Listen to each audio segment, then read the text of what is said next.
remains, is it impactful? God Legion 0-3, Fisho 0-3, Digital, Ethan following in the same suit. One kill between 5 of the best players in OCN after 3 full rounds. What?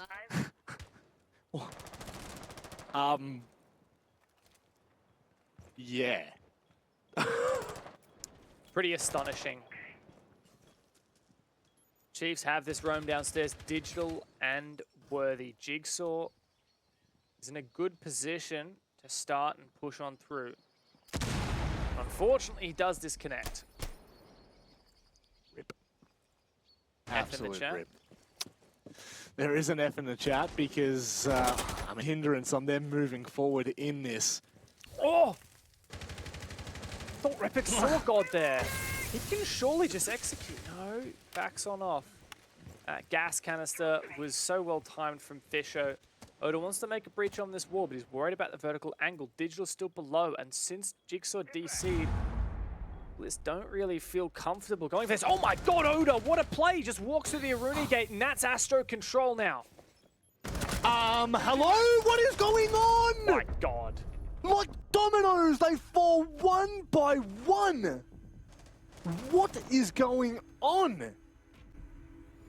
And they've proven time and time again throughout stage 1, 2, and now 3 that there is no doubting that they deserve to be up there. And then I guess we'll see how impactful having to play 2 leagues at once becomes for them in 2022. But I am just so impressed. I cannot express the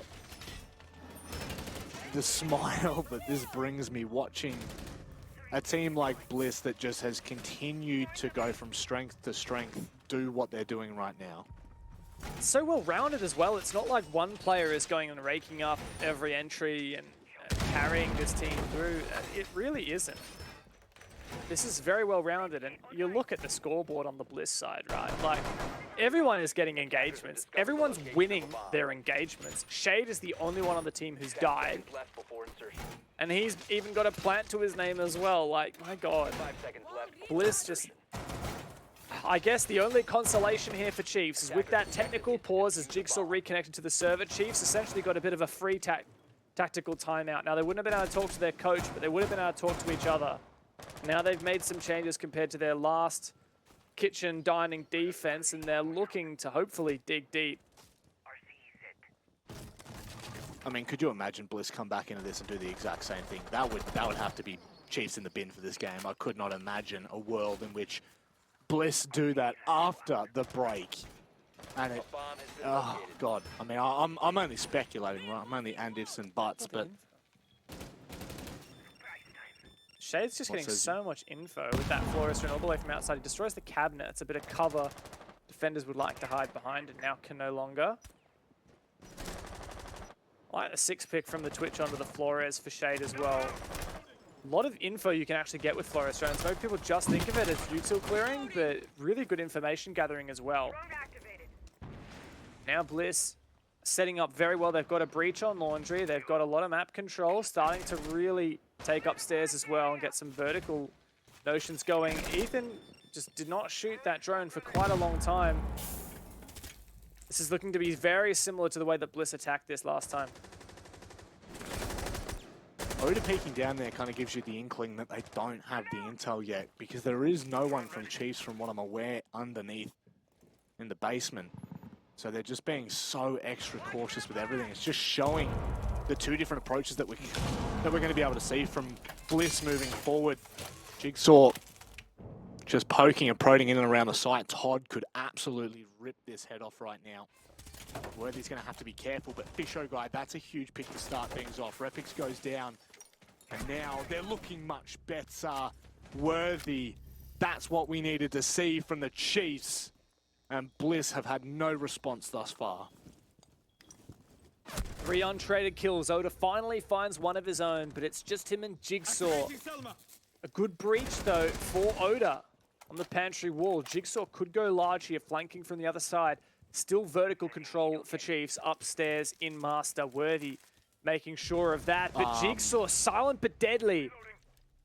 The suppressed C7E takes down Digital, makes this one step closer to being an even Steven.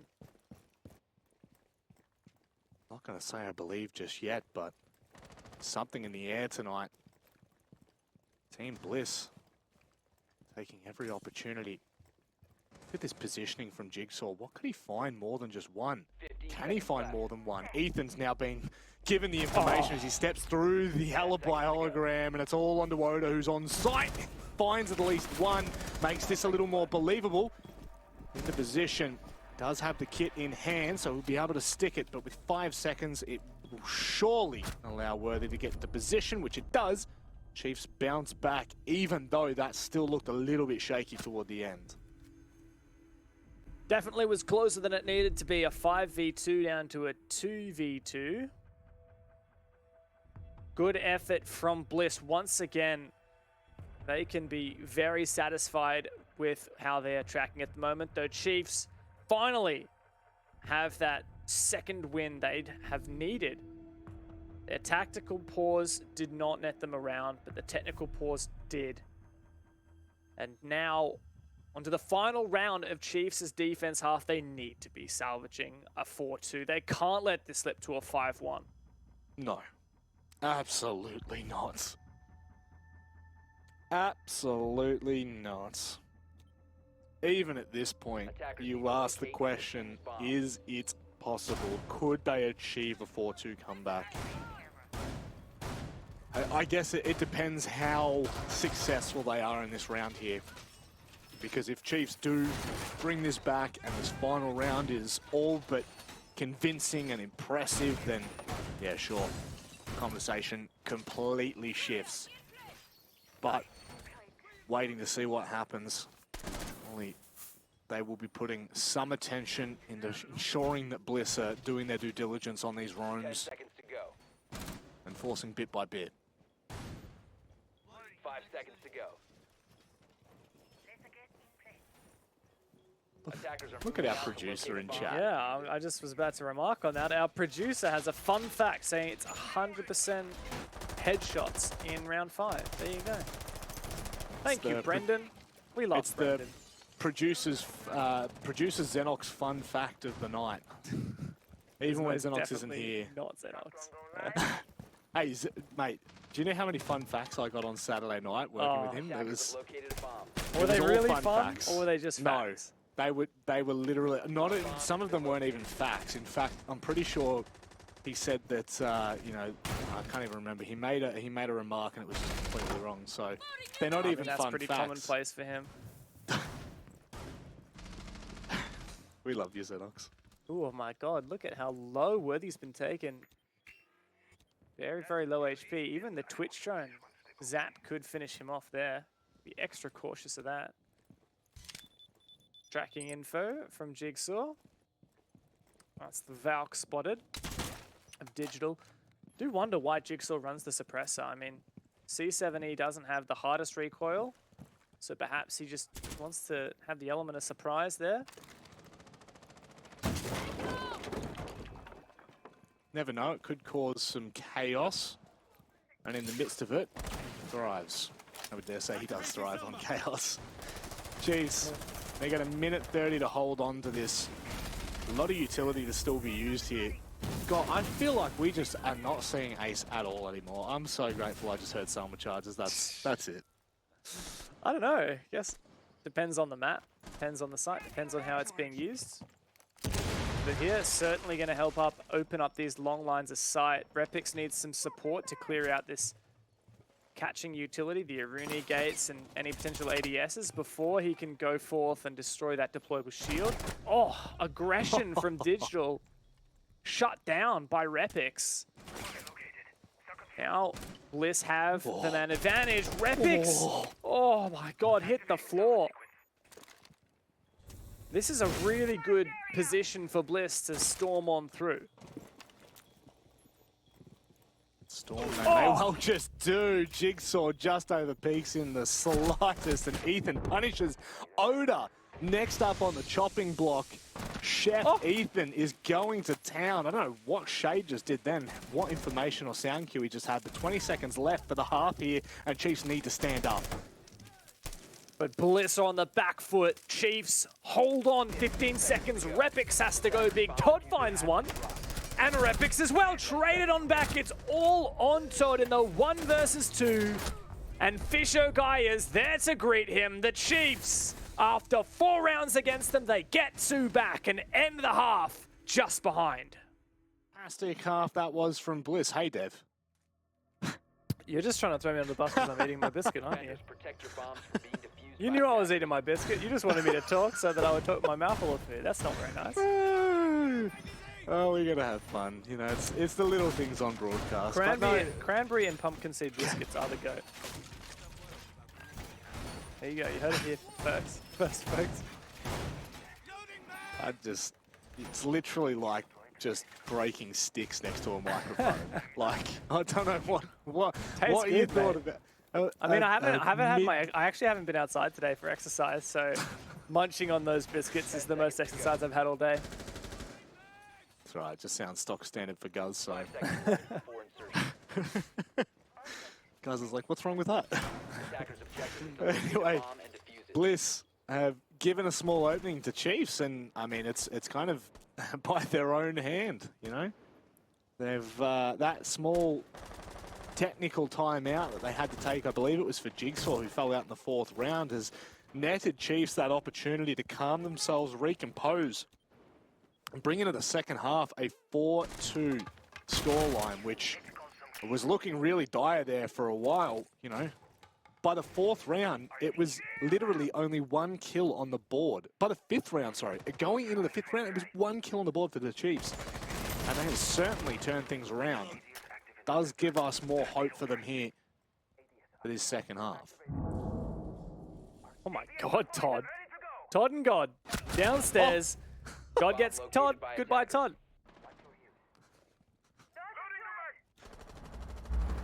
I don't know why. I got a good giggle out of that one. That was good. Shade deals with the veteran himself. God Legion might be next up on the chopping block. Jigsaw's just waiting for the information, the sound cue. But God Legion kind of feels like there's something not right about this situation. Falls back and opts to drone ahead. And in doing so, bada bim, bada boom. How's the information there? Good stuff there from God. A lot of players wouldn't check that corner. You saw the way he just flickered the wrist, made the drone look behind him.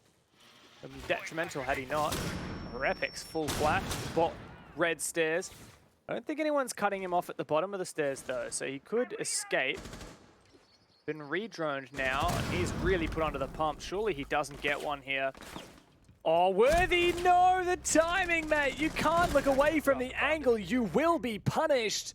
And Chiefs start to fall apart. Digital just doesn't land the shot he needs to. Attackers recovered the bomb. Bliss have a strong opening on their defense, looking to lock in this round. 4v2 for them. Chiefs have to recuperate. Oh, it was looking so good. It's crumbled in their hands. Still got an opportunity. They are going to have to take it with both hands. Whether they do so or not, that's the big question. Digital pushing back down Classical. Got to be careful of that peek. Double-edged sword now. It's a peek from Repix. He could find both kills here. Tries to line them up. God Legion is given a small whim behind the smoke. But no more. Jigsaw puts a stop. And that is just, again, a response from Bliss that we had hoped for.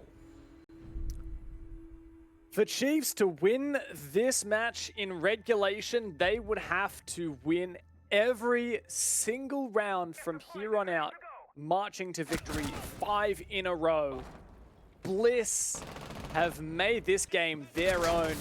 They look in their element. They are taking the fight to the Stage 2 champions. And looking for revenge, Bliss are so ready.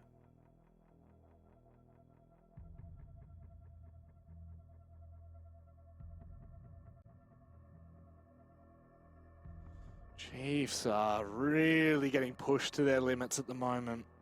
And it's the kind of performance that really makes you wonder what is to come for this roster. Bliss, I'm talking about the Chiefs, just to be perfectly clear there.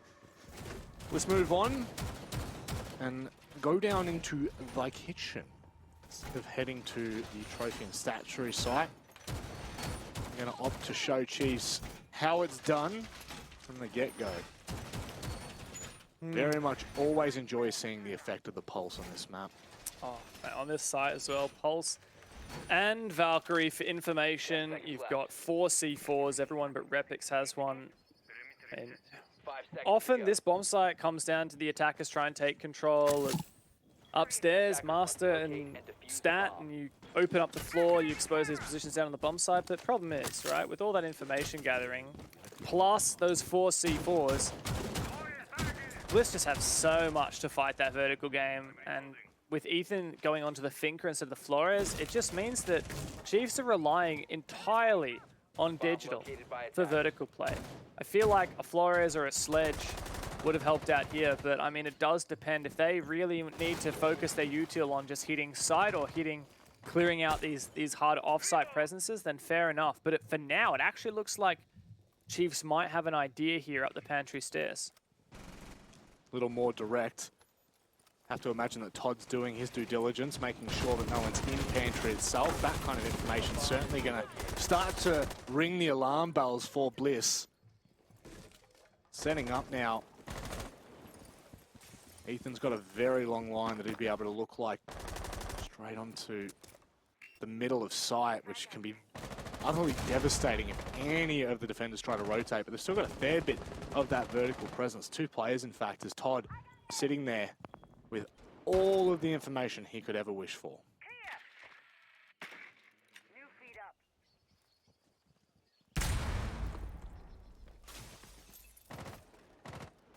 It's like Bliss have started to fall off some of their setup. They don't have anyone in stat. Todd doesn't manage to take down that drone. Suppressor on a Rooney. Repix is definitely going for headshots. I think that gun does about 17 damage once you put a suppressor on it, and even less at range, so you definitely want to be landing your headshots there. Todd's giving all kinds of information. Will we see a C4 kill? Reload! As the vertical play still hasn't really been enabled here by Chiefs. Todd, full knowledge of what's happening right now. That's a very ambitious C4 and one that's not going to be in the pocket for later on. And speaking of later on, Shade will have no impact in that matter. 2 C4s, Oda and Jigsaw still left to play here, but Chiefs are not really looking to take that vertical control at all. Oh, and here's the entry from Pantry, God Legion from China. This is so good. There's just no need for vertical game when you can push in from the lateral side. Now Todd, his position exposed. Repix has got to come back to side, but Chiefs have got this in the bag. Digital puts it to bed. Chiefs, what an excellent round. By far the best we've seen from them this match. Guess that's the ability of just nullifying the use for that vertical play. If you can put the pressure on horizontally, laterally, becomes a little bit too much to handle. You lose too many players on site. Your anchors can't do enough. Chiefs would be very happy with the outcome there. And honestly, I just look back, considering the start that we had here, Chiefs are making this look a hell of a lot closer than what it was. And I'll say one thing, if Xenox was casting right now, he'd be losing his mind. Living library? What? Never seen that. What is this? I mean, I'm about to lose my mind, mate. Like, you know how I was hyping up Bliss, saying that Villa and Chalet weren't in their map pool, and already in the off-season, they've added those 2 maps while still retaining their existing map pool. Add to that, they're also learning off-meta sites. Like, that is some serious determination. I have the utmost respect for the amount of goddamn work this team puts in. Like, oh, it is not easy to come up with and practice a viable living library strat, and they've done so. I know Todd is often the mastermind behind this kind of thing, but I wonder whether having Spruce on as well has really helped out. No. Just, 5 seconds to insertion. I mean, it's another person to help out come up with these ideas. When I was chatting to O the other day, he mentioned that he was coming off the back of a session that the team was doing with their sports psychologist. We talked about the effects of Michelle, sports psych for Chiefs, and Bliss are also bringing on board one as well. Like, this is just, they're taking their gameplay to the next level, and it's paying off. Oh, look, there's no doubt in my mind. You know, I take the nick out of Spruce just because it's fun. It's fun. It really is. I have the utmost respect for that gentleman.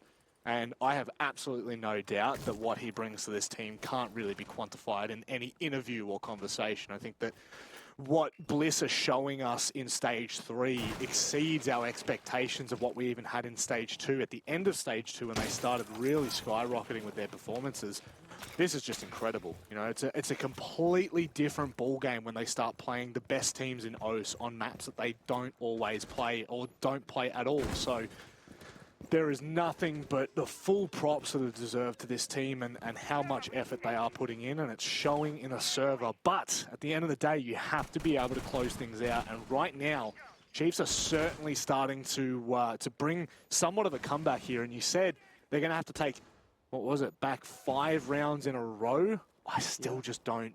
It doesn't for a second make me think that that's an issue for Chiefs. Hard to imagine it would happen, honestly. Like, yeah, maybe viable, but Fish gone down. That's a very early pick. Where was Shade? Was that wasn't from a vertical angle? Surely not. A huge pick nonetheless. That's your hard breach gone. Oh, it was through the open wall. That defuse is going to be very awkward to try and pick up.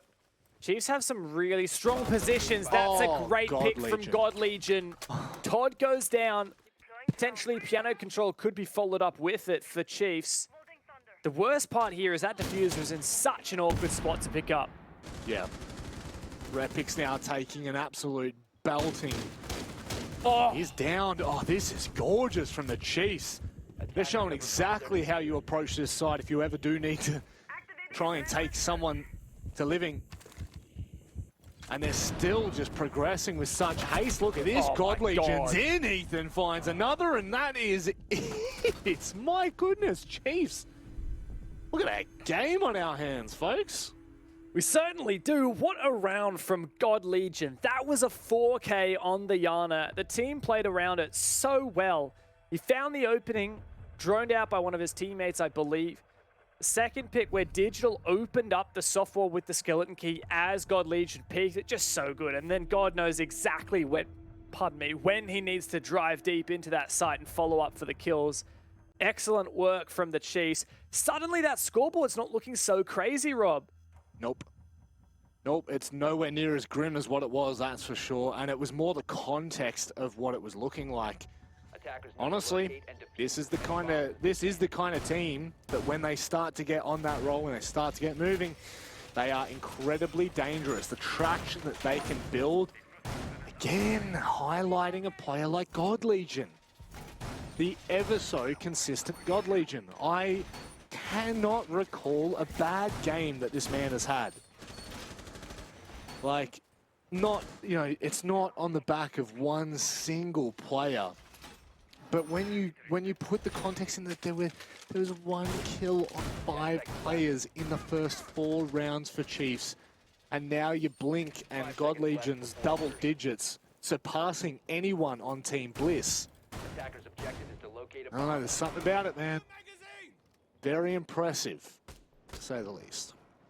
He's a nutty player, really is. And surely this has turned around the Chiefs' mental. That's definitely the thing that I would be most concerned with, being down 3 flawless rounds in the first 4 rounds of the match. It's just, how do you bounce back from that? Chiefs, we know that they've worked a lot with Michelle. I mentioned it already. Their support staff who helps with the psychological aspect of things. But they look like they're just back in business as usual. Digital's down below for the vertical game. We've already had Flores clearing out some of these top main positions. Yeah. Digital could do some serious damage here as well, opening up the floor from underneath these defenders. And I mean, there's a serious chance here we end up in a position where Chiefs could well and truly fight for the triple points here. Chiefs were certainly putting the pressure on very early there. You know, Bliss were barely finishing up their setup before those Rotero drones were starting to deal with those deployable shields, and perfectly timed. You know, just bit by bit taking that classical hallway, sorry. Choke on my own words there, but Repix, the ever dangerous Repix. Position, oh, I love that. Worthy's going to back it up as well. That's ground control. That's massive. That's so well played from the Chiefs. Yeah, lovely use of that Rotero, followed up by Worthy to take that map control. I wonder why Didge isn't actually using the skeleton key there to get a better angle. Great usage of the lifeline to clear out that shield. Now Chiefs are hot and ready to take this. Opening up the floor now at Bar is Digital. Doing his best to try and put some extra pressure. Fisho guy as well. The more angles you open up, the harder it is to play in these power positions. The harder it's going to be for Bliss to stay alive. And Digital's making things very uncomfortable. There is no doubt about it. But Jigsaw, nice big kill to take. Oda opts not to use his impacts to try and get rid of those ex-Kairos. So there's a line now open that's going to make things a little bit uncomfortable. That was a little bit uncomfortable itself. God Legion once again starting to open things up for the Chiefs, and Digital backs it up as well. Bliss, only 3 players left. This is getting very... Oh, God. How big's that peak from Shade? Shut down now. 4v2 for the Chiefs. Jigsaw and Todd, the last left. Fisher guy sees the cross once again. That's a good save for! And Todd comes to life as well. It's all Jigsaw. 1v1 to Digital. He's got to clutch up right now, but Jigsaw, the young gunner, he wins it for Bliss. That's match points. God, he is sharp. He is so goddamn sharp. Just watch that replay again and again. That will live rent-free in my head for some time. Chiefs, 2 versus 4. Jigsaw picks up 3 of them, and 2 of them in a 1v2. Just so damn sharp, straight from landing, across into the site as he's rotating from Bar. God. Bliss. It's just insane, isn't it? What we're seeing from Bliss. 3 points are on the table now for Bliss. They may well break this curse after 3 stages, Dev. Yeah, if I'm to list off every single time these teams have played each other, right? We've got the grand final, which went 3-1 to Chiefs. We've got stage 2, which went 7-4 to Chiefs. And then back in stage 1, when Chiefs were under the Elevate banner, it was an overtime win for Chiefs. 8-6 on Oregon. Bliss have never beaten Chiefs in a series. The only map win they've ever had was in map 1 of the grand final of stage 2. That was on Cafe, a completely different set of home turf for Bliss. Now we're here on a map that we've seen Chiefs play many times before. They 7-1 the Knights just last playdate of OCN. Bliss have never played this map in an official, and this is what they're managing to pull off.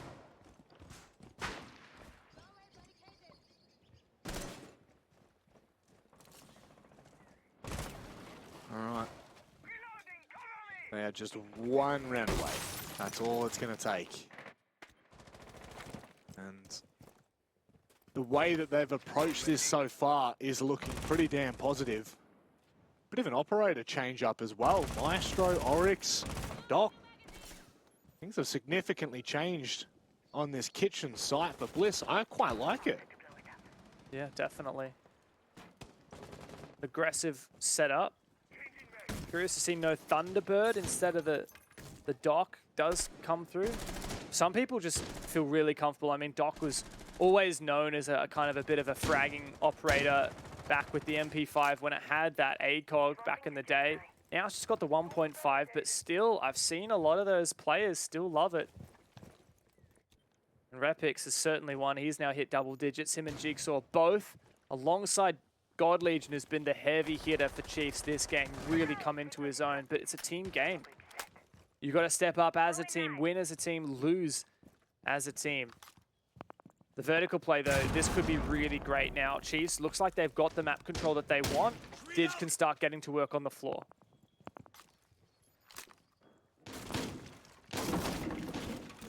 Different approach from what we saw the last time. And Todd, what kind of information can he pass on to the C4s? One on site, the other bit further back. Digital can't really find anything just yet, but Fisher guys starting to make some room. That was way too close for comfort there.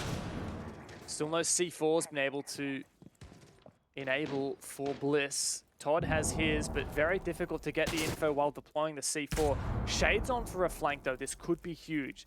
Does have the ability to jump up hatches elsewhere, but for now, he's on the red stairs. As Chiefs continue to get to work, God Legion could be the player to catch off Shade, who goes back down into the basement. But who knows which way this goes? There's still a lot of horizontal map control here for... Oh my god, this gunfight could be pivotal! Oda wins it. Ethan goes down and Chiefs, they get the refrag, but back once again. Seriously, you can't take your eyes off the screen right now, because if you do, you will miss a hell of a lot. Shade, he's been dropped. Pushed off by God Legion as well. Confirm the kill. 15 seconds left. It's got to be go time right now. Jigsaw still has somewhat of a crossfire. He's not going to be able to deny the plan. Yes, he can. Swings out of the... Oh, no! How does Fisho win that? Digital, he has to hold the vertical right now. Can he find the player? No! Repic sneaks by and sneaks the 3 points. Oh, what is that from Bliss? What a performance on Villa. Vengeance has arrived. A dish best served cold. Bliss up.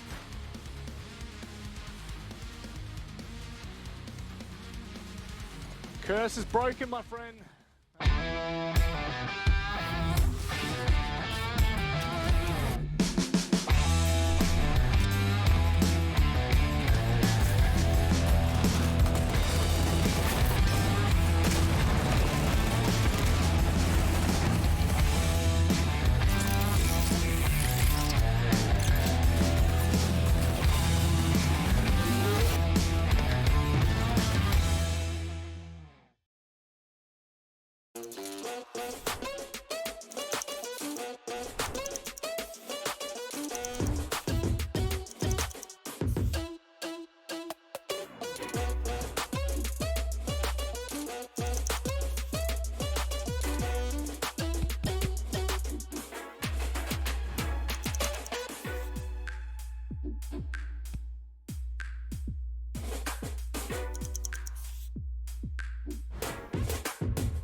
Order now at macros.com.au.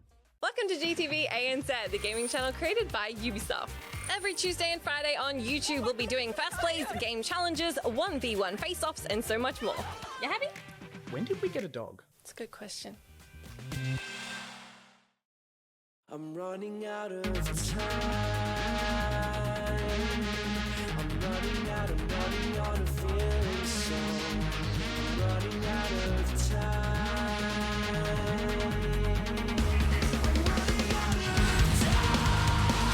And now, it's all on the save. The player heroic.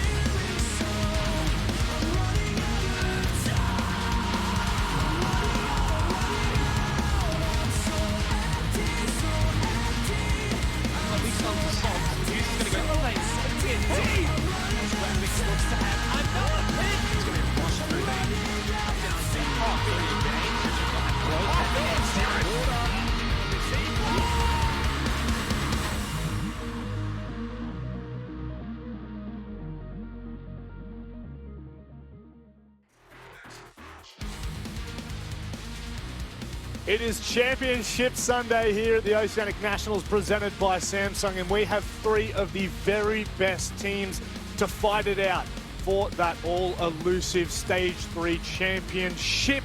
And I've got 2 gentlemen joining me on the desk, Vast and Dev. I've just got to ask you, where's B2? I don't know, man. Been looking. I've been saying, are you thinking what I'm thinking? And just no luck. So hopefully B2 will rock up by the time we get to the cast.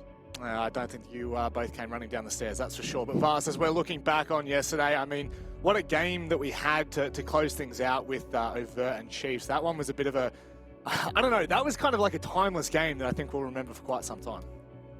Yeah, 100%. I mean, you know, such a back and forth game. Yeah. As we said yesterday, we had no clue who was going to win that game. Could have literally gone either way. But look, today is going to be even better. A lot of storylines, and we got probably arguably through the best OCN teams battling each other. I think that is not even a bold statement. I think that is just a correct statement. Let's have a look at what we've got in store for everyone at home today. It is Chiefs taking on Bliss, a rivalry that runs quite deep, Dev. That's it, and look, while we do pay respects to Overt and Rhythm for what they achieved, they're out now. Like you said, Bliss and Chiefs have really established this rivalry. Chiefs won stage 1 of the playoffs. Coming into stage 2, Bliss looked like the rising team. They went flawless up until they played the Chiefs in the BO1 for the regular round robin phase, and then still Bliss seeded into that grand final for stage 1. Chiefs went and beat them, coming back from a terrible first map. They went 3-0 over Bliss, and that has certainly put a bit of a chip on Bliss's shoulder. I know there's a bit of a running rivalry as well from Oda and Digital, so I'm really keen to see who takes that one. Yeah, I'm really keen to talk to Oda after this one and see them take on the Knights. But Vast, truly, as we are looking at the predictions, maybe this might give us a better overview as to what we could expect. But I want to get your thoughts on how things are going to pan out today, because you've still got Bliss beating the Chiefs, and that, I mean, that's a pretty big call in itself. Oh, to be honest, I'll be happy if I even remember who I predicted, to be honest. I've been in shambles. Yesterday I thought that I predicted Overt over the Chiefs. But yeah, I think that, I mean, it's a lot harder now, like, because just off watching Chiefs' performance yesterday, it kind of makes me question that maybe, you know, they can actually do the 3-peat. But I've gone for Bliss just because I think that, you know, they've put a lot of work in from stage 2 to stage 3, and they, you know, have been working on the right things leading up to this matchup. I think they'll be definitely a lot more prepared when it comes to, you know, the map pool and whatnot. And yeah, I've kind of gone for, like, you know, Knights kind of winning as well in the grand final. It's kind of interesting. I haven't gone for the one team to kind of run the whole thing. Yeah, I don't know. I just think that the competition's like really tight. If we see a Knights that are like taking it really seriously and you know, they're just on it, I just think that this is a good chance for them to win it. I can't believe that there's only one person predicting Knights and 3 people that predicted Overt. Dev, you're in that camp. What is going on there? I mean, you gotta go for the underdog stories sometimes. Also, me and Sky, we were tied at the bottom, so we knew that if we picked the same choices, then we would end up tied in last place, which is now guaranteed. So, you know, a bit of respect for my brother Sky on the social media. But yeah, I mean, Overt, just the storyline was too good to not entertain, at least for a moment. But yeah, I mean, they lost the Chiefs at the end of it, so their run's over. I definitely had part of me thinking that Knights would take this whole thing. Yeah. But yeah, it's also hard not to imagine Chiefs like beating Bliss and beating Knights, just because they have such a good track record against both of those teams.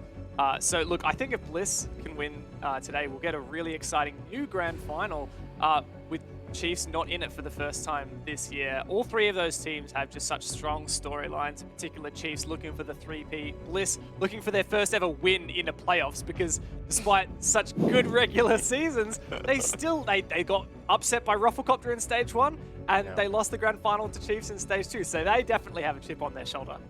They certainly do, and you've prefaced them perfectly coming into what is our next segment, which of course is the head-to-head. Let's start talking about what this matchup looks like directly. Bliss and Chiefs. Vast, as we start to talk about Bliss a little bit more here, I mean, I don't think there's any doubting that from stage 2 onward, they have just looked like a different beast. They have continued to go from strength to strength. Yeah, definitely. I mean, they are the BO1 Kings, as we've labeled them, so today is a good test for them to really showcase what they've been working on. I mean, they've, you know, talked a lot of talk in regards of, you know, what they've been working on and whatnot. So today will be a good test to show, you know, how hard they've actually worked on it.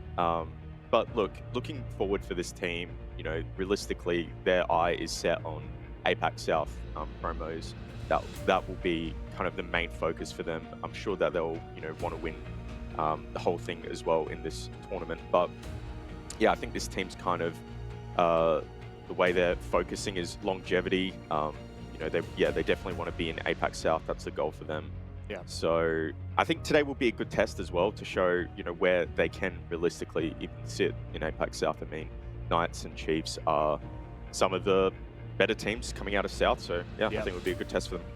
That's a really good point as well. You know, thinking about the overall perspective for Bliss here, Dev. You know, I don't think that could have been put more perfectly. Is this is a great run-in for what we might see from them come the APAC South playoffs. But one thing that has eluded Team Bliss time and time again are these playoffs. They have looked so damn good in regular stage. They have two of the sharpest gunners. They've got some unbelievable experience with Shade and Todd behind them, and I mean, you know, Oda's alright himself, but in all honesty, like, is this the moment Bliss can finally break that curse?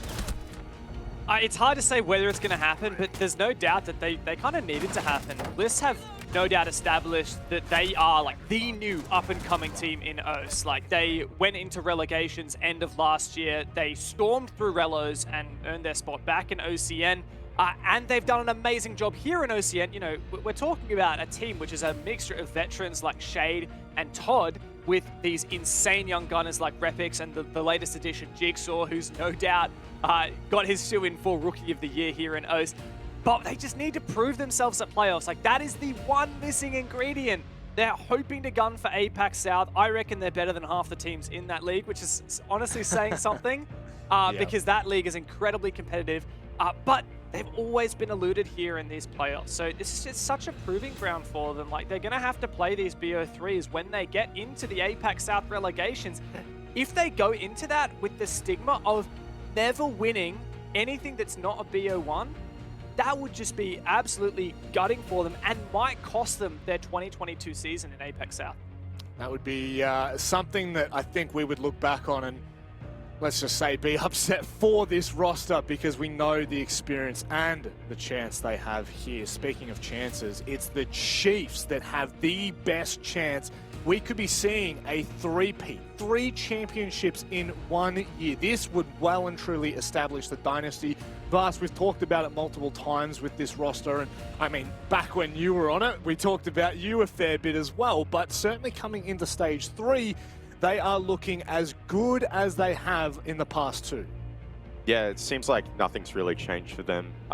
You know, Ethan, we've talked about him a lot, how he's just kind of slotted very easily into this team very comfortably. I think as well, talking about their going a bit deep into their performance yesterday, you know, obviously we saw here on Clubhouse, look, it was quite a close scoreline. It's not like overt kind of destroyed them, but I think really after that first map, you know, something sparked in them. They kind of turned on the jets and, you know, they just looked so dominant on coast. So I just think that looking at their performance, they've been kind of playing quite default.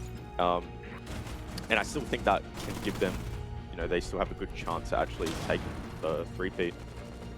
Do you think that default is going to get them past here, Dev? That's probably the big question, because we know what lies ahead for the Chiefs, and we know how important that it's going to be this week and the coming weeks that follow. But, like, is default going to be enough to get past a team like Bliss? Honestly, like, the thing that sets Chiefs apart isn't that they have like crazy strats or they have the best gunners, but they are just the best team all round. Like, in particular, something that really is highlighted by the team is their mental fortitude and their stamina, especially over long series. Like, we look at yesterday, they lost their best map, Clubhouse, to Overt. They come back straight away and 7-0 them on Coastline and push through map 3 as well. They did something very similar when they played against Bliss in the BO5 Grand Final of Stage 2. They lost the first map, got stomped. They come back and stomp Bliss on 3 games in a row. Yeah. These guys have Michelle as well, who's their sports psychologist. They have such a fantastic Oceanic institution behind them of the Chiefs themselves. And I have absolutely no doubt that it is that like level of infrastructure, and I think honestly the team vibe, which is maybe something you could speak to, Vast, that I think really just sets this team apart from everyone else. Yeah, and actually kind of talking about that, I think that's a good point, is when I kind of reflect back at stage 1, stage 2 Gauntlet, we were in a pretty similar situation. There were a few situations where we kind of wanted to hide a few things and just play super default, which is no means throwing or, not taking it seriously, but we just wanted to play defaults, play as a team, keep, focus on the, the energy and the vibes. And that's kind of ultimately what got us through the Gauntlet run, was just having that stamina and keeping the energy high. I mean, when we versed Bliss in stage 2, we got destroyed on the first map, Cafe, but, the next map, we just literally forgot about it. And I'm sure that's exactly what happened yesterday on Clubhouse. Losing Clubhouse, losing that, that streak, that 10-0 streak, could be a bit tilting, but it just seemed like it didn't phase them at all. They reset and they moved on, and I think that is a really valuable, skill to have in this tournament. Composure is a massive part of Rainbow Six, especially when it comes to these kind of moments. The Gauntlet, the playoffs, this is when the most pressure is on, and Chiefs, they're no strangers to the pressure. Let's have a look at the vetoes, because this will determine much of our conversation from here on out. We go to Bank, Chalet, and we finish on Villa. I am so excited to see a Bank in here. Dev, give me your thoughts on this. So Bank is a very exciting map. This is something that, I play a bit of ranked with Oda from Bliss, and he has been hinting for a long time of whether or not they play Bank.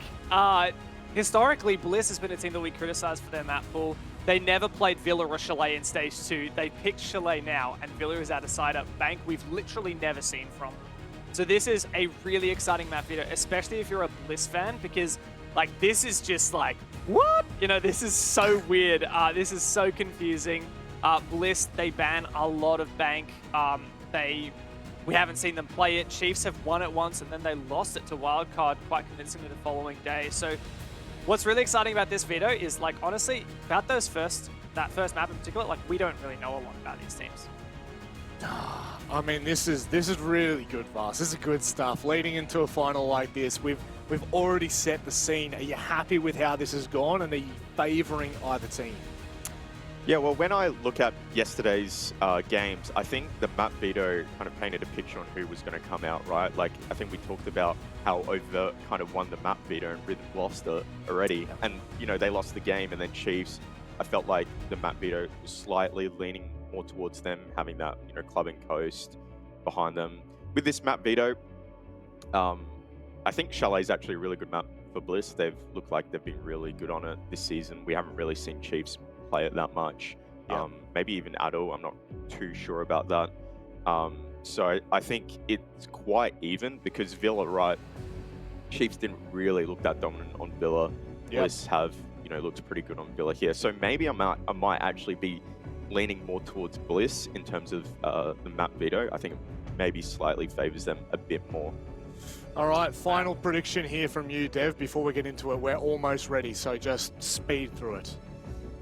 I think that, like you said, Vast is a great map veto for Bliss, but it does come down to if Chiefs can win map 1, I think that gives them a really good shot.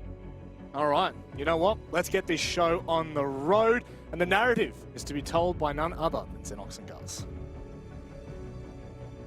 You thinking what I'm thinking, B1? I think you are, but let's head into this best of 3. It's the third round of the playoff gauntlet here for Oceanic, Gus. We've got some pretty intriguing maps. I can't wait. Bank and then Chalet. I mean, seriously, talk about exciting maps to have for this playoff match. Yeah, no sleeper maps at all here, and I think the desk has pictured it really nicely. This is really uncharted territory, particularly for Team Bliss. We have very little data on them. Bank especially straight off the bat. So many questions to be answered there. I think this is going to be a really good series. I'm expecting 3 maps as well. Well, let's head straight over to Bank to kickstart this best of 3 between Bliss and the Chiefs. Of course, Chiefs were able to scrape by Overt last night to make it to the second day here. Championship Sunday for OCN. They have to get past Team Bliss now. Of course, a team that has not been able to win a playoff match just yet this stage or this year. Hopefully, for their sake, they can break that curse.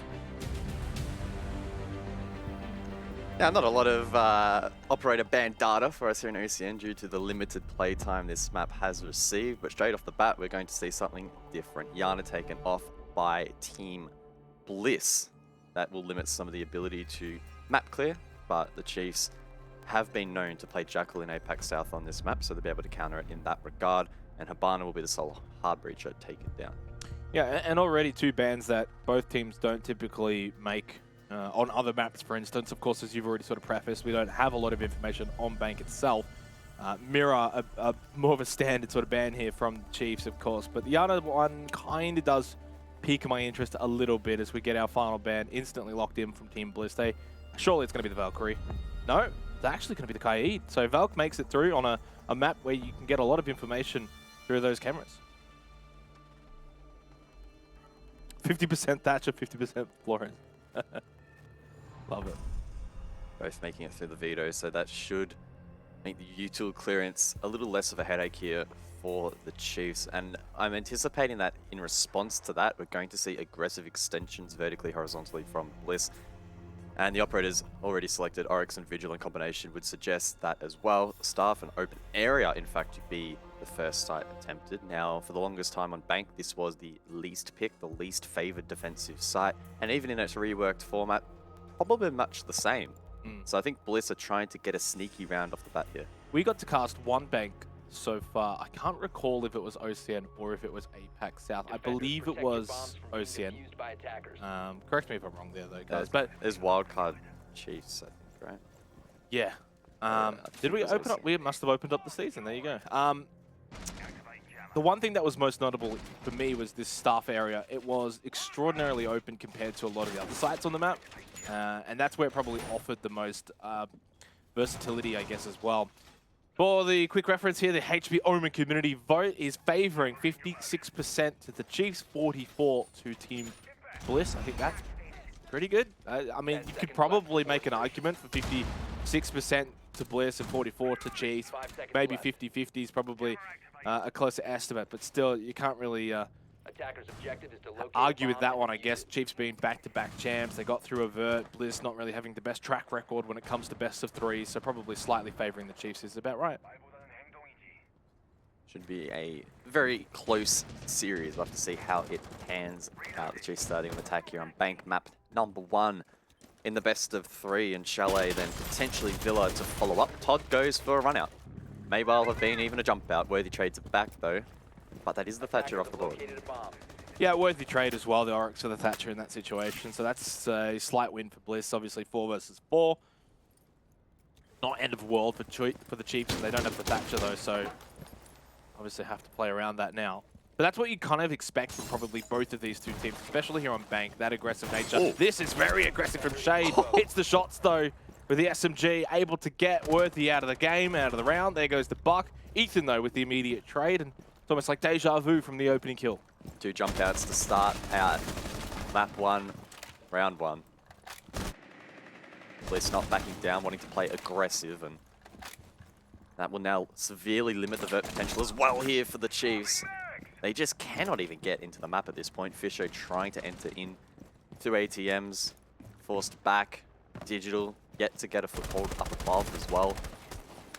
This has been a super aggressive start from the defense. Still a minute and a half remaining in the round in what feels like it's been a long round, but it's not really. There's a lot of action early on, and not much of a focus, say, towards the site just yet.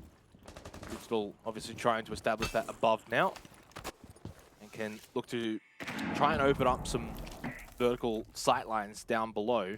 Minute and 10 seconds remaining. It is a little weird not seeing Ditch on the Buck. Worthy with that role this round, and not having him is also going to really deter them. And you know, you're down to what, 2 hard breaches under Sophia. How much really can you do to open up above? It feels like you've kind of just got to go for sight now. Horizontal likely will be the play. How many of those entry points can be opened up though? Mute Gem is scattered around. No Thatcher available. Jigsaw tucked away inside of elevators will swing, get a free kill. Diffuser on the ground. Team Bliss looking to lock out round 1. Yeah, not much time remaining, and it's going to be very difficult for Ethan and Digital. At best now, you're going to have to just push on to sight. No diffuser either. Oda takes a big chunk of damage. Digital's able to get that kill. Located by attackers. Makes things interesting. But Jigsaw watching that diffuser from Elevator, and that's going to be able to secure this round from here. No chance Ethan's going to be able to make the cross, get the diffuser, get it down, and find the kills. All too much to do. And a really good start here from Bliss on Bank, and it's their aggressive nature that basically won them the round. 2 jump outs to kick things off here. Team Bliss looking switched on here. In round number 1, it was well traded by the Chiefs, but too many critical operators taken down too early into the round, played perfectly into the hands of Bliss. They showed good composure. They played smart, closed it out. Well, that was the second run out. We didn't quite catch the first one, but probably gave us a good emulation of what it looked like. And Jigsaw from this elevator's position able to find 2 kills, 2 important kills. The first one with that diffuser, and the second one basically to finish off the round. Good start for Bliss. Of course, this is the Chiefs map pick, but I think Bliss as a team, one of the strengths they've been able to develop so far in Stage 3 has been increasing their map pool and having a much better map presence outside of a select 2 or 3. And I guess looking already quite comfortable here on Bank is a good highlight as to their work behind the scenes.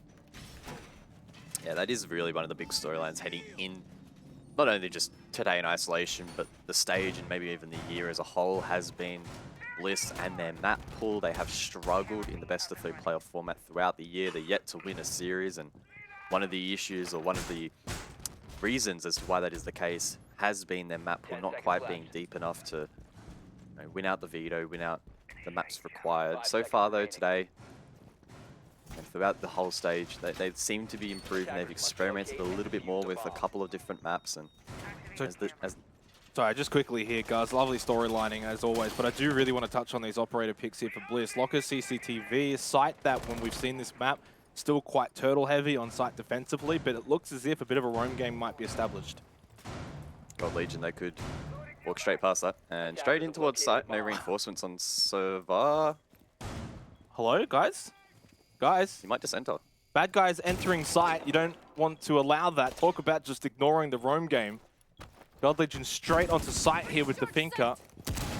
It was Ethan yesterday who put Finker to good use. And that may actually just be enough to maybe call off this roam game from Bliss if they feel the pressure on site already is mounting. Do you really stay above for that much longer? It depends, I guess, on how much vertical control is really needed here for the Chiefs. I don't know how much really is going to be required, and whether they go and try and flush out players like Oda. Digital finds the kill onto Rare Picks, and that further weakens this site here for Team Bliss defensively. Chiefs have so much time to work with here. They can have multiple goes at trying to get this plant down. Fisho turns around and goes for the first attempt. Oda does get one back. Fisho got go for plant. He gets denied though by Shade. Ethan almost dies in the process as well. Another very early engagement between these 2 teams here on Bank. Worthy from Closet drops down, doesn't see the runaway, but now he'll find the feet. Unfortunately, doesn't land the shots. Todd gets the info. He's able to fire back onto Worthy. This round's going to Team Bliss. It's so back and forth in these rounds. Chiefs with good movement onto site early on. They find a kill, and then suddenly Bliss are able to just repetitively find these kills back with ease as well. And Ethan's so low on health. Still has a minute remaining if they want to take that so-called timeout, I guess, and use all of that clock. Chiefs probably getting a little bit too cheeky in this round. They thought they found a weakness, tried to exploit it, but Bliss are just too sharp. They punished a touch of complacency there from the Chiefs, and it's Jigsaw with the wall bang to finish things off. Oh, the ping. What a round from Bliss. They are looking pretty solid at the moment. Yeah, really good start from the first 2 rounds. And I think, again, highlighting it's the defenders here on Bank that are setting the tone. They're the ones that are setting the pace. You could kind of see Chiefs wanting to do that in that second round there on Lockers, but while they were able to just push in, get obviously a bit of site control, it's still not as easy as just being able to do that. Bliss able to sort of retake.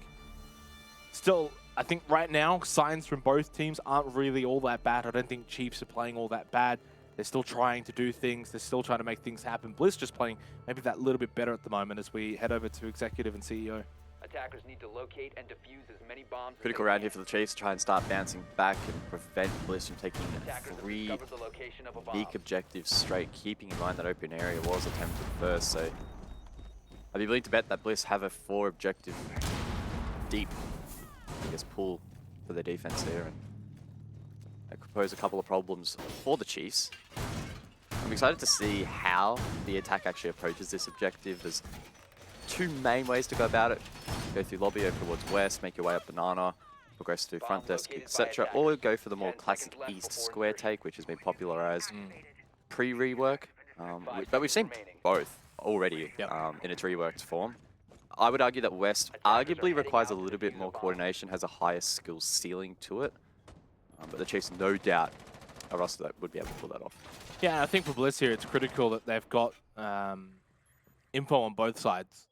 And once you get that information, is it going to be that east take? Is it going to be that west take? Maybe a bit of both if you're the Chiefs. Being able to respond to that is super critical.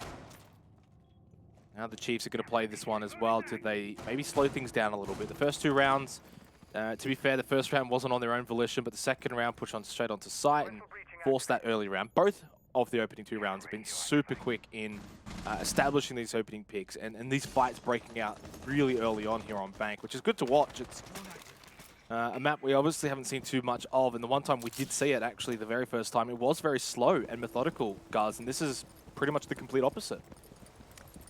Yeah, and God Legion kind of embodying that attitude.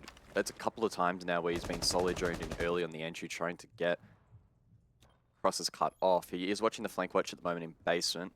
Blue stairs covered, but I think that's really going to be too impactful at the moment. Jigsaw, maybe. He is in open area at the moment if he wants to go for a basement rotation. He will be cut off, but Chiefs, almost at the halfway point in the round. They need to start making moves. Otherwise, they're going to get stalled out. Yeah, and a part of the way that Bliss have been playing in the opening 2 rounds as well puts that mental pressure onto the Chiefs in terms of this repel game as well, expecting maybe runouts and having to play as if Bliss are going to make those kind of plays. Takes a bit of time even just getting into the building here. Somewhat consulate vibes at the moment, not gonna lie, as Fisher Guy finally repels in, and through square they're able to open up this wall, and this is where the round basically begins. As this wall opens up, suddenly sightlines now established for the Chiefs. Ethan on a really strong repel here, covering the cross. He'll likely hold that for most of the round. Fisho with the diffuser in hand, looking to try and stick that inside of CEO. I don't think everyone from the Chiefs is quite set up just yet to go for this plant, but they're not far off, and off the back of that 2K, it should follow very, very closely. Yeah, all of the sightlines covered by the Chiefs, and they're able to stop this sort of retake from Bliss. They're not able to get involved and deny Fisher Guy, who's now in on site. God Legion dies to Shade, though. Digital needs to watch the top of these stairs. That push is going to come through at the moment. Only Shade and Todd remains, but there goes Todd. Great watch from Dig. Fisher Guy gets that diffuser to stick, and Digital gets the second kill there to win the round for the Chiefs.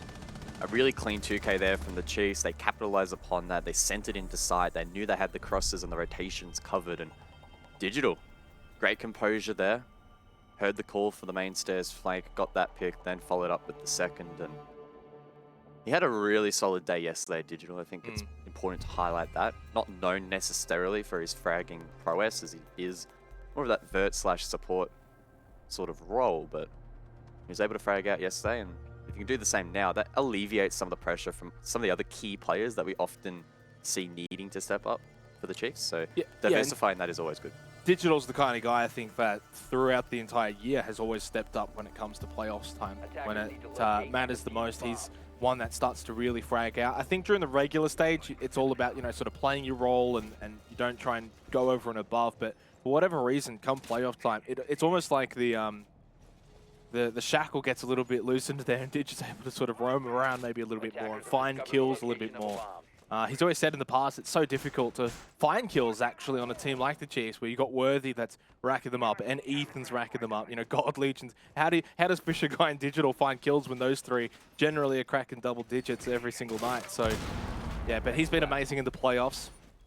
Good round for the Chiefs. That was probably the most one-sided round we've had here on Bank so far.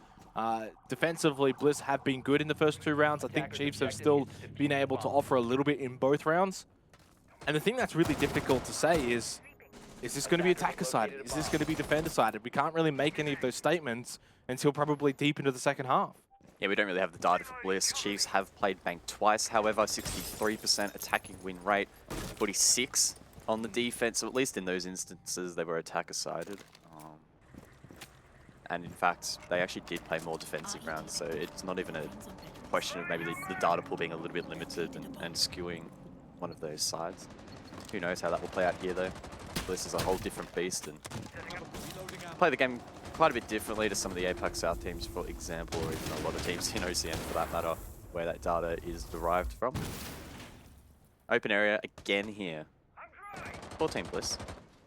Aggressive extensions around the map. We saw Jigsaw, for example, and Elevator last time really pose a threat to the Chiefs. And it's a bit of a high risk, high reward position for the Mozzie to situate himself in. If Bliss don't play off this and Chiefs are able to get essentially a free kill, then it could turn the tide of this round, but it's going to be really interesting how they deal with it. Oh, Jigsaw again. Really making that Elevator's position here at the moment here on Bank. It's God Legion take it off the board. Minute and a half remaining, and again, Team Bliss able to waste so much time here of the Chiefs. Chiefs just now starting to try to open up these sight lines. Of course, it's difficult to sort of sit on site for open area staff, so then Worthy pushes around the site, opening up vertical sight lines as well. Just make it as uncomfortable for Bliss to be on that first floor, anywhere basically. Chiefs need to make sure that they have drones established for these flanks, so these players on the vert are safe. Gold Legion, as you can see, flicking said drones now and ensuring that these players don't get taken down, but Repix Peaks main stairs gets digital on the platform.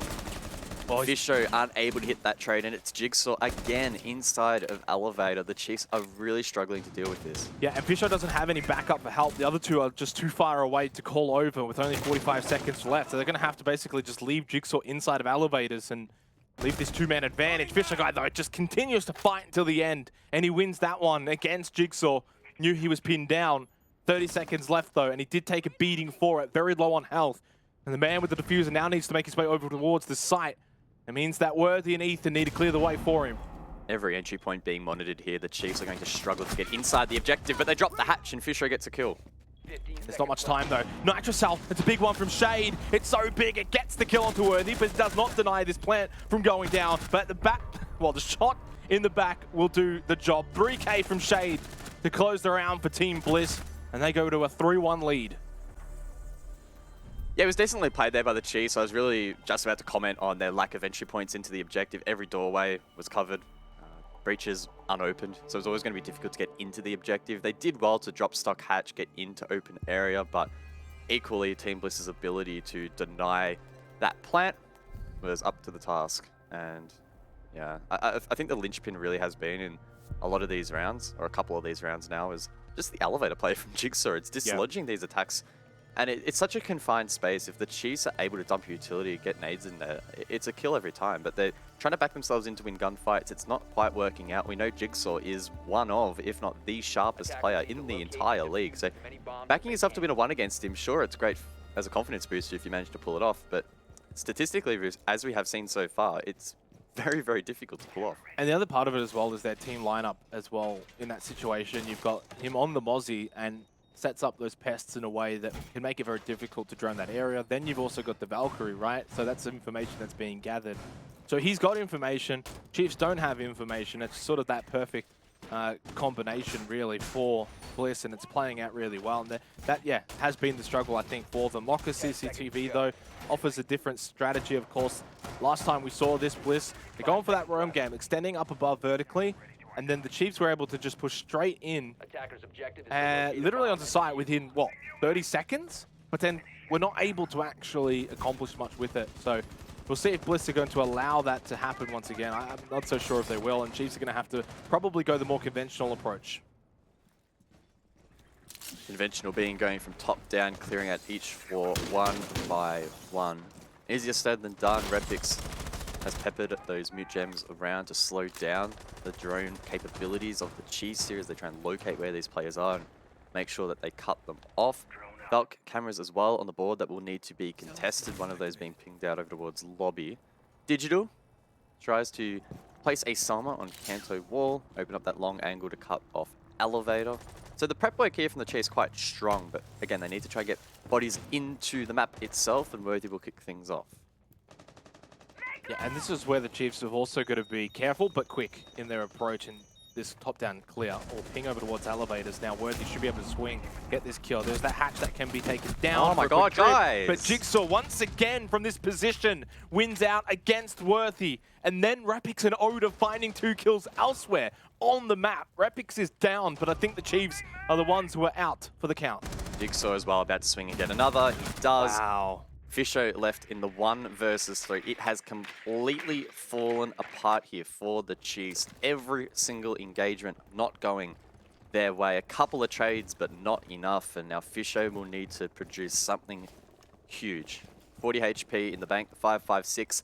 It is a strong weapon, but you still have 2 defenders on full HP left. And Jigsaw, he could be one shot and he can still make plays. So this is going to be very, very tricky. And of course, pushing down blue stairs, you give away that position as well. Bomb located by attackers. 2 smokes available to his use, but gas babe from Shade, they know he's down there. Goes back up to square, but what's the ultimate goal here for Fisho? He's been playing well this game, when maybe not everyone on the Chiefs has been.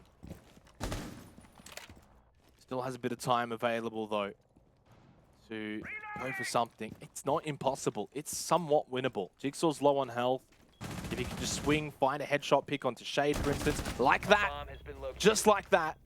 Suddenly now you're in sight, the other 2 are not. Well, Oda's over towards Vault, but you can create these 1v1s. Takes down the default. Do they have a Valkyrie camera? Bliss, to maybe watch this position, watch this rotation. He's pinged out, he's getting pinged. Fisho might be able to win this. Oh, Oda though, he takes the step forward.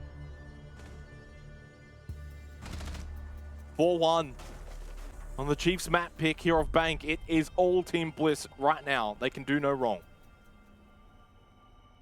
I said it before, I'll say it again. Chiefs need to work out how are they going to deal with this elevator hole. They either, 1, need to start properly dumping utility, or at the very least trading out and actually doubling down and sending 2 at a time to clear out Jigsaw, or they just need to take the safe route and completely avoid it. We have seen it 3 rounds now in a row. Jigsaw has dismantled the attack, playing inside of that elevator, backing himself mechanically. He's just literally swinging wide and left clicking. Simple as that, and he's hitting his shots, he's looking sharp. The whole team, in fact, is looking really sharp here for Bliss. A couple of kills elsewhere, raining down in the kill feed as well, so it's not just him doing all the work, but that's just what we're seeing at the moment. Really strong positions being held by Bliss, and the Chiefs struggling to do with that. Yeah, and a little switch up as well here for the Chiefs. Worthy getting that Ash commission. See what he can bring here for the final round of this opening half. Maybe just send him on a mission to go and hunt down Jigsaw. Worthy versus Jigsaw. Jeez, I'd pay to watch that 1v1 between these 2 MVPs, basically. An opportunity, though, for Bliss to establish a 5-1 half here on Bank. It would go a long way in securing this map, the map pick of the Chiefs. Of course, to play after this, we've got Chalet in this best of 3. That's the map pick of Bliss. I'll be feeling confident, I think, going on to that map as well. Yeah, Team Bliss with a 3-1 record over towards Chalet, map number 2 in this series. So things are looking very good. Rosie at the moment, but this is Bank on the defense. Who knows, maybe it could shape up to be a defensive match where you really just don't have that hindsight at the moment. So, that's true. Or the foresight, either or. I'll have to wait and see how it plays out. Gold Legion again being solo entered droned through basement. He's going to look to cut off these rotations and make sure that no one does anything too cheeky for Team Blizz. We saw a very similar attack pattern last time on this particular objective. So it seems like the routes here from the Chiefs pretty default. Yeah. They're going to try and back themselves in to do the same thing in this attacking round, but maybe just tidy it up a little bit more. I mean, last time it was pretty clean. They did actually, of course, win it out in the end, but they have struggled again with some of these particular strongholds, and if Bliss lean into that a little bit more heavily, then the Chiefs could find themselves unstuck. Well, basically, last time we had this site, they just opened up that square wall, got a couple of sight lines, found a few picks, and Bliss just weren't able to realistically respond from that point. Oh, here we go. Oh, Todd, though, down below. God Legion's watching, though, and waiting, although pushes back up blue stairs. Doesn't cross yet, though. I wonder if Bliss have vodded this. Do they know that there's flank watch? Todd is being very, very cautious, but I'm not sure he'll win this. Well, I think this is just a basic flank watch from God Legion, and it's going to work. The slow peek's not going to work out for Todd. Really good work from God Legion on that flank to deny it. And that can really open up the round here. Ethan's getting the ping actually over towards Lobby, and he might actually be able to find the second kill of the round. Ooh. Shoots. The bars are hard to shoot through, though. Digital found the pick onto Jigsaw. Big player to eliminate. And again for the Chiefs, just like that third round on CEO Executive, they're able to find these picks, open up the site. Shade, though, well, he's going to continue to fight here for Team Bliss. He's now 8-3 for Shade. Fisher guy, though, with a great little shot onto Rapix again, re-establishes this two-man lead for the Chiefs. 30 seconds left, so there's not too much margin of error here for the Chiefs. They need to make sure they get this diffuser down, but Oda has been struck down. Shade as well. It's a good response from the Chiefs. A 4-2 Bliss with the lead.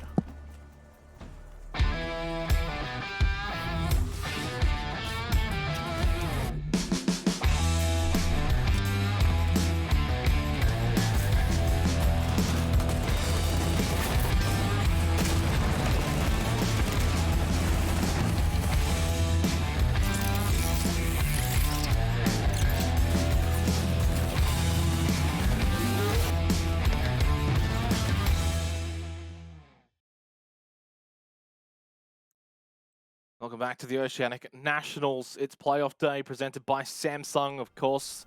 A pretty fast sort of first half we had there from Bliss, almost as fast as Samsung's NVMe SSDs. Of course, if you want to check out their latest range, simply type !SSD in Twitch chat and go and have a bit of a look-see there, because they are lightning fast, they're rapid, just like that first half felt. It was a very quick one, guys. 4-2. We're into the second half now here on Bank to kickstart this best-of-3 playoff. Back up to the top floor we return. The only objective that the Chiefs were able to successfully win on their attacks. Open area and basement proving to be very tricky for the attacking lineup. We'll have to see whether or not they can replicate this success on the defensive side, as we have now switched over. The Chiefs looking to crawl back their map pick. A couple of rounds behind, but by no means unobtainable from this point onwards. No, and obviously we sort of prefaced it around that second, third round. This is going to be the kind of map where we can't really predict what's going to happen. Oh no! Oh, that's so unfortunate. I don't think I've ever seen that before in my life. Ever. That is funny. Oh, that's going to go into the replay package for sure. But yeah, this is a difficult one to predict what the second half's going to throw at us. The biggest downside, I think, for the Chiefs, guys, was the fact they only won the one site on CEO Executive. So it does kind of leave the door open here for Bliss to do well on multiple sites, therefore then winning out here in the second half. We're going to see the rappel game once again here on top floor.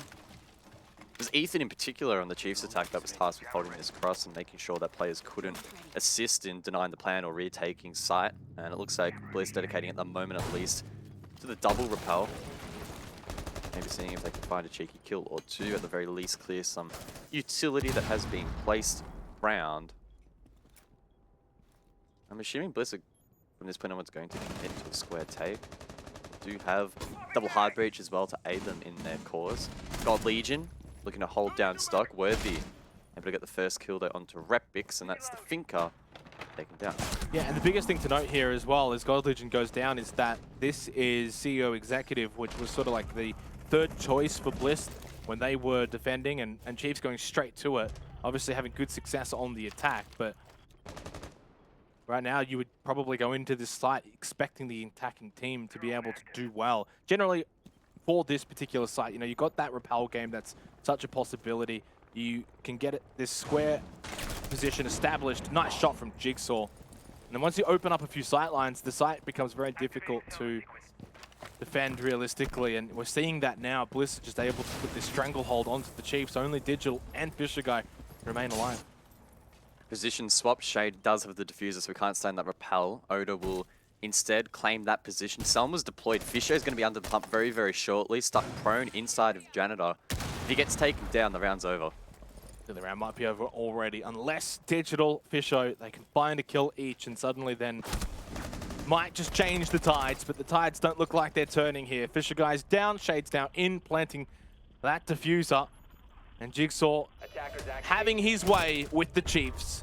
He cracks double digits, and Bliss will take a 3-round lead. They're up 5-2, and now just 1 round away from map point. Jigsaw, he just continues to look sharp throughout the year, and once again showing up when it matters. A couple of nice kills in that round, particularly over towards Stock, able to dislodge that. And the 2 players remaining inside were locked out. It really just went from bad to worse for the Chiefs in this round.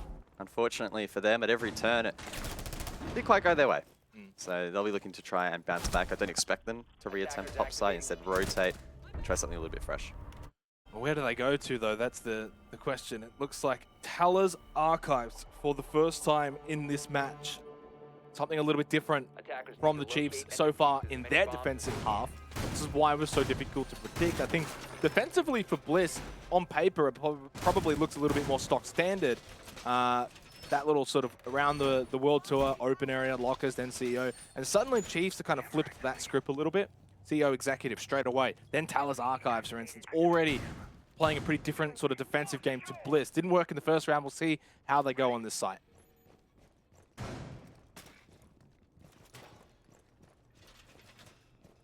So much information available here for the Chiefs, or at the very least the ability to gather and also deny information. The Mute Mozzie combo, we know how potent that still can be, particularly for extension. Valk not banned out, allowing Worthy to gain a lot of intel on such an expansive map. And God, Legion on the Vigil as well, gaining combination with the Mute Mozzie combo. This could be quite tricky for Bliss to clear. This is going to be a really good test of their ability to drone out, effectively communicate, and execute upon calls. Now, across the year, especially in BO1s, we have seen Bliss really play well in that sort of environment. They are a team that's really in tune with one another, but particularly on Bank, such a big map, it's going to really put them to the test. Oh! Todd gets completely bamboozled by God Legion, but just like in the opening half, the trade immediately. And I think that's just the nature of Bank, though, is that getting those trades on those jump outs, so easy to confirm. Every single jump out in this entire game has been traded back immediately.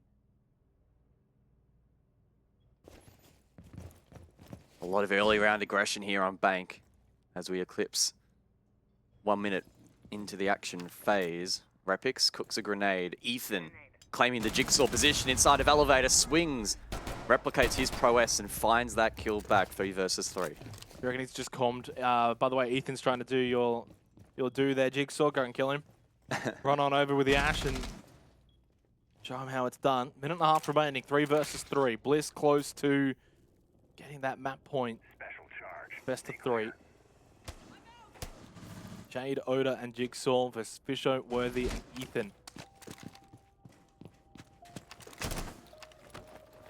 Jigsaw now with those breaching charges can establish some vertical presence up above and maybe try and dislodge these defenders down below, but Worthy. There's 3 Nitro Cells. Yep. Even if he misses, surely someone can at least find a pick, turn the tide here for the Chiefs, who are starting to feel that pressure from above. Worthy's maybe going for a play over towards Square. Decides maybe against it, although could be the play to get the Chiefs back in the round. Head upstairs, try and flank them. Fisher loses his kneecap. Jigsaw does not find the kill though. Suddenly time is of the essence, but it's Ethan who finds the kill onto Oda. That's exactly what the Chiefs needed. Still 2 more Nitro Cells, although there goes one of them through Ethan's death. Shade is having a marvelous game at the moment, 12-4. May as well just push straight onto site once he deals with that Banshee. And now Worthy and Fisher in a 2 versus 2. Jigsaw, you would always back him in though. The man is a hardcore fragger. Shade, though, losing a lot of his life. He finds the headshot onto Fisho. Shade has been popping off with the gun, but now he needs to stick this diffuser. Hold on, get it down, and he does. More time on the clock now for Bliss, but also a bit of time for Worthy to turn this around. Both Shade and Jigsaw are low, but it don't matter. Jigsaw is a machine. Match point, Team Bliss. Jigsaw is just too strong at the moment. Despite both attackers being low on HP in the post lane, he still backs himself in to win that engagement. And he does. We're finally going to see a tactical timeout here from the Chiefs. They need to win 4 rounds straight to head this to overtime. This is a tall ask, despite this being their map pick. Tactical timeout has been established. No real surprise, but I think the damage has been done, guys. It's not looking good here for the Chiefs on bank. Down 6-2 on their map pick. And Bliss have just been all over them. I don't think they'll be too concerned necessarily. But boy, kind of just like last night, they're going to have to dig themselves out of a hole. They're going to have to win 2 maps in a row. Not over yet, obviously, but boy, it's unlikely to see them coming all the way back here on bank to force an OT.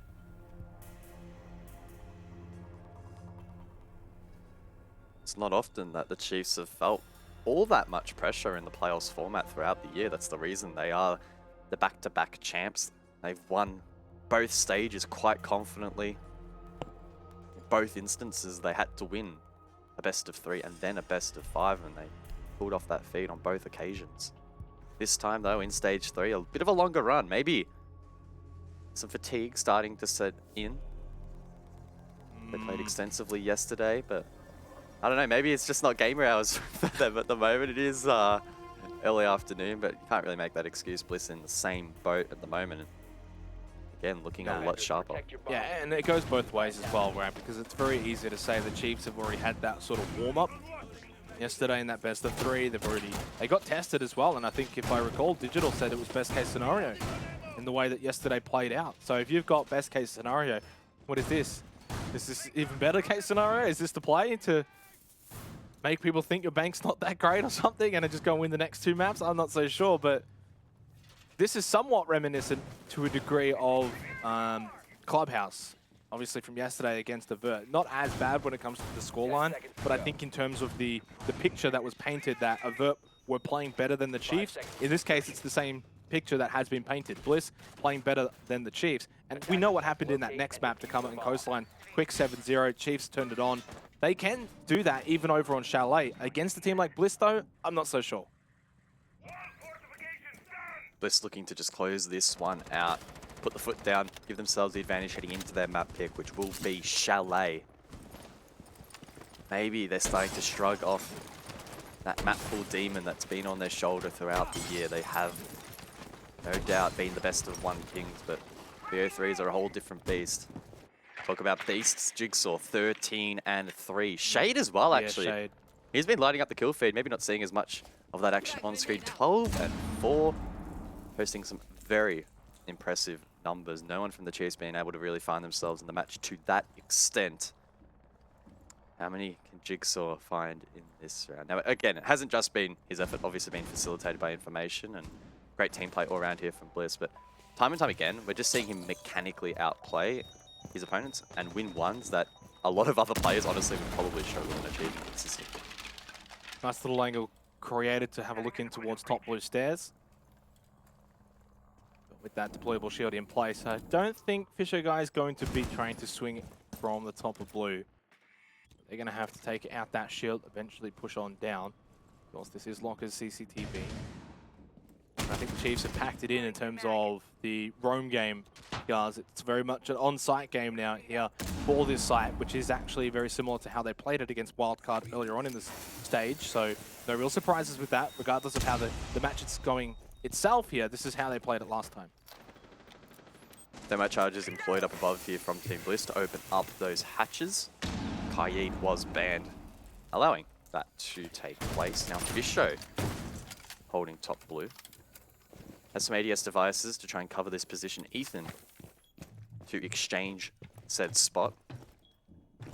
Might be one of the first times we actually see the MPX in action. Chief skin, go cop it in the store. Looks pretty good. A bomb has But been Ethan will need located. to really get to work with said MPX. He gets aggressive, maybe, to find a kill. Doesn't elect to swing wide, instead takes a drone down. Still 4 remaining for Bliss as they look to gather some more information. But Repix, he's been struggling a little bit, taken down by Worthy. Yeah, I think this is just the nature of this site in particular for Bliss. It's kind of against their nature. It's really difficult to rush it. It's very difficult to flush out those on site. You can't really create those sight lines as easy as you can, say, on like CEO Executive, for instance, through the Repel game. Jigsaw, though, regardless of the site or the situation, still finds a headshot kill on to Digital. The Shigai now inside of Vault. That's actually diffuser down on Shade. And Shade himself taken down too. It's a pretty big one. He's been amazing so far. Much better round here from the Chiefs. Clinical on defense in their approach. Much, much better off the back of that tactical timeout. But you move away from this site now where you have an opportunity to turtle on site. Now you're going to go back upstairs and play into Bliss's game. And that maybe has been a bit of a common theme throughout this matchup. The Chiefs, whether it be on the attack or the defense, have only really shown prowess on one particular objective, and that's not going to serve you well, not on bank, not on any map. You need to be able to play out multiple objectives and show that diversity in your play styles. So, yes, a good round win for the Chiefs, but not going to get too excited that the comeback train has started just yet. Second floor is going to be a real test for this team. The Chiefs were dismantled last time. The Bliss had a super strong repel game. Square control was pretty quick. And again, Bliss just looked super sharp. Jigsaw again, cleared stock, cleared the deep angle from that square position. From that, it's really difficult to come back once those crosses are held. So the Chiefs need to look to hold on to their life, value it a little bit more in this round, and not feed anyone from Bliss. And I know it's super basic analysis. Every site, every team has that goal. Don't give away free kills, but Don't die. particularly Step one. against Bliss, because they're just so mechanically sharp. Yeah. You give them an inch, I'll take a mile. That's the mantra that they have played with throughout the year, and the Chiefs well and truly would be aware of that at this point. Yeah, but it's not like Bliss are just sort of playing brain dead where they run inside and just try and frag out. They're opening up so much. And I think this site in particular, CEO Executive, it kind of gives me consulate vibes still with those windows in the Repel game. And then obviously Square Wall, once that gets opened up, then suddenly you've got the sight lines horizontally from that angle as well. And this is where Bliss thrive on this kind of site, which apparently all the attackers have thrived on this site. No team has been able to successfully defend CEO Executive in this match so far. We've seen it now 4 times. Well, this is the 4th time. Can the Chiefs turn the tide in terms of that department? If they can, give themselves a lifeline moving forward. 6-4, not that hard to come back from, but it is still match point for Team Bliss. And this is, you would have to say, the site to close out this map on.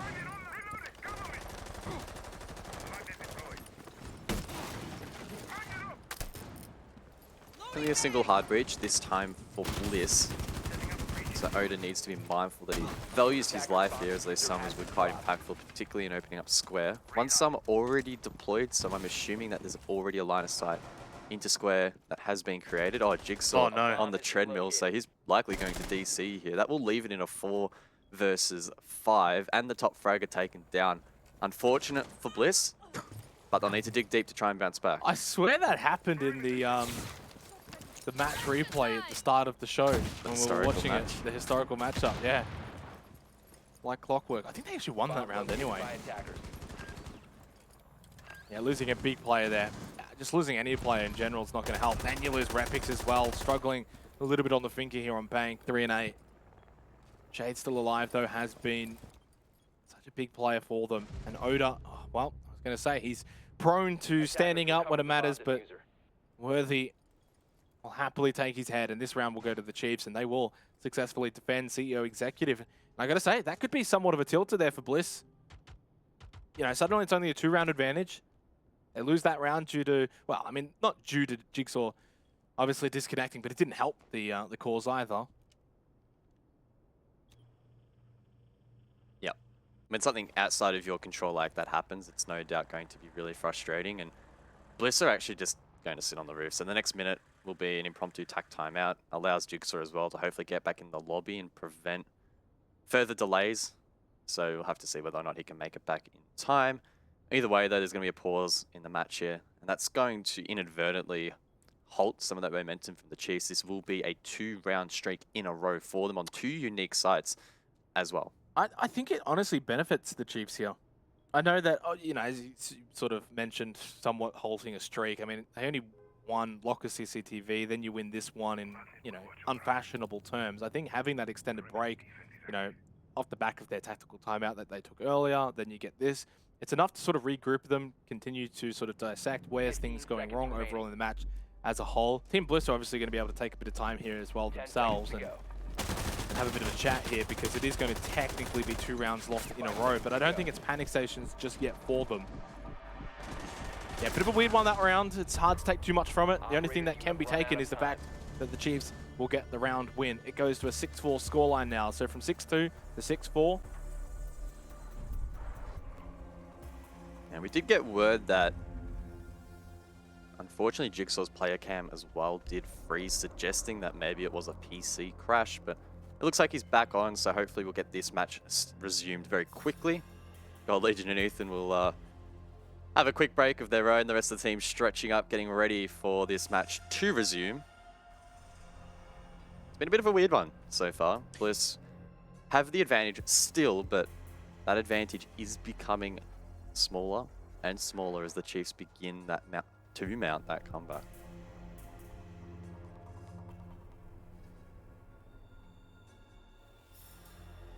Yeah, and those are the little things as well. When you get these little breaks in the action, you can go to the toilet, you can grab a drink, you can stretch your legs a little bit, you can rethink, you can chat. There's so much that you can do. And I think when you're the team that's behind still, which is the Chiefs, of course, 2 rounds down, it's going to benefit them probably more so than Bliss. But obviously Bliss can take some positives from it as well, where they can have a little chat. They've lost 2 rounds in a row. What's going wrong? What do they, you know, do they continue their course of action, or do they slightly change things up? I think more than anything, if I was Bliss right now, guys, I would be chatting about Locker CCTV. It's not going to be the site coming up right now, but it will be the next one if you lose this one, right? So I guess it's like that mantra. It's almost like tactical timeouts in a way. When do you focus on the site you know is going to show up in the 12th round, or do you focus on this one that's coming up now? But the problem is, I don't know which one's coming up right now. It's going to be either Talus Archive, or it's going to be Open Area Staff.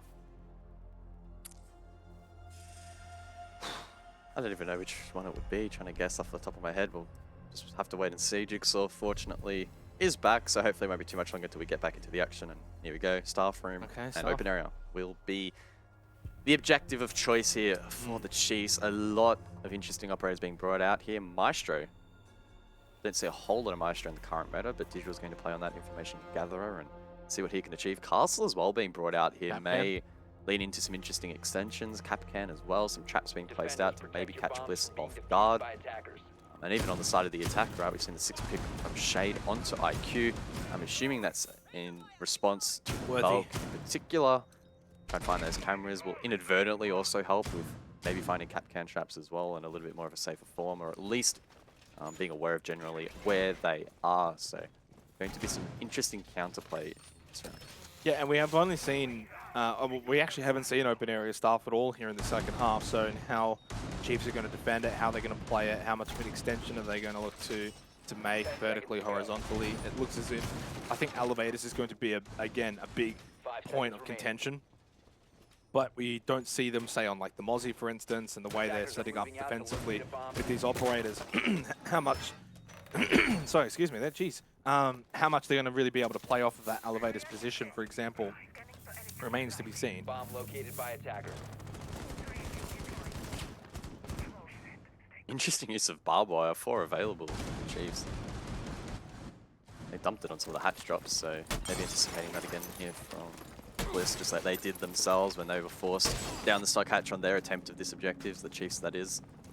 Obviously not ideal, and they were shut down, so Bliss will be, of course, looking to take some more map control, establish some greater entry points into the objective. I think that's the buzzword heading into this round. How many entry points can they get in towards that objective, making it difficult for the Chiefs to hold on and prevent all of those said entries from being covered. Now, Repix has struggled on the entry. 3 and 8, and he loses yet another. Worthy with a sharp shot. Yeah, Worthy's just, by the way, quietly starting to find a bit of form here on Bank. Started a bit slow like many of the Chiefs did, but now cracks double digits and makes some big kills. Unfortunately for Repix, it's mean, opening death after opening death. It's not been great. 3 in a row now, in fact. 4 in the second half. 5 overall in this entire game. He's had almost half of the opening deaths in this entire match. Jigsaw gets blown to pieces by Ethan. From 6-2, Guz. It looks like 6-5 will be on the horizon. The Chiefs trumping their own stats here on Bank, but Shade returns the favor. Ethan taken down. He'll be stuck on 7-7 for the remainder of this round. Good vertical established here from Bliss.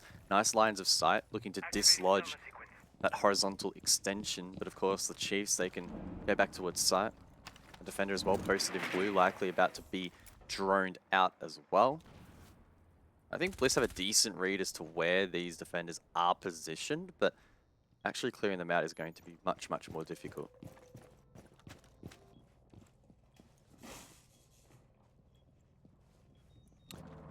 They've got some sight lines established, but there's only 35 seconds left, so they can only peer in through those sight lines for so long. It's now go time for Team Bliss. Watching the main stairs position, Digital wins that fight against Shade.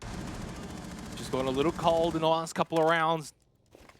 The trade though, Digital's down for the count, and Worthy continues to put on the Worthy show.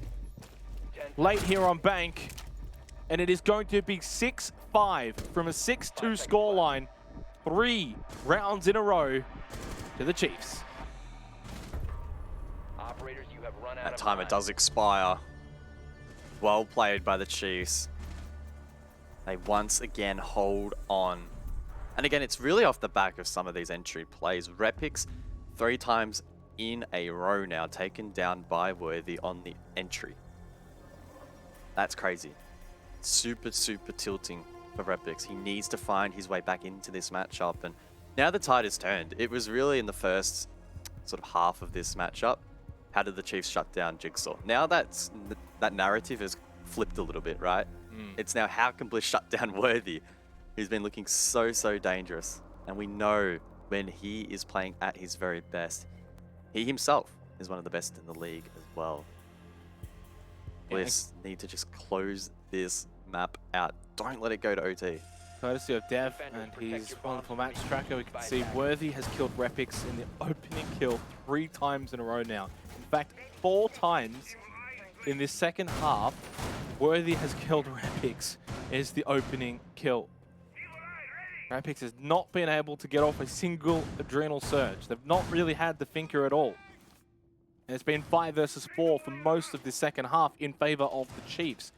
That needs to change. Coming over to Locus and CCTV. It needs to, guys. That, right now, is proving to be the difference maker here in the second half. Chiefs looking to go for a much safer hold here. No extension like we have seen in touches across Oceanic and PAX South from multiple teams. Instead, they're going to play a bit more traditional. The Maestro for plant denial in combination with the smoke will make server default quite tricky.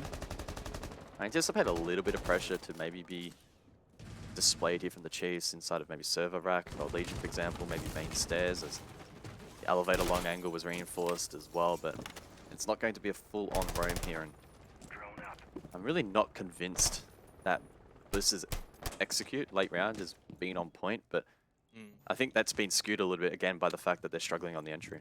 Yeah, and I think when we look at the way they were attacking at the start of the second half, they were a little bit more clinical in the early and mid portions of the game, so that the late game execute didn't even really need to be all that amazing. Here on Lockers and CCTV, again, you're probably going to expect that early and mid game to not really be that effective, simply because of the fact, yeah, Repix with the adrenal surge pushing down main stairs, he's expecting Worthy probably at any moment. Where is he?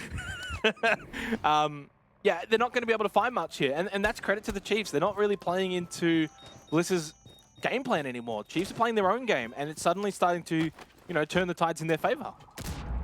Bliss content that first floor indeed is quite clear. Open area control now has been completely forfeited. In fact, they didn't really forfeit it as they never had it in the first place. Bliss just finally staking their claim.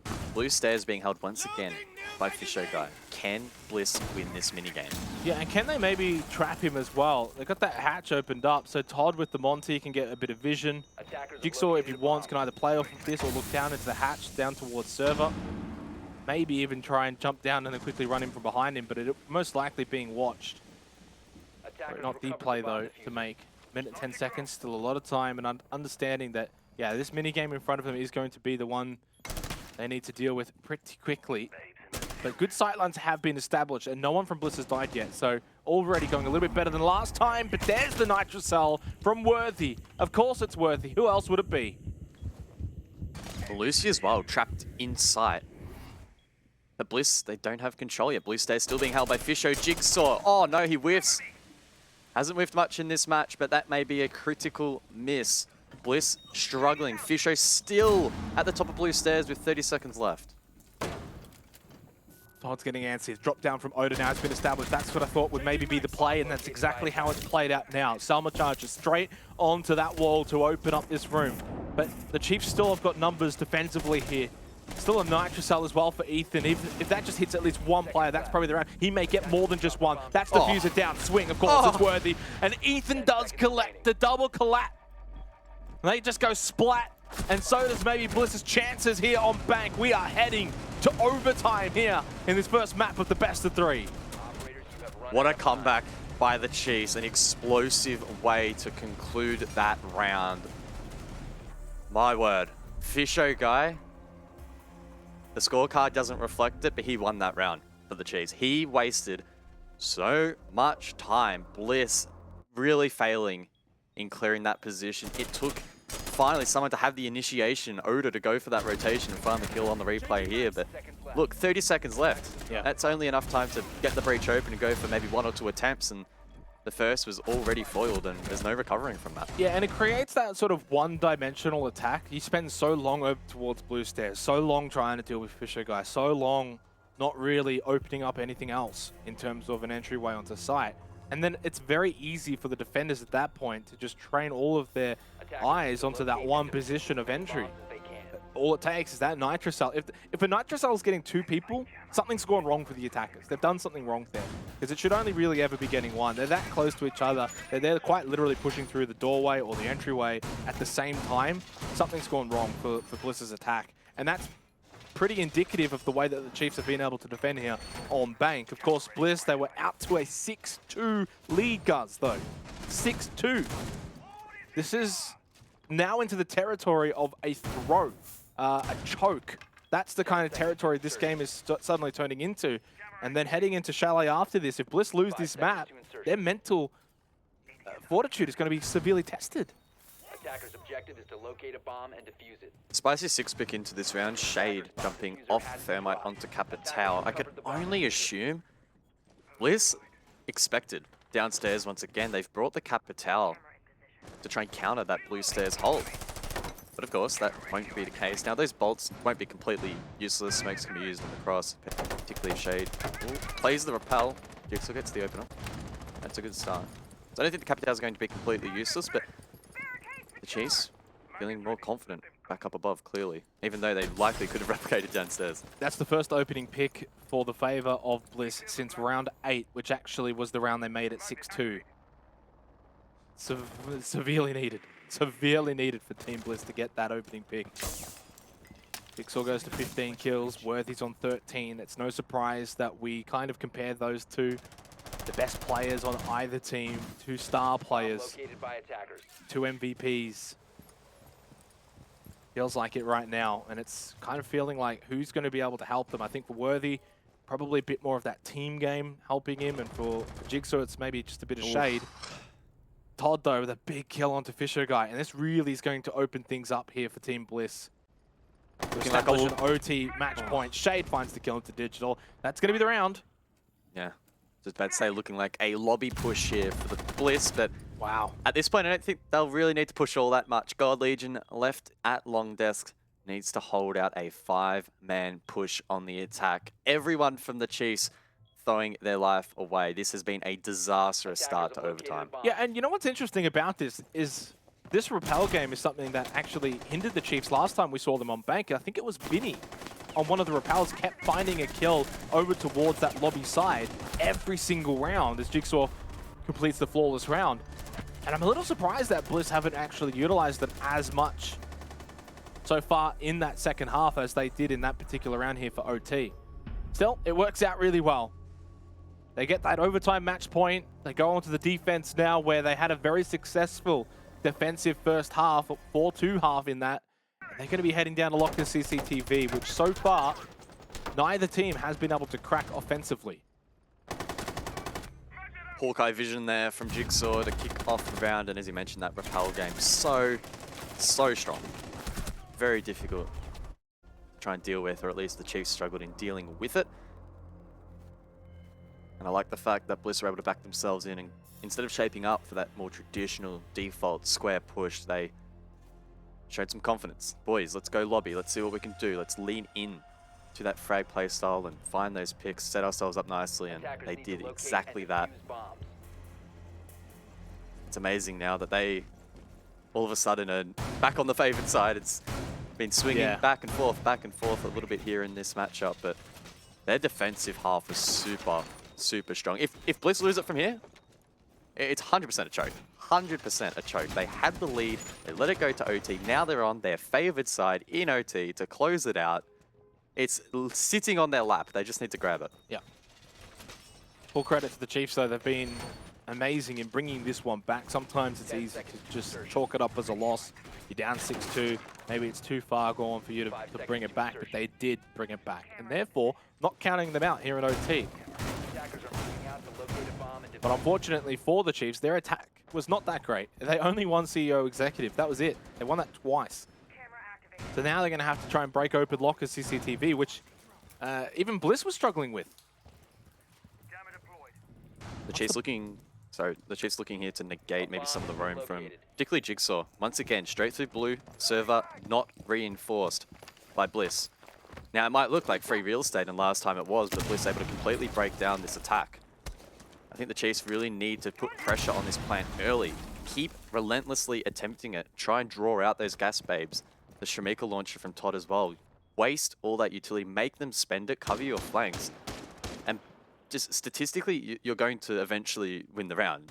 It gets to a point where Bliss will no longer be able to deny that plant physically. They won't have enough utility. So I'm looking for the Chiefs to straight away start attempting this nice and soon, as quickly as they can. The more time they waste, the less likely it is that this will work. We saw it last time from Bliss. They sent it in way too late. There's no chance they're going to get that plant down. So time is of the essence here for Chiefs. Yeah, and the one thing that works out really well for the Chiefs' favor here is by being able to open up that server side, you're able to then also establish positions of entry elsewhere as well, whether that's through parking lot, whether that's from up above. And so that means it's not going to be as one-dimensional as we saw from Bliss's attack in that 12th round, where they all just tried to funnel on through. Did not work, obviously. I think Shade, you know, I would have actually liked to see someone with a Nitrocell in that position. Doesn't have it, of course, but he obviously does have the gas babes at least. Worthy finds the opening pick. That's onto Oda. It's the Worthy show that continues on here. Needs to continue on for a bit longer. So much utility to deny, but not forever, as you said.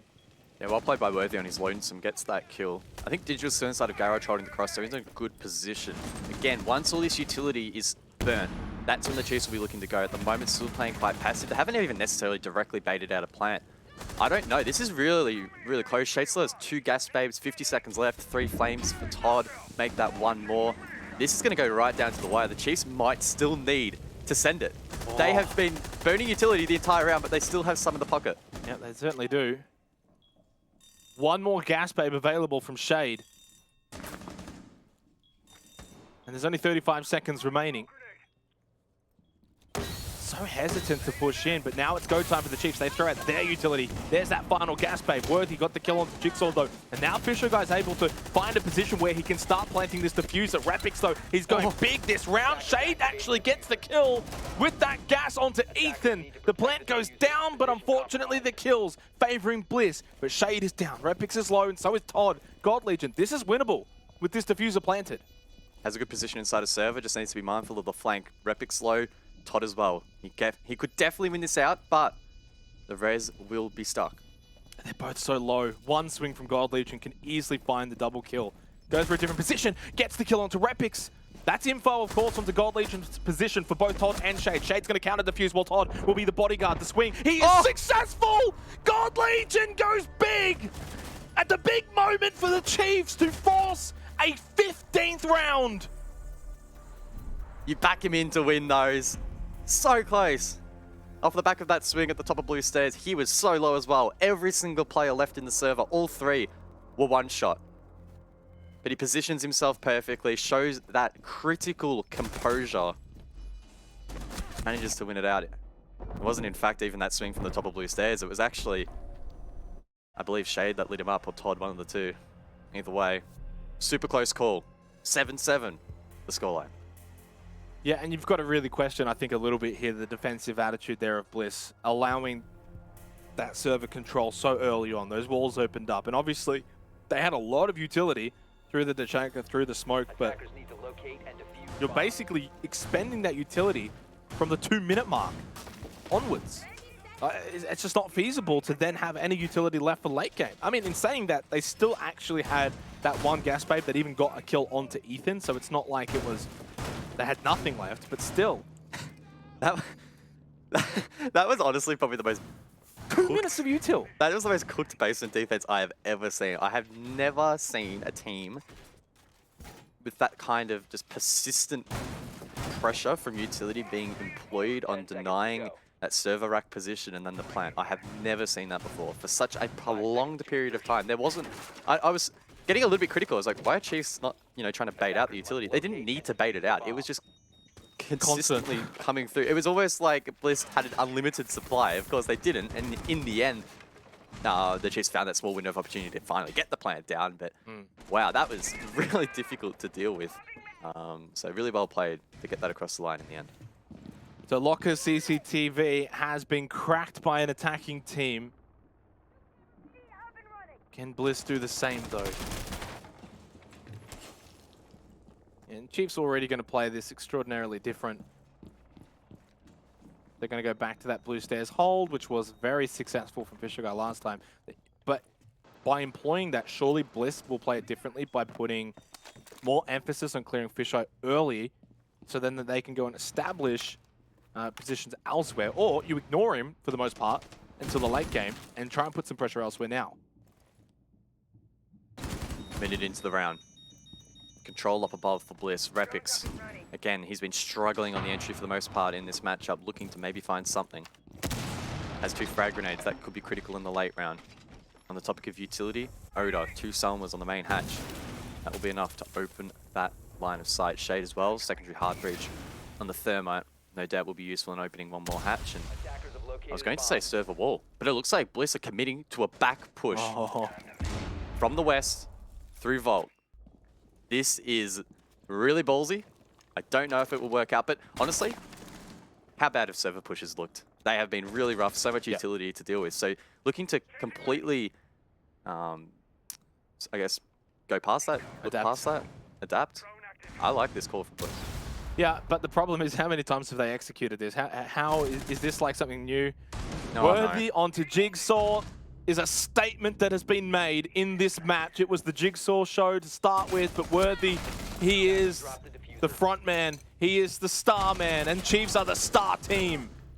Todd's able to get a kill onto Ethan. Repix inside of Garage immediately takes a big chunk of damage. Digital sends him back the way he came from. What a monumental comeback from the Chiefs, and it will set the tone significantly for this entire series. Heading into Chalet after this, they have to just send it. There's only 30 seconds remaining in this map. Plenty of plant and are still available here for the Chiefs. They just need to hold on. 20 seconds left. Give away nothing. What can Repix do? He's had a rough one this game, but we know what he's capable of. Worthy, still alive. A swing from Vault. Knows there's that player in front of him. You expect him to get 17. You definitely expect Worthy to show up when it matters the most. For the back-to-back champs, they win out on Bank. Can you believe it? They were down 6-2, but of course they find a way to win. That's why they're the champs. The back-to-back champs, they are on the hunt for the 3-peat. What a comeback. A 2-4 path against them. They dig deep. They had match point up against them as well for so long. Wow, that is such a great performance from the Chiefs, but at this point, we expect nothing less. An 8-7 result. What a match between Bliss and Chiefs. I don't even know if I want to call it a choke. I think it was just a phenomenal comeback from the Chiefs. I think the way that they played, Worthy showed up big time, Guz. They needed him. They were on the ropes, and they probably just were like, phone in, Worthy. Yeah, you want to just show up, mate? You want to just come give us a carry? And they've gone and done that, and Worthy was the lead man. Can I just say, 1, 2, 3, 4, 5, 6, 7. 7 opening kills to Worthy in 8 rounds? No, 9 rounds. 7 of 9. 7 of the last 9 rounds, Worthy had the opening pick. Says it all. You're not going to win if you're not getting opening picks, particularly on those bank attacks. We saw how critical it was to set yourself up in positions where you could trade picks, and bringing back deficits was a trend throughout this map where it was almost impossible. So Worthy has well and truly aided his team, put them in the box seat to not only win the map, of course, but the series as well. That's a really strong start for them, and they can roll that momentum and that confidence into the rest of this. I don't know, maybe we'll see Bliss fall apart. Maybe we will. Of course, it is a best of 3, though. This is where Bliss now need to win 2 maps in a row. Let's throw it back over to the desk where they can dissect that match. Yes, we ended up finding B2 after all there, Dev. Xenox being your buddy, your co-partner in the stripes there. But what a performance from the Chiefs bringing that back. Vast, have to go to you first. I mean, they really dug their heels in there. That looked done and dusted for Bliss. I thought it was over. You know, Bliss was 6-2 up. Worthy and Ethan were just really struggling to get in the game. I mean, for me, it was concerning when Digital and Fisho were top fragging for the Chiefs, and you know, God, Ethan and Worthy, they just looked a bit asleep. But as I was saying before, I think the Red Bull kind of kicked in. The boys kind of woke up a bit. Shout out Red Bull. Not as good as Matic at the plugs, but look, head over there.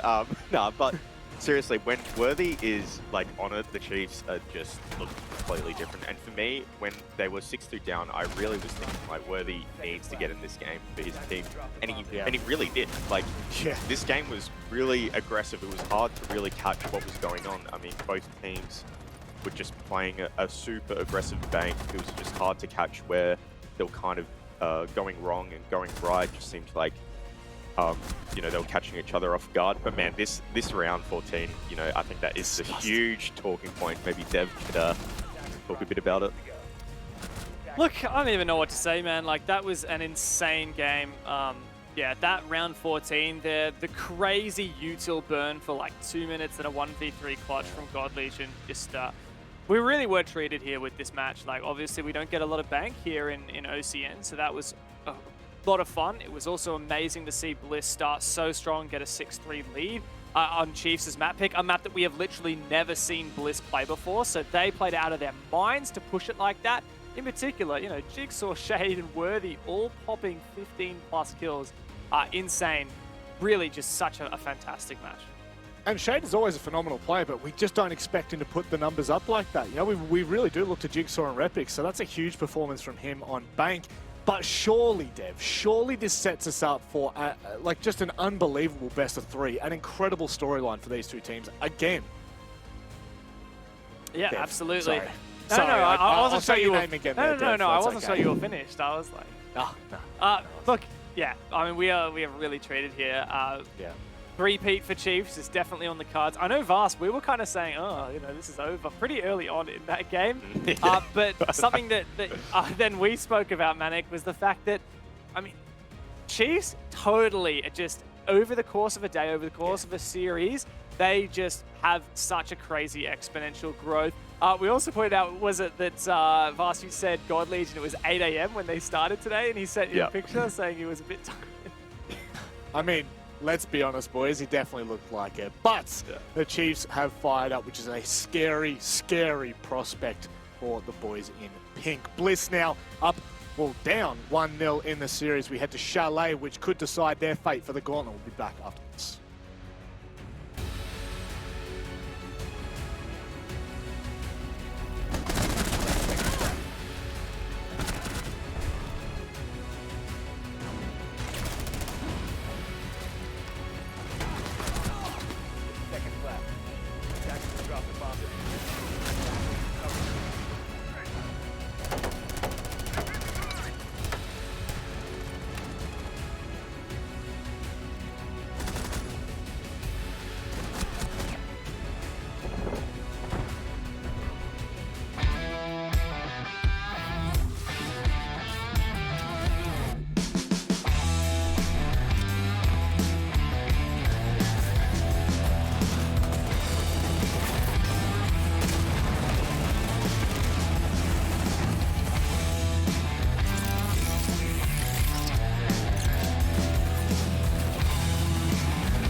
One map down and potentially one map to go. Chiefs are up in the series and it's looking deadly as ever for Bliss. This may still be the curse continuing and what has been a much talked about discussion when it comes to Bliss in their gauntlet runs in the big moments. They just have not been able to get across the line and now is when we ask them to.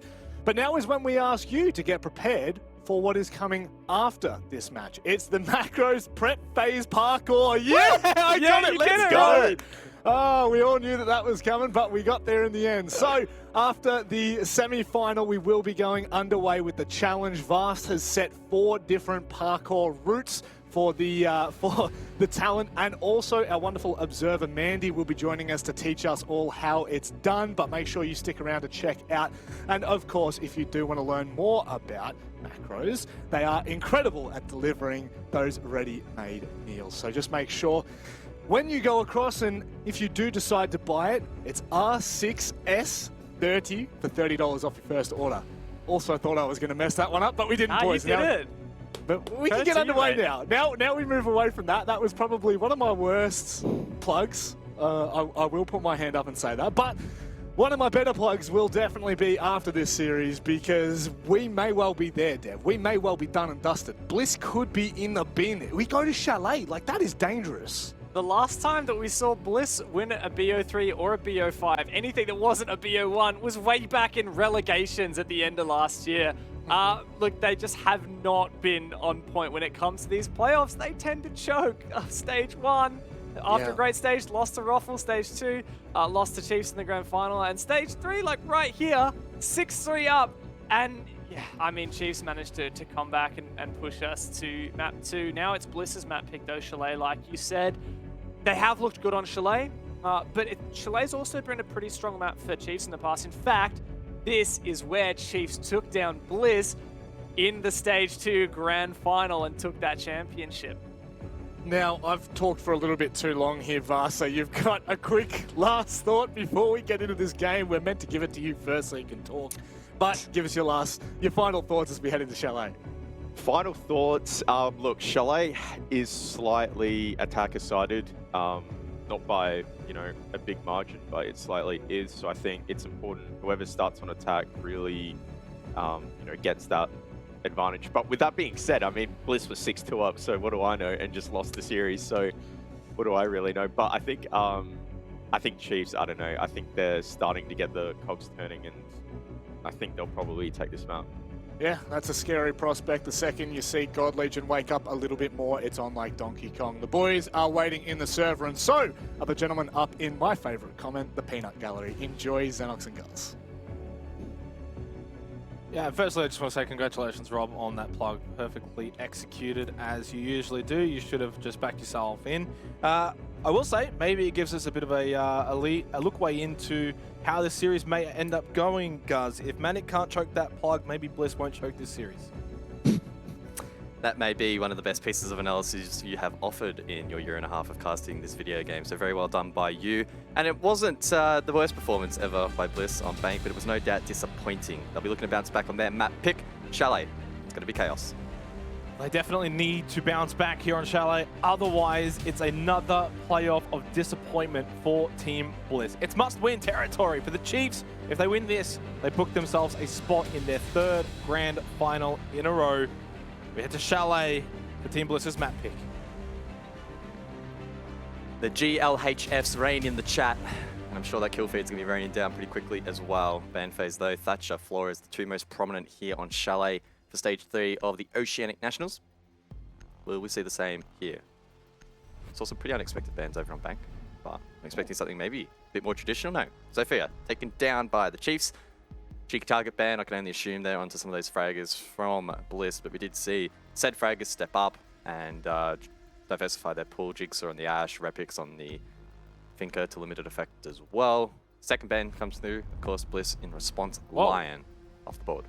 Yeah, and not the conventional bans that we typically see there. Of course, courtesy of that Macros graphic, you could see that usually it's the Thatcher, usually it's the Flores here on Chalet, but understanding that this particular game between these two teams is going to be very hot-heavy in terms of roaming and attacking, general movement. Sophia, Lion, perfect bans really for this particular game.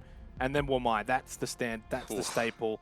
that does get taken out. And then from here, you're probably expecting either the Valk or the Mirror. Chalet, at the best of times, is super frag heavy. This match is going to be amped up. Bank, we saw Thatcher Flores banned out. Not banned out, rather. Thatcher Flores available. Didn't actually get leaned into too much, but I expect here on Chalet, if teams really want to open up those attacks, bring at least one of those, and my god, you're going to be having an absolute field day. You think about some of those key positions that teams try and hold with utility, half-fallen office, for example, top library stairs. That's going to be so challenging, especially compounded by the fact that Wamai's taken down.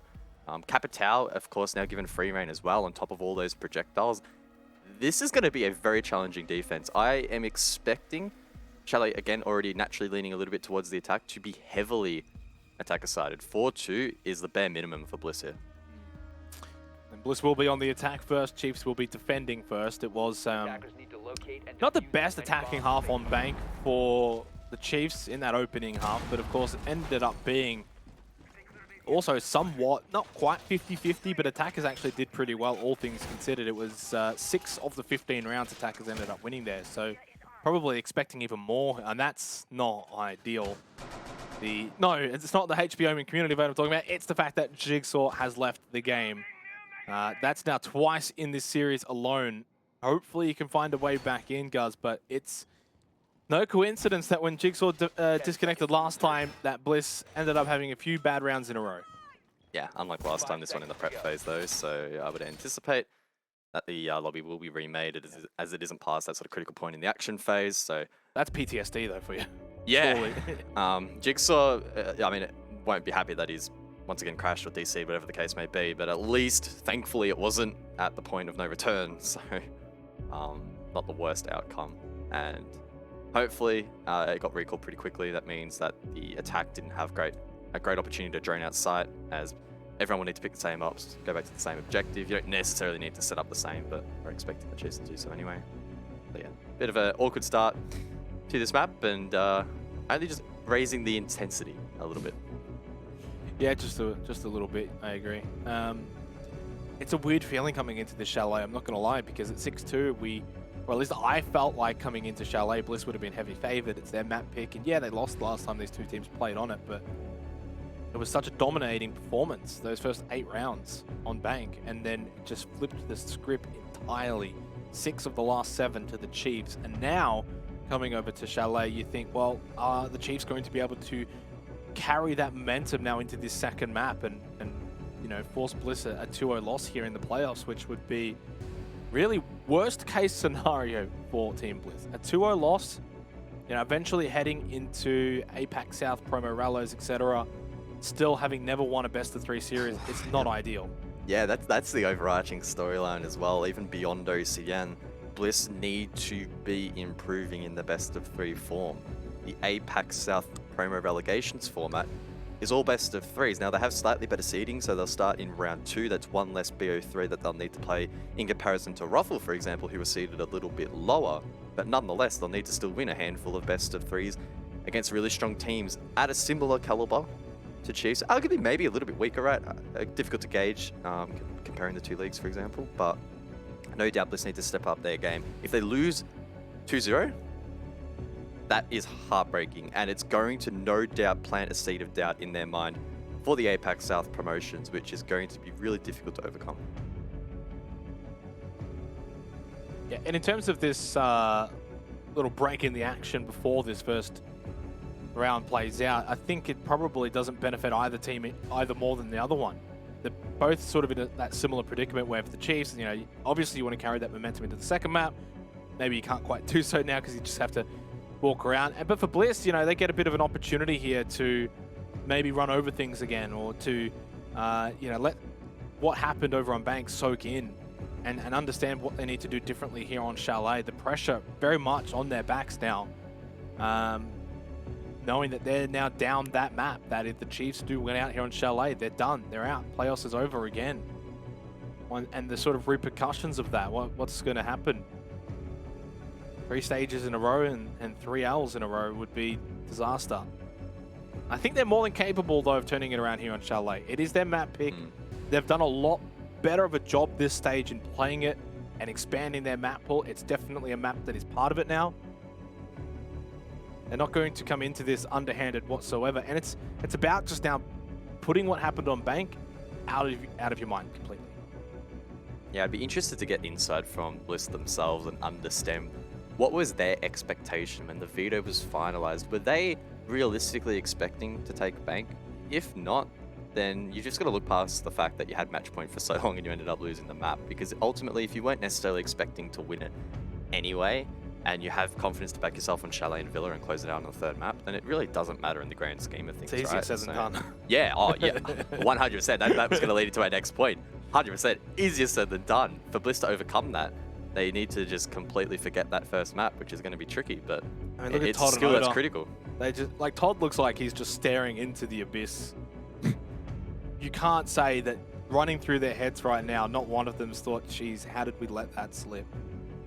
Where did it go wrong? And those thoughts are normal, right? That should be normalized. It's a very normal thing, but it's something that you almost have to force yourself to move on from it. Once you get into game, you will actually be able to move on from it because you get so caught up in the game itself. Yeah, especially if Bliss get a good start here on Chalet, that's no doubt going to amp things up. And again, with the bans played out and the nature of Chalet being a little bit attacker-sided, they should be able to find some comfort in that, I would think. Start off strong on the attack, roll some momentum back, and then yeah, naturally that Bank performance is going to be in the past. You'll completely forget about it anyway. So I guess it's just brewing at the moment as we wait to get back inside of the server. As Jigsaw, again, if you are just joining, has disconnected. So we're waiting to get this lobby back up and running for map number 2. The other thing I want to sort of touch on as well, and it goes back to the Bank map, was opening picks. We already sort of touched on the Worthy show and how dominant he was in that second half and OT. But as a whole, Guz, of the 15 rounds played, only twice did someone get an opening pick and that team was then not able to win the round.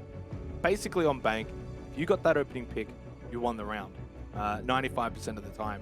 And I think Chalet probably is the kind of map that can play out in a similar fashion where it's not that difficult to get the opening pick. It's not that difficult to snowball off that opening pick. And generally, when you're playing with teams of this caliber, the team that does get that opening pick is so talented enough that they're going to be able to capitalize on it, more so than generally, you know, without sounding rude here, but if a lesser team, say, finds an opening pick through either sheer luck or whatever, generally that really good team on the other side can sort of overcome that 4v5 disadvantage anyway. Yeah, both teams tend to be quite strong in the late round. Now, Bliss did struggle a touch on Bank, but as you sort of mentioned, no doubt that was hampered by their inability to get the opening kill, and Worthy was so difficult to shut down. Digital as well, on screen now. He's been solidly performing over the last couple of days, and he seems to have a bit of an enigma around him, I guess, in playoffs. His form throughout the year, in fact, quite strong, stepping up when it really matters, and that's all you can ask for players. Sometimes we do see players actually degrade in performance throughout playoffs when it really does matter, when that pressure and stakes are there. But Digital just seems like the most chill bloke ever. He's always got a smile on his face. Every time the player cam's on, he's cracking a joke. So the vibes of Chiefs, it's really good at the moment. Yeah, and if I remember back to the very start of this year, there might have been some question marks on Dig and his yeah, for sure, contributions to the team. And boys, there's definitely going to be no question marks going into next year. He has had a solid year of play. And as you said, when it comes to playoff time, he's able to take that next step. And there's honestly, I think, so many on the Chiefs roster that are able to do that. No more than, say, Worthy, for instance. And even someone like Fisher Guy. The way he was able to play those certain positions on Bank, I think you said it perfectly, Guz. It doesn't go in the stats, but he still has a large impact on the round. Yeah, and that was a discussion point that was raised throughout maybe stages 1 and 2 when Fisher statistically was really right down the bottom, especially in APAX South, for example. He was posting some poor quote-unquote numbers, but we have seen his impact felt outside of the scoreboard. I would say that, honestly, of all the players currently in OS, he's one of the few players who, even when he doesn't post great statistics that we record, is still having monumental impact. And a lot of that also not even just positionally and wasting time and playing good utility, etc., but also his just ability to communicate. And I know he offers a lot to the team outside of just inside of officials, whether that be strats and dry runs and new ideas, etc. So it's important to, I guess, highlight just how important that can be. It's not just, you know, Worthy getting kills, for example, or Gold Legion clutching up. It really is a team effort for the Chiefs, and that's something they've been building upon for so long. The core four outside of Ethan have been together now for absolutely ages. Vast was with them for a long time as well. Of course, he's now washed and Ethan jumped in, but this core together is just, they form such a strong bond, and I think that's really helped them this year. Fortunately, we're back into the game, and we can get started with the game. For those maybe who have only just tuned in during our waffling, we haven't actually played a single round yet of Chalet due to Jigsaw disconnecting in the early prep phase. Everything's right to go, and now we can get started for our second map. And for those who maybe left map 1 a little early, maybe you went somewhere and it was 6-2 to Blitz, and you think, all right, they're going to win it. You popped off and you come back and you see a 1 next to Chiefs. It's not a mistake. They did make the comeback, an 8-7 victory on Bank for the Chiefs. And now they have themselves a map advantage here coming into Chalet. If they win, they will go into the grand final later this afternoon against the Knights. Yeah, I did hear an unfortunate tale from a specific reporter in Perth that may have left the last game at 6-2, come back and seen the results. So definitely at least one person watching the stream has done that today. And we thank you, Ducky, for all your efforts throughout the year for Snowball Esports. Great reporting, and thanks for waking up. And I'm sure it's probably about 7 AM at the moment in Perth. So good effort to get up nice and early to watch these games. And hope everyone is enjoying the matches so far. Yesterday was very exciting, and I'm sure we're nowhere near the climax for today, and who knows, maybe this still has 3 maps in it. If Bliss can build some momentum on these Chalet attacks, can they head us to Villa? I think it's paramount that Bliss get off to a good start here. It's their map pick. They're fresh off of that rough defeat to the Chiefs. And I know it sort of goes both ways, right? Because if you get off to a good start, it's like, well, we started Bank in a good fashion as well, but couldn't capitalize. In saying that, here on the attack on Chalet, I think you said before, 4-2 by all means is going to be required. So you need to get off to that good start. And then you need to put what happened on Bank completely out of your mind and finish off your good work. And Fisher Guy over here in Solar, this is the kind of position, it's almost somewhat reminiscent of Blue Stairs over on Bank. He's able to survive that from the Capital. But they clear him from the stairs position, so it's somewhat not too... Well, he actually just retakes it. Thing is, he's going to be super vulnerable. A single nade anywhere near him is going to take him down, whether that be from below or even through these solar windows. So Fisher now in a pretty bad position in terms of his health, at least. Positionally, he's not too bad, but he should be cleared pretty easily here by Bliss eventually. Still half the round to go. Here we go. Here's the nade from Repix. But this is the thing. He's expected to die here, right? He's going to take an L. He's going to take a death to his name. But this is what he does for this team. He takes that sort of punishment, holding this trophy stairs position so that, Bliss are not going to have an easy entryway in on site here for Master Office. 1 minute and 15 seconds remaining. And what have Bliss actually achieved here? They're actually down a player now with Ethan finding the kill onto Shade. Again, it's something that Fisher Guy doesn't get the stats for, but he's denied so much time. Todd eventually does find that kill though, so it's a 3 versus 3 equalized with 60 seconds left on the clock. Bliss still hasn't quite got control of Solar, but Todd now at the top of the stairs should claim that as Digital is forced back. Worthy down below could go for a play, and Ethan in a prime position to begin denying that plant. Only has 1 gas babe left though, so it could be tricky, and also has been droned out. A pretty even round at the moment. 1 pick could swing things. Yeah, Ethan's got to be careful he doesn't get pinched inside a closet here. Well, spoke too soon. Apparently, he does get pinched, and Repix finds the kill. Oda just pushes straight into Office now. Looks for something here. Digital and Worthy, though. 2 players you would want alive if you're a Chiefs fan in this scenario. Worthy, for obvious reasons, Digital's pretty good in the clutch, but Oda wins out against Worthy. Now, how many times have we seen Digital in a 1vx? He's already found the first kill onto Repix. Has position inside a bathroom, but Oda's now actually taken this shield for himself on top of Piano and turned it around on the Chiefs here. 40 seconds for Digital to make something happen. He gets info onto Oda at Piano, but boy, that is an impossible position to flush Oda out of. Swings wide. Just trying to desperately find the kill. I think he better clip the shoulder there of Oda. But the Nomad too strong. Bliss with a solid start. Yeah, and a solid start because they faced adversity in that round. It was a good start from the Chiefs. Fisher Guy with a decent position over towards Trophy Stairs was able to deny so much time and so much position inside of Solarium was pretty much not there for Bliss for so long. I think it was about a minute and 15 seconds left by the time they were able to sort of clear that position. Then a couple of trades sort of ring out around the map. Chiefs actually had the 1-man advantage, and then it was just sort of push on site, find a couple of kills, Bliss went out, they get the plant down, and that's basically the round summed up. Surprisingly enough, though, we are actually going to see the repeat of Master Office here. Defenders, protect your bombs from being defused by attackers. It was very close. There was a point in the round, it was 3 versus 3, and then actually Repix really stepped up and helped open up the round, and then Oda had that cross to prevent the retake, particularly from Worthy, so I think it could definitely swing back the other way here if Chiefs tidy things up. Fisho, if he manages to retain more HP, particularly over towards Solar, it's still going to be very, it's going to be more difficult, in fact, to clear him out. Todd, though, still does stick the Capitao. Great counter again when Umaya is banned out. Jaeger doesn't catch those bolts, so you can send them in quite freely and try and find that early damage. So keen to see that dynamic once more. How aggressive does Fisho play? I'm anticipating he'll rein it in a wee little bit, but still, again, tried to deny that Solar entry.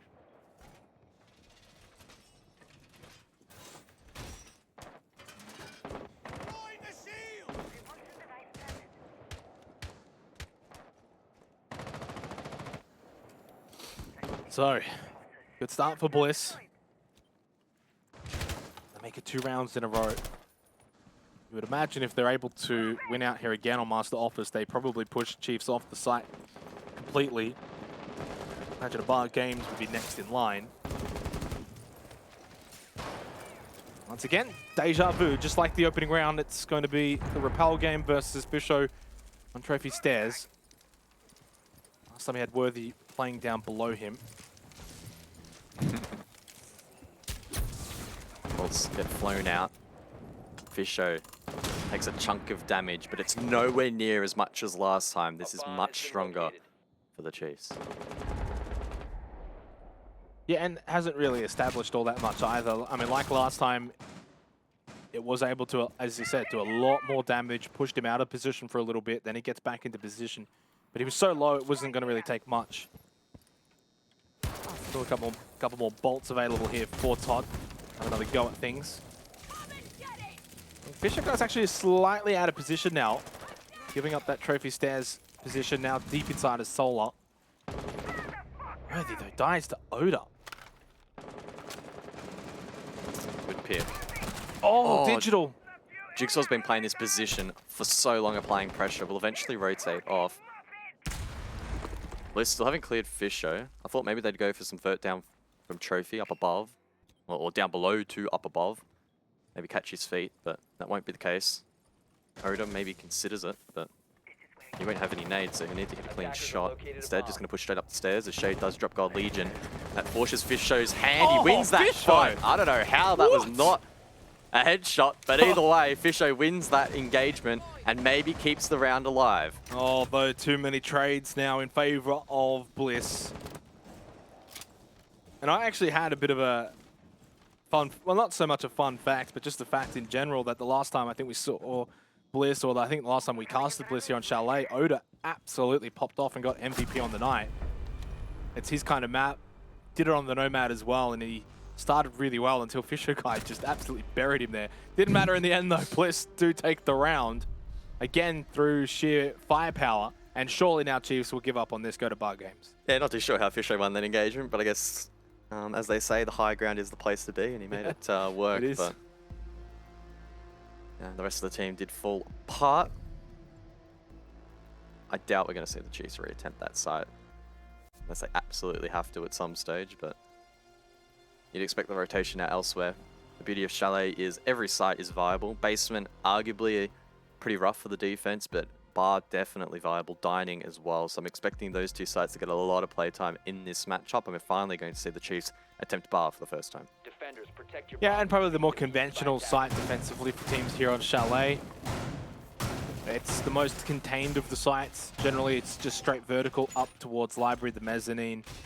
It all really comes down to the attacking team more than anything. The sort of staple of the structure is shield top of Library stairs, shield over towards chimney on the mezzanine. It just depends on what the attackers want to do. Do they go for that solo take, or do they go for a bit more of a pressure take onto Library?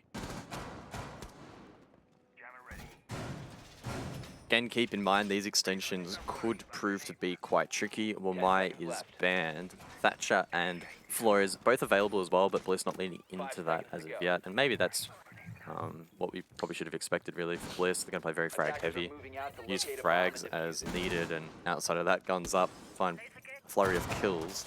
Pretty aggressive extension from Worthy and the Chiefs, all the way over towards Bedroom, looking to deny that free solo take that we often see for this push, and Oda's probably going to walk into that quite quickly, unless he's going to go horizontally through Dining. Just straight into Westbane and get a few of those air jabs out. Jigsaw loves this position and generally very successful at it and putting a lot of pressure on that player, typically top library stairs. If there's anyone loitering in piano, which is generally not the case for defenders, they'll get flushed out pretty quickly, but it's typically going to be more about aggressing that player top library stairs and over towards the mezzanine as well. But so far, nothing out of the ordinary here from both teams. A very standard played out version of Bar Games. Maybe just a little bit of the positioning from the Chiefs defensively is not quite status quo. Digital over in piano, able to surprise Jigsaw. I don't think you would have expecting him to play from that position. This is actually a little bit different here defensively from the Chiefs. Less on site and a little bit more of that extended roam towards that Master Office position, and piano works out really well. Now they can fall back. And fall back they do. Pillar held by God Legion, good vert as well for that horizontal push as that line of sight straight onto ping 2. See on that northern door. Worthy as well has backed all the way in towards a library. So this is very, very challenging for Bliss. From this point onwards, it's 100% the Chiefs round to lose. Yep. Time is with them, utility with them as well. Positionally, they're looking fantastic. Yes, Worthy has been droned out, but actually clearing out this position is easier said than done.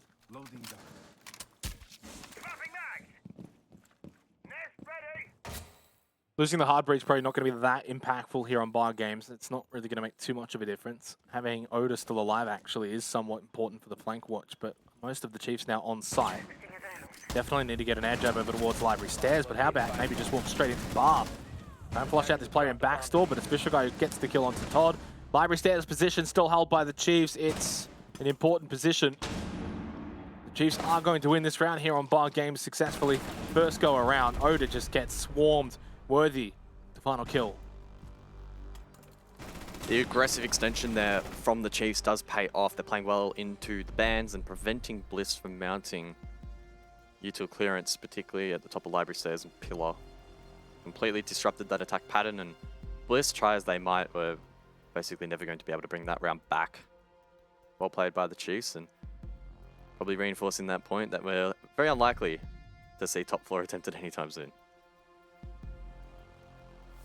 Well, you say that, but technically the way that Kitchen Dining plays out with that vertical hold above Master Office, it kind of plays out in a similar manner.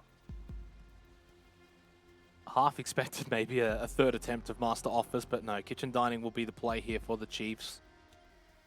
Generally a site with quite mixed results.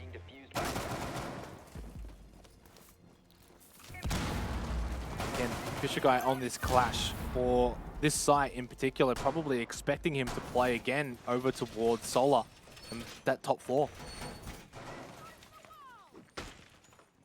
Yeah, can only assume that will be the case, but once again, Bliss bringing a perfect lineup to try and counter that. Nomad air jabs can disrupt, Capital bolts can flame him out as well. And, no doubt the nades from Repix as well could prove to be pretty useful. A lot of pressure going to be on Shade, I think, in this round. Needs to make sure that his hard breach is really clean. He'll be tasked with opening up the line of sight and entry point in towards Dining on that south wall from lobby in towards the B objective, and as well he'll be looking to apply pressure, I can only assume, up above to half wall and office, and nullifying that vert. Digital and the rest of the Chiefs roster roaming up above, so a pretty big burden on him to perform.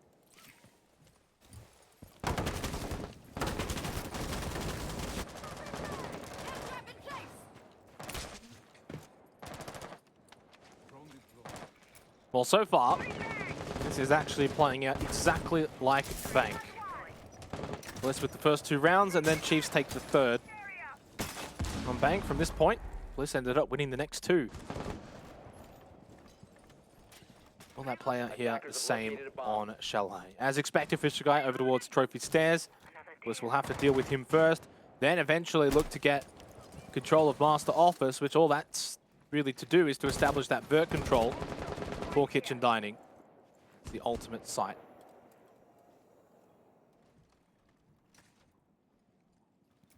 A minute spent. No one from Bliss in the map yet. This extension from the clash is really proving to be difficult to contend with, and Ethan's ready and waiting for a player to maybe get an impatient swing inside. Grenade cooked from Repix. They need to clear the clash. Yeah, and they've already committed too much time as well to this now, so you may be thinking, can they sort of rotate off of this? Can they find another entryway, say through lobby, and go straight in towards dining? But there's only a minute and a half remaining.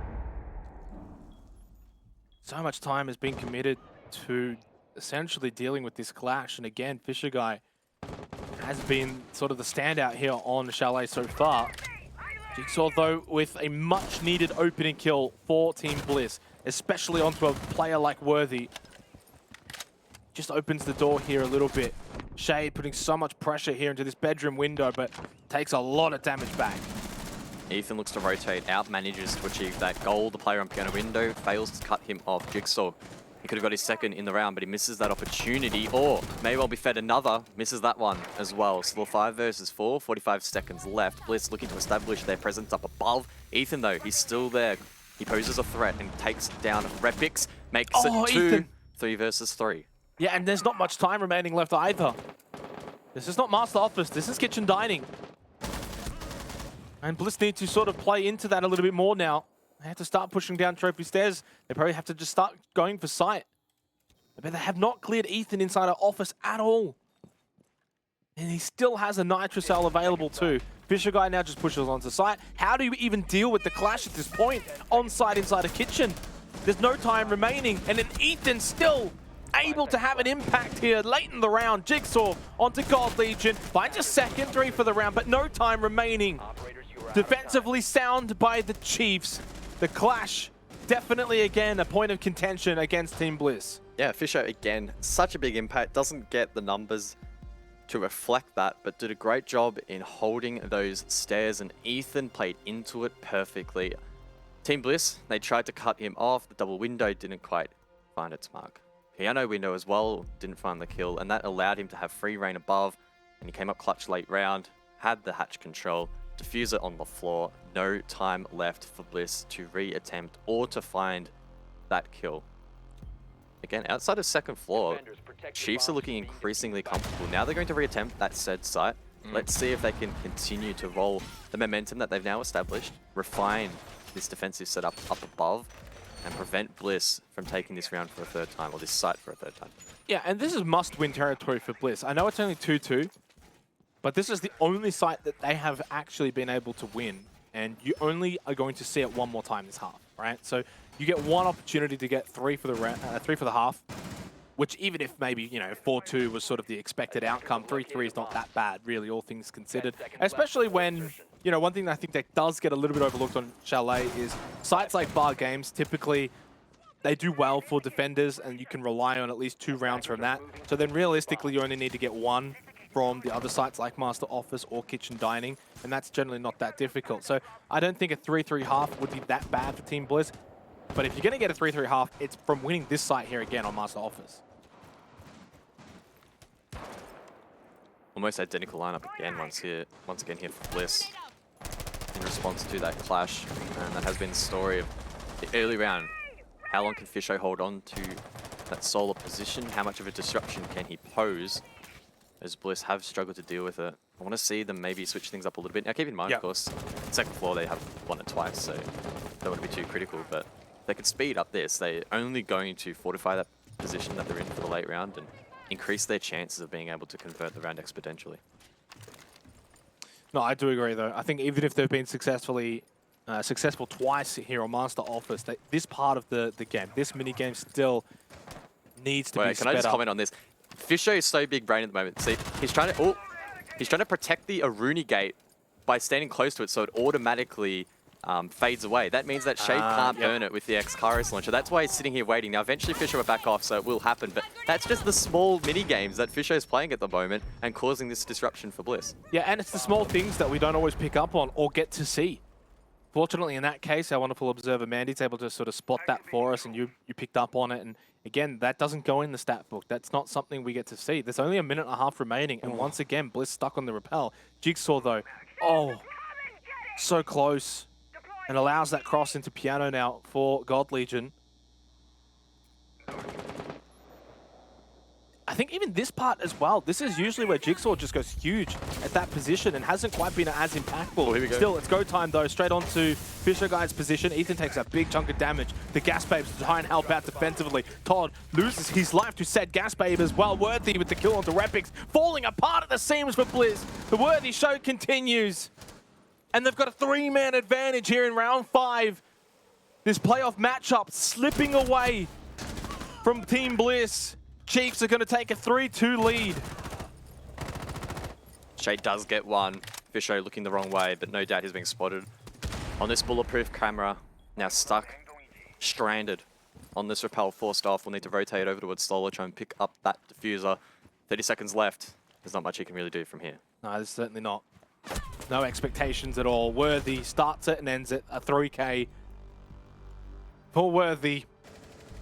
And speaking of three rounds in a row now for the Chiefs.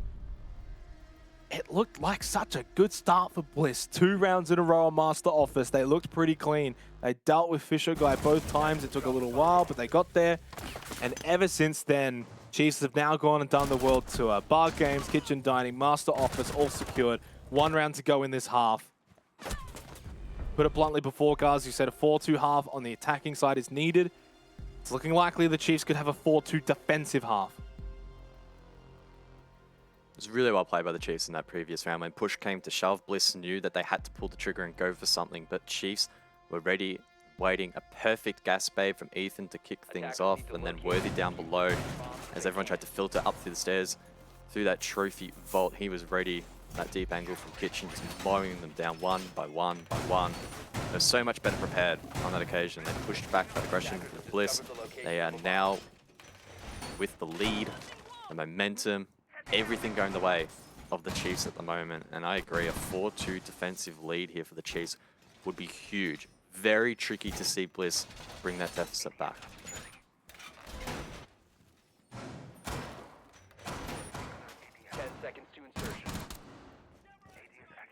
It's worrying times for Bliss. 5 seconds to go. So the last round was must win. This quite literally is. No questions about it. Attackers are heading out to defuse a bomb. Remains to be seen though, maybe there's an opportunity in the second half on the defense. Maybe this ends up being a defender-sided Chalet. Could be a possibility. Hard to count that out from the equation. And the one thing that's been, I think, more noticeable for me is the Chiefs have done this without necessarily being overly aggressive. If anything, it's almost like they've used their defense aggressively by the positioning of Fisher Guy and the positions that they've held without necessarily like spawn peeking or going for jump outs or doing anything extreme like that.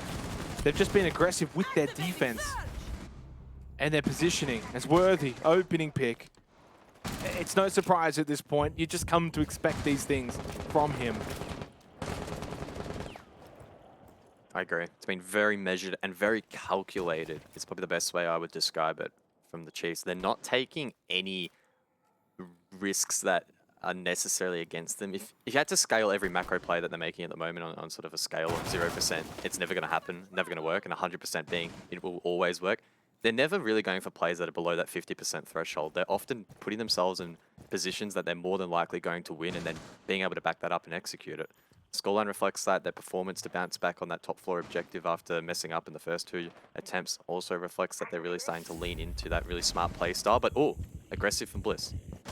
Yeah, this is where you got to switch it up a little bit. The conventional approach is not working. You got to just go and play into your play style. Be aggressive. Make plays that have that high risk, high reward. Todd's going to get in. He's going to get that plant down. And suddenly Bar Games has been breached. Oda with the kill onto Ethan. And all of a sudden, Bliss now actually with the advantage. God Legion's still in library though. Can play this position. If he finds the player on this library balcony in Oda, there's an opportunity still with that library control to bring it back. Worthy, 2 in the round. Right pick still has to be pushed out of bar stock though. It's taken by Bliss. 3 on 3. Worthy's still alive. Digital. It's his time to shine late in the round. But still, Todd in this position, you would have to say the favored player. I think he flamed it. I think he may have denied the plant. Digital taken down 2 versus 2, can play outside the window, and we're past that critical time. Bliss are going to sneak the round. Yes, Chiefs get the kills, but it's too little, too late. We close out the half 3-3. Mission successful.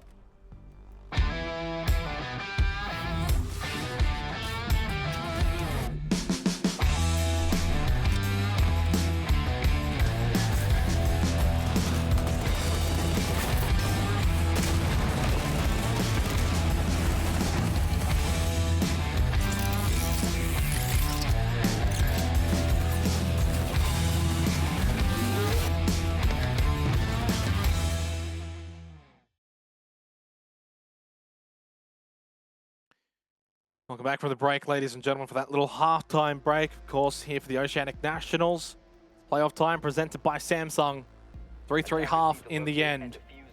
Couldn't split them. And a much-needed round has been captured for Team Bliss. It was looking a little hopeless at that stage of 3 rounds in a row to the Chiefs, but they do bite back with that attacking round win on Bar Games. Now, defensively, what have they got here on Chalet in the second half? Yeah, a little bit concerning that previous round. The Chiefs, I don't think anyone was playing inside of backstore, and if they were completely caught off guard. Bliss allowed to jump inside the game's double window, got the plant down, and very difficult to retake that site. Really well played by Todd as well with the asphyxiating bolt to win out the round. Capital being used quite effectively in that first half, in more ways than one. I think Bliss have honestly scathed the way a little bit here. 3-3 is not the worst position they could have found themselves in. I was anticipating a 4-2 lead for the Chiefs, which would have been near disastrous, if not disastrous, for Bliss. So they're still in with a fight here. They're in with a shot. This is Bliss's map pick, so we're expecting their defense to hold up. And the one thing as well for Team Bliss and their defense here on a map like Chalet is they're probably going to play into their aggressive nature. You can kind of see it with their lineup as well already. You know, the Mozzie, the Valk, they're going to be probably moving around in positions maybe to try and catch off the Chiefs here on the attack. Look to be aggressive, look to be in their face a little bit as well. God Legion, though, just straight in, by the way, and actually Repix and God Legion somehow have just sort of gone past each other. A little bit awkward. Repix will sneak away to backstore. Digital, front door, lit up. Couple of roamers down below here for Team Bliss. Looking to play aggressive, deny these entries.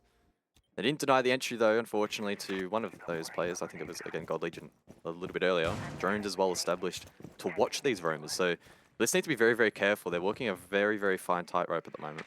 That's what they need to do, though. That's what you expect them to do as well. Usually, they're able to win out, but not this time. Jigsaw loses his life to Digital. There's that fine rope there. The Chiefs now take the advantage. Minute and a half remaining. Repix is able to get that kill at least onto Digital. Elsewhere, Todd got Fisher Guy. And how quickly things can change. Minute 20 now left on the board. 80 seconds to work with here. The Chiefs need to salvage a man disadvantage. Diffuser also has been dropped, so that will take time to recover. Team Bliss rotating back up above. Now Repix, the only roamer down below. Looking to find this swing at West Main. Doesn't win the fight. Worthy. 9 and 3 looking sharp. Yeah, Worthy takes a big chunk of damage, though, and there's only a minute left in the round. Bliss still with site control for Master Office. The Chiefs edging closer as well, but Worthy has to rotate all the way to pick up this diffuser. Attackers have recovered their diffuser. I'm out!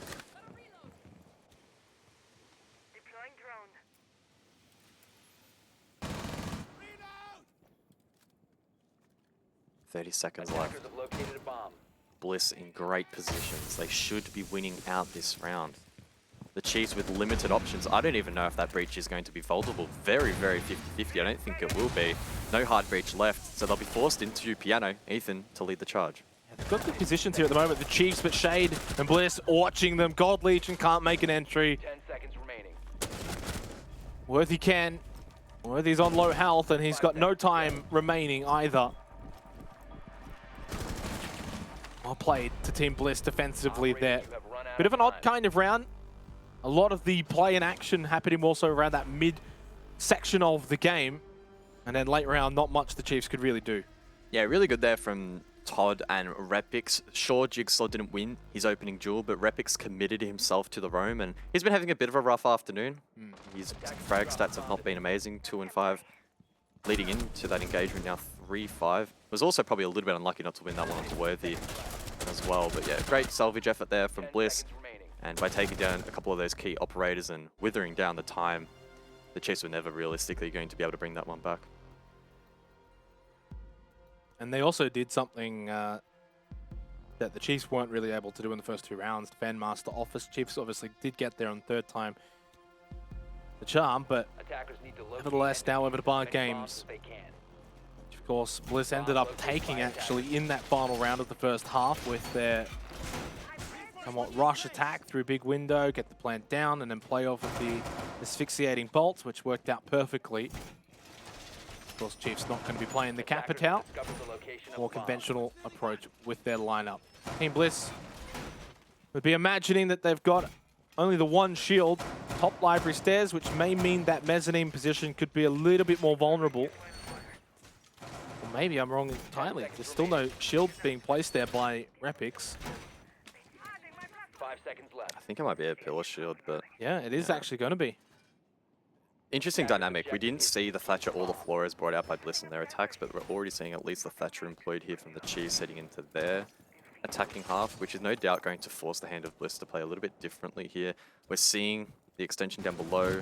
I anticipate that we'll see a pretty heavy roam game here to disrupt this attack and maybe pick off a couple of these key attacking operators. Because just sitting back and waiting for them to come at you straight over towards that top library stairs position, the mezzanine, etc., it's really not going to end well for you. So I'm liking these change-ups from Bliss. Again, they don't really have much to hide for here in terms of their strat book compared to, again, Chiefs, who still have a critical APAC South game ahead of them playing more default. So I'm glad that we're seeing them, I guess, experiment a little bit here.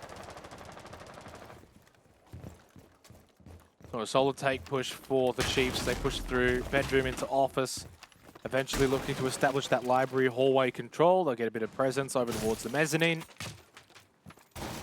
This is where it's going to be very intriguing to watch the top library stairs and how that's going to play out. Without that deployable shield, usually it's one of the mini games that does get played out here on Bar Games. That entire mini game is just not even a factor at the moment. Minute 45 left. Bisho droning ahead, establishing information for the Chiefs to now play off of as they look to go for a pretty traditional take. So I'm keen to see if this will work out.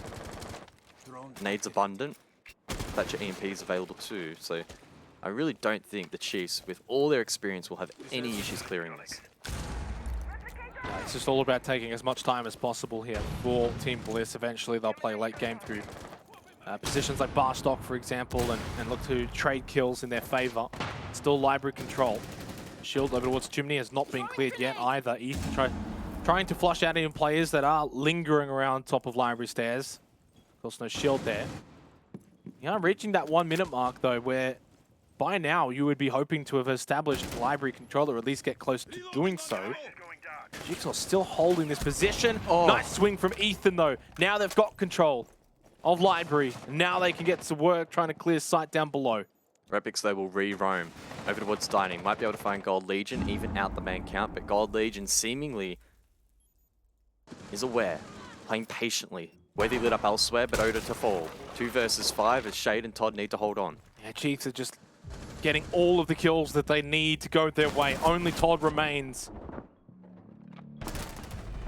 He can't remain for much longer. God Legion with the finishing blow. The Chiefs get their 4th round. Yeah, it wasn't the cleanest utility clearance there from the Chiefs. I believe that Mez pillar shield was still standing, but no one was really playing off that. A lot of the late round, they hinged on Jigsaw, maybe finding a pick or two, disrupting the flow of the attack there late, playing his life, playing to waste as much time as possible. But Ethan, just way too good, swings wide, finds that kill, looking really sharp. And from there, it really did fall apart. Bliss unable to crawl back that round, and Chiefs now have crawled back the disadvantage. 4-4 score.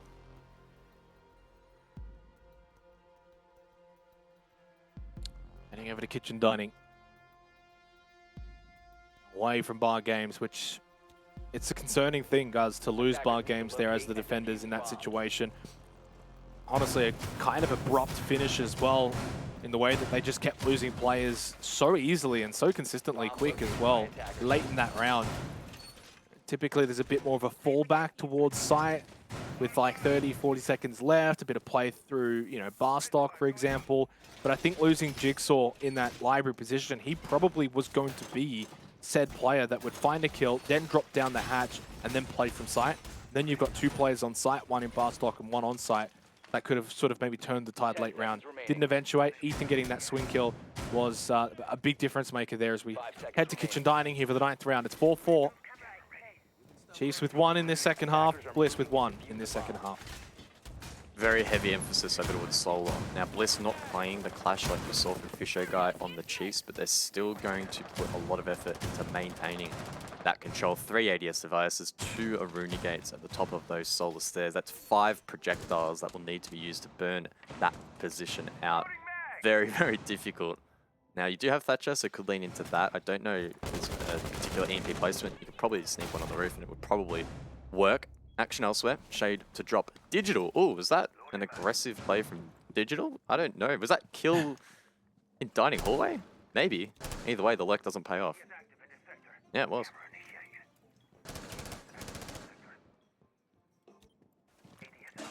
This is where Bliss need to capitalize, though.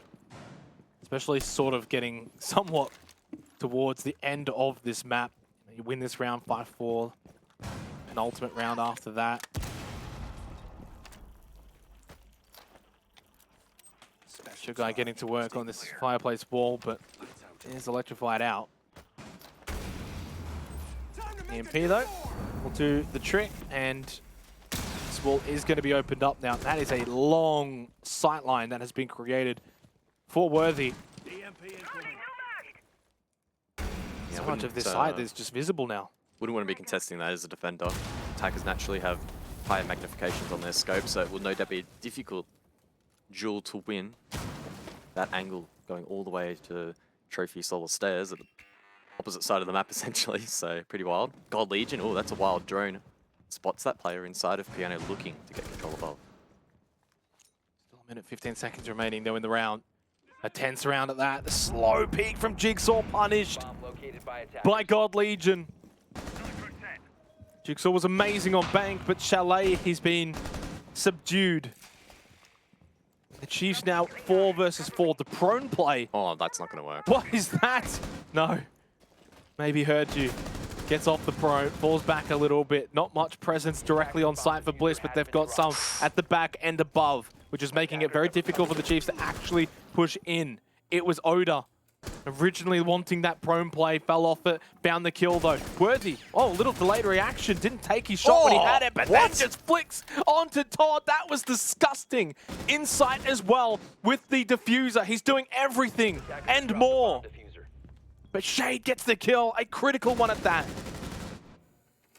The amount of times that Bliss have denied this plant is pretty incredible. Oda still with the long angle. Misses that shot. God Legion to attempt that plant. Rapix now just gets in position at office though. Above, still vert control defensively here for Team Bliss. Just sprays wildly. Ethan's down. And that's out for the count as well. God Legion got the plant, but unfortunately loses his life. And they will lose the round.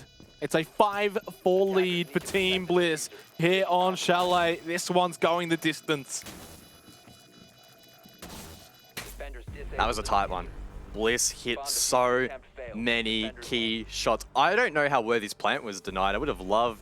I'm going to love going back through the match replay and seeing Shade how the hell he managed to get that angle. I assume he swung kitchen door and just clipped his ear. It would have been really, really tight. I thought the boxes was covering that plant, but either way, it doesn't work out. Bliss with a couple of key clutch shots win that round. Super duper close. So we head to Master Office. They have an opportunity to establish a match point scenario.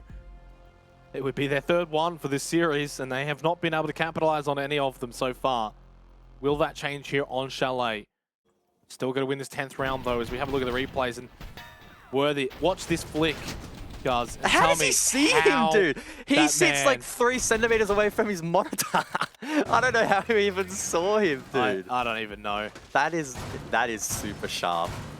I just watched him kill him, and I still don't know how he saw him. Like, I didn't even see him. I was looking with hindsight, and Only just saw him, like, that is insane. Crazy. Wasn't enough, though. I think it's fair to say so far in this series, from Bank now to Chalet, Worthy has been the MVP. 10 seconds to go. A match he is having, what a series he is having. A team effort, though, of course, from the Chiefs. Seeing Gold Legion pop off, Digital's been huge. Ethan and Fisher Guy might look at the scoreline and say he's not doing much, but he's done a hell of a lot here on Chalet. Arguably been their most second impactful player behind only Worthy. Yeah, particularly on the defense. Different dynamic, though. On the attack, Fisher Guy on that hard breach roll. Team Bliss. Hasn't felt like Team Bliss has had any particular couple of players step up hugely, right? Jigsaw for the last few rounds has been completely nullified. Repix, their other strong entry, has been struggling on 2 maps now, at least statistically. Odo, though, has found himself into the match a little bit. Shade as well. Just continues to mount kills. I highly doubt we've seen even a fraction of the amount of kills that Shade's gotten, and that's just to show that it's having that impact across the board, and it's difficult for us to predict sitting back here, and also difficult for the Chiefs to read into apparently as well. Minute into this round, though, Chiefs establishing control over towards Library, looking to do that push across. It is a master defense here for Bliss.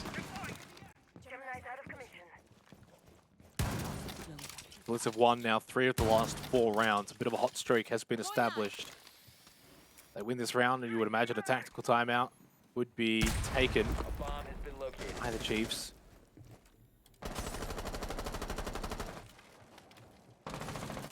Not offering too much, though, aggressively here for the defense of Bliss.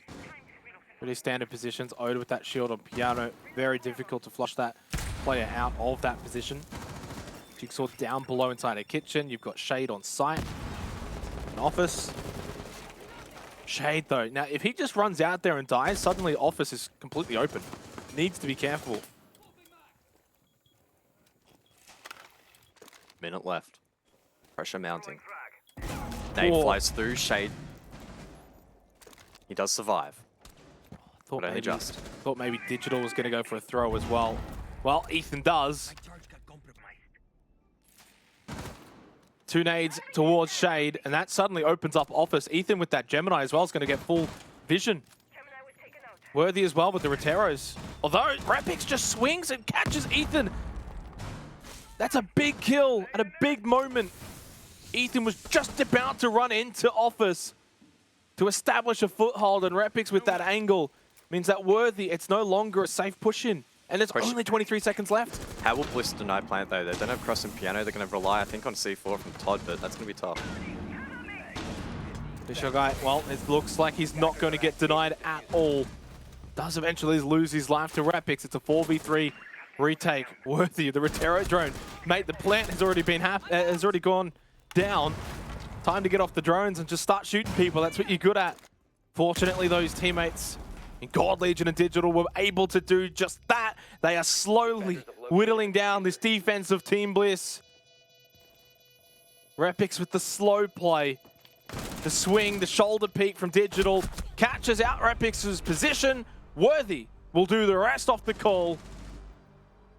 It's 5-5 as we head into the 11th round. Really smart play there from the Chiefs. The shallow plant right on the border of the objective, working out perfectly, and then they quickly retreated. They set themselves up in those post-plant positions, no doubt pre-planned, and every single player with a down. Bliss unable to retake site. Once again, the scorelines will be drawn.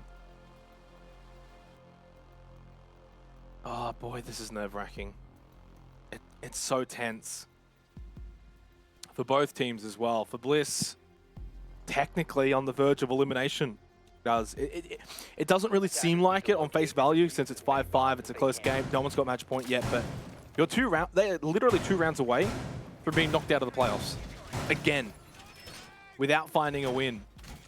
2 rounds away from worst case scenario happening in front of their eyes. So it's a very stressful round now for Team Bliss. For the Chiefs, they don't have that much pressure on them, right? You've already got a map in the back pocket. You're playing pretty well. won 2 of the last 3 rounds, and Bliss are the team that has all the pressure. Chiefs are just playing with house money right now.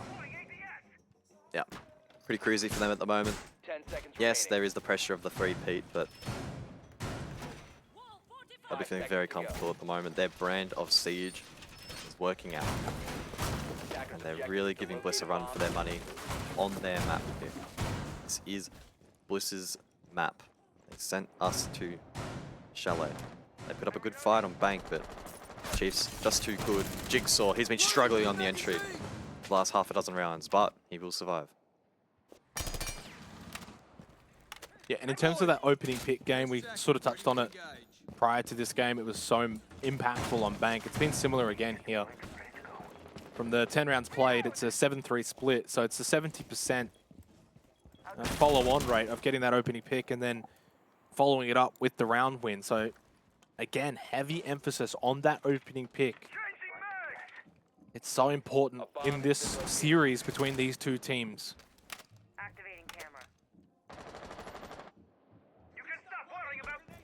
Library across once again here for the Chiefs as Team Bliss re-attempt.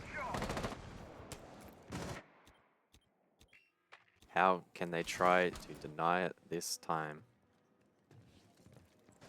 We saw the breach get open pretty cleanly. Again, no wall denial from Bliss, so they can't delay the push from that point onwards. A lot of this is going to hinge on that piano cross from being held, but again, last time, a deployable shield was taken down and Oda was forced back.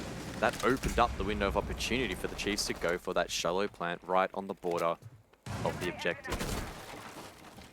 I think Bliss is still once again going to be in a really challenging position to deny this plant. I don't know what they need to try and do to shake things up. Once Piano is blown here by Worthy, honestly, I think the round's over. Shade's going to have to do something of a minor miracle holding this position at half wall. Once he's taken down, GR. Well, Guz did say once that shield at Piano would be blown, it's round over. We'll see if that does eventuate.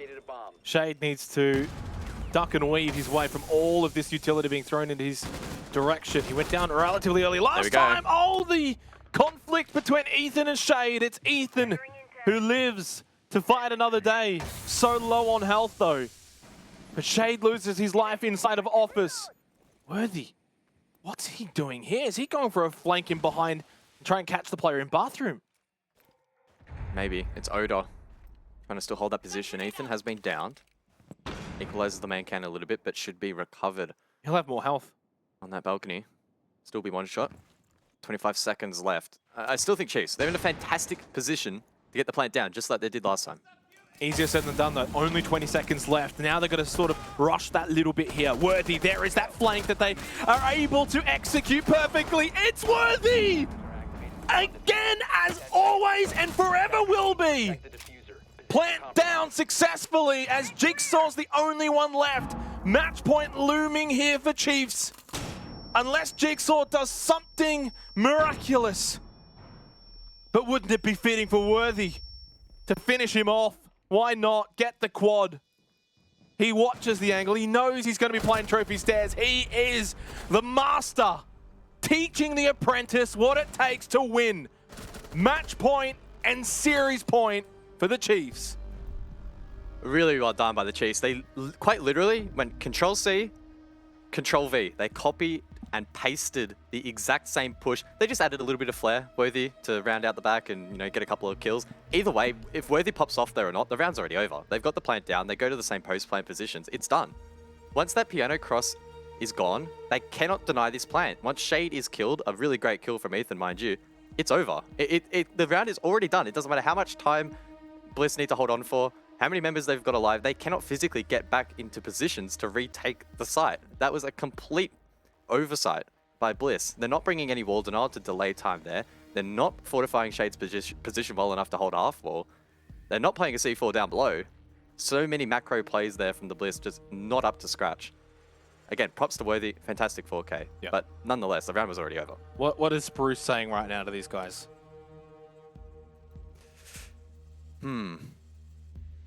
Hopefully identifying some of the issues that we're seeing on the overhead. Of course, probably easier said than done, but Bliss in such a tough position. I don't know how much of it at the moment is a tactical or mental battle, maybe a combination of the two. but this is the most challenging round they've played all year. They have not won a single playoffs best of 3 yet. It has been the Bliss curse. They're looking to break it, but they're 1 round away from once again find themselves entrenched in that storyline.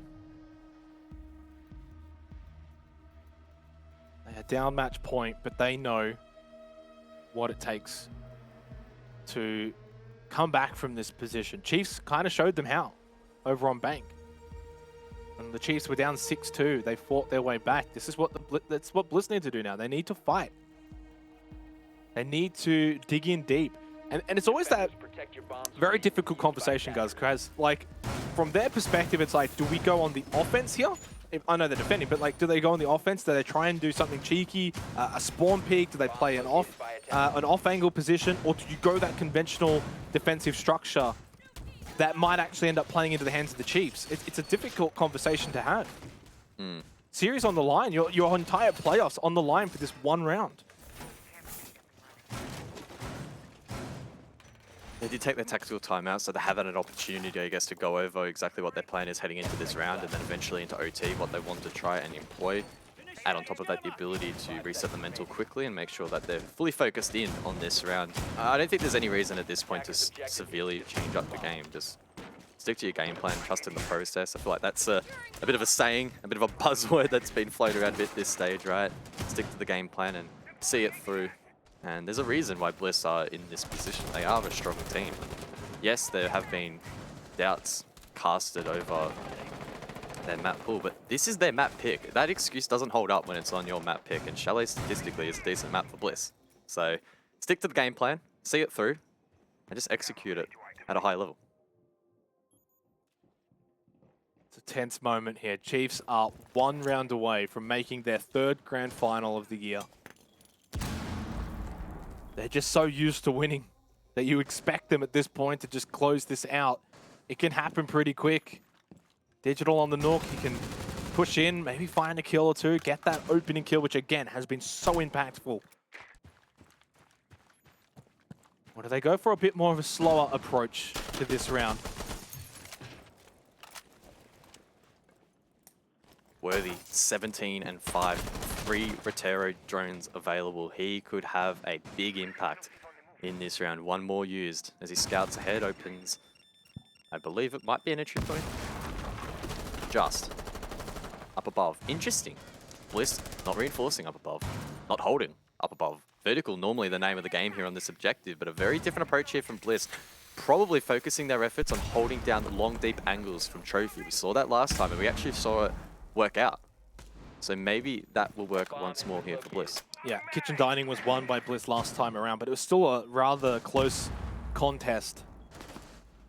Shade was the one who got that opening kill, and the rest just sort of followed and snowballed for Bliss. They're going to have to do the same thing again here. The one good thing with this sort of position is you don't have to worry too much about the flank as much, especially if you're Shade or Todd in that instance, knowing there's still a guy or two behind you, even more than that, watching over towards Trophy. Worthy still with his Roteros. That's the last one, by the way. No more. Oh no! Worthy! You're not allowed to do that, mate. Opening kill onto Oda. And Fisher, guys, planting the diffuser. This has just gone balls up for Bliss in their face. Shade with the Nitro Cell, but Digital takes out Jigsaw. God Legion kills Shade. Repix in a 1 versus 4 to save their playoff lives. The Chiefs on the verge of their 3rd grand final appearance for the year. Worthy kick-started it all. Ethan will get this diffuser to go down. Nice little swing from Repix, but Ethan says goodnight. Another best-of-3 loss for Team Bliss. Another grand final appearance for the Chiefs, looking to go back to back to back. They will take on the Knights. The streak continues. Victory is always possible for the team who refuses to stop fighting. 1 more series stands between the Chiefs and the 3-peat. What a performance. They were down 6-2 on Bank. It looked like maybe a somewhat of a changing of the guards was going to take place. All the talk about Bliss and their improved map pool the addition of Spruce, that they're aiming for more than just being the best of one Kings.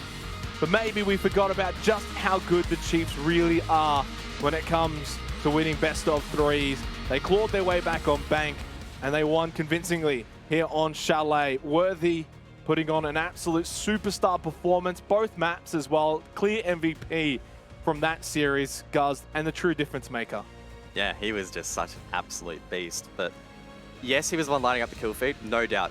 Incredibly well played. He hit a number of key shots, got a number of key kills. But I think the Chiefs, and this has been the storyline for the year, right? They have just embodied this five-man mentality, right? Every single player is playing their part. I know Fisho is a player, particularly on the defense, we highlighted a lot. I think in the end, right, he maybe got, what, like 2 kills? Something stupidly low. His KD was probably absolutely down the drain, but he played a massive role as well. Critically in the plant situations as well, great composure, but it was really a five-man, well-rounded effort. The Chiefs really digging deep. They're going really hard here. They're not, you know, necessarily playing extravagantly.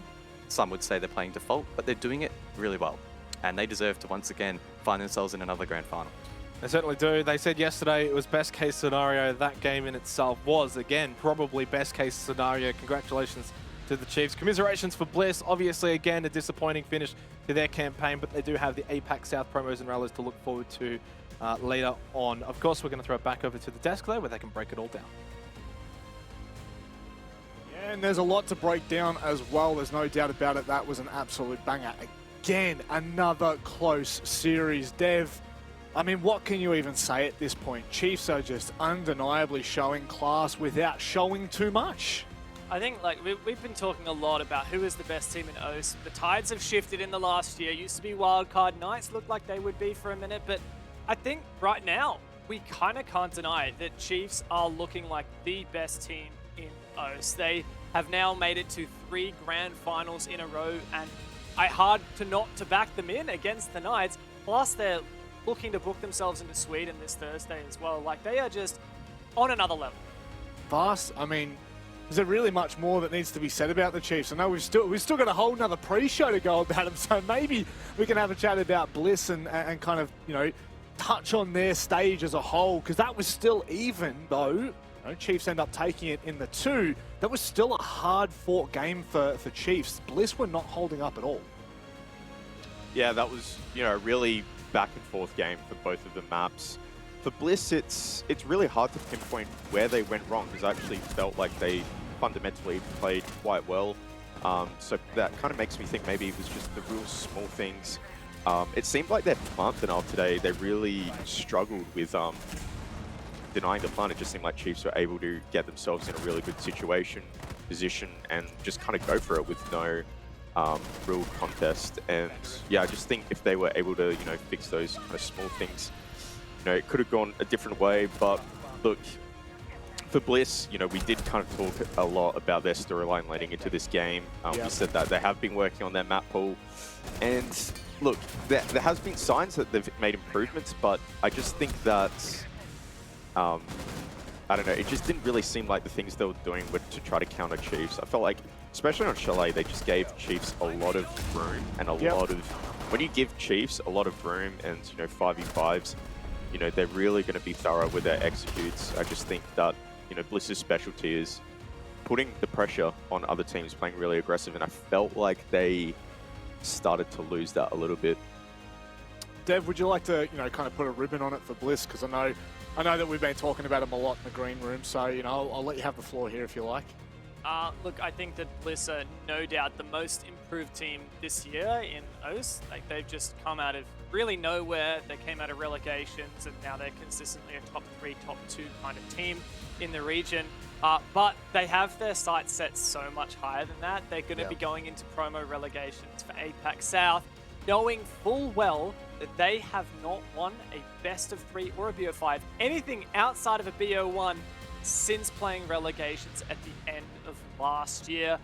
They are a BO1 team. Like, we kind of been starting to push that storyline, but it is undeniable right now. They are so good in BO1s, but playoffs, they have not been good enough. And so Oda and the boys, they really need to just keep pushing and looking to take that next step, because they know they are so close. I mean, you know, you want to talk about not being good enough. What's the anti not being good enough? Just being incredible, overall consistent, never letting up, week in, week out. Vast, Worthy again, going 18-5, over a 3.0 KD. Can you stop this guy? Is there any possible way to put the brakes on him?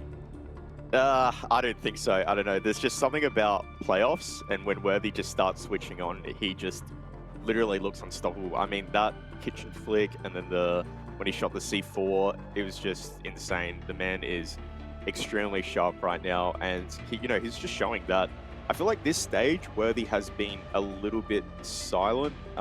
He's picked up a few decent games here and there, but I feel like overall he hasn't been as dominant as we've seen him before. And during this gauntlet run, he's definitely proven that he's still got it and he can still really turn up for the Chiefs. I actually do have a Worthy stat for you. So that was just the map 2 stats, but over the course of the series, there have been 27 opening engagements, 27 rounds. Worthy has found 10 opening kills out of the total of 27. So he's got more than a third of the opening kills that any player on either team could be getting across these 2 maps. And he ended up with a +7 opening KD as he only died 3 times. Crazy. Like, Chiefs dominated the opening engagements largely thanks to Worthy. In fact, if you take off Worthy's opening kills, Chiefs has just about the same number of opening kills as Bliss does, plus Worthy's 10. It's just absolutely cool. It's just on another level where it seems... Yeah, go Vasco, very quickly. That's an interesting stat because it actually makes me think, like, this whole series definitely... The early game was a huge impact. Whoever got the early picks, they ran, for the most part, ran away with the round. Yeah. So I think that, Chiefs really winning their early game, and we saw how quick they are at gaining map control off of their pre-placed drones. They're just so quick. And I think that, this game definitely came down to who was able to capitalize that early game.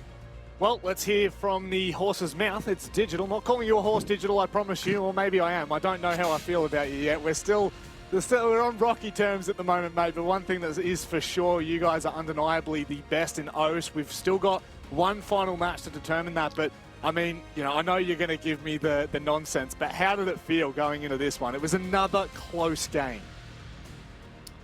I felt good. I just can't believe we're just cruising through this. Might go all the way. We'll see how we feel. I don't know. I thought Oda was meant to be here, but guess he's a no-show, so... Yeah, look, mate, I respect you for having to go back at Romantic after that. But, look, I wanted to talk a little bit about Bank. I'm sure it would have been, a bit of a surprise to, I guess, start off quite slow on Bank. And I'm kind of interested, we were theory crafting on the desk. You guys looked a little bit asleep, like literally, it's pretty early in gamer hours, or at least it was this morning when you started. What happened there? Did it take you just a little bit to warm up? Yeah, I think so. I think a lot of us were asleep. I know a couple of us were organising some passport stuff for the possible qualification for the major. So I don't want to blame it on that. A couple of us woke up, went to sleep late, and woke up a little bit later. I know Jake sent a selfie and chat of him in bed at 12 o'clock my time. So no, we were definitely asleep. And D, we just sort of ramped it up. Worthy went huge on D's on Bank and the whole series really. And Jake with that clutch as well was awesome. So just a little bit sleep, but we turned it on. So yeah, glad to see. Yeah, well, my question's nice and simple. I know that you're not going to want to reveal much, so I know you're going to, be roasting Oda a bit later on in chat, but, I mean, if you could give a message to, Bliss and all the teams you've been to so far, what would that message look like? Get your notebooks out, lads, I think is my only really message. Use it as an opportunity. If Oda decides to talk any smack to anyone, really, just reply to Oda with saying BO3, because they can't win BO3s. It's proven. Any sort of smack he talks, it's redundant because he just replied BO3 and he's silenced. Jeez, man, there's no love lost. I'll tell you that much. You're going in today, but he'll love look, it. we'll let you have the floor. We don't want to hear the common call that we always make about thanks fans, your dirty plugs that you do I want to know what is coming up after this break. What are we expecting with Knights? Are you guys going all in here? There's no, we're putting no pressure on us. I'll just say that. There's no pressure for us to win this. So, and I mean that as in, yeah, I don't know, quite literally, we're just applying no pressure. We're not adding any importance to this game. It's just, you know, a couple of maps versus some good guys that we know. So yeah, that's all I'll say about the next BF5. Jeez, that's probably the most humble I've ever heard you, Digital. Thank you very much for coming on, and we wish you the best of luck for the best of 5. Cheers, guys. Oh, yeah, that was a bit more tame than I was expecting. I thought maybe there might be some fighting words in there, but certainly, Vast, the sentiment is, and you had prefaced it on the desk, they are not putting pressure on themselves. They are calm, they are cool, they are collected. How dangerous is that going up against the Knights? Kind of makes me think that the teams that they're versing are kind of maybe doing the opposite, and it's kind of showing in the gameplay. Maybe, you know, Bliss and Overt were putting, you know, this quote-unquote importance on the games, and maybe because Chiefs are not putting importance, it's just kind of reflecting in the way they're playing. I mean, we're just quite literally seeing Worthy running around with just no fear, and like, how do you counter that? How do you stop that? I think for the Knights, this is a tricky situation because we've got the stage 1 rematch. I mean, Knights have been in the exact same situation where they've been able to just sit down, watch Chiefs play, and then burst them. And then it's kind of, you know, Chiefs have just come out with a bang and kind of surprised them. So I'm not really sure what Knights are going to do. I'm hoping that maybe they change their approach. And I hope that they take kind of the same advice, I guess you could say, as Chiefs have done. Don't put importance on this game. Play with no fear. Oh, that's going to be spicy if we do see that. Let's have a look at the bracket here, Dev, and go back on what has been the first 3 opening matches. Chiefs have certainly left it till the 11th hour to win their matches, but regardless, they're walking through to this grand final. That's it. They're making the gauntlet run. It's what we love to see. It's what always gets us hyped here. And something else is that the curse of OCN and OCL is finally broken, of the team seeding second place, always winning the championship. It happened in OCN and OCL for stages 1 and 2. And Chiefs have now broken that. But I mean, it just had to be. They're marching their way toward that grand final. They've booked it in now. They're going to have a little bit of a break. And then they'll be able to chill out. They'll be able to recompose. Not that honestly they need to recompose. I think they were looking pretty chill anyway. And, you know, then I think Digital's probably most worried about coming up with some insults for you in the interview after this grand final, probably. I know I'm a little bit worried about what's going to happen. I guess we're not going to be on the desk for that, so I'm kind of grateful that I don't have to see that ugly mug again. But look, I think either way, we're kind of setting the tone here, Vast, that this final game, this best of 5 coming up between Knights and OS, this is the best that Australia has to offer. Yeah, and I mean, the best as APAC South maybe could offer as well. I mean, you know, Knights and Chiefs, there has been a bit of a debate who is the best OCN team. And it's really hard to say who is, right? Because they're so evenly matched. You know, each stage that, you know, Chiefs have kind of gone off and the Knights have gone off. I think today could actually decide if, you know, might decide who is the best OCN team. I mean, if Chiefs win this 3 times in a year, I mean, I think that clearly, that hands down just sets it in stone, really. Undeniably, especially when you look at their performances in APAC South as well. They are looking damn sharp no matter where they are. But, ladies and gentlemen, that is going to do us for our semi-final. We head into the grand final, but before that, it is the Macros prep phase parkour. We got there again. We'll be out after this.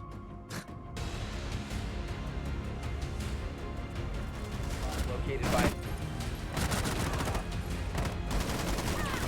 defender exposed. Attackers drop the bomb.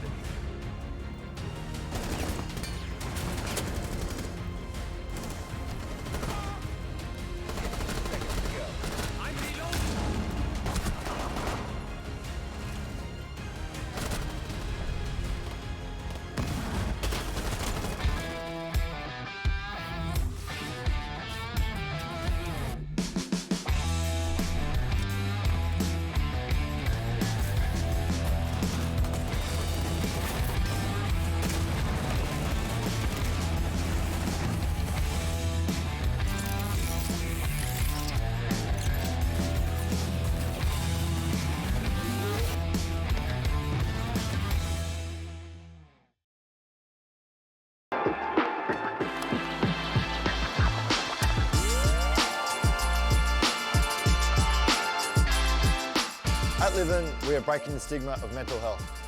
Everything we do is about empowering people to speak up, because it ain't weak to speak. Join us on the 14th of October as we host our first ever Giving Day, called Giving for Living. Over a 12-hour period, all donations will be matched through the generosity of our matching donors. This means that $20 transforms to $40, which can provide 2 conversations with a school-aged child about mental health. $100 transforms to $200, which can provide 10 conversations with a school-aged child about mental health, and so on. Donate and follow the campaign at livin.org/giving. Help us have more conversations with the youth of Australia so we can continue to break the stigma of mental health.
Hi, I'm Juicy from Knights. Hello, my name's Dino. I'm a player from the Knights. Hi, I'm Jack Daddy from Order. I'm Spurker from Order, and today I'll be playing Quick as a Flashbang.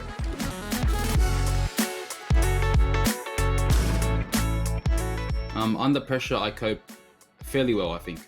I kind of thrive in chaos. I find a melody relatively boring. If I was to compare my eyes to an animal's eyes, I have owl's eyes, I think. Maybe a little cat, you know? My eyesight sucks. I'm wearing glasses. I can't see more than 20 centimeters in front of me. I do have glasses here, but actually not for me. I just got them for the looks if I ever want to look smart. Does it work? No, it's never really a challenge, you know? I like to give them a bit of charity every so often, make them feel like they're in control. Clearly just not as good as me and Dino. I think we're better than Order. In Siege, out of Siege, even in appearance. Watch yourselves, boys. I'm coming for you. I think Specker's going to do horrible. I'll leave it at that. Throwing flashbang!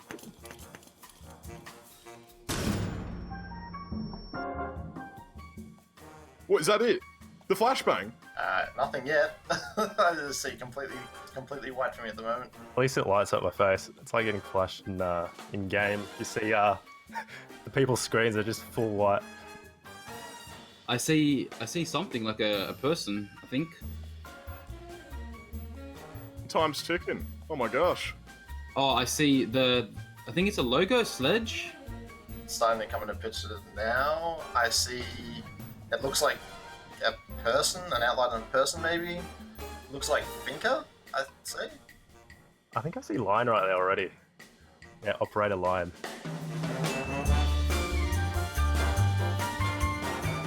It's Lion then. That's Lion, okay. My boy. That's Lion. Oh, I suck. I told you I got good eyes.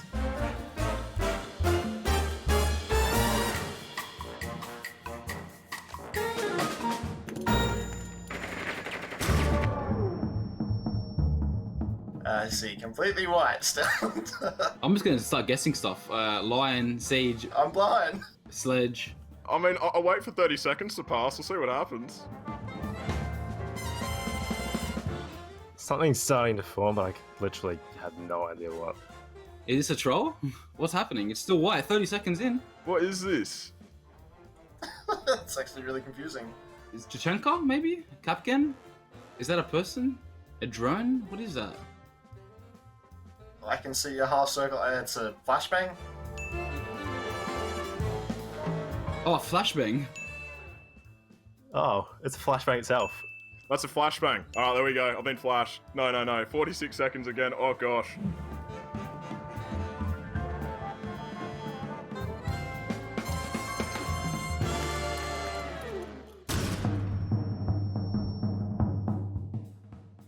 Something's coming in. Mirror? Is that Carly? That's Carly. No. Gridlock. Gridlock, yeah, it is. I think? No. Gridlock standing on a brick wall of sort. Brick wall behind Gridlock. It is Gridlock? Oh, there's more. Okay. All right. I'm gonna guess it's Mozzie or something on the left side. She's got a fly spot in her hand. Oh, is that someone wearing butterfly wings? Oh, she's swatting a fly. Swatting Mozzie. She's swatting Mozzie. Oh my god.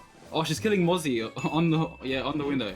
And look, he's just been absolutely squished out there, so poor man.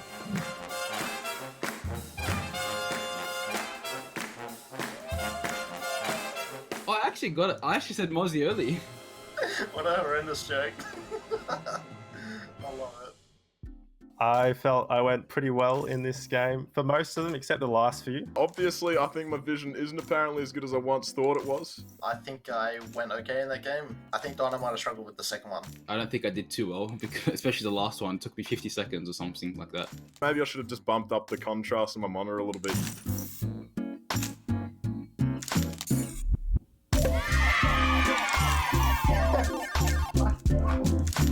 This has to be the highest accolade that I've received in years.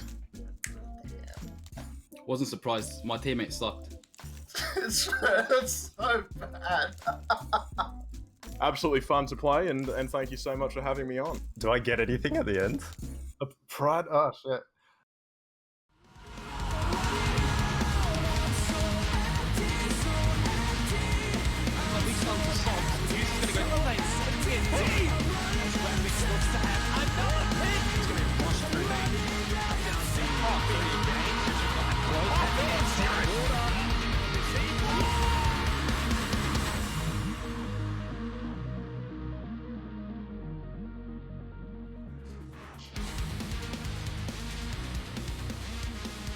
It's time for the Macros Prep Phase Parkour Droning Extravaganza. And we have one extra joining us on the desk. It's the wonderful Mandy. It's all the way over on the top right. Is it that way over there? There we go.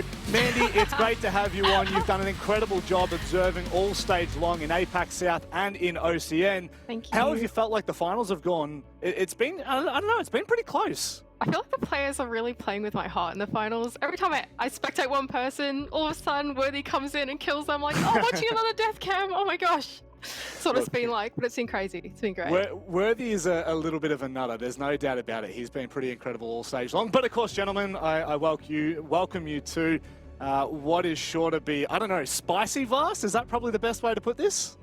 It's going to be a bit of comedy for me, I reckon. I don't know for you guys. It might be a bit embarrassing. All right, well, let's have a look at the very first challenge that we have up in store. For all the casters and the observer, I did not take part because I'm smarter than that. But we go to Villa first. Now, Vast, do you want to preface why this drone is kind of useful in the prep phase? Yep, so as you can see, this is a study bulk drone. I guess getting a study pre-place is quite useful in comp because you can get a lot of info on AVG, and obviously that is the bomb site, and also can be a lot of entry points for certain attacks. So getting this drone can definitely give you a lot of information on, you know, what walls are being reoed, etc., etc. Yeah. And I think, yeah, it's a pretty simple but neat, you know, pre-placed drone to get.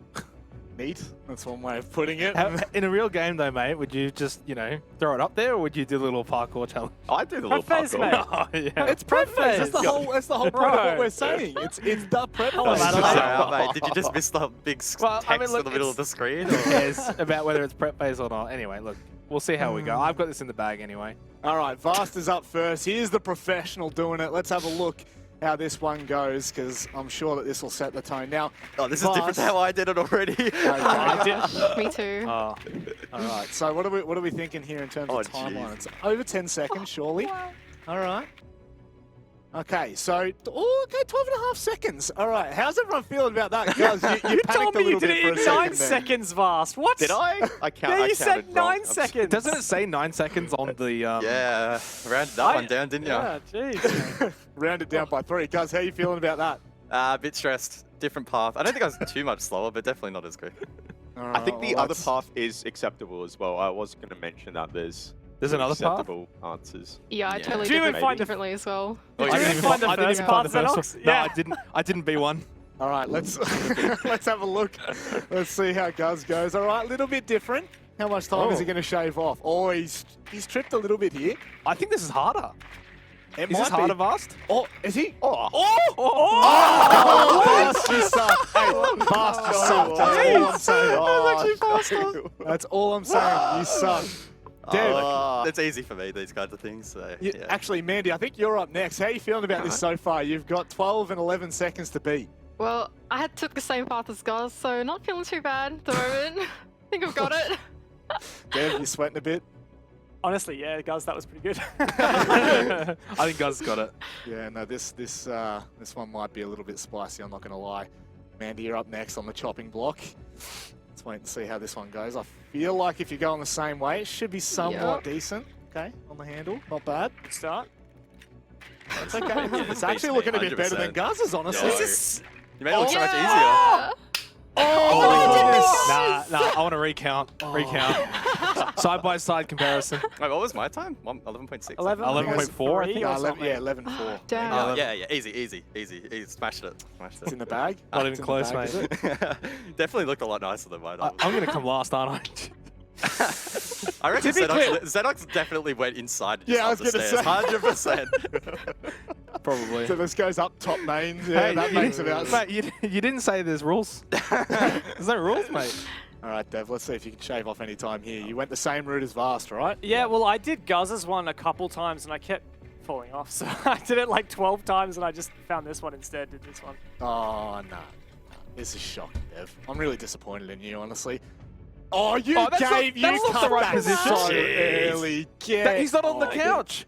I didn't know you had to be on the couch. I thought you had to be on the All pop right, plant. disqualified. I'm not last. What do you mean? DQ. I was on the pop plant. The pop plant is harder anyway. Oh, I think I did it better there. Actually, went to school. Yeah, Yeah, can well, I get an time would extra say second otherwise. shaved off? No, you get an extra second added on because you didn't even get on the damn couch. That's for I sure. don't even want to Well, watch to this. clarify, Oh, no. we didn't get the video of us, so I had to like try and Oh, guess really? where we were Really? based on the images. So that was the way I kind of figured it out. Here we go. Does he go up the stairs? Surely My I'll body's beat on Xenox. yes. What do I even do? I can't even Oh, no, remember. you did. Oh no. How long did this one take? Oh. Oh. Oh, no. It's going to be one of these again, isn't it? Nah. No. He's got to get at least 11 seconds here. Oh. Well, see, I bad. thought I had to like be in the right position. I didn't know you could just stop and look at the chimney from anywhere. Yeah. Sorry, mate. That's, That wasn't bad for you. I'll give you that It's one. all right. Yeah. I mean, That's pretty good. Xenox, you're definitely going for the undersell yourself and then overachieve method here, and I'm honestly quite scared of it. All right. Well, you know what? Let's I have a just look at came the last, so scoreboard. I don't know how I'm overachieving, mate. Yeah. Well, I didn't have very high expectations, mate. Right, okay. So there we go. I think it's you're about a second off the closest person to you, Xenox. That's You're not gonna have bad. to- That's You're gonna not shave bad. that time off on the others. Considering when we started, doing this behind the scenes, my first thing was like, I can't do this. Can I skip the event? Eventually, I got it, as you can see. So yeah. You got to be smarter. You got to be like me. You got to understand that if you just say I actually can't do it, then you're gonna get a pass. So No, we'll have I a look actually at- couldn't do it. Suck. But let's have a look at the next one. This is what we classify as the medium vast. Again, Oh, this one was annoying. We've gone to coast. What are we looking at here? Yes, we are looking at a Aqua Balk pre-place. From there, you would probably move your drone into Aqua. It's not the most useful cam. It's just one that I have done before, so it just kind of was easy for me to remember. But it can be useful because, as I've said before, Coastline, you can get a lot of info around the map and spread your drones around. Well, I guess that's going to be Okay, 9 seconds. Vars, tell me honestly. No way. Is it 9 seconds? You got to tell me honestly here, Vars. Was it 9 seconds? Okay, I can't confirm because I generally thought I counted it properly. So He's I like, don't know. I don't know. No, you rounded it down again. 2. I did try to throw 3. I did try to throw Dev off a bit with some of the timers because I didn't want him to get it based off the time. Dev, weren't you late for APAC South because of this? Yeah, mate. I had to do all mine in the 5 minutes between my meeting and APAC South full time. So. Oh, did him. I think Zedon spent 90 minutes on this. I looked at his Steam profile the other day. It said 90 minutes recently played on Rainbow Six Siege. Pretty sure I spent 90 minutes on just the last challenge, so... Definitely did not take 90 minutes. Okay, this is definitely more than 9 seconds. I apologise. Well, you think... Oh my god, you're not even anywhere near it within 9. What is going 19, on I think here? you shaved 10 seconds off it.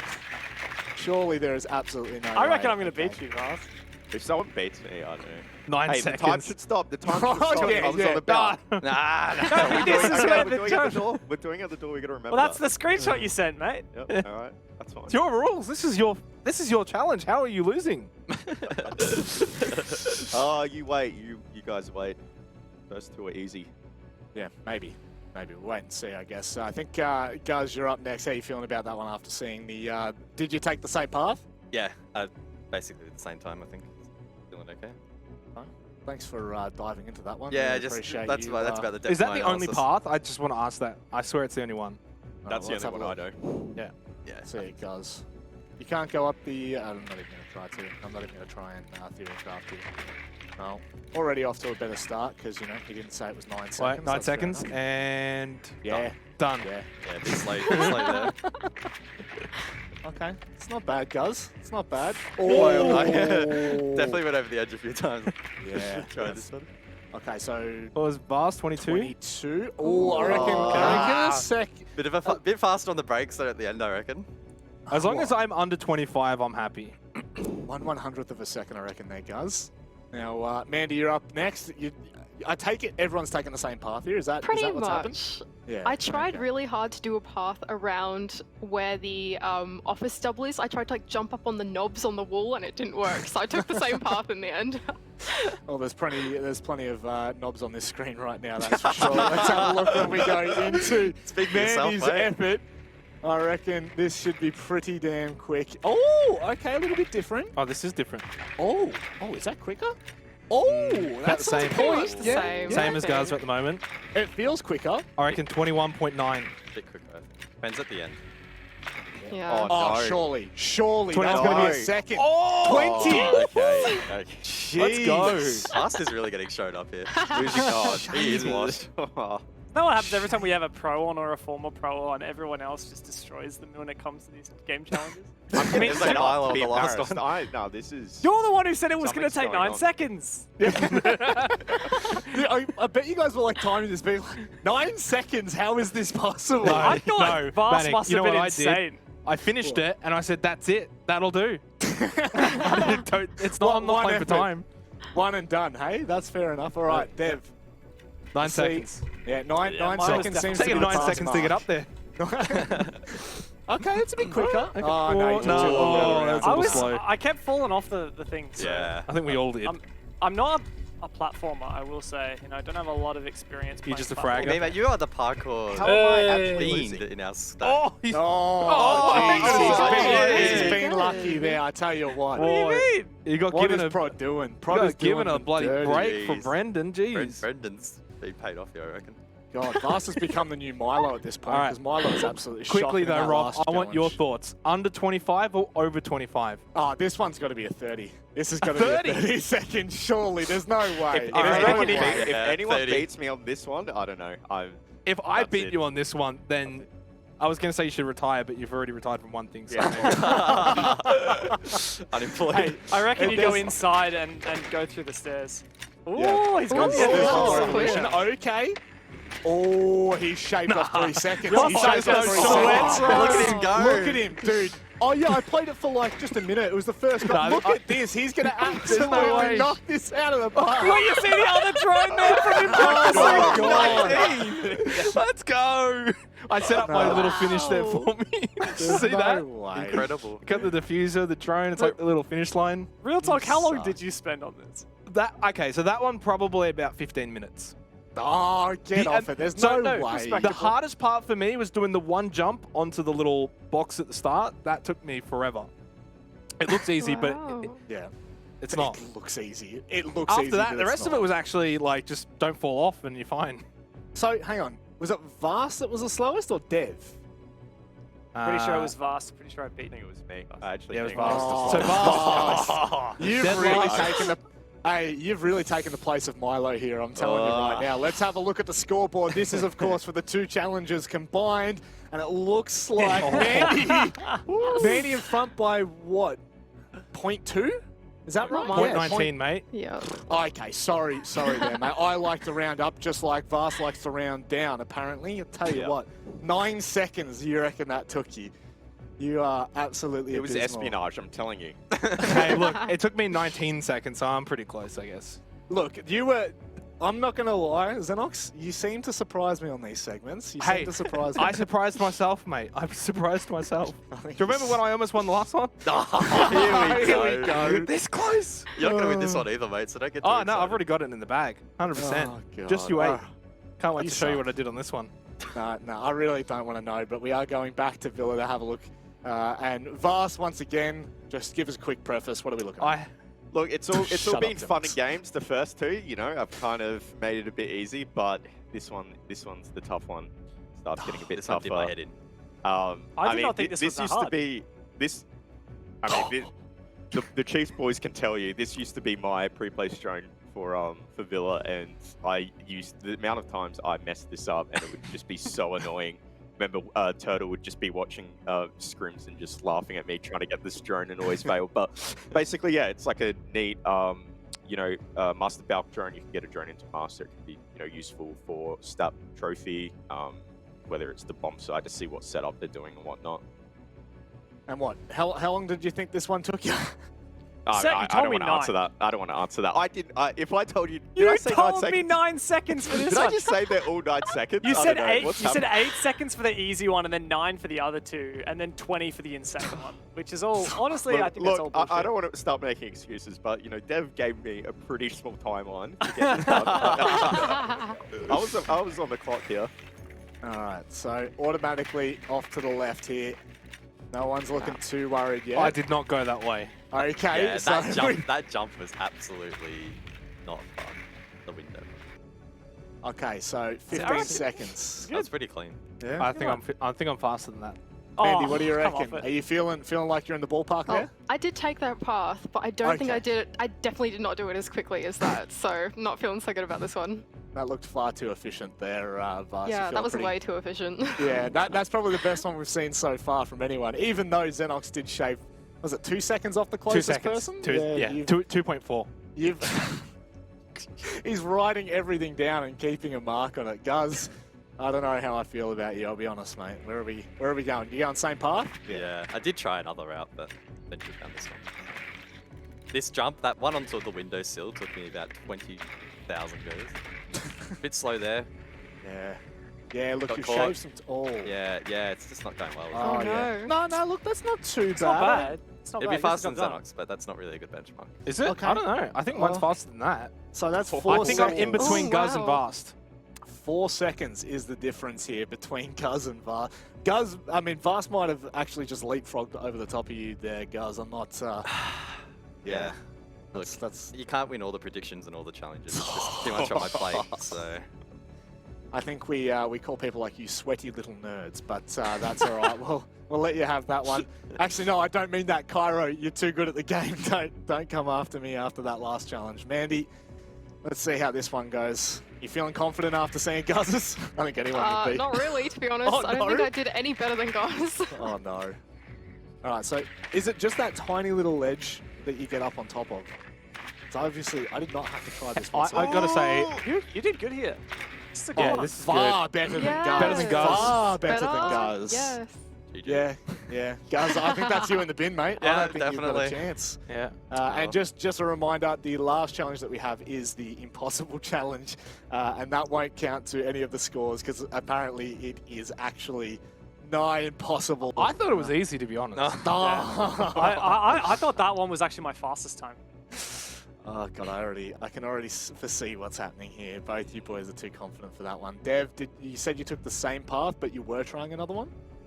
I think at first I just went straight forward, but yeah, I tried this one. Can I just ask, how do you even, like, what is this? How do you find that? I mean, I actually play the game Xenox, and that's a pretty common style of jump. Oh, no way. I thought this was the easiest one, honestly. Hang on. These ends are terrible. What do you mean? Ubisoft employee has gone through these and purposely, I tell you what, this is not good enough, Dev. You are cheating here. I just sent all my clips to production. They did all the rest. How much you paying them? I swear I did not edit that clip. All right, let's have a look. Xenox. Can I just quickly say here, I had no idea about that part, so I've gone a completely different approach. Oh god. Is it faster? It's probably faster, yes. Ooh, that's a big call. I don't know if you're memeing or not though. I feel like he's definitely memeing. He's definitely tried it. I seem to recall you saying this one did not work. Okay, before this starts, I actually really did try for a while. Okay, never mind. He started it anyway. Look, I tried for a while. I couldn't figure it out, and so I just decided. You're still probably slower than me, mate. Almost. Almost. Why not? 3 seconds. See, I reckon it's more efficient to just walk up there. I reckon. DQ. Can we see the final scores? The final times? What's the penalty for That has picking to up be your drone? Full DQ. Minute. That's got Get to outta be here. disqualified here. There's no way. The this worst man part walks is away with the Vast almost macros. beat me. Yeah, Vast, was it 13 seconds? No, now I don't remember. 14 or 15. But I was going to say, if Xenox found another path that's quicker, like, it literally spent us ages trying to find a pre-placed drone to get up on Master Balk, and if Xenox found one that's quicker... you would have changed the whole meta of your least favorite map. Well, there's the meta. You just wait until the prep phase is over and you heat a drone all the way across. Someone asked me how long I spent on the other one. That one I spent forever trying to figure. I had just no idea about the window thing, so obviously I was pretty screwed.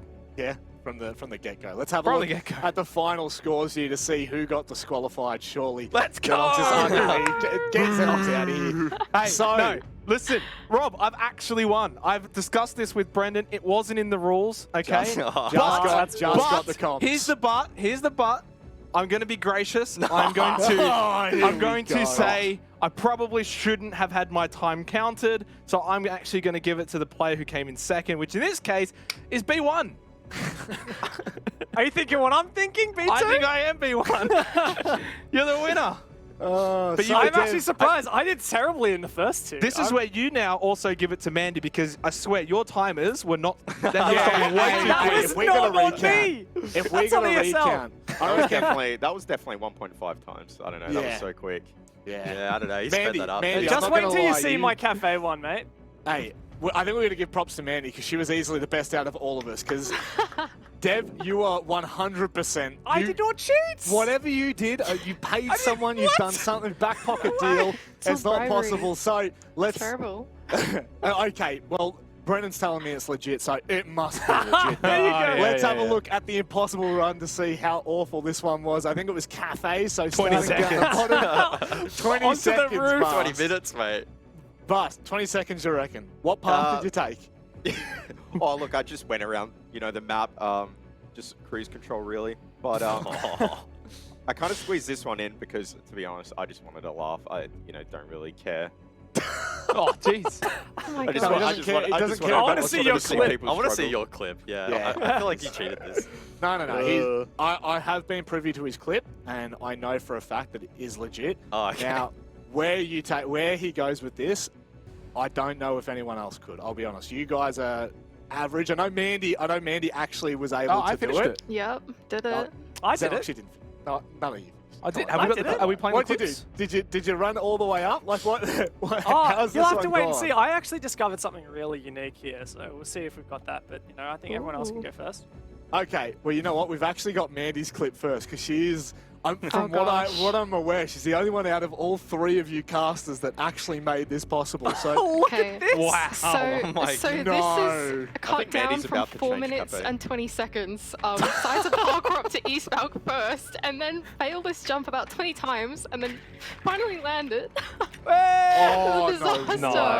And then when he And then it took me, I don't know how long to do this next one, my and it was just disastrous. I think I spent like as much time doing just this one as Zonox probably did for the entire challenge. So Wait, can you actually jump? I didn't even know you could jump. you can jump this. It takes me. What?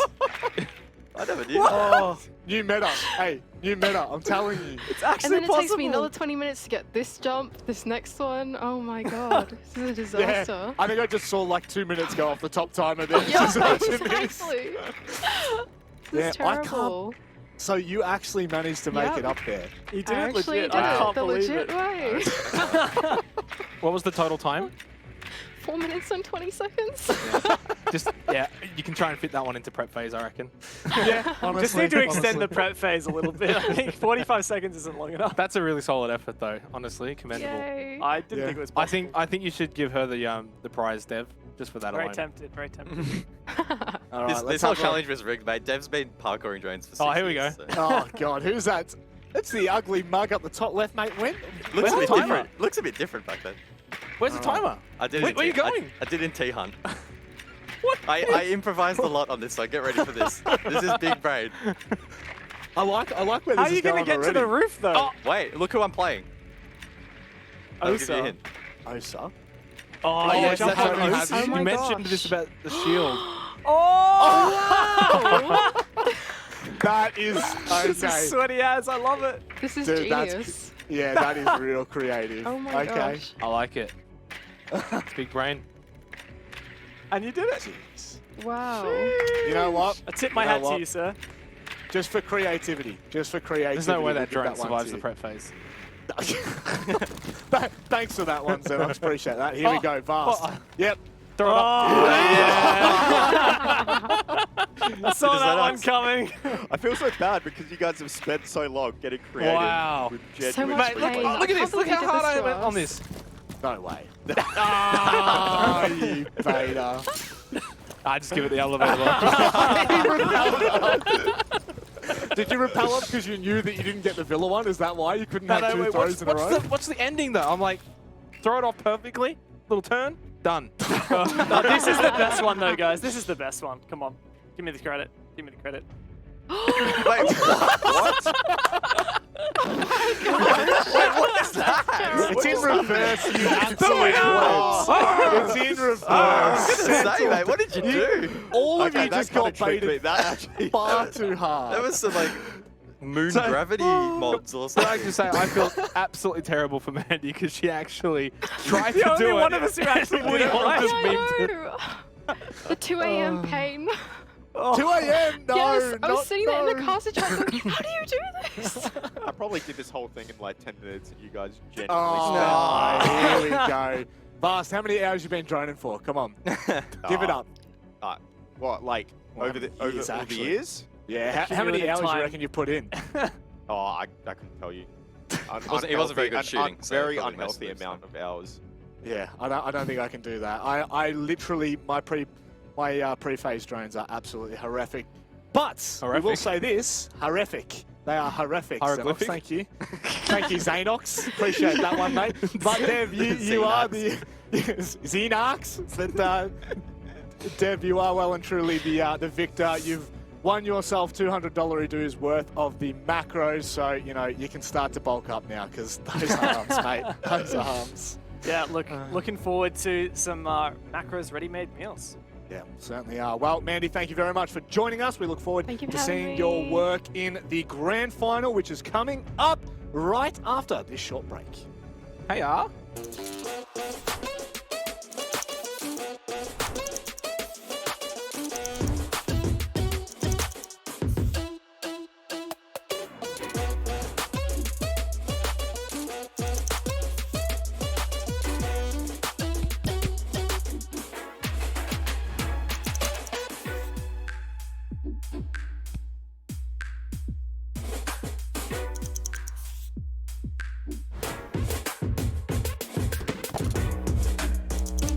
Order now at macros.com.au.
I'm Patrick Gleason, I'm the coach for Chiefs, but what you don't know about me is I'm a trained lifeguard.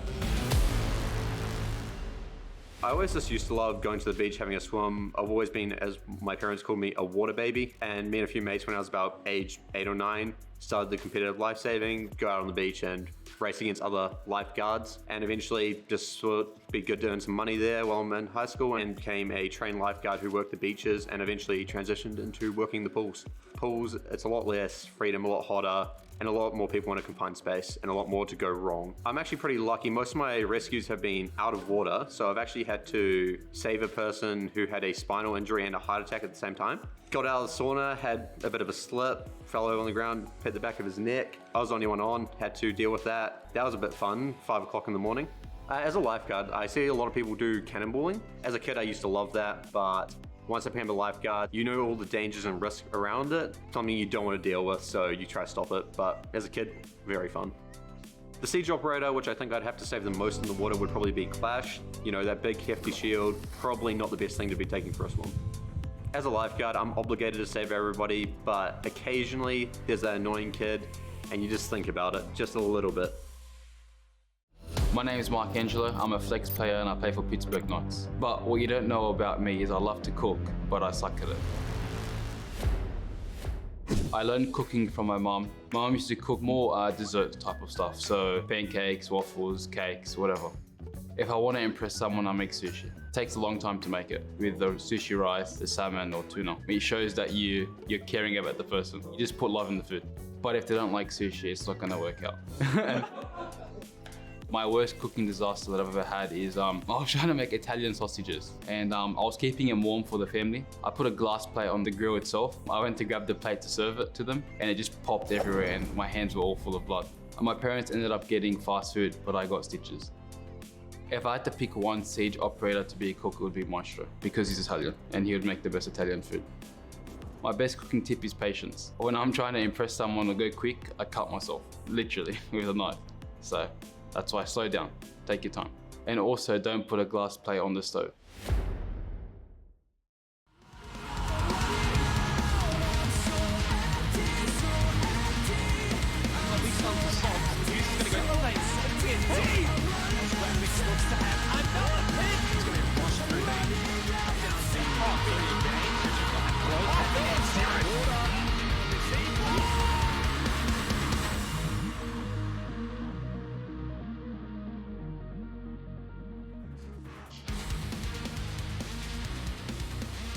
The fun is over. It's grand final time here for Oceanic Nationals Playday Day 2. Chiefs will be taking on the Knights to see if they can go back to back to back. It's a big task. We'll see if they're going to be able to manage it. Guz, I think we've got really the grand final that we deserve, the way we kind of started the year and now to end the year. Yeah, well, it's playing out at least how I expected. Chiefs so far making the run through, no doubt. A couple of difficult games for them so far, but they have just been too damn good. Now we get to see them in a best-of-5 setting. Can they make that miracle run? Vast, you've been in this situation, of course, time and time again. Stage 1, Stage 2, grand final time. What's your thoughts now as an outsider? I can imagine Chiefs will probably be feeling really tired right now. I just recall every BO5 I've gone into, I've just been absolutely mentally drained. But I think that what kind of carries you through that is, you know, the team morale and just doing the basics right. And I think that's what we've seen from Chiefs this entire gauntlet run, is how incredibly well they are at doing the basics right. Guys, it's been a long time since the Knights have been able to get a win over the Chiefs, whether that's a best of 1 or obviously a best of 3. We have to go all the way back to, I think it was Stage 1, where they won one map against the Chiefs. That was on Coastline. Is that something that's going to be in the back of their minds coming into this grand final? Maybe, but of course the Knights, they've been able to sit back ready and waiting. They finished first in Stage 3. They have the privilege of starting in the grand final, meaning they have watched the Chiefs play yesterday and earlier against Bliss this afternoon. So they should be pretty well prepared. They've had a decent amount of time to achieve such a feat. Of course, again, they have to balance that preparation with PAX South, but no doubt the Knights have been going harder here in Stage 3 of OCN, and I hope that their prep today reflects that. But obviously the Knights are a great team. We know they're a team that has done many good things in PAX South. OCN, they've left a few things to be desired, but for whatever reason, despite how good the Knights have been, you guys, your old team, the Chiefs, they've just always had their number. What's the reason for that? From our point of view, from the Chiefs' point of view, it's definitely just having a really good read on the Knights. We just know how they play, and we're really comfortable making the adjustments and the adaptations to kind of counter them. For the Knights, it's kind of hard to pinpoint. I feel like it may be like an LFO curse kind of situation for the Knights. Maybe it's like the Chiefs curse for the Knights. It just seems, whatever reason the Knights come across Chiefs, they don't really look themselves. They seem a lot more passive, and I think that will be a huge factor today, is whether they can, you know, get past that kind of mental block with the Chiefs.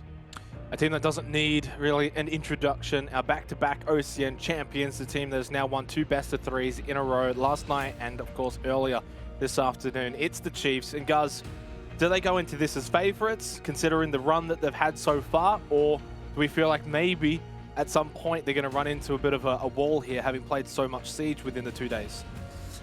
My personal bias will show when you ask that question, when you frame it to me. I still do back the Chiefs in. That was my stance at the start of the playoffs, and I'll stick by that. I don't think it's very clear-cut, though. If I had to put a percentage to it, I'd say it's maybe 60-40 in favour of the Chiefs. They have the head-to-head record going for them. They've been playing really well throughout the playoffs, but I think as Vast sort of touched on a little bit yourself as well, this is where fatigue really starts to kick in. If at the very least Knights can start pushing this to, you know, a 4th map, a 5th map, the Chiefs are going to start getting really tired. They played yesterday, they've already played today. 5 maps in total so far have been played by this roster. So even that out on average, probably close to what, maybe 4 or 5 hours or so of officials. And that's only just inside the server. The days are longer than that as well. So a lot on the plate here, I think, for the Chiefs, but they have shown so far in this playoffs, they are looking really sharp, sharper than ever, probably. Last, there's probably some people out there that would maybe scoff at the thought and the notion that you can get tired from playing a video game. What's something that I guess you can explain as to the reason for it? Obviously, they played a best-of-3 last night, and they had to play a best-of-3. They were up nice and early. What's the downsides of having to play these constant best-of-3s? Well, yeah, it's definitely completely different from sports. You're not getting, like, physically tired, at least I'd hope not.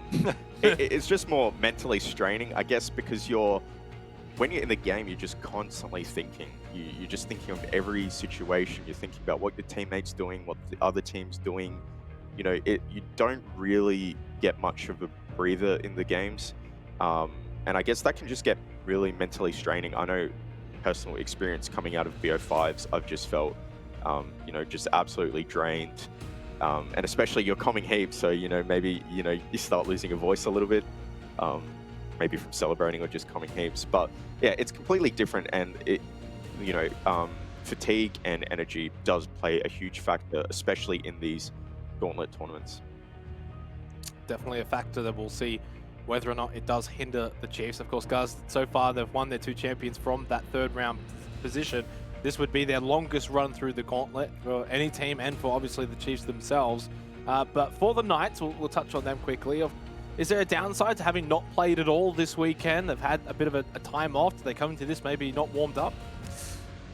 It's difficult to answer that question from an outsider's perspective. I think it would come down to how the Knights want to approach the map. We do have the historical data to suggest that maybe starting off in the second match, as the Chiefs did in stage 1 and 2, actually does pay dividends. You warm yourself up a little bit in the best of 3, but you can still make it work. I think sitting in pole position, as the Knights do, it gives you that opportunity to sort of sit back, watch these VODs, get ready. If the Knights really wanted to, they probably could have committed to a warm-up scrim this morning as well if they really wanted to warm themselves up in that department. So I don't think it's really a valid excuse. I don't know whether or not it really favors them or not.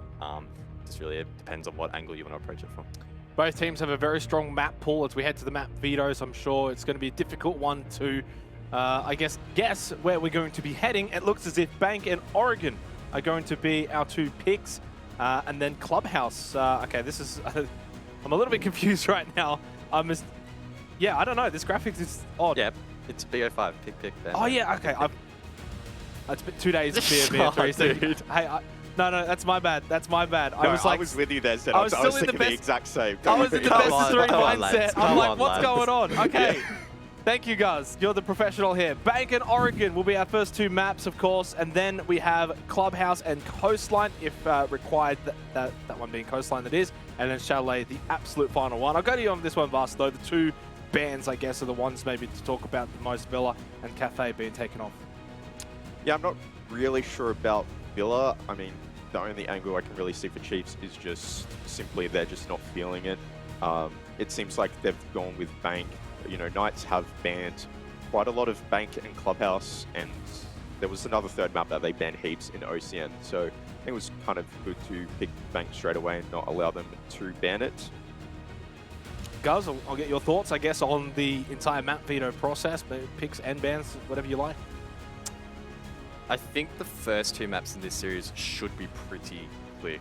We don't have any data for the Knights on Bank, so it's very difficult to back them in there, and we do the Chiefs do a good job in dismantling Bliss, so lock the Chiefs in there. Oregon for the Knights, again, historically quite strong. The Chiefs, pretty limited data, so again, probably lock the Knights in there. Things start to get interesting, I think, though, for the last 3 maps. Clubhouse, the Chiefs, they lost their streak against Overt. Now, that was maybe just a blip on the radar, but no doubt raises a little bit of concerns there, and maybe Knights can exploit some of the weaknesses they would have identified in that VOD. Coastline as well was also played in that series, so if the Knights have done their homework, I think they've put themselves in a good position to prepare, particularly for the back end of this veto. If it ends up going down to Chalet, though, I think the Chiefs should have the edge. So for me, it can't go down to that final map if the Knights want to win it out. Vas, would you hold a similar sentiment there to Guz?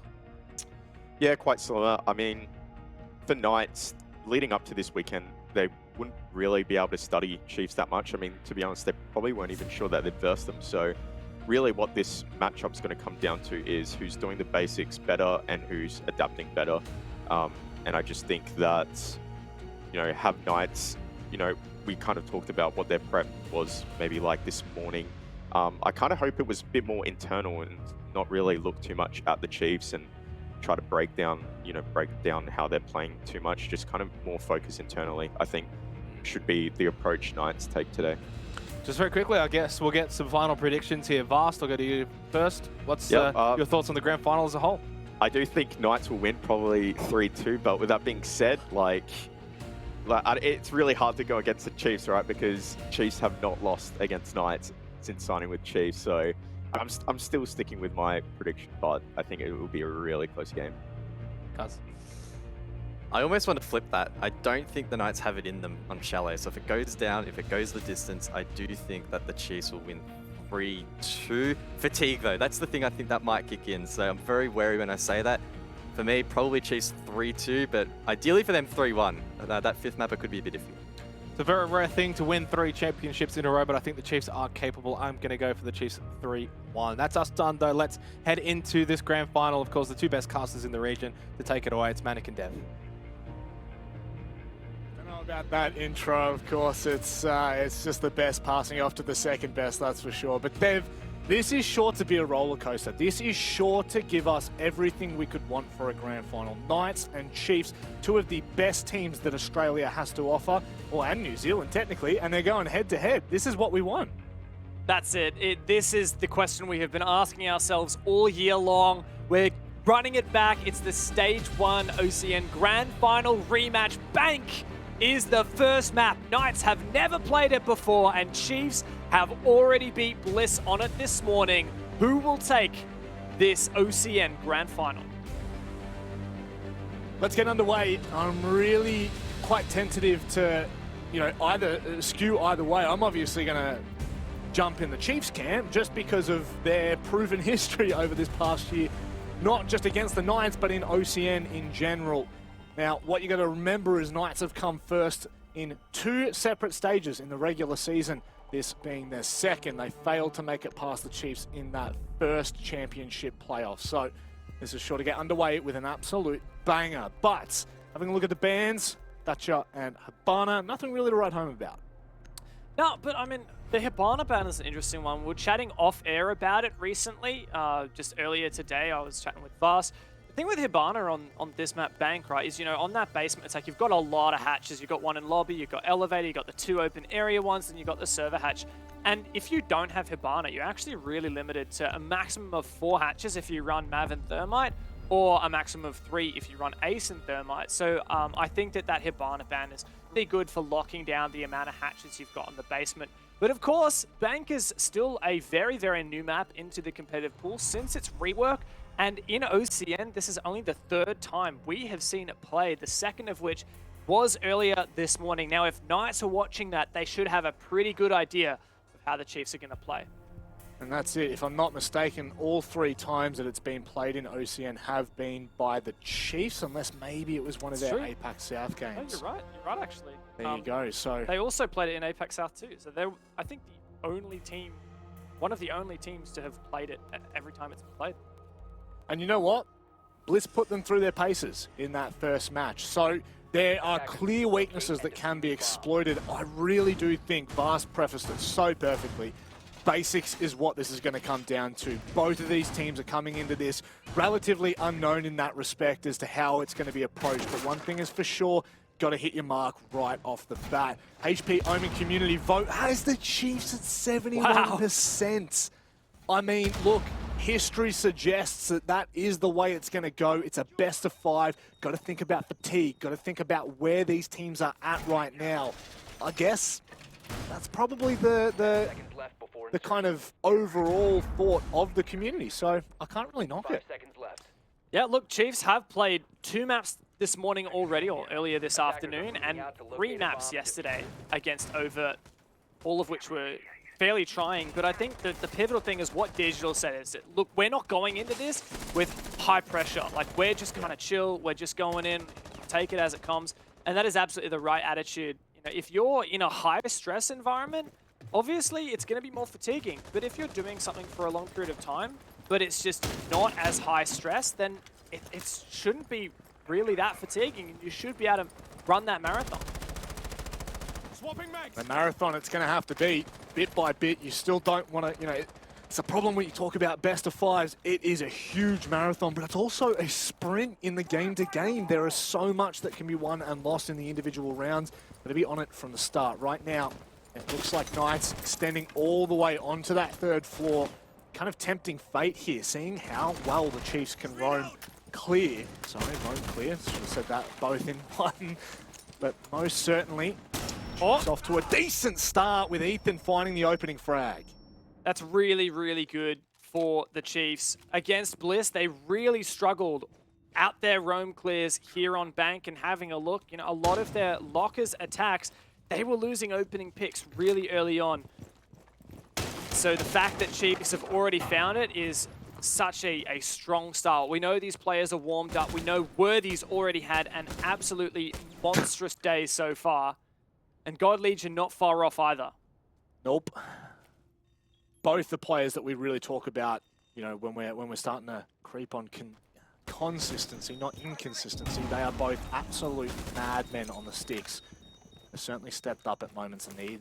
Well, this is definitely going to be one of them. So as we start to approach this site, Chiefs have made really good time. I'm going to say, all things considered, they've started pushing the envelope. The problem is, where are they going to end up? If they end up at server, they've still got 3 smoke babes to deal with, plus that C4 from Dino. The time is really going to start to wear a little bit thin if they're not careful. Attackers have located a bomb. That's right, there's a lot of plant denial here for Knights, which means Chiefs have to start burning. They did it against Bliss, even when Bliss were running both the Chanka and the smoke. We're about to see some old school bank. Juicy is going to be a pivotal player here on the smoke as Chiefs start baiting out this plant. First one goes down. Still a C4 in hand for Dino.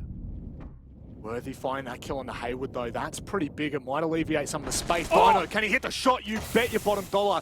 Ethan tried to send it deep but couldn't get anything done. One more smoke babe left. Still a C4 on Dino. This is not looking good for the Chiefs. Unless they can try to maneuver around this utility, they're going to be in trouble. Oh, what a shot! Worthy! That is unreal! Chiefs just come to life! It doesn't matter about the plant denial, Rob! Not when the Chiefs can do that! Not when Worthy is in the server!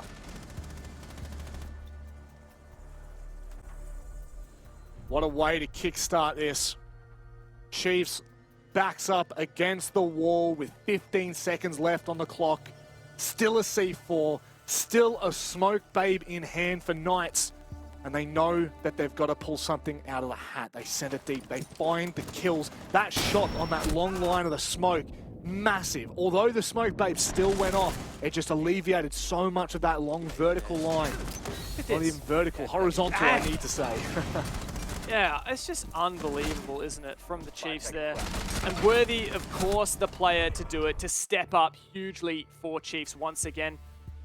That is just an unreal way to counter such a strong strat for Knights. Like, that plant denial in the smoke, that is as old as time. You know, people have been doing that back when the bank used to be in the pool. And it's still a very viable strat. Yeah. Worthy, just, like, he wouldn't have even seen the player there. He would have just pre-fired. That is unreal. We've seen that from Worthy time and time again, just today alone. Think back to the Chalet game, the player behind the chassis as he moved in behind Dining, just ba-ba. Simple as that. That's as cool, calm, and collective as you can get for a player, and especially when it's so consistent. Especially when it's so consistent. Now, as we start to look at this, Knights go to open area. They're not going to continue to play down in the basement, nor are they going to try CEO yet, or archive tellers for that. They're going to find themselves in a position where maybe they might be able to catch the Chiefs out with this approach.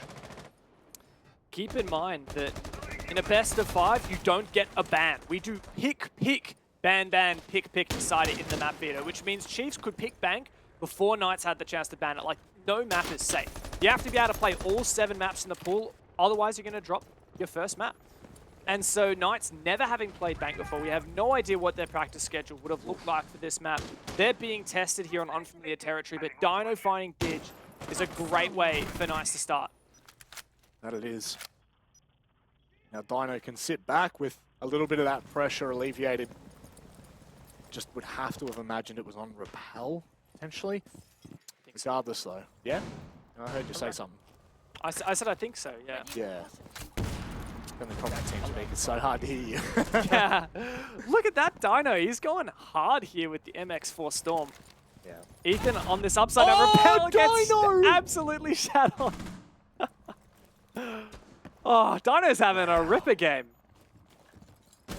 Individual prowess at its finest. I mean, if you can't pull together around you to strats, then just throw bodies at it and see what you can find. Haywood will find a free kill onto God Legion, and Worthy is left to clutch up. But Dev, this is still a player that you do not want to take lightly. He can really start to turn that story within a dime. But anyone can do it. It's our good friend here, Worthy. Got a shoe-in for MVP, but so do the Knights have some players that can fight back. A really strong second round here. They recompose, And on the back of that nutty 3K from Dino, Knights get on top of the match. All headshots as well. All headshots. That's scary. Josh, unfortunately, DCing, so we are going to take a technical timeout just until he gets back into the server. Regardless, though, this is the start that we had kind of hoped for. You know, Chiefs are being kind of tested on that first attack. The second attack that they're coming into, Dino just decides to go big. And this really sets us up for a very long night, I think. And I do preface this quite confidently. Buckle in. Viewers at home, clear the schedule, because this game will go back and forth. There is no doubt about it. For Knights to come out strong here on Bank would be a huge boon to them. It's not a map that they have played at all before. Now, they have led it through the veto a couple times and forced their opponent to ban it, but it's clearly not a map that they've been super interested in playing, and as a result, we just simply have no VODs. But something that Vast was saying on the desk was that, and he was actually talking about Knights at the time, but there's something to be said for just focusing on your game, not really stressing too much about what your opponent's going to do. Just look introspectively, focus on yourselves. It's something that Chiefs is kind of known for. They're not a heavy counter-strat team. They're just a team that knows how to play their game and play it well. And that serves them so well. Certainly does. Honestly, I really do wonder how tired these boys are becoming, because 5 matches, 5 official matches, with, you know, regardless of what they're saying about, you know, how much pressure they've got on them, or, you know, where they're kind of sitting as a team or anything like that, you still don't want to lose. You're going for the 3P. Chiefs have built a dynasty so far in OCN, and in 2021 in general. Their APAC South performances have been just as good. The problem is, you're now running quite thin on the stamina, on that energy, and you are going to chip away at it, because Knights are just going to harass and harass and harass. We know these players intimately. We've been watching them for years. You know, when we're looking at even just Sage, within how far he's come within this year alone, man, that is terrifying just to think about one individual on their team. That's it. I mean, statistically, during the round robin, Sage has been the MVP. On screen right now, his mechanics are absolutely nuts. Now we've got Juicy on screen, rather. Timed that kind of poorly there, I did. But, I mean, Sage in particular, he's just been so good. He's really turned a new leaf. He's such a vocal member of the squad, but he's also a player that really has so much mechanical talent, and he really practices it. You know, when we interviewed him for the MVP interview, he said he practices just individual practice alone, so aim training and training grounds, 3 hours a day. 3 hours. And that's how he's just been unrivaled in terms of the opening kills in Stage 3. It's just really ridiculous to see. In fact, I'm going to see opening KD ratio in Stage 3, the best players in the league. One sec. My spreadsheet's a bit slow here. Dive into it, man. You know, you've got your spreadsheet handy. There's no stress. Mate, I'm getting to it. We're getting there. Just wait. Just hold on. just hold on. We're getting there. Set plus 17. That's 19 opening kills and 2 opening deaths in all of Stage 3. That's 7 play days. Geez, that's a damning stat, isn't it? How unbelievable is that? And when you go back and you look at how close nearly every game was for Knights, you've got to remember there was only one game they won where it wasn't 7-5, and that was against Order 7-3. As we say, that Digital's chilling, the boys are laughing. What's Dig up to, mate? let's just preface the Stage 3 performance that we had from Knights. They finished top, and well and truly top. They didn't see one OT. They lost only one game, and it was against the team that they're versing right now, 7-1. But what you do need to take into account is the fact that Knights finished this stage with a +8 round differential, which is not massive at all for finishing first and only losing one game. Every single game they've played has been so close, and I think that goes to show how well Sage has performed as well. The fact that we can have so many close games like that, yet the stats are still so damning and skewed toward him, I just got to take my hat off. Yeah, absolutely no doubt that it's been such a strong stage for the Knights in OCN. It's funny, these teams have kind of switched places in Stage 3, haven't they, right? Like, Chiefs was the team that always did amazing in OCN, but suffered a bit in APAC South, albeit APAC South is always so close that, you know, you could be on the bottom of the leaderboard and only be 2 points behind a playoff spot. And Knights have been quite the opposite, right? They do amazing in APAC and quite poor within OCN, or at least not, you know, at the very top in second place, third place usually. And now we're seeing a bit of a change of the tide.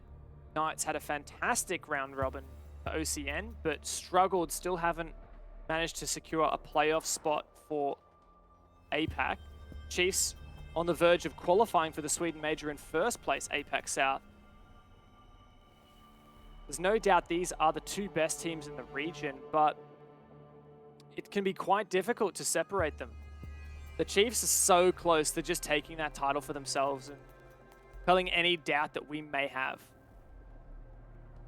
And I guess when you do look at that perspective, you know, not just commenting on how close they play or whether, you know, it's close every time they play each other, but like you just go and have a look at the stats, you know. I mean, if Chiefs weren't to have gone back-to-back stage champions, it would be a lot closer in OCN for the seasonal standings. But when you look at APAC South as a whole, they're not separated at all. They are 33 points apiece across Stage 1, Stage 2, and Stage 3, which I think is an incredible tale. And, you know, like, they only come in shy of Elevate by 7 points. So, really, we are looking at two of, if not the best teams in APAC South. So, this no longer is just a discussion of what we can offer as, you know, as a region of OCE. It's what we are offering internationally speaking. Chiefs, as you said, opportunity to go to that major. I'm sure Knights are so bummed about the fact that they couldn't make the Mexico major, but we know for a fact that when they get there, they will be able to compete with the best. Now, does that mean that they're going to go absolutely mental and win the damn thing? Are they going to make playoffs? I don't know. One thing's for sure, we are at a point now where this region can consistently punch with the big boys. And that is where I think that conversation kind of finishes, because both of these teams, equal playing ground. Chiefs have just been phenomenal in OCN, Knights in APAC South. This literally could not have become a better grand final if we'd asked for it. There's just no way. That's it. These teams are very, very close. Now, unfortunately, as you can see, we're having a small technical pause. Fortunately, Josh is having some internet issues. You can see Sage is going and doing some more training grounds. Can we have a look at Sage? I want to see, can we watch his training grounds? I don't know, what does he pick? He does some Yana training grounds. I respect that. This is what you really want to see. This is the content. You want to get to see this mechanics, shooting all the cones on spawn. Love that. And yeah, like, I guess we'll just kind of chill out here for a bit. Oh, that was sharp! He shot the drone out of the sky. I actually love that. This is pretty cool. I mean, it's kind of a weird angle, but you can kind of see what's going on. And he is sharp, man. He's like, we got a bit of a break. May as well go and do some training rounds. I like that. May as well have a bit of a game. Yeah. Look, Josh is having some internet problems. We're really hoping he can get back into the game. If not, we'll have to grab the sub. But hopefully, Picnic? Josh. Yeah, it'll usually be Picky. Yeah. Coach, jump in. Is it? Hang on. Do they perform better against Chiefs statistically when Picnic's in? I don't know. Now, there was some crazy stat like that, right? I don't know about that. Well, I know that Chiefs historically perform really well against Knights. Like, the only map that Knights has won off of Chiefs since Chiefs got picked up by the org was the first map of the Stage 1 BO5 Grand Final. And yeah, ever since then, Chiefs has won every other map. Yeah. But we do have confirmation. We're going to get Picnic in to replace Josh. So an unfortunate blow to the Knights, but Josh's power has gone out. He's not able to connect to the server. We're going to have the coach sub through. Look, I do have a fun fact for Picnic. Sure. The first ever like massive upset win that we saw from Knights was when they took down Wildcard in Wildcard's prime in the 2020 finals. And that was with Picnic subbing in. And that was back when Diesel was on Wildcard as well. Ah, geez, that's... Oh, God, that's many, many moons ago now, it feels. And it's been, it feels like it's been many, many moons since we've been in the game. So, ladies and gentlemen, we do apologize for the technical issues. We are trying to resolve them as soon as possible. We're going to go to a short break, but don't go anywhere, because it'll only take a jiffy.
Take me to a place I know, somewhere I can feel my soul.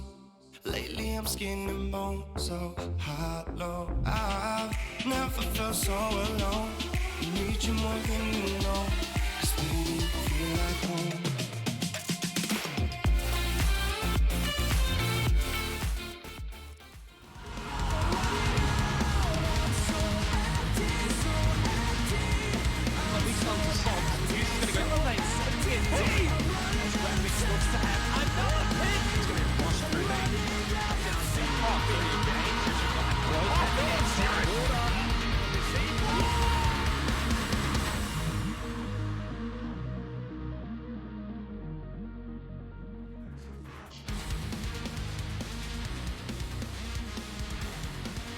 Welcome back.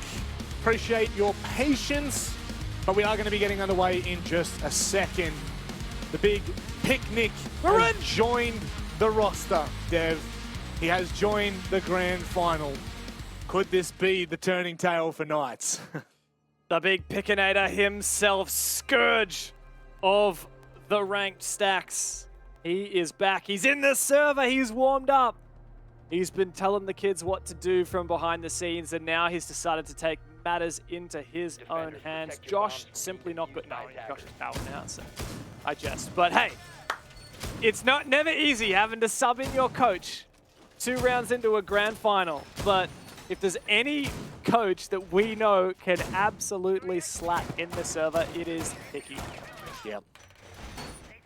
Yeah, if there is if there was a time and a place to replace, it is right now, and it is Picnic.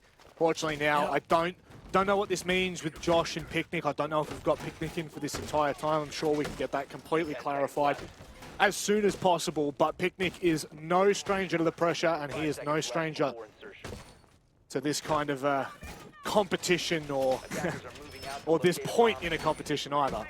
That's it. And look, if Josh is back for map 2 or any of the future maps, we can get him back in. But for map number 1, Bank, Chiefs' opening map pick, we've got Picky guaranteed for this map. Been a strong start from both teams. Chiefs had a fantastic lockers attack on the back of some explosive action from Worthy. And Knights replied with a near flawless round on the back of Dino's 3K at CEO. Now they go, it was from CEO, but it was actually, I believe the bomb site last round was open area. And Correct. now we go to CEO. Let's see if Chiefs can bring some of that momentum. Of course, keep in mind, they're the ones who have been playing all day today and, of course, all day yesterday. They might have some fatigue to contend with. That they certainly would. And when you think about the implications of their match on Thursday, the pressure just continues to mount for this roster, so no doubt about it. They would be starting to feel it sooner or later. Minute 50 in.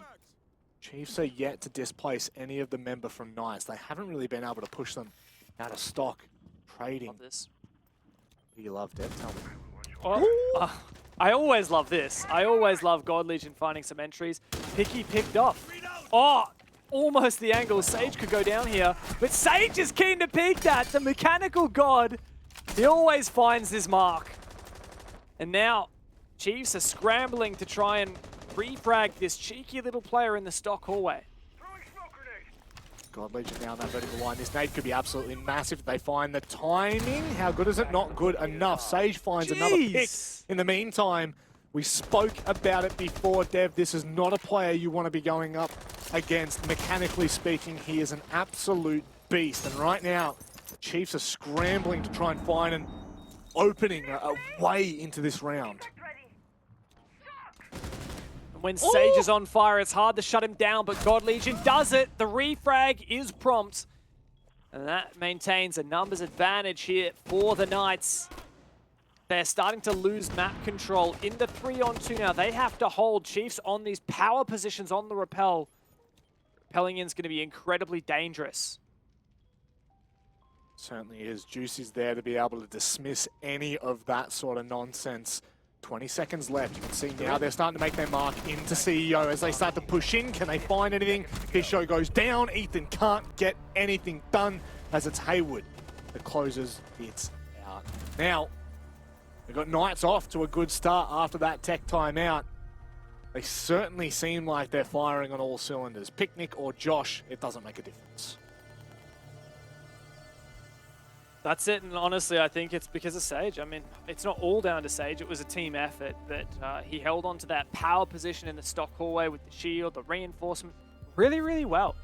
He managed to refrag through the vertical line, one of the players that was in open area, and he also got, I believe it was Digital? God Legion? I can't remember which one it was, but one of the guys who was pushing him, I believe, more directly from stock as well.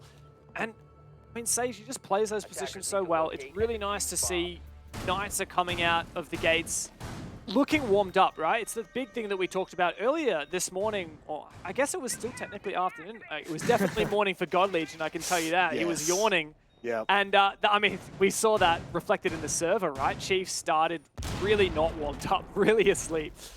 Even Didge admitted it in the interview after match 1. And Knights definitely not showing any signs of that whatsoever. They're ready to game. They are indeed. How far we can take this. I truly do believe that anything less than the full 5 maps will not do it justice. Both of these teams have fought hard to be here and continue to fight hard, but for now, the Chiefs, we're really asking the big questions of them. This is their map pick. They've got to choose it unfiltered of any bans. And Knights are looking, at the very least, comfortable enough to hold their own. And that, I think that's where the big problem comes in, Dev, because both of these teams just have such deep map pools that it's really going to be hard to catch anyone off on any given map, no matter how comfortable you feel. That is very true. However, if there's any map where one team would probably catch the other off, honestly, it's here. Like, it is banked. This is a map that Knights have not played in official. Like, maybe they've scrimmed it, but Knights have no info. We have no info on Knights. Sorry, Chiefs have no info on Knights. We have no info on how Knights would play this map, whether they're any good at it, whether they've played it before in scrims a lot, or whether this is literally their first time playing this map ever, which I very, very much doubt. Yeah. But the fact that Knights is currently leading, and you know, despite that sub is looking really good, this is massive here for Knights. Theory crafting here before we find the first opening. Oh my goodness, God Legion, can you catch him on the way back? How is he still alive? Picnic's still alive. Oh He my is God. greasy, he's slippery. God Legion didn't see it. Sage is behind him. It's going to be a free kill.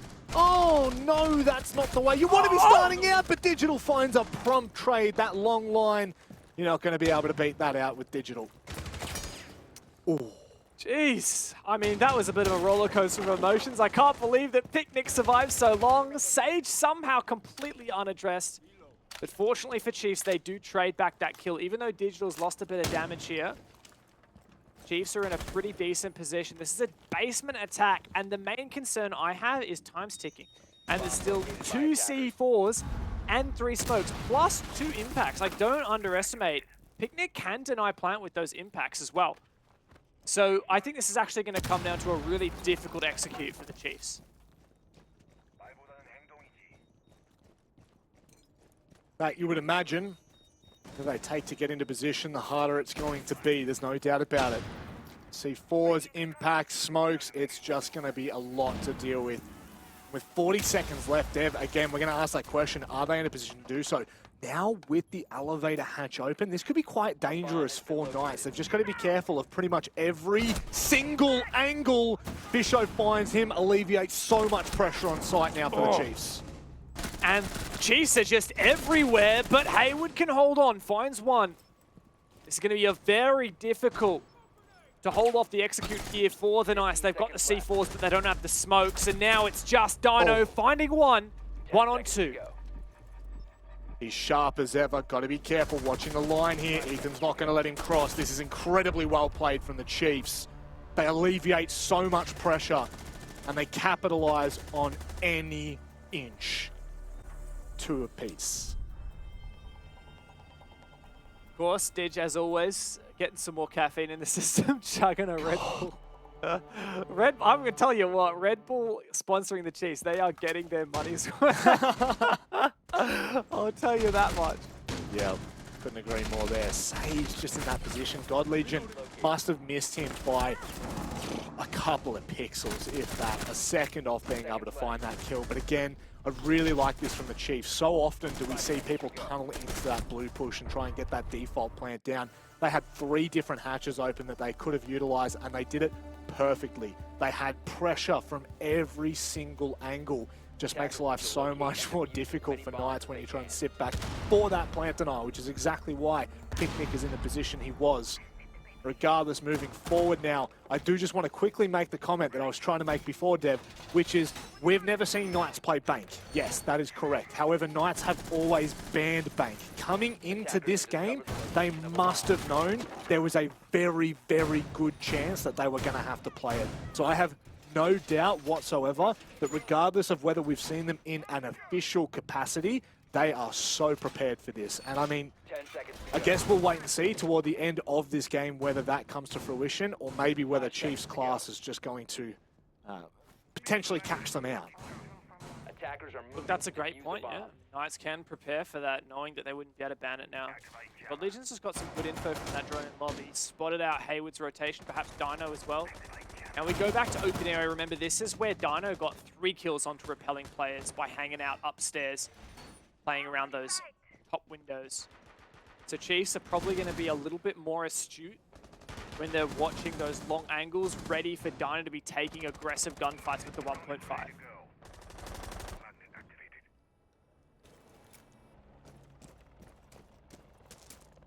It's not being really allowed the room to get too comfortable outside of the site itself.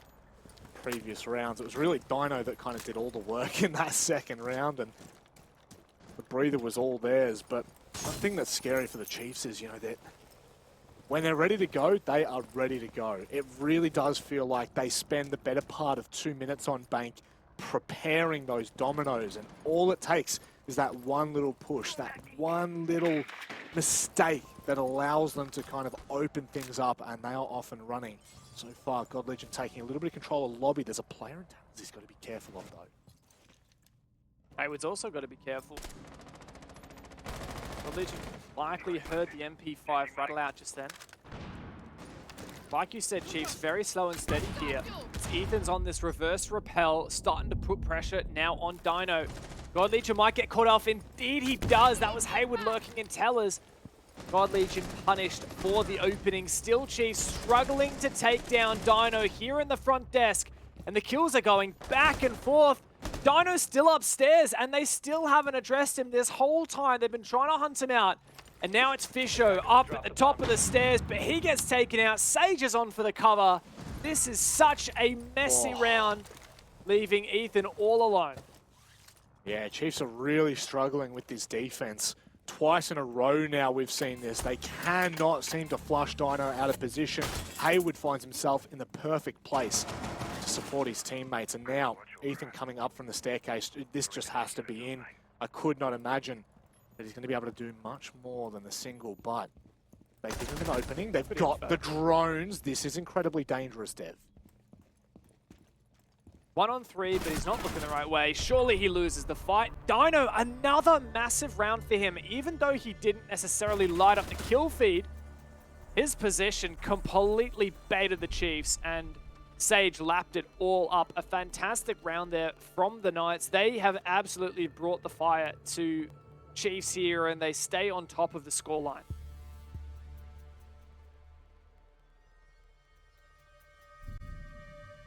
That's what's important here on Bank. Cannot let Chiefs start to run away with this. That defense, though, seems to be incredibly hard for Chiefs to crack. Whatever it is that's going wrong, I don't have a brain to talk about this kind of stuff. Whatever it is that was going wrong in round 2 has then repeated in round 5. We now head into the final round of the half. Chiefs do not want to be going into their defense at a 4-2 deficit, regardless of how comfortable you are on your defense, regardless of how defender-sided this map is, which, to be honest, I don't think we have enough stats in OCN to really talk to. But look, what I can tell you is that Chiefs only won 2 attack rounds against Bliss out of 6. And they still ended up winning the match, right? They won 4 defenses to push overtime, and then one attack and 1 defense in overtime. So, in general, Chiefs, at least, I mean, I'm just going to go for that one match. They have done better on their defense than they have on their attack, so I wouldn't be too concerned yet. I can actually go and look at their more advanced stats. So overall, on Bank, they've played it 3 times, right? So once earlier today against Bliss and then twice against Wildcard. Their attack win percentage is actually 57%, whereas their defense win percentage is 50%. So funnily enough, they struggled against against Wildcard on defense. But perhaps I'm making a little bit of a stretch there, trying to extrapolate those stats. It was a little while ago. I guess at the end of the day, I'm just saying that I think Chiefs, if anything, like this is probably all right here for their attack. Like, get one more round and they're set. But it's defense where I expected to be a bit more favored. it was always hard with you know, without the very firm stats and kind of backing with it, Dev, to make any kind of assumption. You know, we're talking about two different teams as well.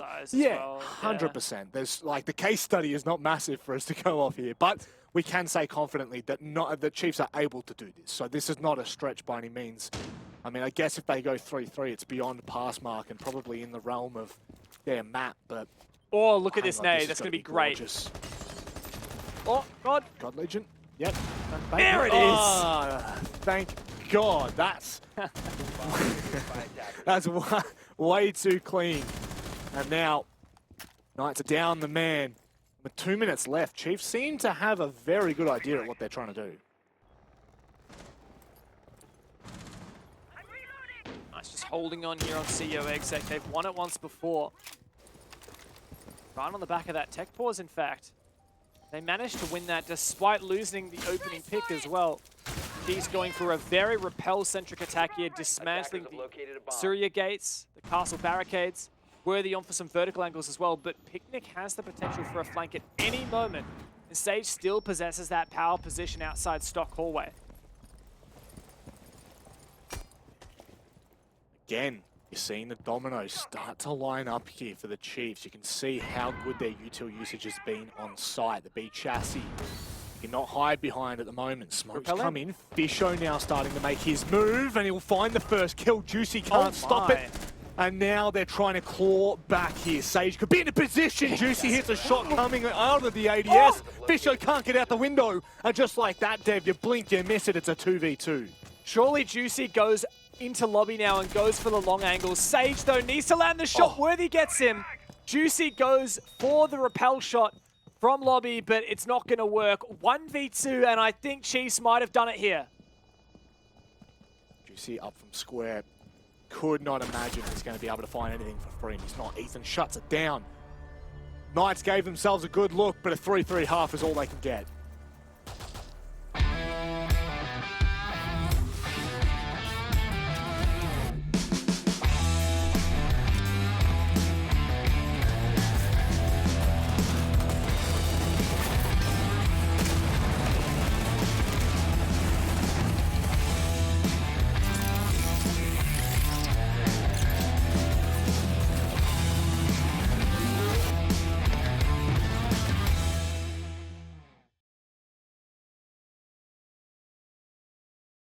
Knights have put up a strong fight here on Chiefs' first map pick, but the Chiefs have recomposed, made it an even scoreline going into their defense half. It looks like Knights haven't slowed down since subbing out Josh for their coach Picnic due to some technical issues, but the Chiefs have taken a moment to warm up and they're rearing ready to go.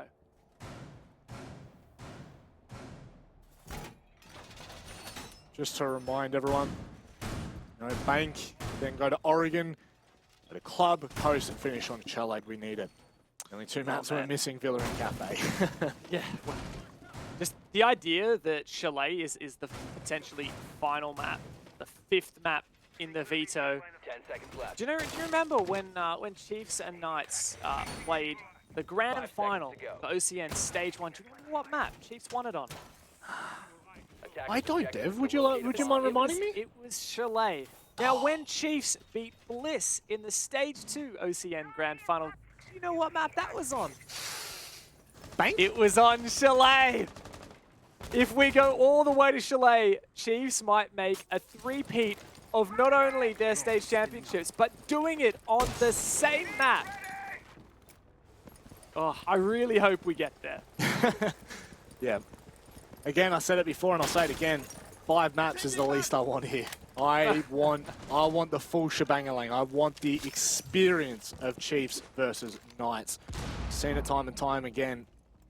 And now, with Chiefs on their map pick, that was vital that they won that last round. Yes, they were able to bring that scoreline back against Bliss, but Knights are a different beast. And now, as Knights have done a great job flushing these players out of the top floor, they will look to try and suffocate them toward the site.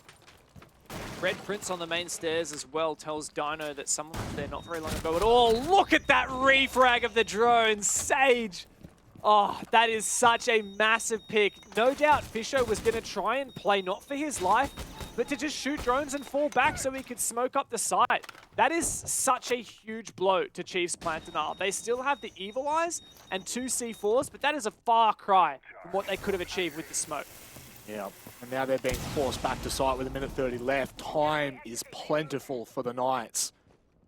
30 seconds is generally the kind of, at the very least, it's the mark to which we expect the smoke to be able to hold players back from. And now, without that, Knights just have to worry about, as you said, 1 Maestro, 2 C4s. And as they open up more hatches, it just kind of continues to put pressure on the Chiefs here. They will not be allowed to have that free kind of back and forth game, that mini game of plant denial.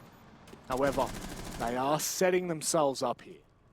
And this is a great angle from Digital and a great weapon to have at the TCSG. The slug shotgun with that 2x sight can potentially deny the plant, but only while the planter starts moving into position. If the planter is already sticking the plant, it won't be enough. But kills have gone out both ways. Actually, a contest from Juicy on the other side. He's landing shots. This is huge. I love that from Juicy. Big games require big players and big decisions. And that C4. Juicy has the C4's gone out. It's not going to be enough. God Legion and Digital, all that remain. I can't even get the words out in time. Digital 1v4 Knights with such a convincing start to their attacks. That was scary. That was absolutely beautiful. What an attack from the Knights. They will be absolutely chuffed with themselves. Managed to make that work. Even though they took out the smoke early, and yeah, that was a massive blow to Chiefs. Like, Chiefs had still a pretty decent setup. In particular, Digital playing that long line of sight, I really would have backed him to win that. Juicy has the guts to peek it, and then the game sense and accuracy to nail a flashbang to force Digital off the angle so he can try plant. And then he baits the C4. Like, so much is going right now for Knights. Yeah. And it's going to force Chiefs to take a tactical pause.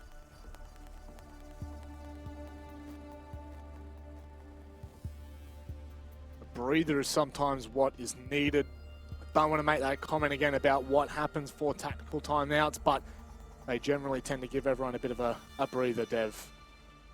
Kind of come out of this, slow that momentum, come back on the bandwagon, and off you go again. Does feel like the Knights are pretty calm on Bank, all things considered. And I mean, they'd be no strangers to Bank, but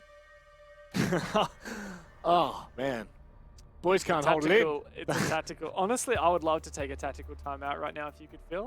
I'll go pop to the Lewin back. I mean, it's a funny thing, but like, it makes sense. Like, it is tactical to just go and take the bio break that you need. You know, you don't necessarily need to get really nerdy and into it about, oh, this is the strat we need to be running, or this is what's going wrong. Sometimes it's just, yeah, look, we're a little on edge. We just need to go and chill for a second. Even I think the physical action of like standing up, stepping away from your desk for a minute, and going for like a quick pace around the room with a 60-second timeout. Honestly, I rate that. I think that's pretty significant. Sure, Pocket Psych might agree with you on that one, Dev. Yeah. It's very rare for gamers to leave their desks. It's like a cave, you know? You don't really want to leave it all that often, but... I mean, pro tip, if you're playing a long ranked sesh, my favorite thing to do is get up, have a walk around between each game, you know, let Guz cool off after the loss. Make a cup of tea, easy as you like, then come back for another game. Guz is so salty, I tell you what. We had a rank sesh last night, it was not good. I've played with some salty people before, but Guz tops them off. Just the... Oh, the size. Yeah, I love the size. The passive aggressive size. You see the kill feed and then you hear the size. It is all fun and games, but I think anyone who's ever played with Guz can agree with that one. Now, moving forward, this is all on the Chiefs now. We cannot let this happen twice in a row. I believe we're back down in the basement here, which we are. We've got the addition of the Clash. We also have the Smoke and the Maestro. This is going to be really difficult for Knights to crack that kind of planting, that default plant spot. But there are many ways that you can, so just don't hold your breath too soon. Let's see what the Chiefs can do on the back of their tactical timeout. They did a great job of shutting down Bliss when they took their tactical pauses earlier today. And keep in mind, right, like when you call a tactical timeout, both teams get to have the same pause. Like both teams can talk to their coach. Both teams can go and get that extra 60 seconds. So it's almost a tactical pause for both teams, right? So Knight's probably just chilling. If anything, we do wonder if that breaks the momentum. But here I think, you know, this is where Chiefs flourish, right? At regaining their mental, at maintaining that fortitude. That's just it. It is a break for both teams. And how impactful it is for either side, you know, it's too hard to quantify, especially for us where we don't have comms, we don't have that kind of intel here. This could be massive for Sage if he can catch the backside of Fisho, but he was down the staircase in the nick of time. Yeah, I really like the adaptation here. We've got Ethan flexing onto the smoke, so we're not losing the smoke out of the lineup, but we're also getting this clash, which is a much more difficult operator to flush out of that position. A really hard setup here. We've actually got Ethan and the clash combined. Oh, Fisho took a chunk of damage on the back of that nade, but now Sage is all out. Hayward can rotate over and perhaps finish him off, but I like this setup from the Chiefs. Knights are going to have to do some critical thinking here. Kind of feels like that needed to be a little bit more well prepared. Huge! God damn it, Sage just absolutely dismisses Fisho, and now here's the problem. Ethan's stuck in server all alone, and Knights are surrounding him. Oh, this is going to be so hard for Ethan. He's got to come up big. Worthy off cam, finds one, supporting from the site door. Bicky trying to hold this angle, but oh my god, Ethan is so close. He just doesn't get it. Picky takes so much damage. Ethan holding on for as long as he can. The swing comes through, but Worthy has done enough to keep the numbers even. Yeah, they've just thrown bodies at Ethan there, and they've taken a chunk of damage. You can see immediately there, the Chiefs, they fall back. They say, okay, let's play this game. Let's see how this pans out. Still got a C4 in the pocket. You've still got Digital who can use those Evil Eyes. Don't give anything that is unnecessary away right now. 3 apiece. God Legion could be the master plan here. 15 seconds. The plan starts to go down. Oh my god, that's a lot of damage, but Sage! Once again! It's Sage! God Legion has hatch control, and that means there's no chance! It doesn't matter how good Sage is, there's absolutely no way he can get the diffuser! An insane play from Sage once again, but God Legion just outsmarts him. That's what we talked about. We talked about the impact of that flank that God Legion was going to have. He went through beepers, he waited. He did not approach any quicker than he needed to. And by God, did he have the impact. 2 kills, denied the plant. That is absolutely massive for the Chiefs. Still so much just kind of questioning in there, but they've certainly held on for as long as they could and as long as was required. The utility on site that they needed to get through there, the Knights, I mean, that was immense. You had Banshees, you had Evil Eyes, you had Smokes, you had everything you could need. The Clash included on Blue Stairs, and Knights hit the marks every single time. So they are here to play, and this is going to be a pretty scary prospect for Chiefs if they don't keep a finger on that pulse. No doubt about it. But God Legion clutched up hugely there. I mean, I'm just going to say it again. Like, Sage is nuts. Like, I'm sure that some people are like, why are you hyping up Sage? Like, God Legion won that clutch. Both of them played amazingly, but I am blown away by how effective Sage is on game. Like, even if he has to take matters into his own hands. For example, like, clearing the Clash Blue Stairs. He naded him down to low HP, and then he just sprints in, knocks the shield back, and kills the Clash. Like, that's a lot easier said than done. And when it came down to a situation where, like, Knights are really struggling to force the plant down, Sage just goes deep, literally kills everyone on the bomb site. Yeah, like, that is insane from him. And, I mean, it's not enough. It goes to show why, like, individual play is not enough in Siege, because God Legion outsmarted him, right? God Legion, like you said, went for that play, retook the control. And, I mean, it just shows that we're at such a high level right now. Like, these teams are playing so well, and it's an absolute pleasure to watch.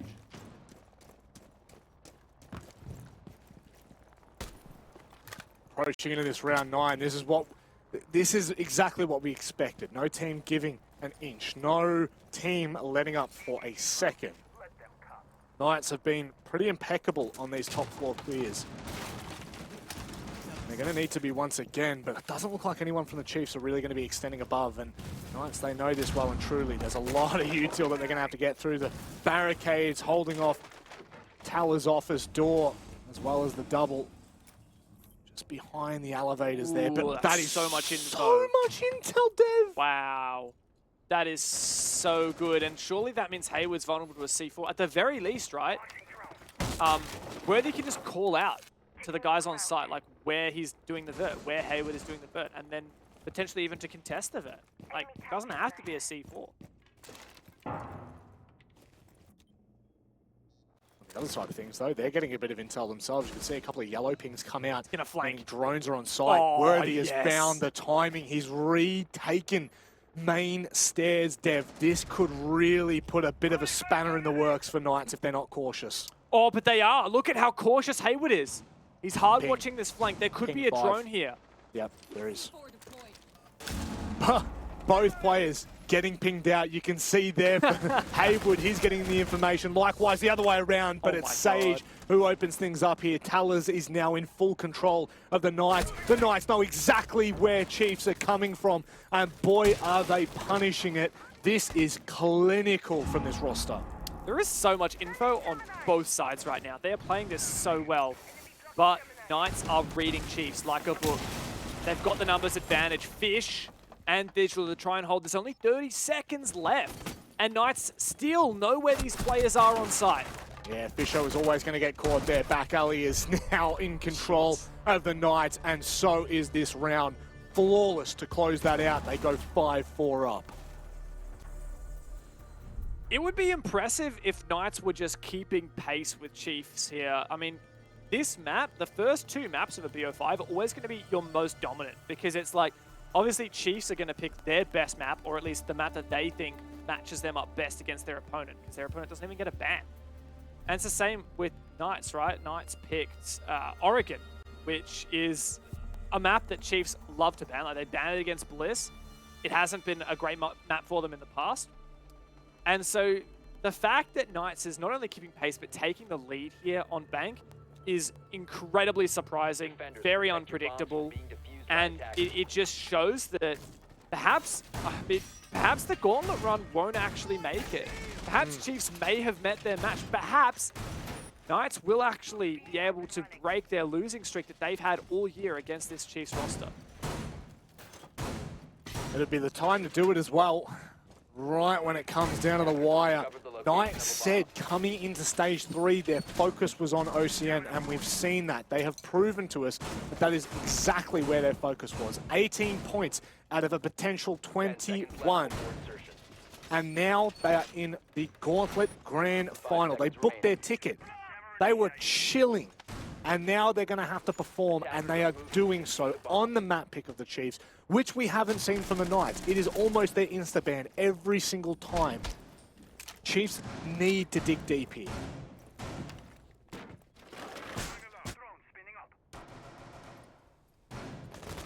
I'm just going to add one extra thing to what I was saying before about how insane it is that Knights doing what they're playing with their coach. Like, what? I kind of forgot that they're playing with Picnic, right? And Josh is such a nuts player. He's sitting back at the moment. So this is just unreal. Well, we haven't seen Knights successfully attack CEO. In fact, we haven't seen Chiefs defend CEO at all in this match so far. They did defend it against Bliss, but just the once. They also lost it once. So if Knights were watching the earlier match, they will have a bit of info here on how Chiefs play it. I've no doubt that the masterminds behind Knights would have been sitting back, taking all of that in. You see, Dino, they would have been sitting back watching every little bit. Picnic doesn't stop, does it? I could just keep listing names here. They would have been watching, they would have been picking out some of the flaws, whilst also focusing on what they knew was the task at hand. And now, the Chiefs are really getting pushed to their limits. Do not want to find themselves in the same position they did against Bliss. That's a nice, easy opening from Ethan, who swung from Banana. It's Fisher looking to do the same. Very strong pick there early on. Hayward's a dangerous player with a lot of util, but Picnic does refrag eventually. Takes him a little while, but Ethan goes down. Worthy has a fantastic flank position, but we know how good both of these teams have been with their drones. Do they know? Oh no, Juicy had no clue. That's the diffuser, cold on the ground outside the building. Lucky there's a minute left here. Knights scrambling to try and find that trade. At the very least, trying to take some space back so that Chiefs aren't just absolutely sitting back on their hind legs, if you will. Now in they go. What can they get done? It doesn't look like much. Digital's already found one. God Legion doubling down. And now Dino. It's all up to Dino, but we've seen him here, and he can really cause some havoc. Chiefs just back away for now and let him have site control. He has the diffuser, so we could try and make a plant. Oh, never mind. That was a bloody pre-placed C4.5. No, just had the info. I mean, again, the info game this map's been insane. Like, we had both Echo and Valkyrie that round. Yeah. And Chiefs were definitely on top of the info game. They did the same hold, more or less, that they did against Bliss, and it worked really well here against Knights. The thing is as well, I mean, if you don't bring an IQ, how on earth are you going to find some of those black eyes from Valk? It's just like there are so many places. Bank is so open, and there are so many plants you can hide them in. There is no stopping where you can place them. So it's, I mean, it would be incredibly hard to try and pick them to pieces here. And Worthy is well and truly sticking the Valk. So, you know, this is I like to see God Legion on the Vigil as well. It can do some damage. Certainly can. While we have seen quite a few rounds, though, it's actually Knights finding the opening pick. In fact, in this half, it's been Knights finding 3 opening picks to just Chiefs' 1. That last round being the exception there.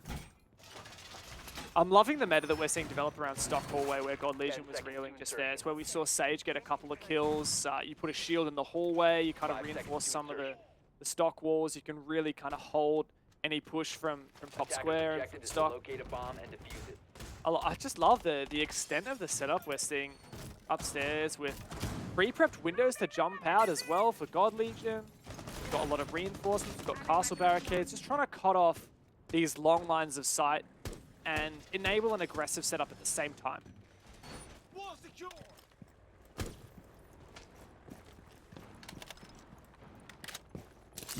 Down to the wire, it will have to come.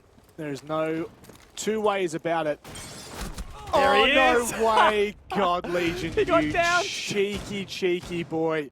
And Knights will surely know and go to punish. I don't think Chiefs are in any position to try and punish Sage as he comes around the corner. Look how cautious he is, just in case. You never know. At the very least, it's a trade, but that is Hayward off the board, which, I mean, that could be quite detrimental when you think about this site. You think about how important the vertical can be. 100%. I mean, it's one of the most important things about this Teller's bomb site. There's no doubt that is a massively Chiefs-sided trade. But again, like, great knowledge from Sage to check all of the windows before just going straight ahead. Now, there was no one watching for the aggro. They wouldn't have necessarily known that God Legion would have been down too. Now Knights have taken this top floor control with the exception of that cheeky little Malusi. It's actually Ethan, and he does find one. That's a good pick, and it's Sage who goes down. Numbers advantage for Chiefs. Oh, and just look at the rotate as well. Chiefs have dry run this a million times, haven't they? They back away. They've got the ability for Ethan to fall back to blue or to top, well, not to top main, but to bottom main from the garage. And they're not going to be contested on the way back either. Knights struggling to find an in. This is not an easy round to try and fight back from. Juicy needs to be cautious here. Ethan's still down in blue as Digital's holding onto square as well. Breaching sequence activated.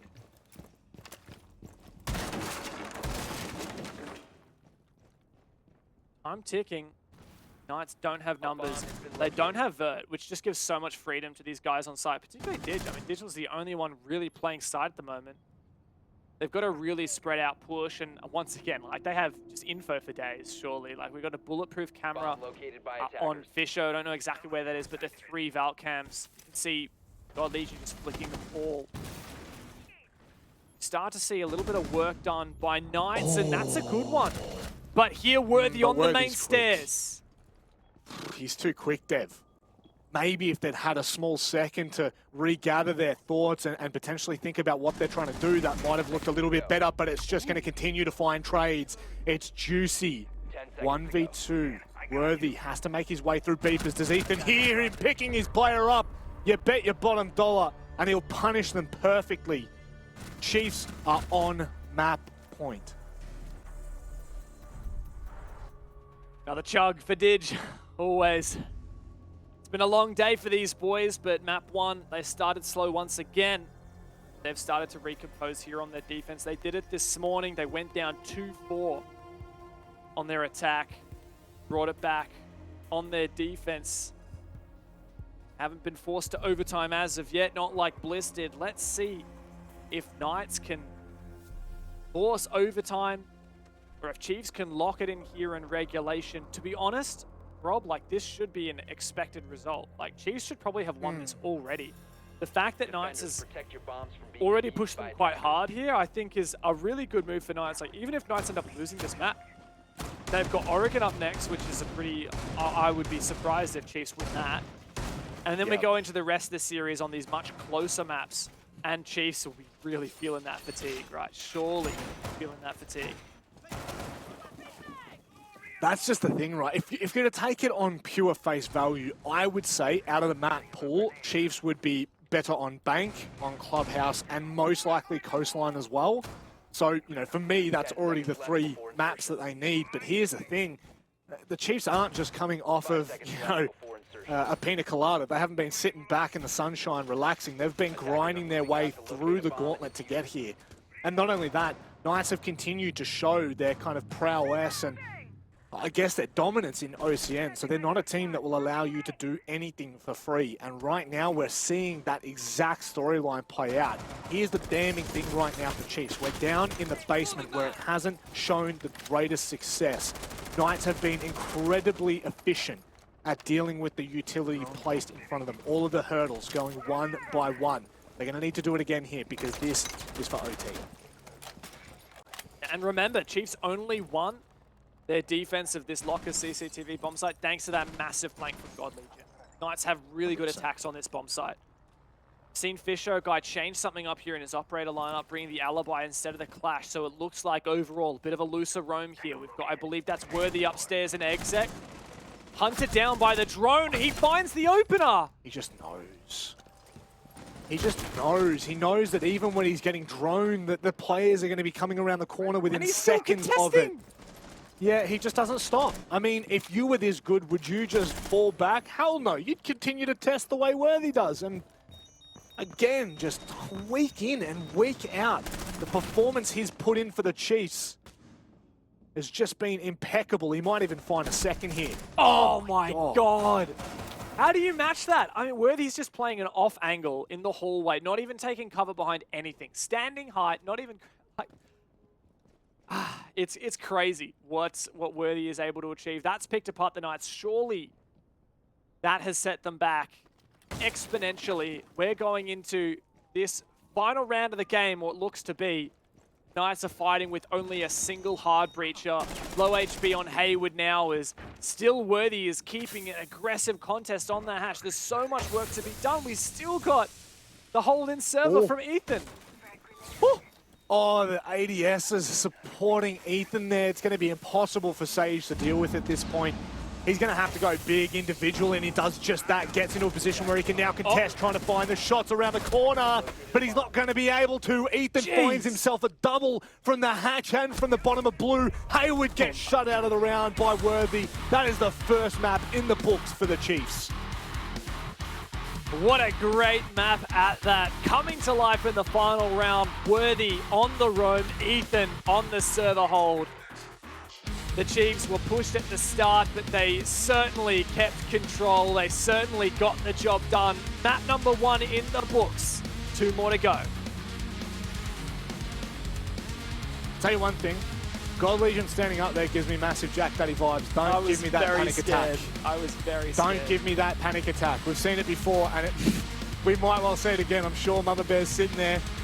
God Legion, sit your butt down. But regardless, look, that's an incredible performance from the Chiefs. However, Dev, we've seen the Knights dig deep on a map that we have not seen competitively for them, which I think gives us a great sign for things to come.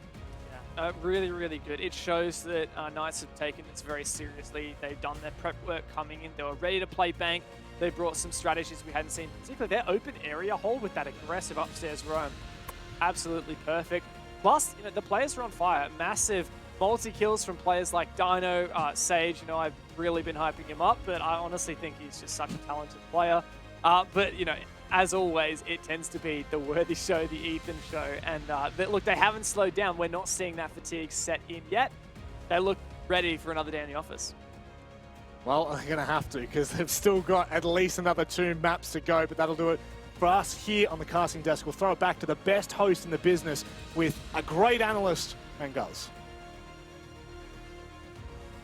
Wonderful segue. Thank you very much, Manic. What a way to start the grand final. The Chiefs sort of just picking up where they left off, I guess, from that Team Bliss matchup, Guz. They are going to be very difficult to stop. Obviously, there's circumstances, no Josh, for instance, but still good signs if you're a Chiefs fan. Yeah, unfortunate circumstances for the Knights. Josh did unfortunately have a power outage, so Picnic, the coach, the super sub of the Knights, had to jump in. He's not the reason they lost the match, though. I think just, again, the Chiefs too well-rounded here on Bank. In particular, Worthy, again, just he seems to have such solid playoff performances he has throughout the entire year. Once more, he produces another solid result. But again, it was a very well-rounded, team-centric effort from the Chiefs. And at the end of the day, this is probably the result we expect. A very back-and-forth game, Vast. And as you're sort of sitting there and watching it, did you sense maybe a moment that kind of flicked for the Chiefs towards the back end of the match? Not really, just because it was quite back and forth. I guess, later as the game progresses, it seems like the Chiefs get better and better. But Worthy, I think, is, a huge talking point. And I think moving forward for the Knights, I think the last round in particular, when they kind of try to roam clear him and they were just sending, bodies one at a time, I think, moving forward, they really need to play a bit tighter on their roam clears, especially with Worthy and Ethan. Try to get the trades at least as a minimum. Still a pretty decent effort, all things considered, by the Knights, guys. They pushed the Chiefs all the way on their map pick, on Bank, a map that obviously Knights haven't necessarily been that proficient at because they haven't really been playing it at all. And yet, even with, no Josh, Picnic subbing in, they pushed them away to 7-5. Maddox said it's a good sign of things to come for the grand final. Would you agree with him? I think there's definitely positive signs, especially Sage. Like we were privy to his little, I wouldn't call it necessarily a warm-up, but staying warm routine during the rehost. Yeah, you could just see how sharp he was in the training grounds, and he was looking sharp inside of the server. He just needs the rest of the team to support him, and as Vast mentioned, just play a little bit tighter, particularly on the roam clear. If you start feeding, again, the likes of Worthy, particularly when you're going for roam clears, it's only going to make life more difficult. So hopefully for the Knights, Josh can jump back into the server, they can play like a bit more of a tight-knit unit, and those players like Sage, for example, can continue to step up. So of course, that was Bang 7-5, really good scoreline in the end for the Chiefs to get that win on their map pick. But looking ahead, Vast, now, Oregon's going to be on the horizon. That's the Knights' choice. That's the map we expect them to find that win. Yeah, Oregon, typically not a strong map for Chiefs. They don't really play it often, but I mean, we have seen them pull it out in playoffs. Stage 1, Stage 2, they've won Oregon in playoffs. So they definitely can play it, and they definitely, it's just a map that they particularly don't play during the regular season.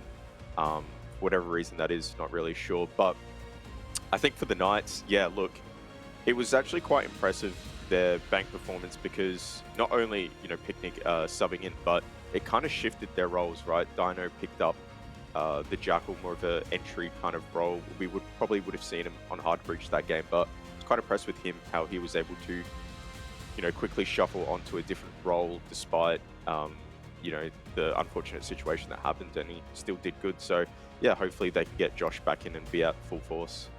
The last time that the Chiefs won on Oregon, it was actually the OCN playoffs grand final in Stage 2. So a little while between drinks for them. We'll see if they can make it 2 in a row or if the Knights can fight back. We go to a short break. When we do come back, of course, Oregon will be on the other side.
Order now at macros.com.au.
Skies we keep on searching, but we will never know what we're after.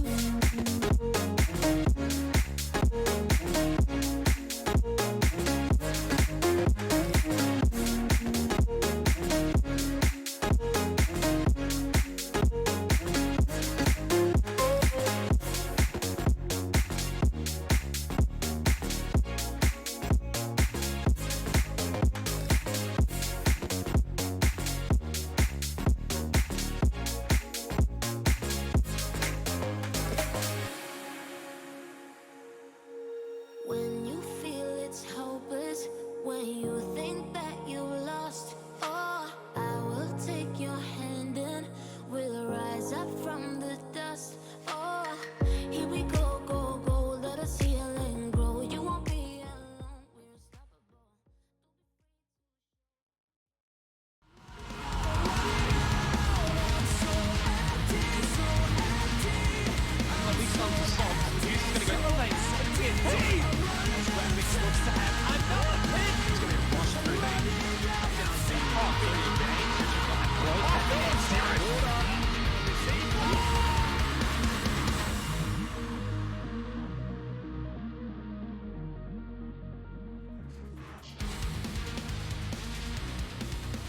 Amazing start to the grand final for the Chiefs. Now it is time for the Knights to bounce back on Oregon. Their map choice, their map pick, and it is indeed going to be the map they are favored on to try and bounce back. Guys, if they can't win here on Oregon, Clubhouse after that, it's a tough prospect. I think this is a really important match, particularly for the Knights. If the Chiefs manage to win this, I think they have a really good opportunity to snowball it, and keep in mind that fatigue storyline that we're running with. The longer this series goes on, probably the more so the chances of the Chiefs actually winning it out diminish. So they'll be looking to just get this over as quickly as possible, not let it go on for too long. No, the Knights put up a really good fight on Bank, especially considering the circumstances. So I'm probably having to back them in on this second. Vast, I'll go to you on this one for the Chiefs. It's their most banned map of the calendar year. A 2-2 record. They did, of course, win out in the grand finals. But what's to go with Oregon for a map that, you know, for many considered to be structured and has similarities to that of like Clubhouse, which obviously is a good map for the Chiefs. Why is it just a map that the Chiefs don't like to go to? Oh, this is tricky. How do I say this without revealing and getting angry messages? I think the idea, our opinion about it, and people might disagree, but we just felt that it was a map where, like, even though it is actually structured, there's a lot of YouTube mini games and stuff like that. We just felt like it's a map that we could lose really easy to, like, teams not as good as us. That might kind of sound bad, but that's just how we felt. Whether that's, you know, that holds any truth to it, it was just more of a feeling thing for us. We just didn't really feel that there was a lot of depth for us on that map. So, I mean, it's still their most banned map. They lost to it against over at this stage. I mean, you know, you could argue that they would, I don't know, they just didn't want to win that day. But despite that, they still lost quite comfortably from over. And Knights have won it twice this stage. They haven't lost it. So, for me, this should be the map that Knights win. They did lose it in PAX South to IG, but yeah, in terms of OCN, it's been a pretty good map. Yeah. Very quickly, thoughts, predictions, Vast, for this one in particular? I think this should be the map Knights win. It would be very concerning if they lose this, so I'd probably say 7-4. Guys? Yeah, I'd back that up 7-4. Yeah, I'm going to go Knight 7-3 just to be a little bit different. Let's throw it over to two guys that are very differently amazing. It's Manic, it's Dev. They'll take you through Oregon. That we will, or at the very least, we'll try to. There's no doubt about it. This one is looking Knights favoured. You look at all the stats, Dev. You start to dive into the fact that Chiefs, this is their most banned map pick, etc., etc. Doesn't bode too favourably for them. However, we know that they can be competitive. It's true, and like the last time that we saw Chiefs play it, there wasn't that really weird game against Over. It was in the Stage 2 Grand Final, and they slapped Bliss silly 7-2. So I don't want to say doom and gloom for the Chiefs. I think Knights have had a fantastic showing on Chiefs' map, and now it's Knights' turn to take us to their own map and lock it in and continue this Grand Final. That's what we beggeth of them, because honestly, it does just have that feeling like it's going to go the distance, but does it do so? We are still waiting to see. One thing we're not waiting to see, though, is the fact that Josh has not rejoined. It is Picnic sticking around for another map. We'll get more confirmation on whether this is going to be the case for the rest of this series or whether it is just for map 1 and map 2. Monty has been banned out on the attack from the Chiefs. And next up on the chopping block, the Thatcher. Yeah, I love the Monty ban here for Chiefs. We've seen how good Juicy was on Monty in their game against Overt to open up OCN. And it was then banned against them by Wildcard when they played. So you can clearly see that that's just a tool that Chiefs don't want to see in Knights' hands. Chiefs will follow up with their final ban after Knights have banned the very staple Thatcher and Mirror. This does leave Flores in though, so we're likely to see a lot of that Flores. Kai ban's going to make Hard Breach a bit easier as well. You don't necessarily have to run the Mav too. So I like this. You know, we're likely to see, I think, a lot of team comps that don't necessarily have to have the Mav there. You could probably substitute that out and bring Flores instead. And yeah, I mean, I think this is overall nothing too crazy to write home about. Knights not going to be able to flex onto the Monty, but shouldn't be such a big deal. Hopefully for Knights, they come out of the gate swinging here, because I don't know, I've just started to get this feeling. After we've been hyping up the Knights, I've just got this feeling that Chiefs are going to do really well here. You know they could. You know they could. And that's the whole conversation around this has been more so tilted in favor of Chiefs, I think, for not Oregon, of course, but the best of 5 in total. But the Knights are well and truly on their way to fighting this back. They've already shown us what they can achieve on Bank. Oregon is their playground right now. This is where we have to see the most out of them. And they head to, or Chiefs, I should say, head to dorms for their first defense.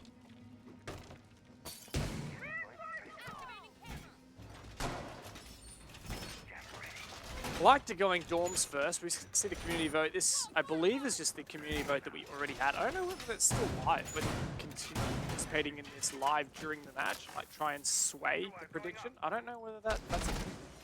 Oh my god. But yeah, still a very significant Chiefs favor, which you know, is a bit surprising. I think that it's just a lot of Chiefs hype in general, you know. And yeah, it is actually done. So this poll was done 2 hours ago, and we're just showing it at the start of each map. So still a lot of Chiefs favor here. I don't know. Are you feeling Chiefs for this map in particular? Yeah. Not this map. Not this map. I think that it's still close. I think there'll still be an opportunity. God Legion, don't you dare be doing this. We've seen this multiple times before. My goodness, Picnic. He tags up, but I mean, that's kind of just an eye for an eye there. No harm, no foul, more like it. There's no real damage being done, but Worthy could do some serious work. On the roam.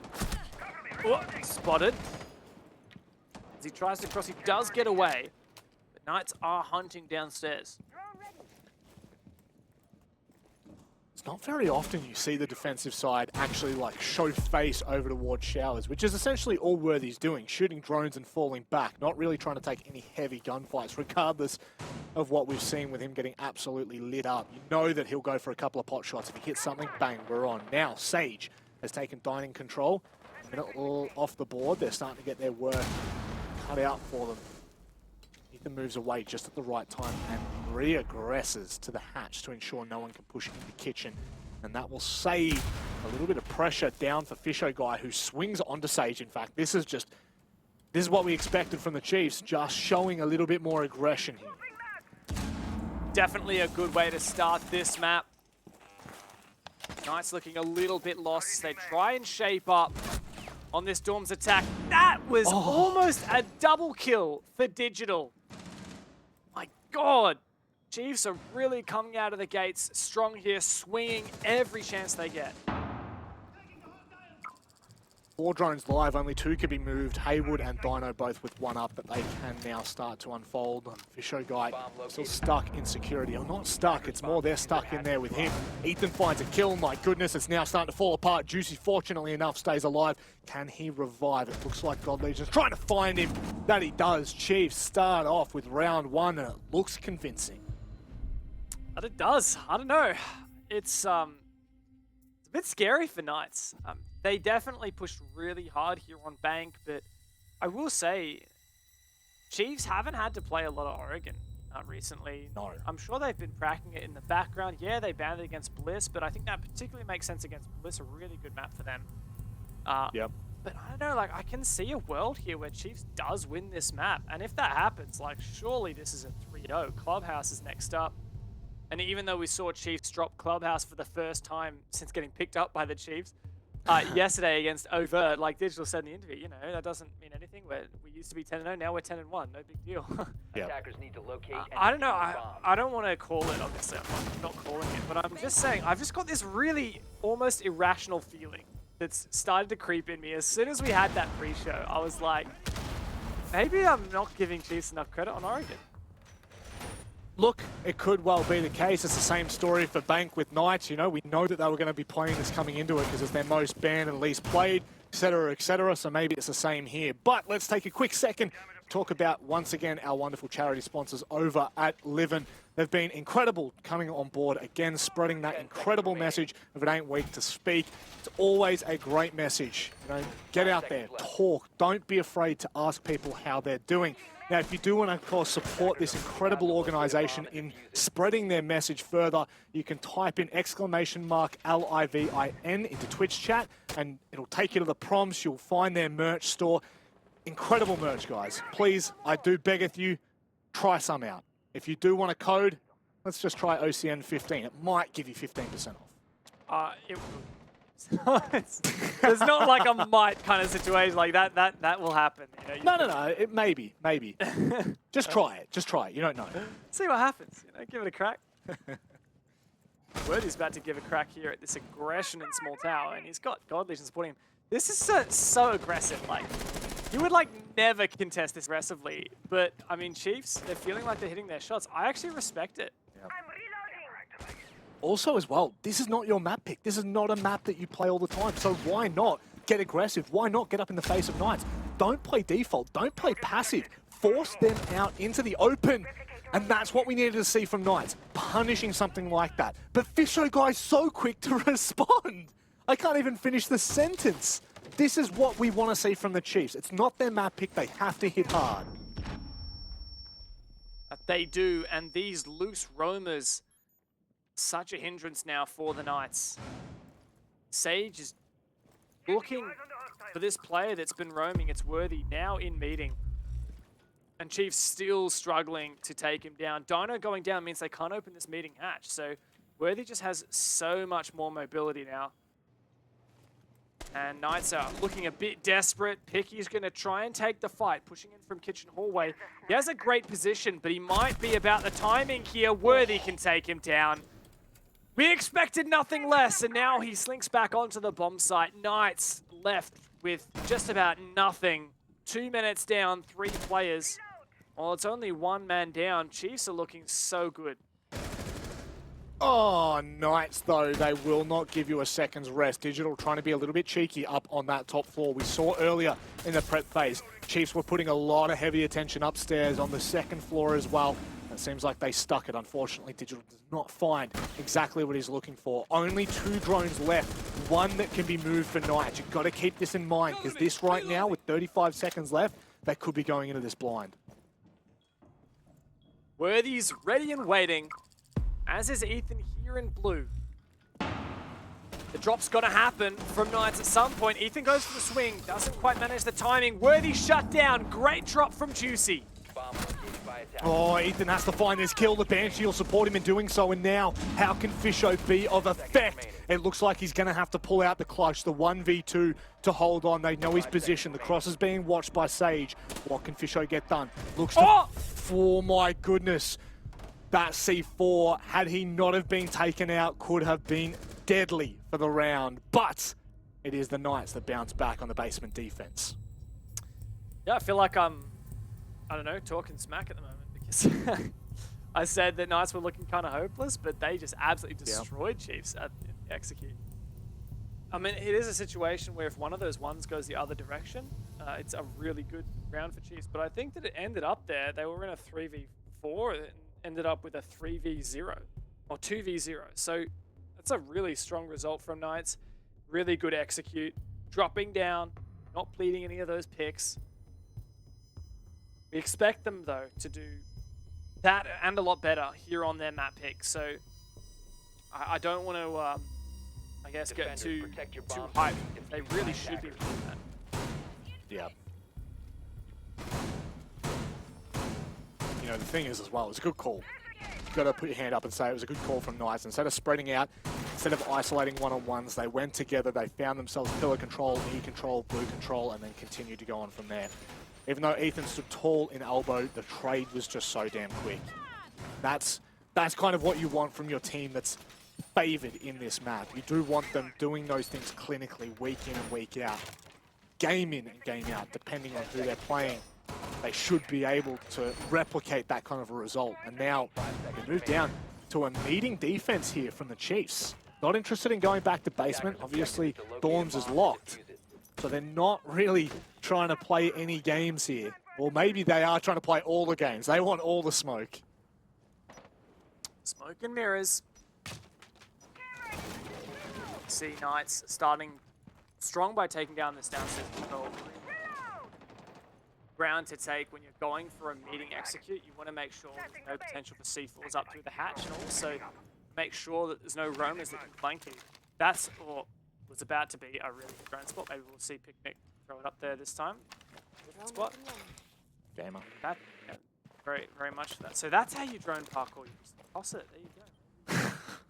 Who was it that did that? Maybe Vast was onto something else. Vast is bloody useless, I'll tell you what. Now, to open up the Selma charge. Still a mute jammer on the other side of that one. Juicy trying to get it as close to the edge of the wall as he can, or as high as he can to get a line of sight in. But it looks like the sphere is just enough to cut that out. I mean, I'm actually a little bit surprised. He could get it much higher if he wanted, but I think then they'd have to nade over the top. God Legion could chuck some magnets there. Wouldn't necessarily be what he's looking for. Hayward's in such a picky position though, creeping up, creeping forward. Could get a serious pick here, or he could get picked. So he's playing it patient, not to risk himself. It is Worthy on the other side of that, so you got to be quite aware that that would be dangerous and detrimental. God Legion, he's just playing for as long as he can up here. Can he find a pick? Can he hold on to it for much longer? A minute left on the clock here. Worthy finds the pick onto Hayward. You said it before, you foreshadowed it, and unfortunately he can't get anything done. Now, Knights, they seem to be scrambling to try and find something. Ethan's batted up with God Legion. It's just getting from strength to strength for Chiefs, and God Legion's going to go ahead and peek. Oh, and Sage does a lot of damage but can't finish him off. The Knights are looking just lost at the moment. Picnic's going to have to start sending at sight. He's got a teammate to back him up as well. 43 seconds left to go, but the Chiefs have still such a strong position to play. Good thing is they've taken meeting control now. Sorry, not meeting control, but meeting hatch control. I don't know how much Addict is going to be a contest for the Chiefs. Are they going to re-attempt to try and aggress their Sage, continuing to push around the corner? Do they know about it? Yes, they do, but Sage still wins it. Ethan can't find the kill. 15 seconds left for the Knights to get something going. 15 seconds to go. The 4-on-4 now turns to 4-on-3 as Dino opens it up. It's fighting back and forth as Fish is looking to deny this one. He swings and he gets double. 5 seconds remaining. Oh my goodness, Knights have absolutely no chance. God Legion can come around the corner and take down that last player. What a fantastic showing from the Chiefs to hold out in the 3-on-4. Just flipping the storyline now, aren't you? A 4 versus 3 for Chiefs in round 2 ends up in a Knights win. A 4v3 in round 3 for Knights ends up in a Chiefs win. And we're going back to kids and dorms here. Got to say, God Legion just toing and froing upstairs in Attic would have been so frustrating trying to flush him out. And Worthy just doing Worthy things, finding the pick on Hayward. It just does not start off in the right fashion. Now, Knights have an attempt Attackers need to locate and to really displace this kind of defense and force them into a position where they've got to come up clutch. And look, I mean, if you're even going to talk about that, Chiefs have enough clutch players to make that work. It's a pretty, it kind of feels like it doesn't matter which way you turn, there's something there that Chiefs have. It's true. I mean, they played that round so well. I mean, Knights were just really stalled out by that single mute jammer in Attic. They ended up clearing it by nading from the kitchen hallway. But, I mean, it's just, I think that it's a great example of Chiefs. This might not be their best map. Might be one of their worst. But they still have some really strong strats that's forcing Knights to go through that thinking process and draining the time, which in the end was what won it for Chiefs. Yep. I'll go back to dorms, though, and like you said, Chiefs have the momentum here. I'm loving the aggression we're seeing them play as well. Like, people like Worthy, just like really not giving any free ground up to Knights.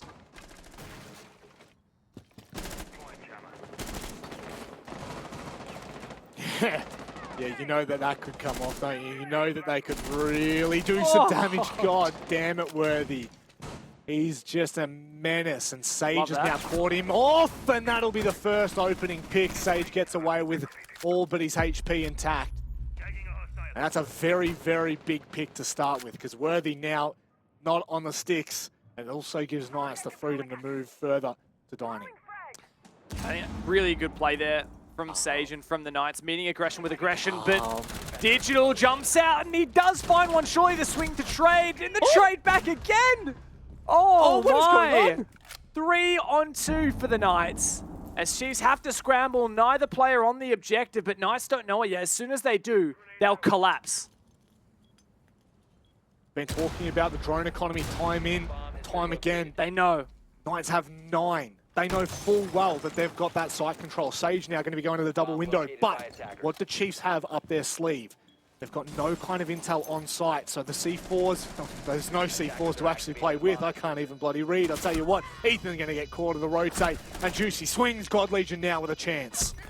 Oh. But Sage has got the line, and the Knights really hand it to the Chiefs there on that second Dorms attack, and onus back on the Chiefs to decide, do they go back and retry that objective, or do they go down to Laundry Supply where they lost the 4-on-3? Fantastic round we just saw, and you can see the Knights are really starting to read into the Chiefs' aggression. Even here when Digital ran out, absolutely prompt refrag there. Refrag back again. I mean, insane chain of action between these teams, both very tight on their teammates. But Knights are really taking advantage of any opportunity that Chiefs will give them. And storming the site, I think that was just such a good read. Yep. Certainly was. The second they felt it, they sent it. Now, just to give some clarity for anyone at home watching, this is a map that is predominantly close to 50-50, or I believe it's actually the closest 50-50 site that we have in OCN. It's 48.9% attacker-sided and 51.1% defender-sided. Now, for these individual teams, I'm sure Dev could dive into the stats a little bit deeper, but right now, this is not, I mean, I personally don't think this is telling any kind of story further than what we're going to be able to see for the second half. So I do have advanced stats per team, but there are a couple of colored results in there, particularly like, for example, Chiefs, Oregon. They've only played 4 times this year since getting picked up by the Chiefs, and one of those was their really shocking game against Overt. And that kind of skews the stats a bit. But what I've got for them is 57% defense, 47% on attack, which means that You'd probably expect them to go 3-3 on their attack and 4-2 on their defense. But that's on average, right? That's not counting in like how good Knights are on this map. And Knights are quite good on this map, right? They're very even, though, across both 48 for attack, 52 for defense. Interesting. So I guess at the moment, this is just par for the course. Nothing absolutely absurd from what we're seeing. Oh my god, how does Ethan get out of there alive? Sage was watching closely as well. Nade over the top. Is it perfect timing? Just going to miss the mark. Ethan now gets closer to the bunk. He's so careful, Juicy. What's this swing going to look like? How long will he hold on? Ethan is just not giving him anything. He knows he doesn't have to peek. He can just wait. And he's got a teammate now supporting him as well. Dino does eventually find Ethan, and he doubles down. That is a really strong outcome for the Knights there. But Fisho Guy doesn't let him have it. Damn it. Oh my god. Chiefs are just pushing their players to refrag at any costs. Just throw bodies. If you don't have everything you want for this map, just throw bodies with each other, find the trades. Unfortunately, sorry, it didn't happen with Ethan and Worthy, but when you got a player like Fisho who can make that work, you always will. Sage gonna find the angle and shuts down Fisho. It's Digital and God Legion. Don't forget, this is a basement defense. Honestly, I feel like I'm watching some Thailand teams at the moment. Like the way Chiefs are playing, they are keeping this aggression pumping. But it can be a double-edged sword, as we've seen here. Knights have taken the man advantage. As they drone out the site, it's going to be really on God Legion and Digital here to frag out. Both of them fully capable, but Knights have some util to work with. Stuns go through. They're playing it smart, but God finds Sage! And the refrag, once again, it's all on Dig. Dino has just been clutched time and time again for the Knights. We've already seen it here. Back on Bank. Digital, though, starts to creep up the hallway. He's got to be careful to swing from Pillar. Oh my god, that could have been in. Now, all of his information is given to the Knights, and they will close that out. A perfect time call from Doherty.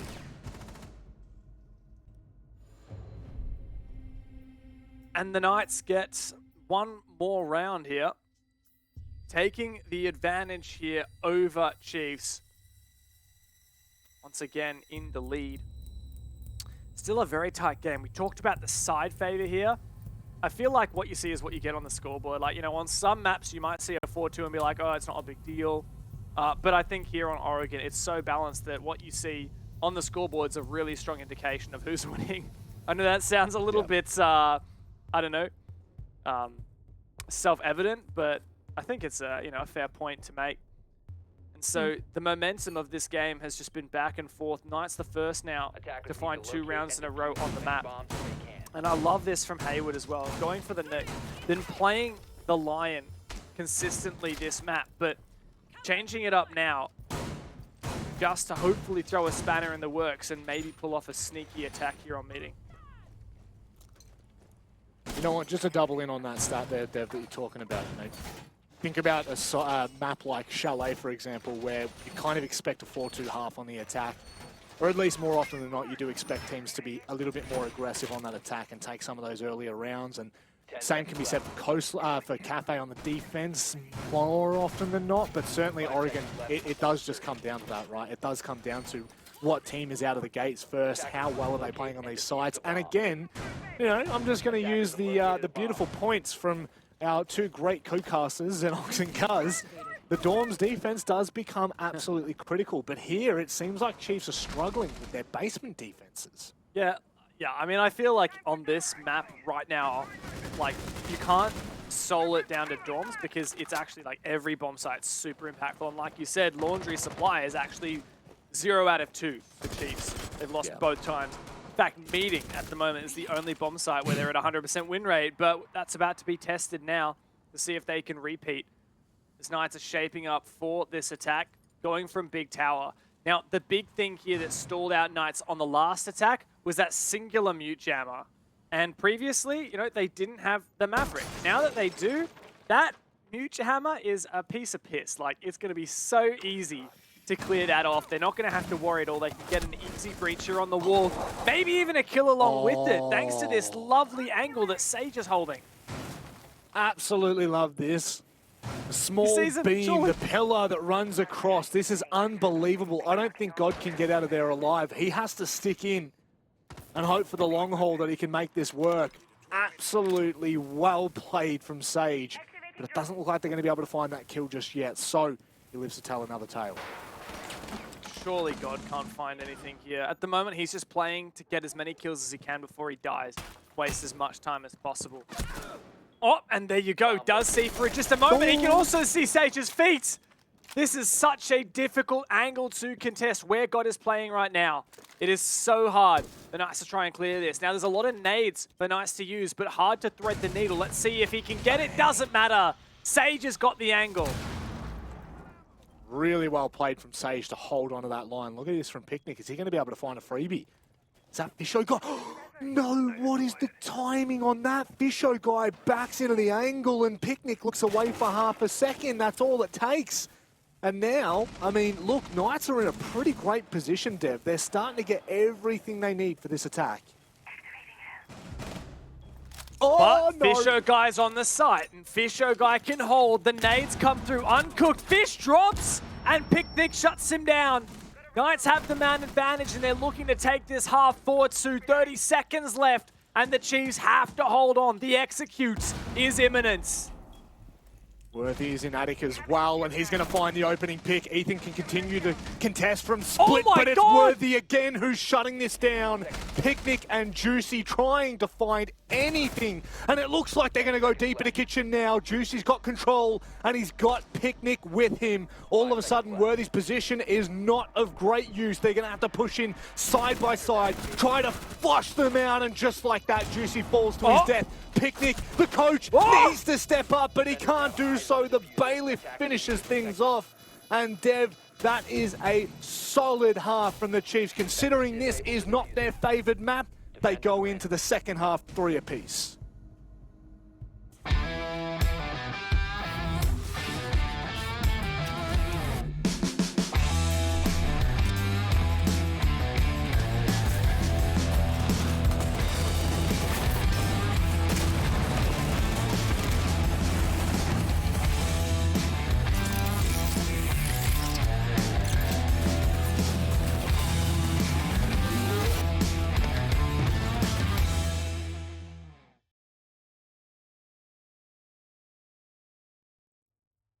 Good start here for the Chiefs on the Knights' own map pick as they have evened up the first half 3 rounds apiece.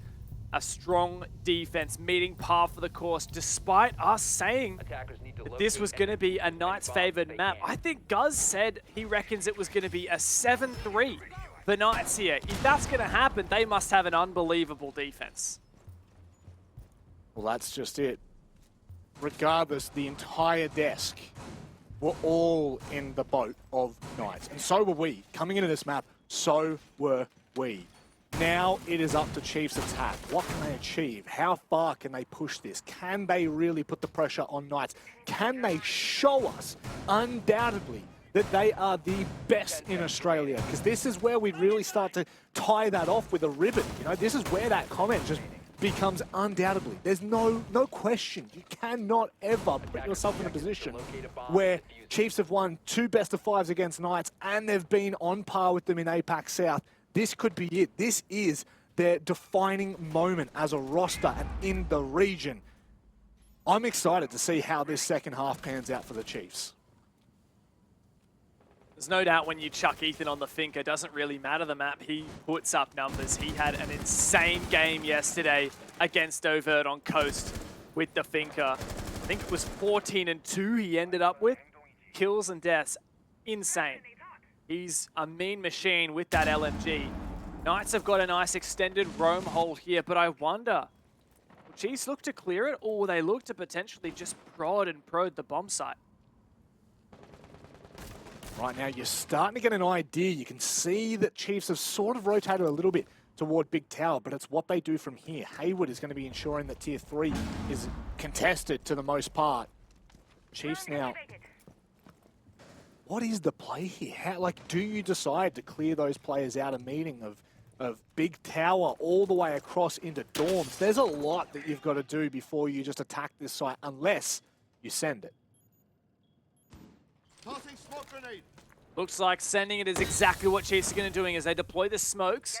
That cuts off the angle from in meeting. But Fish needs to make sure... Oh, there's another angle from meeting. But he smokes that off as well for now. He might try and contest this. Does he got the angle? Located by attackers. Oh, Fisho baits me so damn hard. But now he's past Electric, and that makes that position of meeting so difficult to play from because you're always worried. Ethan, he hears the rotate, but he's not going to be able to punish him just yet. He's going to let him go by as God Legion finds a pick onto Haywood. Knights are crumbling on the site right now as the picks continue to come through for the Chiefs. But it slows down, the dust settles, and where we land is the 3 versus 5. Yeah, but all the ground that Knights thought they preserved has been taken, ripped out from under their feet. And Chiefs have a fantastic start here in the opening to their attack. They're forcing down the plant, and Binker is marching down the main stairs to stab them in the back. Chiefs surely can't hold on any longer. Picnic tries to deny, but God is there, ready and waiting. The Chiefs, for the first time this map, take the lead.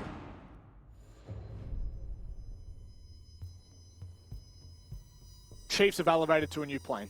Done.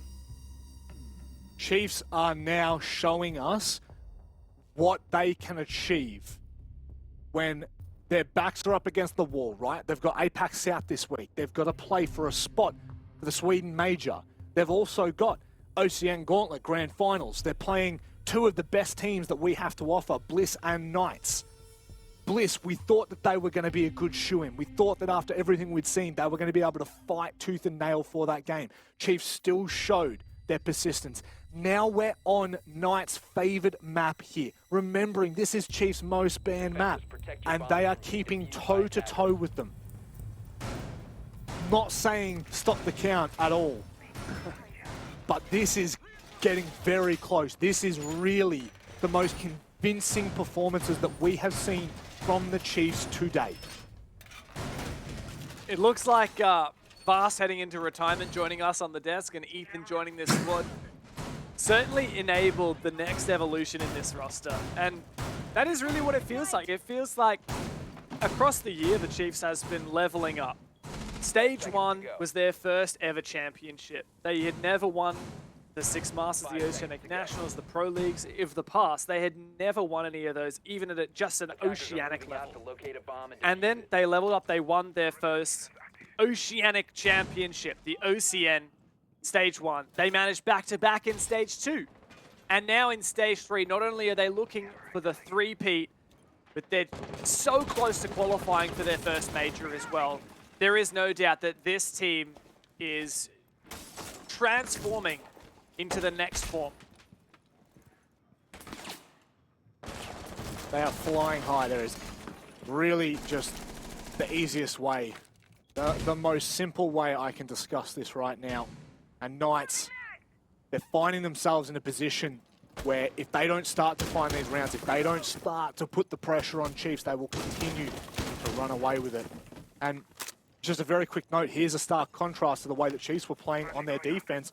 You saw how aggressive they were playing towards showers and dining, consistently shooting drones and backing away. Whereas Chiefs have been allowed to take that portion of the map here and really crunch in toward Knights. They'll find the opening pick as well. Things are looking a little bit dire, but it's not anywhere by any means sorry, done yet. Where did that... Wait, can we have a look, Mandy? Was that... How did that nade get him? What? That is actually cooked. Did that nade just land in the roof so close that it killed Haywood in the next room? If so, that's unbelievable. I don't even know. I do not even know where that's come from. I would imagine potentially, I mean, I don't even want to say, I think it's come from dining, like from kitchen door, but it won't make a difference because they found Picnic as well. Haywood's down for the count. God. So is Sage. Oh my goodness. Juicy and Dino is all that remain here. They can do some serious damage, but when you are up against all that util, and all of that stark power, you are going to crumble. It's all on Dino, mate. Let's see what you got. 1v4, and he can't even find one. The Chiefs are running away with this match and this series. Oh my god, the finger buff makes that look so sus. The recoil control is unbelievable. The Chiefs are literally 2 rounds from being 2-0 up in a BO5. That is almost unheard of. Yeah. And, you know, I'll go back to my further point that I made when we were back on Bank, the fact that Knights looked pretty, you know, at the very least, they were competing very, very closely with Chiefs on Bank, which we didn't expect them to, right? Wasn't their map pick. That's not something that they've played in the past. I would argue it's the exact same thing here for the Chiefs. They know that they have to really dig deep for their map pool toward the end of this year. They've got so much coming up for them that they need to ensure that they can really play every single map. And right now, I mean, you'd have to say Oregon is a staple in OCN. So they know that eventually at some point they're going to play. So they're going to be comfortable. But I really do think that this is just a roster where they are kind of hitting their strides. And I mean, I don't know how much to take out of Digital's interviews. I love him, but I don't know how much to read into him. But he thinks that they're the most comfortable that they've been. Yeah, something to it.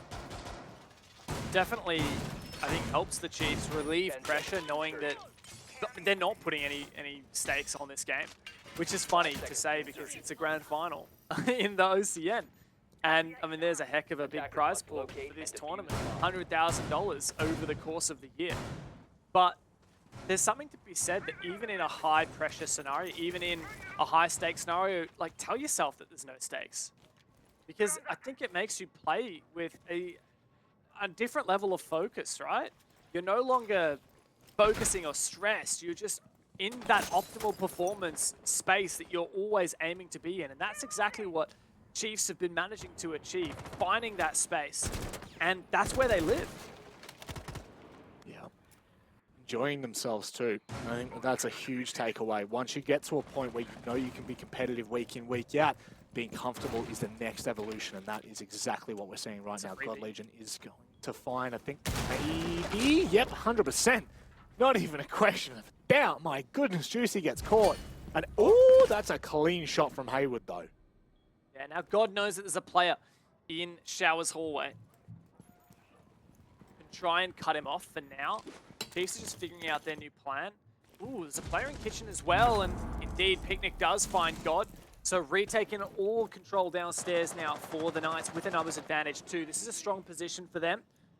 I won't count Chiefs out just yet, especially if Haywood can leak a pick here. Chiefs will definitely be on. Haywood, are you going to do it? Are you going to send it out? Fisho is well and truly in covered, so that fight would not be favourable in any way, shape or form. They're currently up the player, the man advantage. There should be no reason whatsoever that you want to give this up. Haywood, he will... Don't know if he is in that corner, but there you go. He's been spotted, and now the alarm bells start to ring. What do Chiefs do? Do they force the issue, or do they move away? Looks like they're trying to hunt him, but I don't think this is necessarily the right play. Chiefs must really want the numbers advantage here to try and hunt Haywood because, I mean, just look at this angle that Haywood's holding. How are you going to win that? That's such a favoured engagement to him. They're so close. You don't want to jump in that window. They're going to contest from the door, but they're putting pressure on site. And if they can mount that pressure, then Haywood's really going to feel like he has to move. And they know that he's back there. They know they've got to con it off. They've already got Dining and Showers control. Now they're going to start to make their move. Worthy goes up to the second floor. Fisho, move across to the double window. Another excellent nade, but unfortunately Worthy goes down for the Chiefs. It's a 2v2 with Haywood completely offside here. This is doable. The Dino has a fantastic angle, doesn't land the shots. He does! Ethan, shut out of this world. It's just Fish now in the 1-on-2.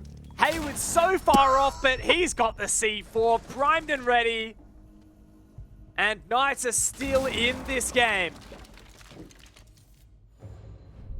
There was a ping there right at the very end, so intel on site was plentiful. Unfortunately, the Banshee can just cause so much havoc. It can be very difficult to try and maneuver around that. And that can come down to, in those final couple of seconds, that Valk can that sits on site, right? It's the one that you sit around the anchors just in case. You never know what's going to happen. But I mean, how good were Chiefs being able to fight back from that? But Knights' persistence, they don't let up. Dino, once again, a pivotal part, plays a pivotal role in that round in bringing that back. We head down to the basement now.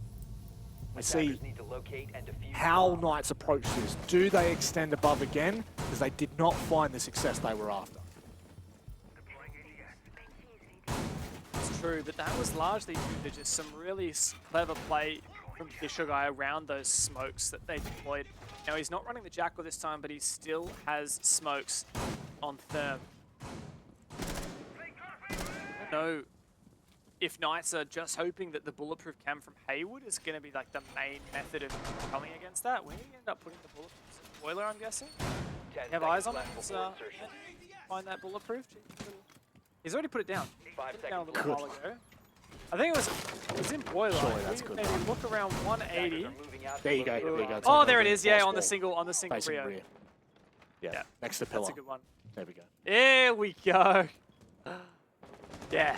So that's pretty well positioned to try and counter what Chiefs did last time, but I'd be incredibly surprised if Chiefs do the same thing back to back. I don't think it's going to happen. I think they're much more likely to do a proper roam clear this time.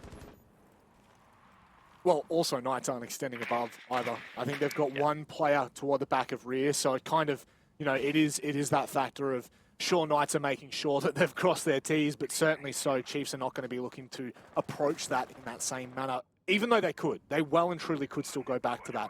But look at this, God Legion already taking freezer control. This is unbelievable. That's so much intel that they've been able to gain. They know where the Banshee is as well. This nade could be absolutely massive, but it's an ADS, and I get baited so damn hard. Just good util placement from Haywood, good setup from Knights. Make sure that that's not a free kill, that power position. Now Chiefs will just get to work doing what you would call default. They're just going to take control of the whole map, which looks like they've done now. They're going to get to work. They're going to open up all of the hatches. Let's see on where they do that. Kayid's banned, so it's pretty easy for Hibana to get the job done there. You can actually kind of see why Chiefs banned the Kayid. Like, they're not running a Maverick. And while we did see that from Knights, like, it just changes what Chiefs can kind of achieve in the operator lineup. They can bring the Thinker, they can bring the Thermite in particular as well. I know that Fisher Guy loves his Thermite. Also means he gets smokes as well, which is a killer Mav.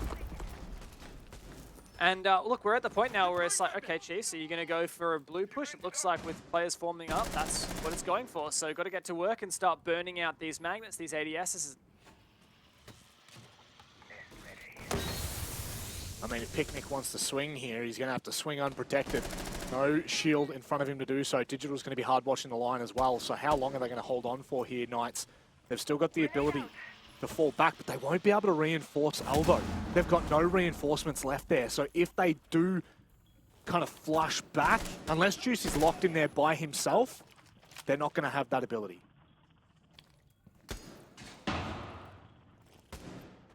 The pick, he spots a lot of players outside blue. He's actually going to move over to Harry Potter instead. Juicy is the one to receive this push. One gas left, 30 seconds on the clock. Haywood's also got the long angle as well, and the player on the rear stairs, Haywood sees, but he gets taken out from the long angle. Picnic still undetected, but they turn on him! Chiefs find all the kills, and it looks to be a flawless round. Sagen, the last man standing for the Knights in the 1 versus 5, but there's absolutely no hope. The Chiefs put themselves on match point with the flawless round. Well, I will be damned. This has to be attack timeout for Knights. If they don't take it now, could well be in the bin because Clubhouse is up next.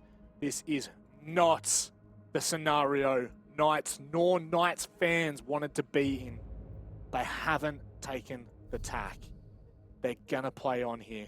Match point, Chiefs. Absolutely huge moment for the Chiefs. They did this against Bliss as well. They took Bliss down on Oregon back in stage 2. 7-2 that was. And now after, Knights really gave Chiefs a run for their money on map 1 of Bank. We expected Chiefs to roll them over. Now it's Chiefs who are outperforming our expectation massively here on Oregon. Knights have not been able to keep up. The 3-3 defense half set Chiefs up really, really well. And now Knights have only found a single defense themselves.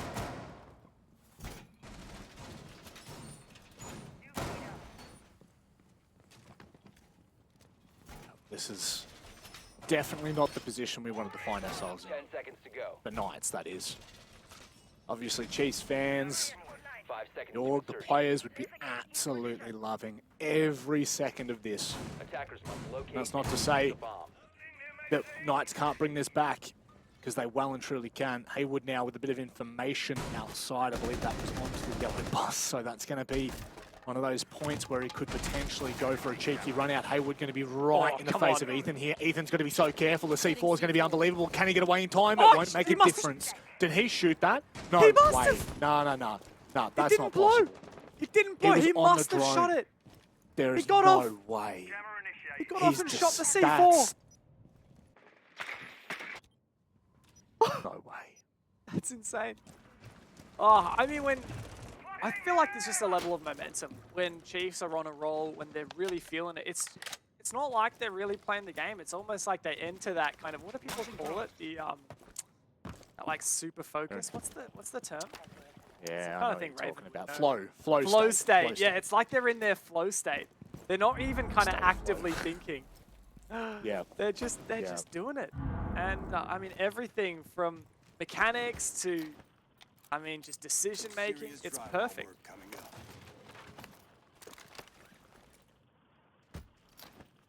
Xenox is trying to catch you off here, saying that the flow state is not a thing. I think he's a little bit... I don't really care, honestly. We'll say that much. And I don't think Knights do either this round. They've already found the pick on the God Legion. They're in pretty good position. Oh, but Dino continues to peek. Ethan finds another one, but the trade is all but too fast. Haywood does not let up for a second. Minute 20 left on the clock here. The Chiefs in a decent position. Not great, but they're still there.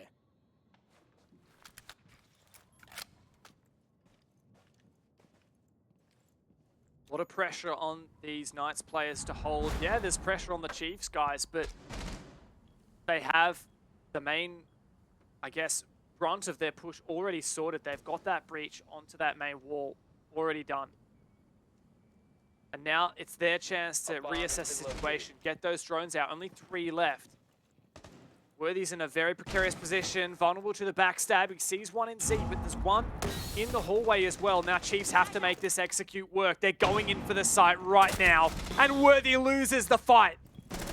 Oh, Digital played that so well. Goes up to Attic, and Fisho finds the other. It's all on to Haywood now, and he can't get anything done. Digital secures the kill, and in that they secure map 2. This is dominance. 2-0 for the Chiefs as they look to make it back to back to back. They took their own map and now they've taken Knights away. Next up we go to Clubhouse, the Chiefs' best map, undefeated in 2021 until just yesterday against Overt. Can they redeem themselves? Can they close this out in 3? It feels almost inevitable that the boys in blue are going to get it done.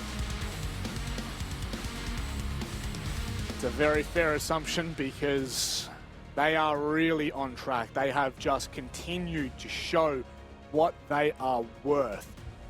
I mean, I'm kind of speechless, Dev. Really expected that to be Knights through and through. The Chiefs are really starting to just hit strides that we had only hoped for them. They are in a different position altogether. The whole conversation is changing. It's flipping on its head. In just 2 days, we have gone from Chiefs are one of the best teams to Chiefs may well be the best team. They've got it. At this point, we are, honestly, we are this close to confirming it. Like, if Knights can make a comeback here, reverse sweep 3 maps, I think there's a fair argument for why Knights might still have a claim to the throne of Oz. But if Chiefs can do it right here, right now, qualify for the Sweden Major on Thursday, there's absolutely no doubt that Chiefs are the kings of OCE? Well, I guess that's the big question, and we'll leave the desk looming for the answer. Are Chiefs the best in the region? Well, I can give you my answer, Rob, but it's probably not that valid. I'll say that the Chiefs definitely are the best team in the region. They're looking like it right now. Quick 2-0, only need one more map. Vast, your old teammates are on the verge of history. What's it like just sitting on and watching them do it? Oh, yeah, I don't know. It's just ridiculous seeing them do it again. Like, I came into this tournament just thinking they couldn't do it again. I just thought the odds were just too against them. I mean, having to play 3 games instead of 2, you know, I just knew that that would have just been a lot harder for them to do that. And I don't know, they just seem like they're not stopping. Yeah, again, just really doing the basics well. Well, Vast didn't have much faith, apparently, Guz, but I know you definitely did, but maybe not in this fashion on, say, Oregon. You probably thought an Oregon win for Knights and then the rest would be Chiefs, but what a performance. Yeah, Vast and I were correct on the scoreline, 7-4, just not the way of the Chiefs. Again, I did back them in to win the entire thing, but the fashion in which they have done this here on Oregon, the Knights have buried their heads in the sand. I think it's pretty fair to say at this point the series is basically over. From here, it's just a formality to get it done. The Chiefs, their trade ability on the defense, so aggressive. Their ability to just close out this match in such a strong form on those attacks, which those executes were seriously like, phew. I wish I could swear on this broadcast because I would love to say they were amazing with a couple of expletives in there. Just so on point. And I think the boys put it really well on the cast. They're sort of in this flow state. They're not even consciously probably thinking too much about many of their actions at the moment. They like, all right, what's next? Boom, let's get that done. And they just do it. They're not even thinking. They're kind of just automating around the map rather. And it's just beautiful to watch. For those who are unaware, by the way, a flow state, also known colloquially as being in the zone, is the mental state in which a person performing some activity is fully immersed in a feeling of energized focus. So there you go. They certainly are in a flow state at the moment. I'll agree with you there. But Vast, obviously, is there some excuses? Again, no Josh, Picnic has to fill in. Is there anything to that, or is that just a bit of a cop-out? I think it's definitely a factor, right? Josh adds a lot of value to that team in his playmaking abilities, his consistency, you know, and Picnic is a coach, so of course that's a factor. But I just think, I can't help but think that it's just this mental block from Knights. From what I'm watching, it just seems like I'm watching Stage 2 all over again. Stage 1 playoffs, I should say, sorry, all over again. They're kind of giving Chiefs way too much room to do what they want. You know, they did make a few adjustments with the way they roam cleared. The roam clear was actually a lot better, but I just think on their defense, yeah, they just gave them way too much room. And I'm just seeing a lot of errors that they made back in the day every time they burst Chiefs. It just, for me, seems like some mental block that they've built up over the year with Chiefs. Well, the back-to-back champs have already created history. Now an opportunity to become legends in the region forever. Can they win 3 in a row? They're only 1 map away. We're going to go to a break. When we come back, we'll find out that answer.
up to my liking. Man, I want nice things, nice things. That's not an AK, it's a Uzi. I pull up and shoot it to movie. I'm chasing the bag, not a coochie. Cut ties with the fake, now it's Gucci. Word of my niggas from the 021. You count 6 shots and I count 2 guns. Some people still think I rap just for fun, but soon they'll look up to me just like the sun. Yeah, you can come over here. Swear it's like no career. Swear you got no idea. Soon you'll have no career. Take a good look in the mirror. They need to know that I'm here. Don't you act like it ain't clear. Yeah. Push start, ayy. Ball so hard, ayy. Raise the bar, ayy. Turn into a star, ayy. Play my part, yeah. I aim too far. I do it big. I keep it large, okay. Live it up. This is fake, better give it up. Young, but I feel like I've seen enough. Numbers going up, better keep it up. Ain't slowing down, better live it up. I ball too hard, ayy. What? I ball too hard, ayy. What? I ball too hard, ayy. I ball too hard.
Chiefs are moments away from creating history. They are up 2-0 in this best-of-5 grand final against the Knights, who at this point all they're doing is creating a bat signal that has Josh's name on it, guys. It's the only way that maybe they can salvage this. They'd have to win 3 in a row, but they desperately need one of their star fraggers back.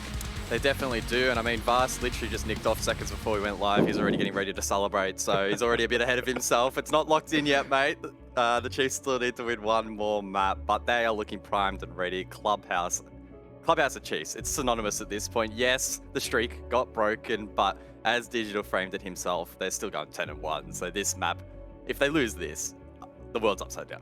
Vast, obviously they won the map. They weren't expected to win. Now that we head to Clubhouse, is there an opportunity for Knights to do the same thing here? I just think the nature of Clubhouse, as I mentioned before, I think the error that Knights were making was giving Chiefs way too much room on their attacks. And I just think Club is going to be a hard map for Knights to really get in their face and play that aggression, because Chiefs will probably have seen almost every aggressive play you can make on Clubhouse and they'll be ready for it. So I think it'll be hard for Knights to kind of take that approach. They really need to win in a lot of util mini games and etc. Would Josh make all the difference, guys? Is there a chance that if he does get back in, which by the way, trying a little bit in the background to see if he can get back in. Could they win 3 in a row if he's back? Well, we have actually just received confirmation that he is going to be back in the roster for this third map. To answer your question, do I think Josh is going to be the key to unlock the door that leads to 3 map wins in a row? Not necessarily. I still think that, yes, they'll likely play better than they did in the first 2 maps, but to win 3 straight against any team under any circumstance is going to be really, really challenging. If it wasn't Clubhouse up next, then I'd be like, hey, you know, maybe there's a real chance. But the fact that Club's up next, it's just such a tall order for them to come up against the Chiefs. It's possible. And again, that fatigue might start setting in for the Chiefs on the back end, map 4-5, but this is going to be a big hurdle. In theory, Vast, though, if Knights do sort of steal this map away, the map of the Chiefs, which, you know, it's not like they're infallible on it. We saw Avert, obviously, and what they were capable of. Then you got Coastline, which is Knights' pick, and then Chalet. It's not exactly the hardest road forward, as long as they keep it 1 map at a time. You still Clubhouse. Suddenly things do open up.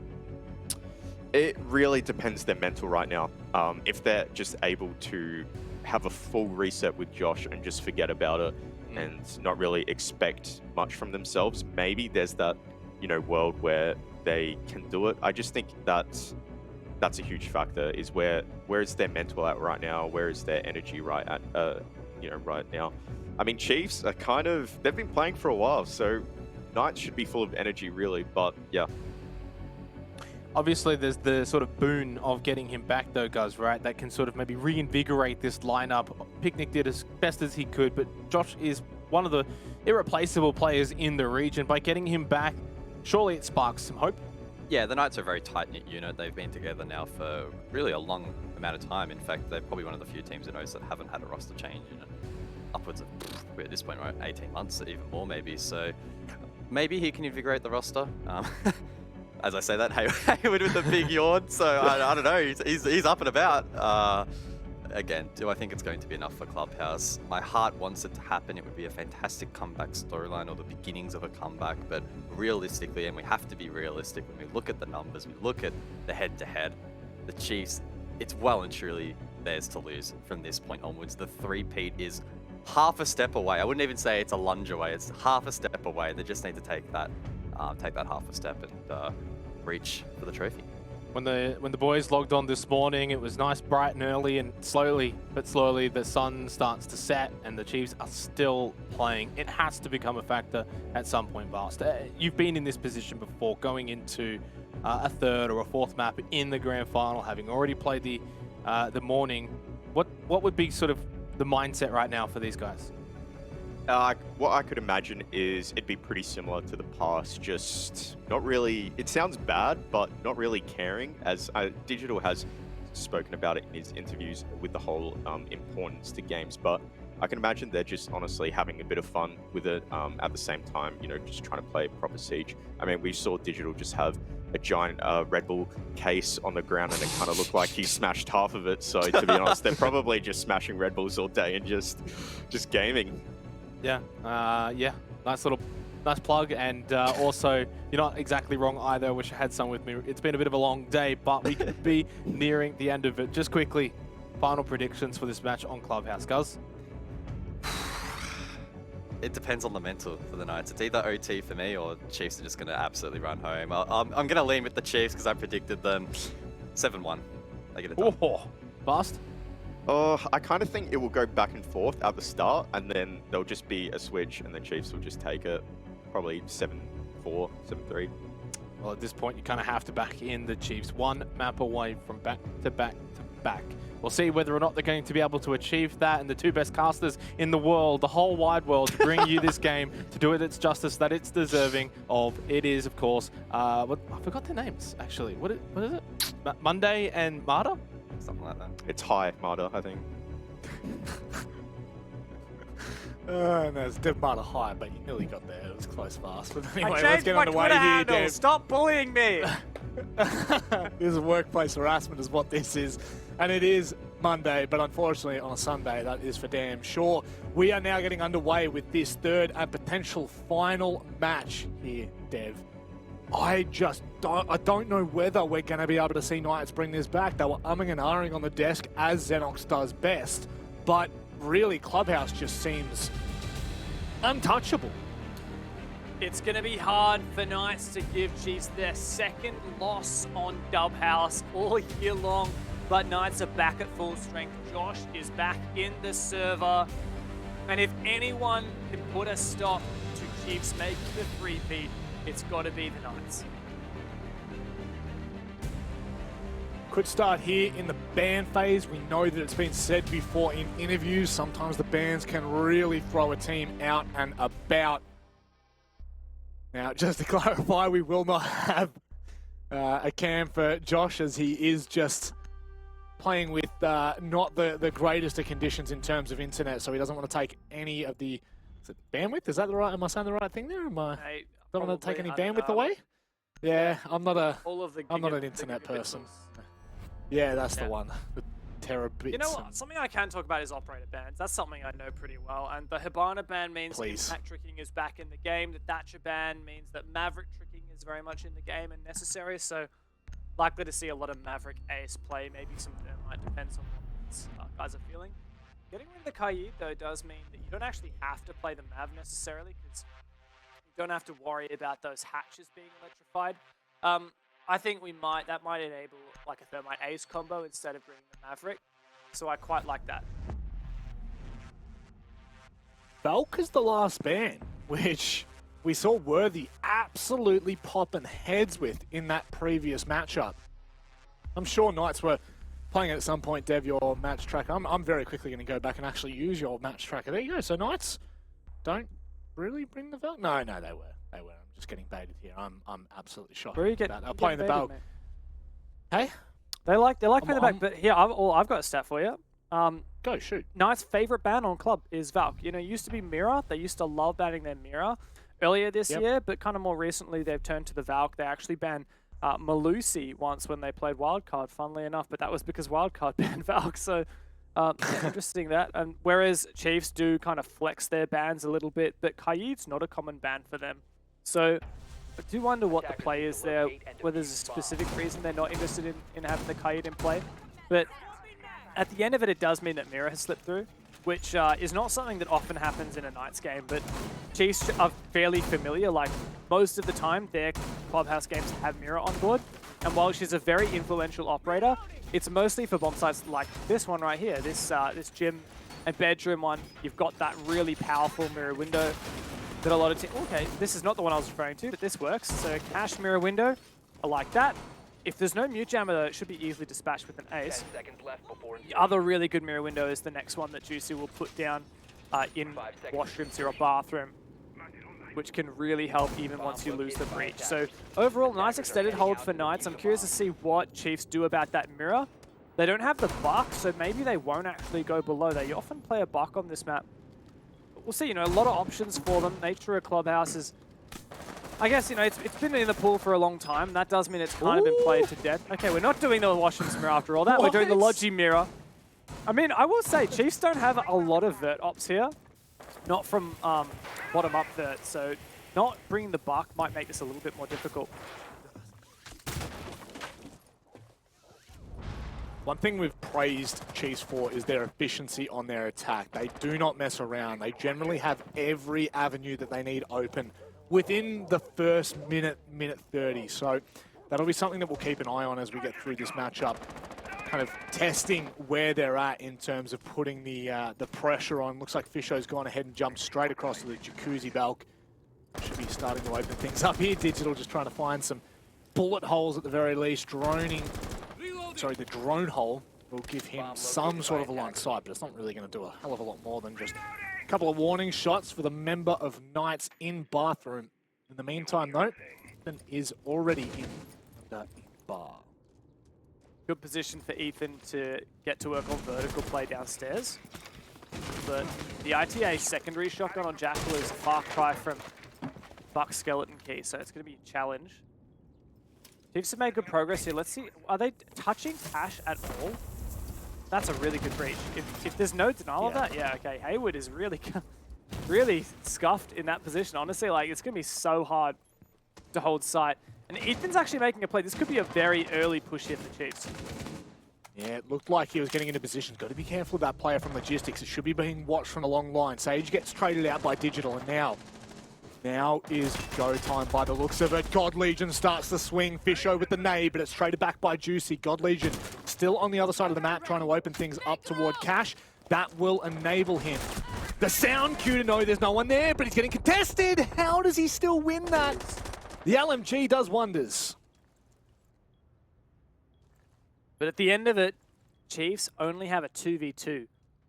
Definitely not the result they were looking for. They felt really good about that explosive push, about Ethan on main stairs. Didn't achieve as much as they would have hoped. God's really low HP, especially vulnerable to the Gassier from Dino.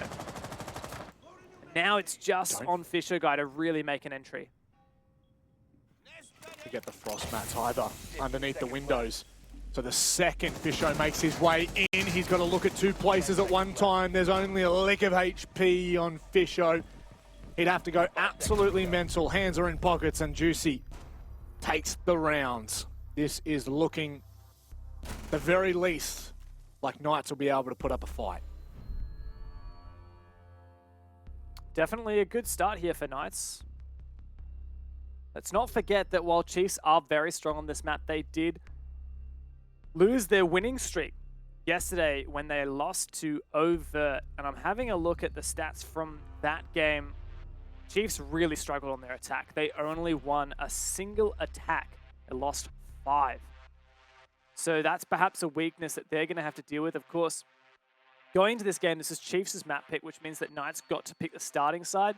And I think starting on defense is really good here. It's a way to get Josh warmed up, get some momentum, and break that Chiefs has developed over the last 2 maps.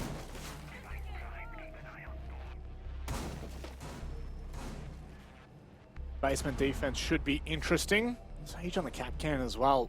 Kind of hoping that maybe Chiefs don't do the full due diligence. And at the very least, we've seen it pay dividends in the past before. You place them on the insides, especially in basement as well. Because there's so many choke points, and because generally, as the attacking side, you're working so hard in the first minute, 2 minutes to open everything up, all the hatches and take space.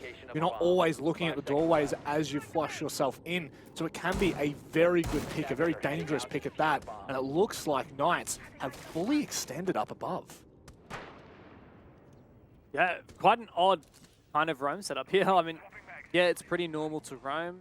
Very uncommon to roam with this op selection. Got Ella, not with the shotgun. You've got Capcan, like you were saying, the alibi. Very unusual, but I love it. Very... Here's a snack.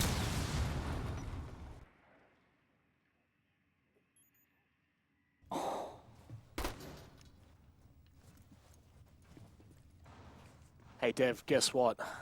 You are out and about. Sorry, mate. I hate to cut you off. No one else can hear you but me, so that's all right. Moving forward now.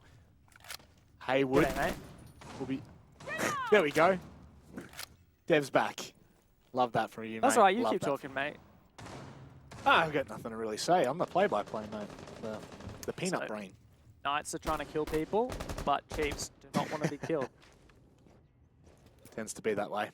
Yeah, I will say the information game has been unbelievable, Dev. Unbelievable all game long. Ooh, Gidge. Surely this is a pick. Oh no! See you later, mate. Jesus. Oh! Oh, God. Hang on a second. Hang on a second. The Knights are not done yet. They are not giving up easily. And I tell you what, this has the makings of an incredible comeback. If Knights can get the ball rolling here and the players can start hitting shots the way they are, there's a small moment of belief.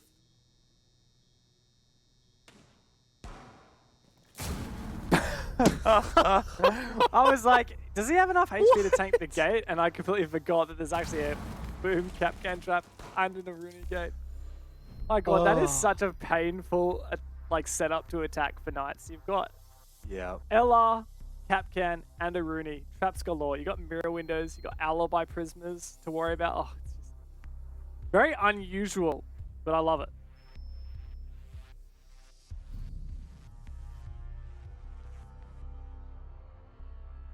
up to CCTV and Cash. This one surely be a converted round for the Knights, or at least I would hope so.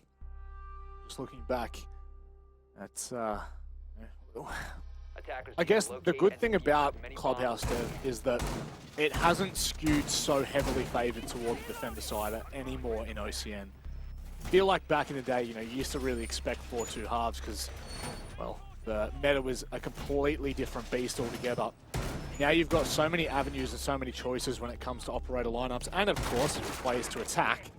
That certainly makes things a bit more interesting, but I still just feel like CCTV is so hard to attack when you've got, if you've got a player that can hold rafters like an absolute god in Garage, it can really be just all sorts. 5 seconds left. It's true, and I love the way that Knights are using the mirror, even on the sites you wouldn't usually see a mirror on. Quite uncommon to see a mirror here in Bathroom defending against the master push when it's a gym, when the site is not gym, when the site is actually CCTV.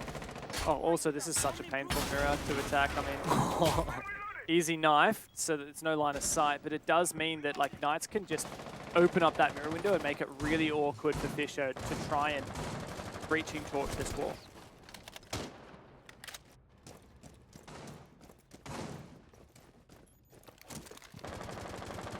Taking their time in doing so as well. Sure that they're not going to get caught out and opening things up here. You could hear the mirror window popped, so Summer Charge will be all for naught in that position. Jeez, now, what's the approach here? It doesn't look like they're really going to be able to contest that Kennel's wall for a little bit yet. They do have that line of sight in, which is going to be incredibly dangerous toward the later part of the round, but I just don't know whether they're going to be able to get that open, Dev. They can throw a Selma charge at it, but I still think if Dino's in a position, he's going to be able to deny the two that are left. And then what do? You can't really put Fisher guy there, so that really, for all intents and purposes, might just be a line of sight. Yeah, look, this is really awkward. I'm not going to lie, it's a really awkward position for Chiefs to be in. Set up from Knights is a very irritating one. Oh! That's a run out. Josh is back in the server and ready to make waves. That's a huge pick. Juicy's found one too. And Knights are actually running rings around Chiefs on Clubhouse.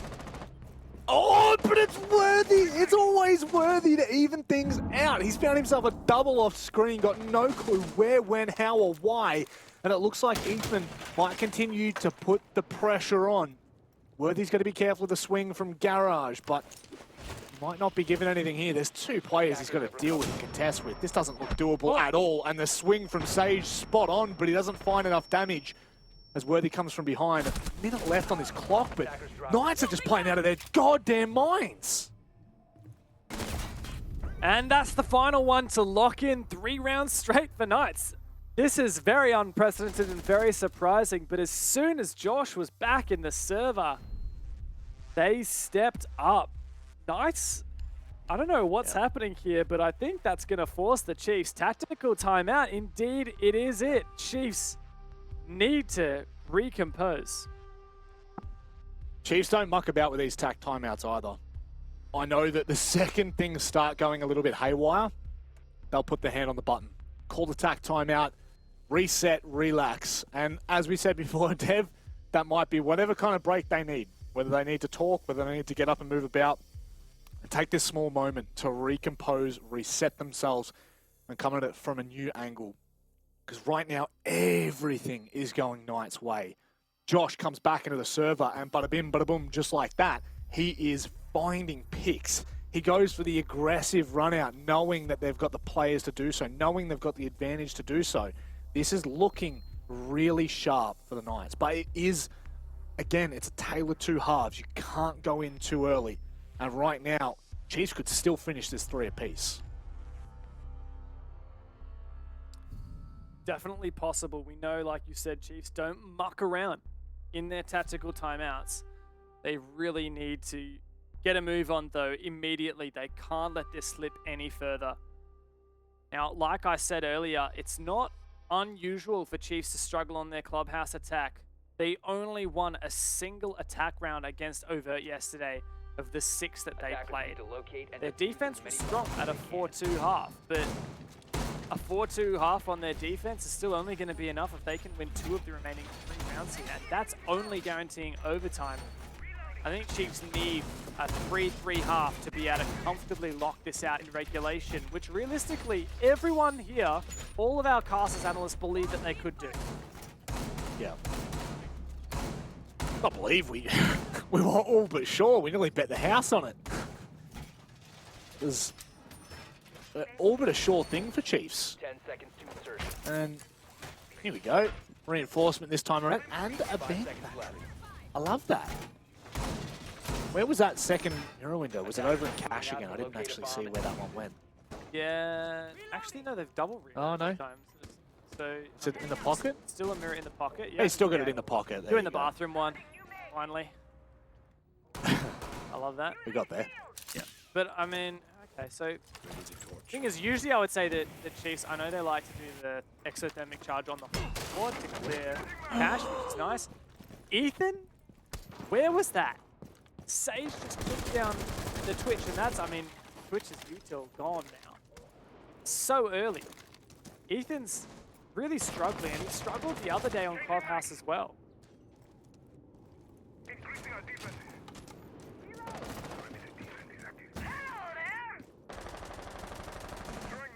Sorry, I just had to sneeze. I was wondering what was going on. Yeah, sorry. Sometimes I That's like alright. to take a breather. Sometimes we like to leave a little bit of dead air, but that was a bit too long. Don't mute yourself on TeamSpeak. Only mute your VMix. I want to hear you sing.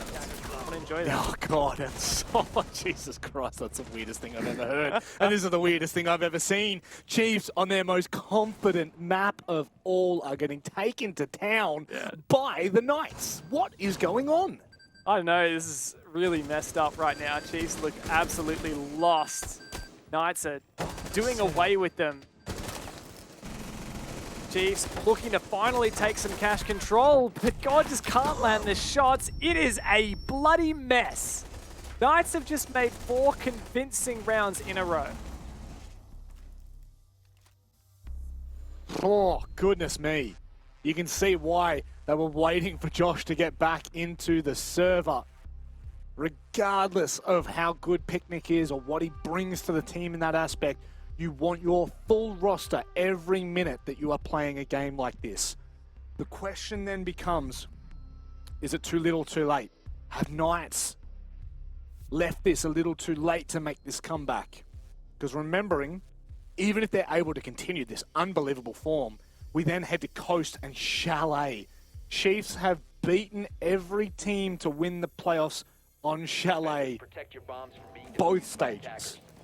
Crazy. That's a crazy stat, but it's true. And now is when Chiefs need to dig deep. This is not what we wanted to see from them. We wanted to see this be either a stomp or incredibly competitive. And right now, Knights are just on another level. That's it. Like, honestly, I'm really surprised to see Knights doing so well here. Look, they have played Clubhouse before. It was in OCN Stage 2. Guz has reinforced that it was a 3-3 at the half, and then Knights took a 2-round lead before Chiefs came back and won in overtime. So Chiefs have the head-to-head on this specific map, which is also the same, I can say, for the other 2 maps left in the veto. Like, if Knights win this, we go to Coastline, which is where Chiefs beat Knights in the regular season for Stage 3 just a couple weeks back. Then we go to Chalet, which is obviously where Chiefs beat Knights in the Stage 1 playoffs, like we said, in that grand final. So Chiefs have, like, statistically, they're head-to-head on every single map here, like, every step of the way. But we've been talking about fatigue, and look, I'm going to be frank right now, I'm feeling fatigued. Like, this has been a long day, and we weren't even casting during the first game. Chiefs were playing both the first game and the 2 maps we've already had in this grand final so far. Like, we usually say they like to warm up, but at what point do they really start feeling it? Oh no. Oh no, Dino. Dino, don't do it. He wins to him. this. He knows for a fact he's going to win this 100%. There's no doubt in my mind. It's just about when and where, but it's worthy on the other side. Of course it's worthy on the other side, and Sage has decided that they need a handicap for this round. They're sick of it being so easy. After all that, mate, getting Josh back into the server just to shoot him in the back of the head.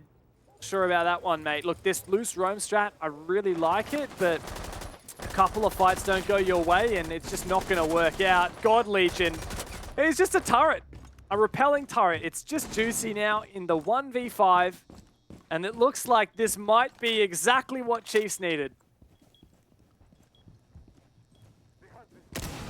This is definitely one of the stranger rounds from Knights that we've seen. And I mean, a fair bit of luck would need to go his way to even find one pick, let alone multiple, and that's what he's going to need right now. He's got 5 players coming up against him. He's got drones left, right, and center following him around every step he makes. It brings him one step closer to death. And Chiefs, that's the round we wanted to see from them at the start, and it comes 5 rounds in. This could be the turning point. Knights have to be careful. 2 rounds of attack here is honestly not terrible for Chiefs. If they could just get 2 attacks, that's kind of par for the course and better than they managed against Overt yesterday. So Chiefs, they can certainly redeem themselves for this half. If they can lock in this next round, they'll be in a great position to still win this, at least in overtime. But Knights have been pushing hard. Letting that round slip as a flawless, though, that is the confidence booster that Chiefs needed.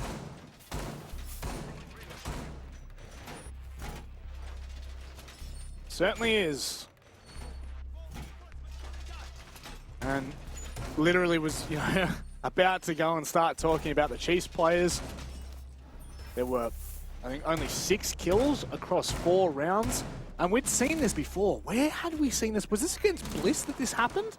First 4 opening rounds, they got absolutely spanked on in Villa. And then all of a sudden, they started to turn on. They started to look good.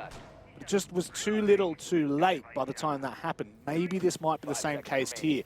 However, Knights need to be careful. The door is left open. Even if it's a couple of centimeters, it is still open. And now we find this final defense for the half. Knights have to secure 5-1.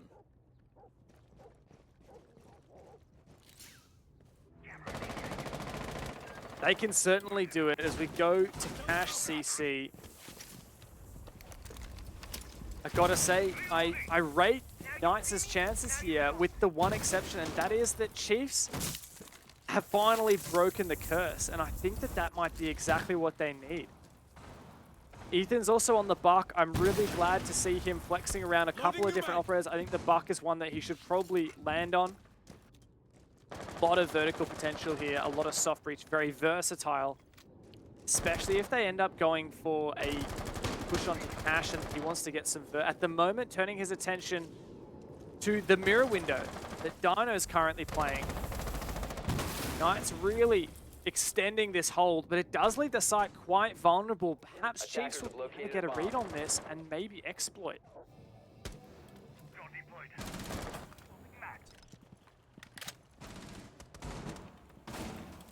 Digital still worried about the edge of Garage here. Oh, timing just not the peak, not them, not there. Ethan now going hand in hand with Digital. Sage is going to be so careful. They've just spotted him backing away, and he is, I mean, if he sticks around, I don't think this is going to be a pretty tale for him. Half HP, but he's still alive. Oh, God almost got him as well. They're chasing him down. Surely Sage doesn't find anything. Taken out. God Legion for the second, but no, Juicy's on for it. 4v4, Juicy lucky to be alive, but that keeps Knights in the game here.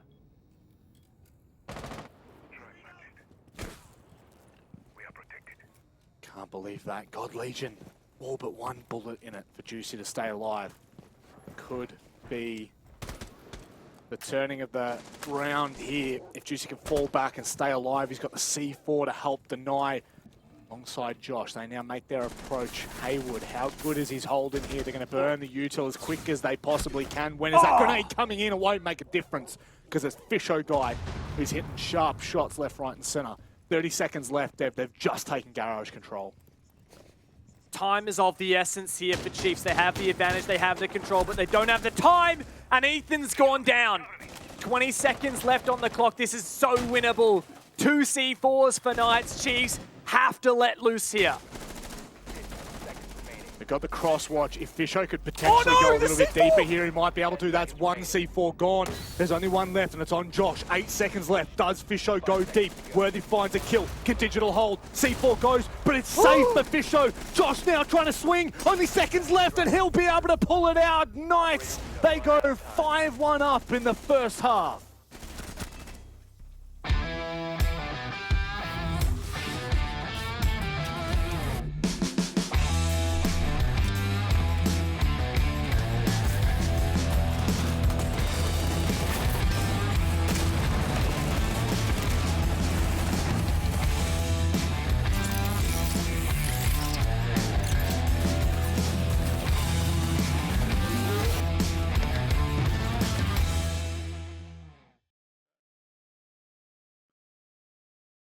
You gotta wonder, would this be 2-0 for Chiefs if Josh was playing in the first 2 maps? That power outage may have given Chiefs a very false sense of security. The Knights are now up 5-1 on Chiefs' best map. Can we even call it Chiefs' best map anymore when 2 days in a row they only manage a single attack in their half? Now Chiefs go to defense, and it's their last chance to lock out this grand final in a 3-0 before Knights push us to their second map pick of Coastline. If this is done, it has to be an OT. There's no way Chiefs go 6 rounds straight. It's just not possible. Not against the Knights. That doesn't happen here. That doesn't happen today. Knights are willing to put this fight up, and just that first half, the perseverance to continue to put the pressure on Chiefs, unrelenting. That right there is the indication for me we're safe and sound here. And we'll wait and see how far Chiefs can push this. That's on them. How deep can they go here? Because right now, Knights are firing on all cylinders, and this punish, I mean, it could be swift and it could be deadly. Knights looking like the well-oiled machine. They've regained their confidence. Ready to go. UC just tossing up exactly how he wants to go about this Mav trick, but it should be pretty well done here. Don't think he missed anything, and indeed, that's a nice, easy one for Juicy. Actually going for a tiny little line of sight on the left as well. I really like that, denying any aggressive positions on the wall. And Knights are in a strong position already, 5-on-5, but these roamers down below, it's Worthy. Doesn't manage to take down Hayward's drone. That does give Knights so much more info here on Garage. You know what, I'm actually a big fan of that foothold that they've just made as well, because when it comes down to the end of the round, they will be able to play for the post-plant clutch. Look at this. Haywood, he's going to find the head here. Surely he's going to be able to hit the shot. The nades are coming on the top. How does Digital find a kill there? How does Digital find a kill? And he's still alive. This is hugely concerning, but that should be it. He's in the pocket there. But 1 kill and time wasted. That's going to hurt. But Worthy's on for a flank. As Knights recompose, they're ready for any aggression from the Chiefs, but not ready for the tight angle. Worthy now feeling the pressure, traded back once again. 3-on-3, these teams are as tight as you can get.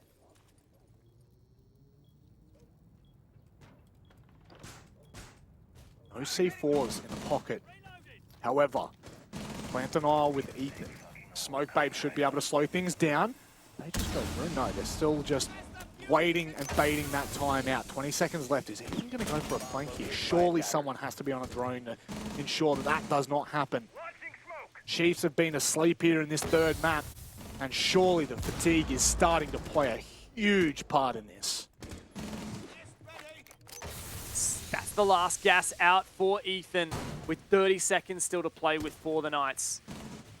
Bisho's gonna have to make his... He doesn't have a C4. What? There's no plant denial. Chiefs have no choice but to get aggressive. Ethan below trying to deny through the floor, but Sage relocates and the guns come to life.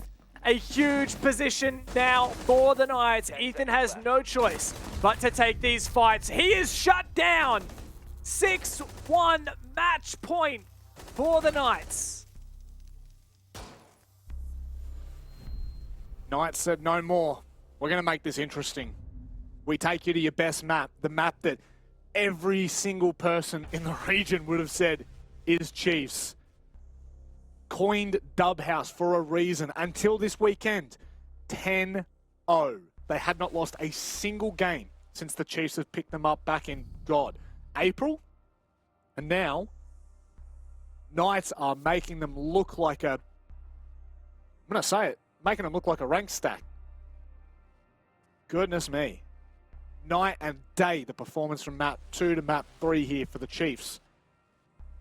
The Knights are going to find their opening. I mean, I have to wonder at this point, like, is Chiefs really feeling the fatigue? Like, is that what this is? 100%. It's surely got to be. I can't think of any other reason why Chiefs are struggling so much. Like, yeah, firstly, Knights are playing really well right now, but this isn't unusual for Knights. Like, this is kind of where Knights are usually at, and Chiefs are used to beating Knights even when Knights are playing this good. So I feel like the thing that's changed here is that Chiefs are not on their game right now. And surely it's got to be that crazy 3-mapper against Overt yesterday, 2 hard maps against Bliss earlier this morning, and 2 good, strong maps over Knights as well today. I mean, that is a lot of Siege these guys have been playing. Yeah. There's no doubt about it.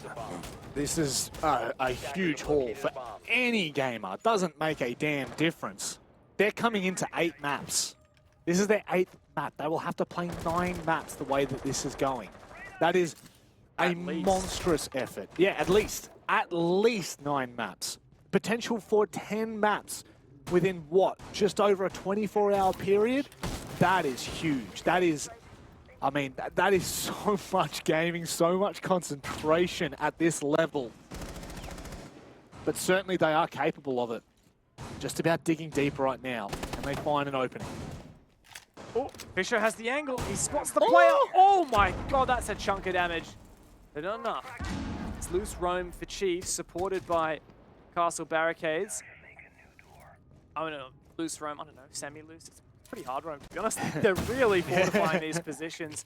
But Knights are making their way on through. Erupting into bar is Juicy.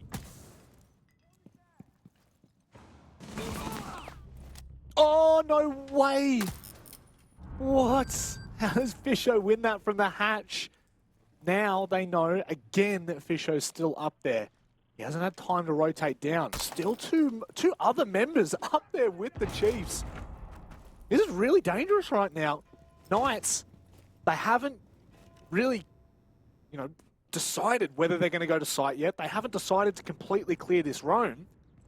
Stalling out in a slight factor.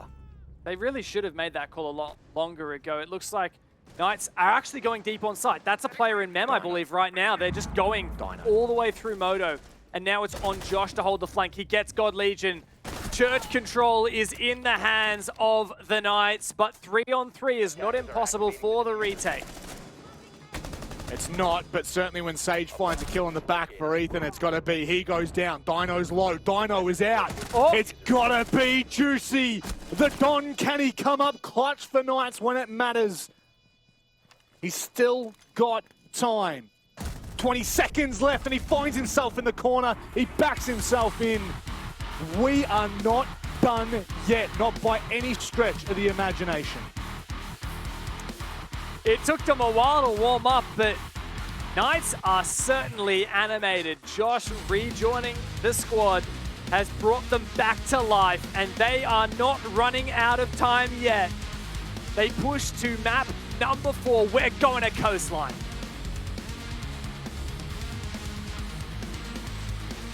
Well, you let a team like Knights come back into a game like this and you will regret it.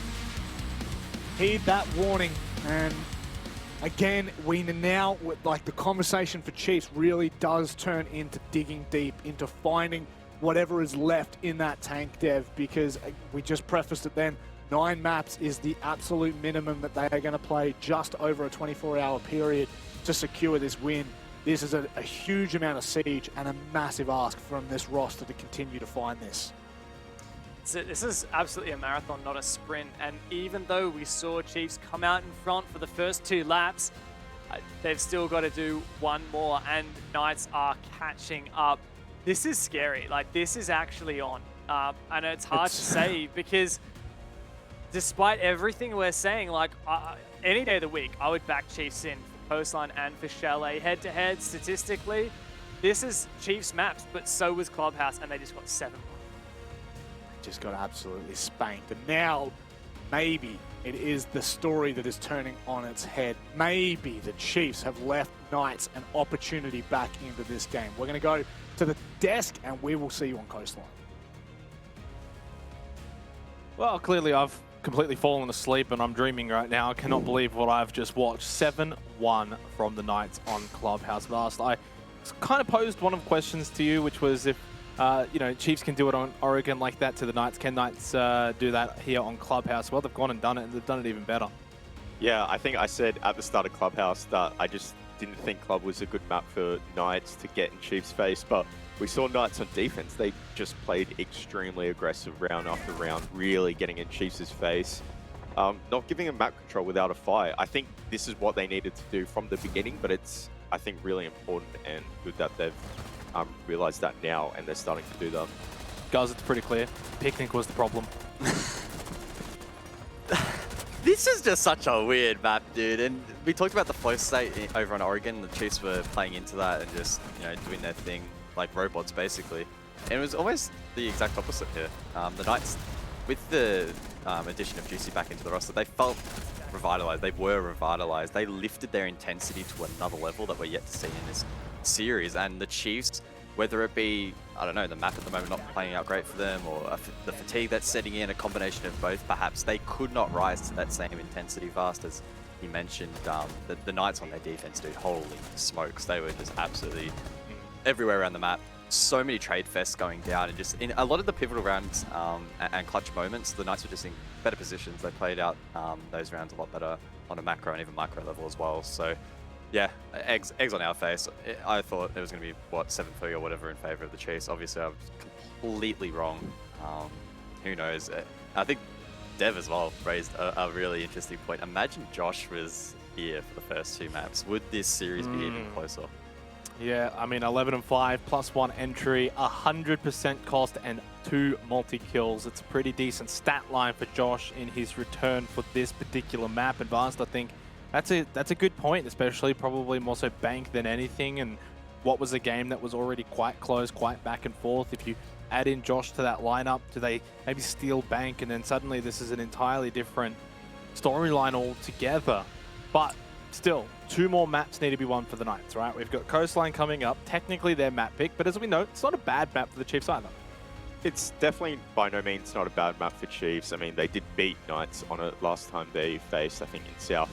And I just think, though, looking at this map, it's Knights' pick. Knights are really feeling the energy right now. You know, the levels are high, the, you know, spirits high. Chiefs, we talk about them kind of being in this flow state. I think Coast is a map that you really need to be switched on and engaged in. It's, you know, can be a fast-paced map. And I think that might favor Knights a lot more, to be honest. May well do. We are going to a break. When we come back, it is, of course, Coastline for our next map of this best-of-5 grand final.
Order now at macros.com.au.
Gracefully, and I got a smile that they hate to see. Young, black, successful, though life gets stressful. Though life gets stressful, go and vibe out with whoever you next to. Live until the morning, sleep until the noon. You said that you want it, so I got it for you. Let's all get together and show them how we move. We move, we move. Bringing summer to you.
Well, it looked like it was going to be a one-sided grand final, but suddenly the Knights have shown up here on Clubhouse, a 7-1 stomping to get back into this grand final. Coastline coming up very shortly. It is their map pick as well. Josh has returned, and he's returned with a vengeance fast.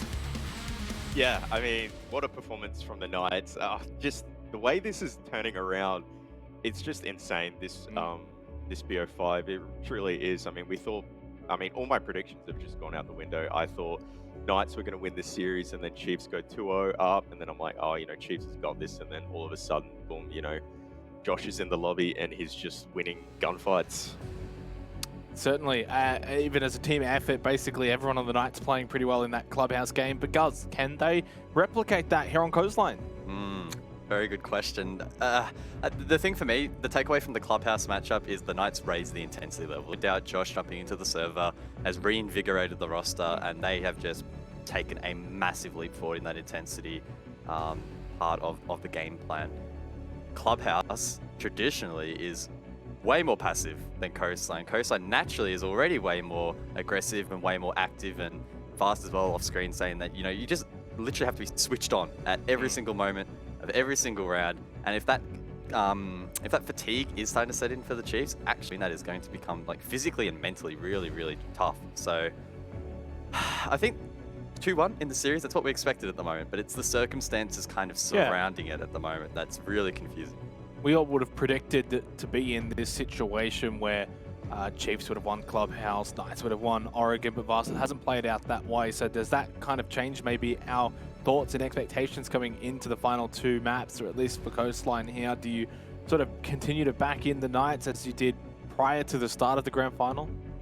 I think if Knights continue this trend of really just, keeping up that intensity and really being in Chiefs' face, I think the fatigue and, the mental, draining of playing all day will kick in. Obviously, I'd like to talk about the game more strategically, but it's, it is a really big factor in this game. And I think, if Knights are able to dominate them on Coastline, I think they'll be able to carry that momentum into Chalet. I'm going to ask you a simple question, guys, for a simple answer. Right? If the Knights win Coastline, do they win the whole thing?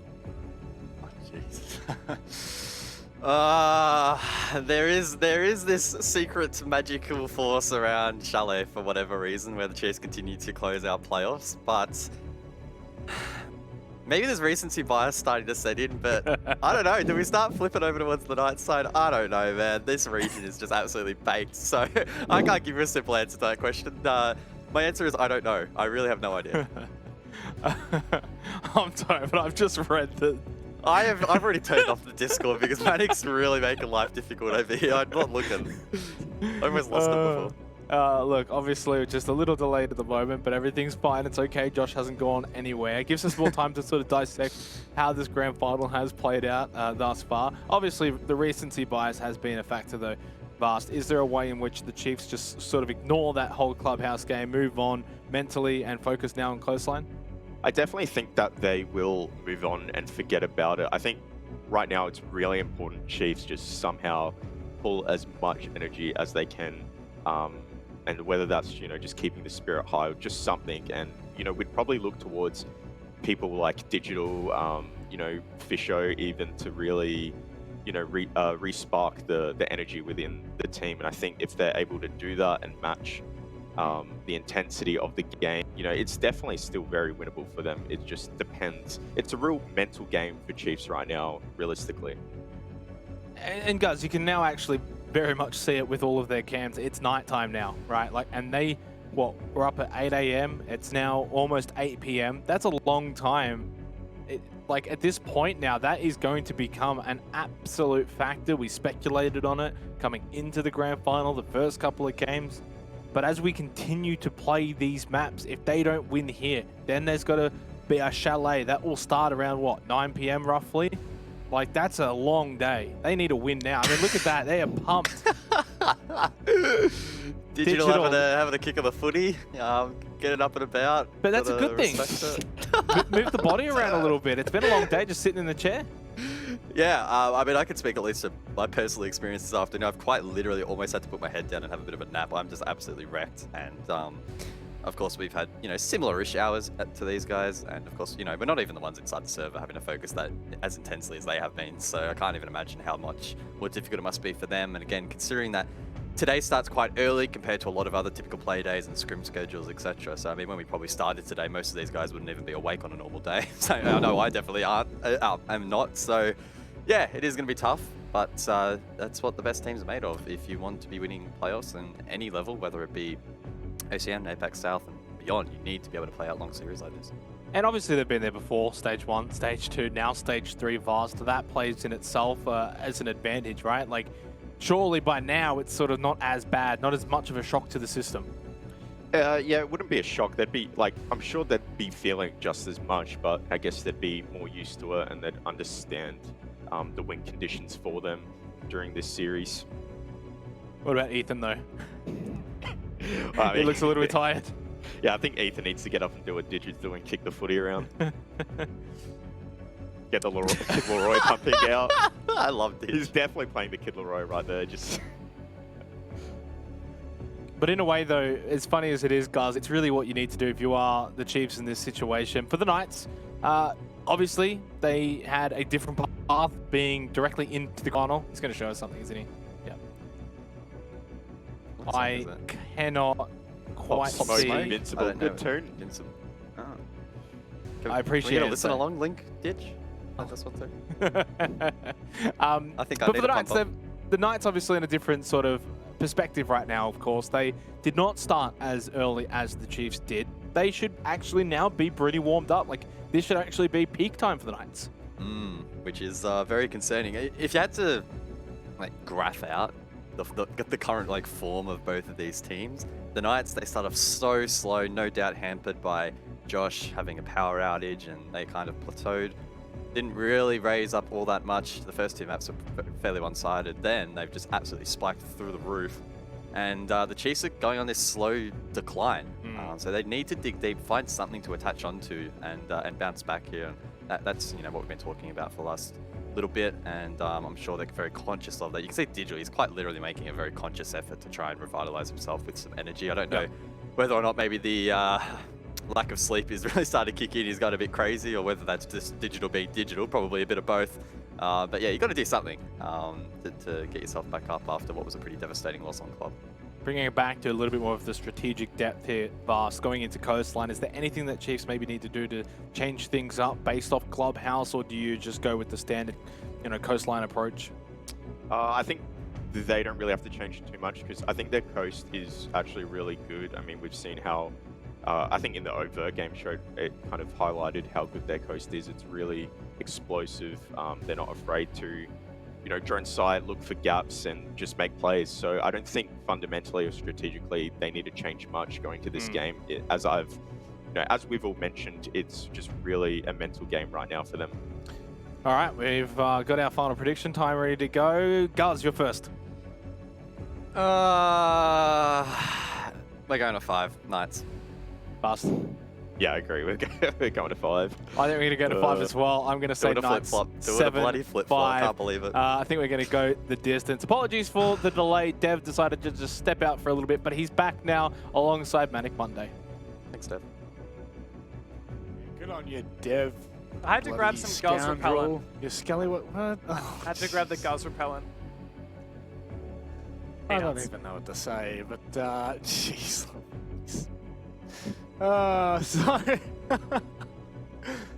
So, I mean, let's very quickly just say Sage, unfortunately, ran out of internet as if it's 2005. How do you run out of internet? Out of mobile data? It's like I had to top. You literally had to top it up. What is that, mate? Yeah. Imagine if we ran out of internet casting. I think everyone would be much happier at home, Dev. I think that's the way it works. But we are going to a 4th match. And, I mean, the desk think that this is going to go to a 5th. But they don't think it's going to stop here. Coastline is where the Knights may lose their, would you call it comeback? Yeah, I mean, absolutely. If Knights can come back, it would be a reverse sweep, massive reverse sweep. To me, it's all about, like the guys were saying, this is no longer a strategy game. This is a mental game. This is a physical game. This is about how awake these players are. Because Chiefs have not been switched on, not in that last map on Clubhouse. Very serious business. What I want to see is, I want to see some animation. I want to see smiles on their faces. You can see Dig, is he still, is he got some chewing gum or something? I can't tell if he's like talking, singing, or just chewing. But I mean, I'm all for all of them. I think he just needs to have a bit of fun. The whole Chiefs roster needs to get animated. Nomad and Thatcher banned off of the board for the attacking side. Nomad will limit the flank watch, and, well, Thatcher for Thatcher. Valk and Mira, the most banned operators on Coastline, see the flick as well. Knights starting out on the attack, which, Dev, how do we feel? Like, I know that we say that it's probably a little bit more to the attacking side. What do you think? Look, let me grab the stats. So in OCN, we have, okay, we actually haven't had enough Clubhouse to really make a good stat out of it, but I mean, it's 39% defense, so that's very strong. 61% attacker favor, so that'd be like a 4-2 half. That's only of 2 maps though, which, you know, a bit of an asterisk there. I still reckon Coastline very attacker-sided. Depends what bans are in though. I think with Valk and Mirror shut down, definitely that they're really strong defense operators to ban out. That said, I know that the Thatcher is also really strong here. The Nomad, I feel like overall this is still attacker favored. Probably 4-2 split would be expected for even teams. Though we could definitely see a 5-1. Knights did it on Club. That was when they were defending. Now they're attacking, so they get that momentum once again, starting on the favored side. I definitely think Chiefs just looking for 2 rounds here. Just 2? Fair enough.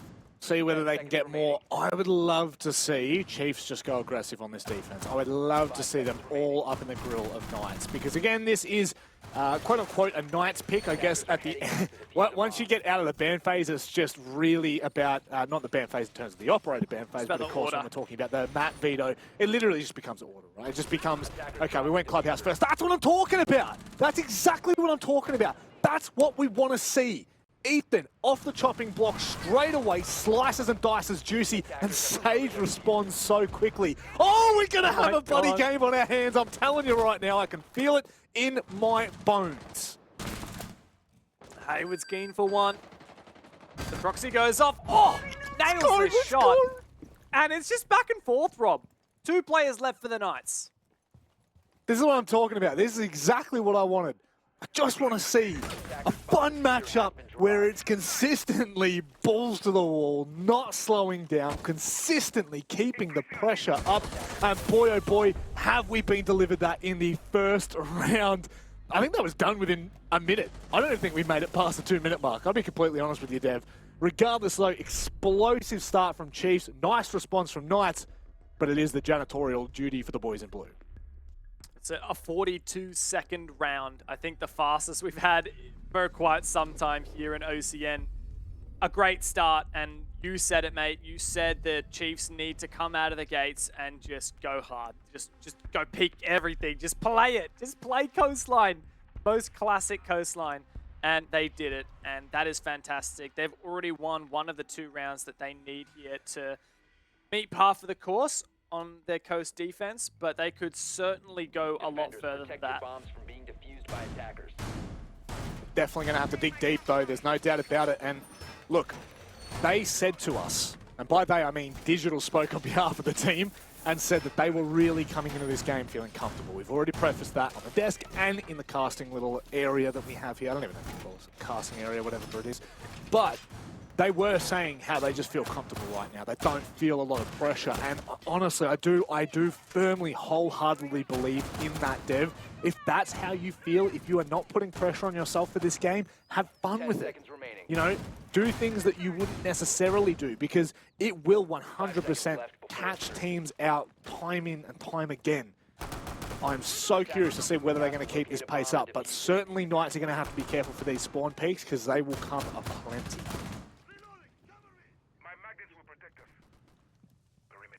No doubt.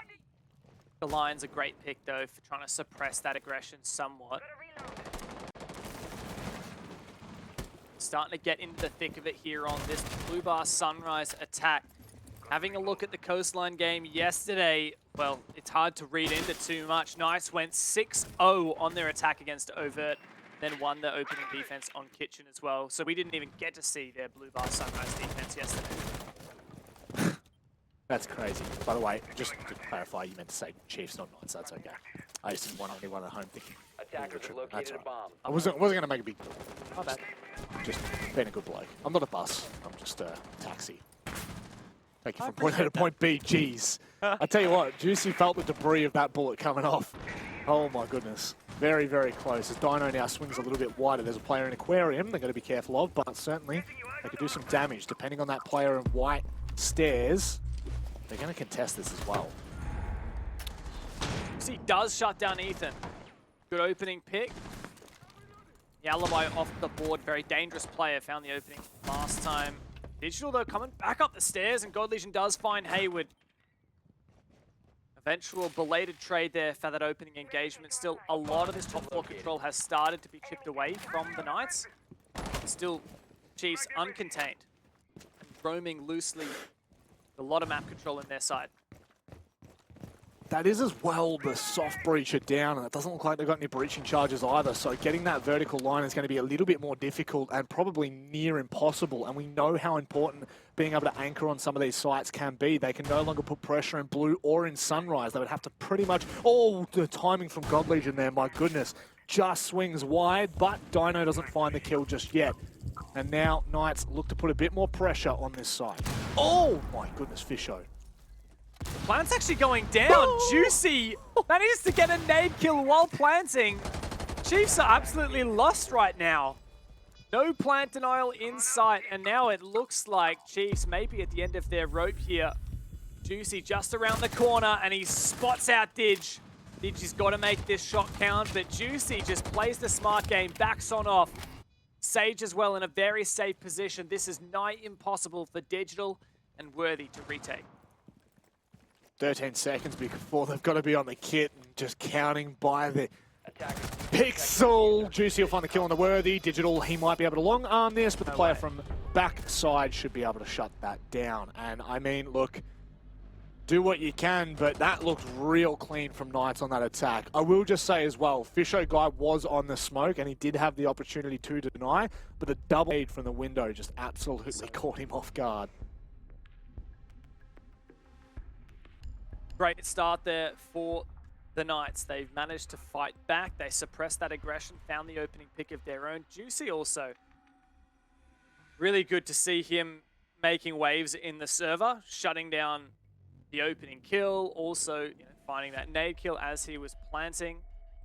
Really good stuff from him. We're just having a small technical pause while we work through some issues. And we're back in. Yep. No mucking about here. Just going to make sure that all the players are happy. Of course, there is a bit on the line here. Not only are you playing for the cash prize, but you're also playing for that pride. You're playing for the Stage 3 champion. And, I mean, look, Knights yet to secure that. They're yet to secure a National League championship, whereas Chiefs are looking to go three-peat. They're looking to go flawless this year. Honestly, I feel like the stakes have actually raised since this match started. Like, for Chiefs particularly, yes, there was the stakes of, oh, they want to go three-peat, they're talking big, they want to be classified the best in O's, all that jazz. But I think the stakes now is that they don't want to get reverse swept. Like, that would be so embarrassing. Yeah. Imagine that. Like, Digital was telling us, like, he likes to hold it over Oda. Anytime Oda wants to talk a bit of smack, just say BO3. Anytime Digital talks a bit of smack, just say reverse sweep. Or just say 2-0 up. Just say 2-0 up or something like that. Like, they've got to dodge that, That'd be pretty embarrassing. I certainly would not want to have that labeled to my name. And look, we know Digital, he does like to talk a bit of trouble. Oh my god, Fisho guy with the SMG-11 all the way out to the pool. Hayward's very lucky to be alive in that instance, but they can't convert the kill. They can just, again, ring those alarm bells and ensure, Knights, are you paying attention at the start of every round? Because there is an ability for you to drop a player before you even know what's going on. Reattempting the Bars defense here. Chiefs are going to need to tidy things up significantly. Oh, I love this. Dev, you go for it. Let's see them. The Gon 6s are primed and ready, and through they go. Dino into the meat grinder, but he lands the shot. A double C4. Juicy's forcing the plant down, but he might not be able to, as his teammates are dropping like flies. Sage trying to come through, and it's all on him now. A great attempt from the Knights, but it comes down to the big man himself to try and clutch. 3 hours of aim training a day might not make this work, but that's a nade. Oh no. What a fantastic play. Now makes it a 1 versus 2. God and Digital, he sees them both. He knows where they are, and he has to land these shots. But the crossfire is too much, and the Chiefs hold firm. A great attempt at a rush, but it's just not enough. Chiefs played that so well. They still had the default cam up at the bottom of blue so they could see all of that. The second Sage put 1 foot in the corridor, both swing. Can't fight 2 players at once. Well, I mean, Sage probably could, let's be honest. He'd find a way. And look, I'll be completely candid here. I have no issue with that with Knights, because if Fisho doesn't find a double kill with the C4, they've swarmed site and Fisho died instantly. So, like, without Fisho's double kills with the C4, I think that round's completely different. And, it now ensures that Chiefs are going to be so careful. But I am getting what I asked for. We can agree on that, Dev. This is the game that I wanted to see here on Coastline, was just no holds barred, just go for it. Whatever you can think of, do it. The only concern I have for Knights is the fact that I don't think that on an attacker-favored map you should be taking those risks. Like, that was a good calculated rush, honestly. Like, that was a cool rush. Credit to them. I think it was also well calculated, but it's still a high-risk, high-reward play. And if you could just play, like, low-risk, high-reward, which is, I think, what Coastline Attack generally is, so why not just, like, play lower risk? And, yeah, it might not look as flashy. I just feel like slow and steady is better here. Mitigate the risks you're taking, because if you're sinking down to that level, I feel like Chiefs are going to flourish. I would agree. As much as I do want the chaotic game, I think it's more so I want the chaotic game from the Chiefs. Maybe not so much the Knights right now, but still, like going to make it interesting. entertainment value. We all do, right? But Oh, it for just sure. like For if I sure. was in the Knights camp right now, I'd be saying, look, I don't think this is the most stable way to win this game. It's exactly what Chiefs want. Yep. Play in the Chiefs' hand, and they will well and truly show you what they're made of. Juicy, maybe you could contact Xenox, and he'll show you how to throw a drone. Straight into the wall and straight back down again. Oh, Sage, my God. I don't know whether Fisho had hit that or whether Sage had pre-fired it, but either way, very lucky to be alive there. Backs away now. She's got to be careful not to overextend on some of these attempts.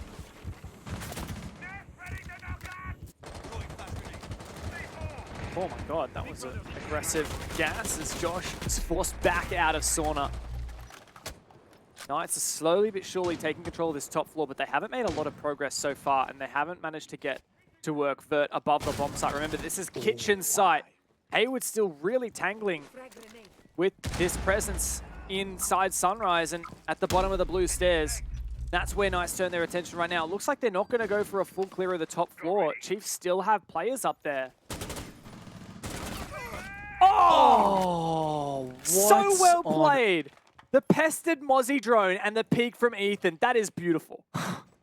I'm not going to lie, I was so confused for a second then. I could not for the life of me figure out what was going on. I thought maybe my eyes were deceiving me, and that was, in fact, the defense. But no, it is 100% worthy on that drone. Just droning ahead for Ethan, and Ethan's going to continue to push here. This is looking really, really good for the Chiefs. God Legion has an aggressive position as well. Knights have abandoned this top floor, and it means that they're going to be forced straight down that bottleneck at the kitchen door.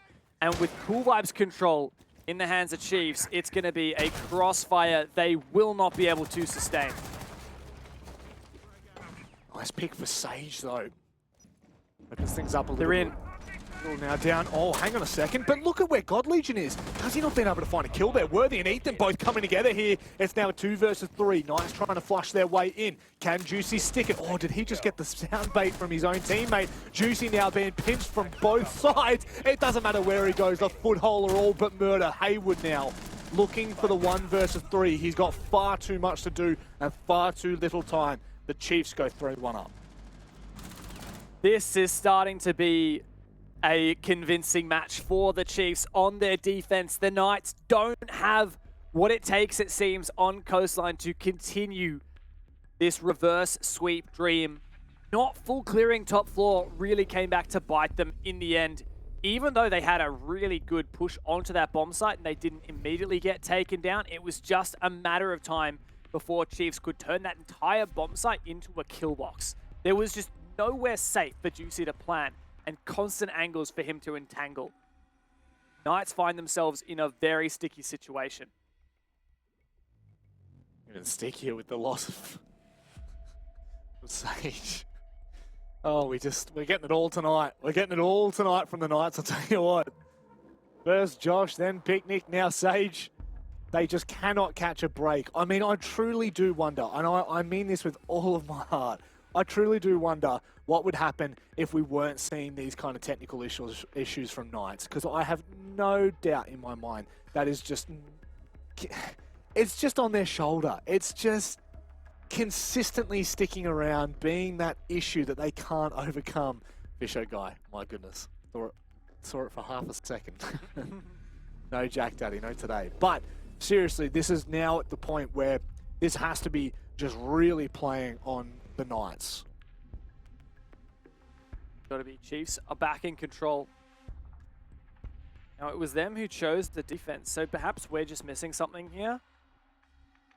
I thought that attack would be favored. I thought that Knights would be happy moving into their attack, but as this was Knights' map pick, means that Chiefs were the ones who got to choose the side.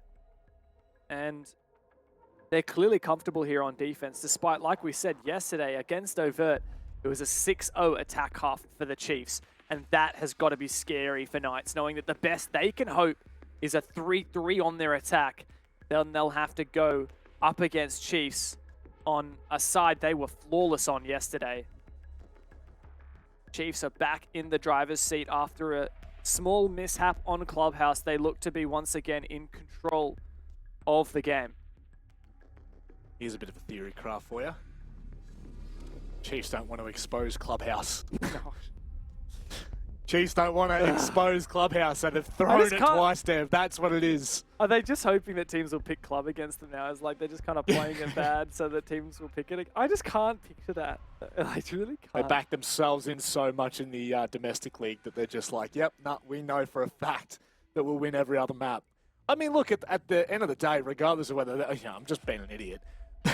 They probably are not doing that. They're probably genuinely having a little bit of a struggle city on it. I think in reality, times change, right? Like, we can have a team win a map 10 times. And, I mean, it doesn't mean that they're going to win it the 11th or the 12th.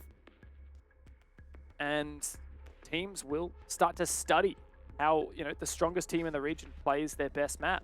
Teams will start to study that, start to counter that. You can see Juicy's really feeling it. That's got to be a bit of stress in the call right now in the team comms for Knights. After coming back with their backs against the wall, taking Clubhouse so decisively, now they find themselves trying to grasp onto something here on Coastline, but they haven't found much yet. Only a single round on the board for Knights' attack, and they need to make 2 more to just even this half.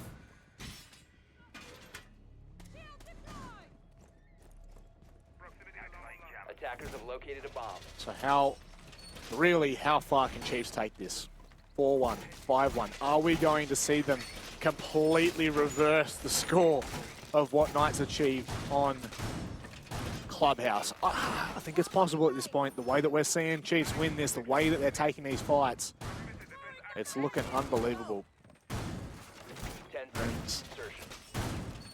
It is all going to come down to how Knights rebound. Like, it just feels like a never-ending saga for them. And, I mean, they're not having their lucky strike.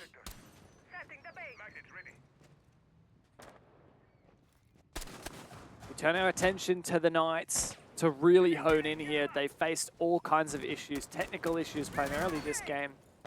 But let's remember as well that Knights have historically struggled against the Chiefs.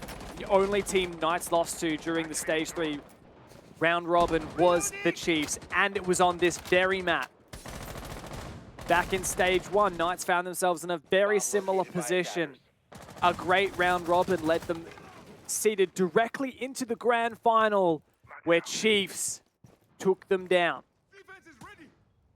Knights haven't actually even won a map against Chiefs until that playoffs, all the way back in Stage 1.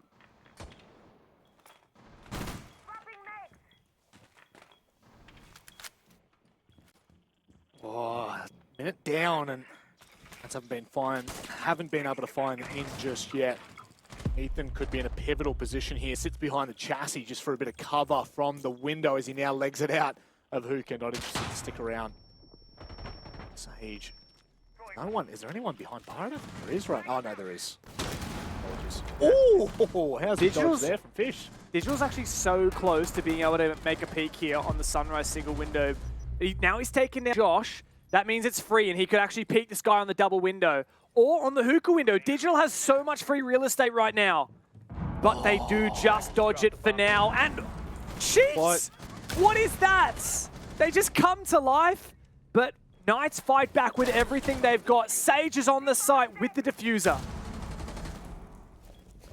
I'm still trying to claw at what I'm looking at. I don't know how this has all happened. Haywood now, we're going to play for the long line. Digital's got to be careful coming up.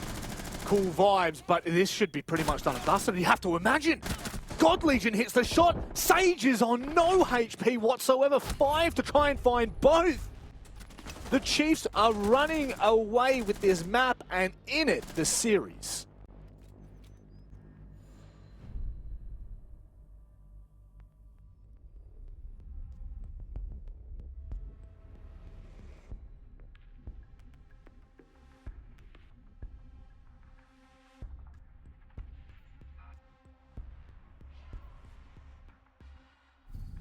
They seem to have bounced back. I think you might be having more technical issues than Yeah, Sage what is, Dev. the? What is this, mate? It's just the night for it. It's just the night for it, I tell you what. It's so weird because I can still hear you loud and clear, but I'm just getting messages saying he's out, he's done. And then all of a sudden reconnects. Look at how you're going. 4-1 up. Chiefs are just flying away now. Knights, what do they have? We said that Josh may have been a determining factor there on Clubhouse, you know, just playing with the full roster, being comfortable with the full roster again. Might have given him that breath of fresh air. But very quickly, that has pretty much been diminished. And in it, Knight's going to be staring down a 5-1 first half on the attack. Not good. 5 seconds left before insertion. Attackers are moving out. Very, very scary time for the Knights. How can they bounce back from this? On what should be their favored side. They are struggling. Oh, what is that? No. Surely that was a down and then a finish off. There's no way he just spawn peeked with the pistol. All I heard was one bullet. There is no way he death. just pistol one-tapped this guy off spawn. Absolutely no way. I refuse to accept that. So does Josh, apparently looking to trade back Digital as soon as possible, but Digital makes it just back out to Cool Vibes. Worthy now making a rotate as well as a long line to hold. Still going to be cautious though. He's got players surrounding him and he's just going to make it out in time, security and beyond. Great backstab from Dino. He managed to take the ground and now Digital's finding himself in an engagement and Hayward goes down. Chiefs back in control. Looking to make this a 5-1, but Dino's got some prints to scan, and Josh has taken down Ethan. They know exactly where Digital is. He is trapped on the stairs. Surely he can't take down Dino here. Surely Digital is just a walking dead man, and indeed, Sage takes down 2, all on God Legion. First in the bag, second in the bag, my goodness. What is going on right now? God Legion, he's been able to back away. He's got sight control. Dino scrambling to find something. A minute left. Dev, what is going on? God Legion has just turned this 1 versus 3 nigh impossible into a 1v1. Dino's got the info thanks to the tracking. He's got the gun as well. 54 seconds, so much time to play with. Digital, rather God Legion has to be extra careful here. Oh, but he's got the gun for it. He's got the sight. And now he's just toying with it. Dino has a planned position and he might be able to stick it. No bulletproof camera for God Legion. But Dino manages to win it out in the 1v1. A sharp shot to close out the first half.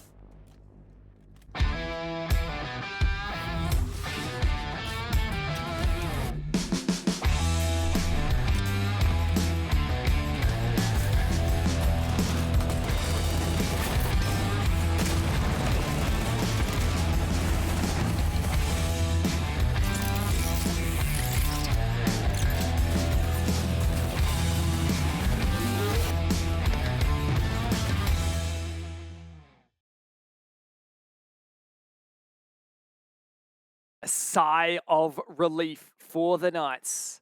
They find 2 rounds. It's not the tragic 5-1 half on their attack that we had thought was on the cards, but it was damn close, wasn't it? Especially from this 3v1 to a 1v1. He does not miss those, but he certainly misses those ones. Dino, I mean, you know what? Dino was a little bit fortunate. I don't know whether anyone had pinged out the bulletproof camera or whether he was shooting through the bedroom wall, the penthouse wall. But he actually shot, he just shot it out. And I think that was pure luck. And that, for me, is what won Dino that round then. Because if that bulletproof camera had stayed up, Dino would have had to have either gone and dealt with it or just dealt with the consequences of it being up, giving his information. So that was quite a big moment of, I hate using the word luck, but I just have to imagine it was just shots through the penthouse wall. I mean, what's also really funny about that is, you know, the bulletproof cameras, you can only shoot from the side. So he somehow wall banged it on the angle that shot it in the side in the vulnerable spot. So that's pretty amazing. But now Knights, they switch onto their defense, and honestly, like, I feel like Chiefs should be pretty happy here. Like, they won 6 rounds out of 6 on their attack against Overt.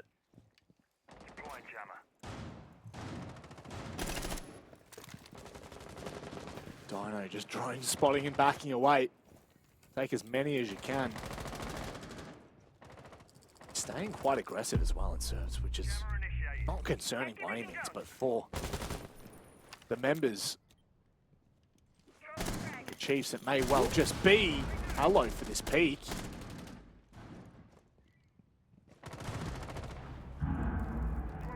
Like, Fisho has managed to find an early frag onto Josh. Wait, what? This is not Dino we're spectating.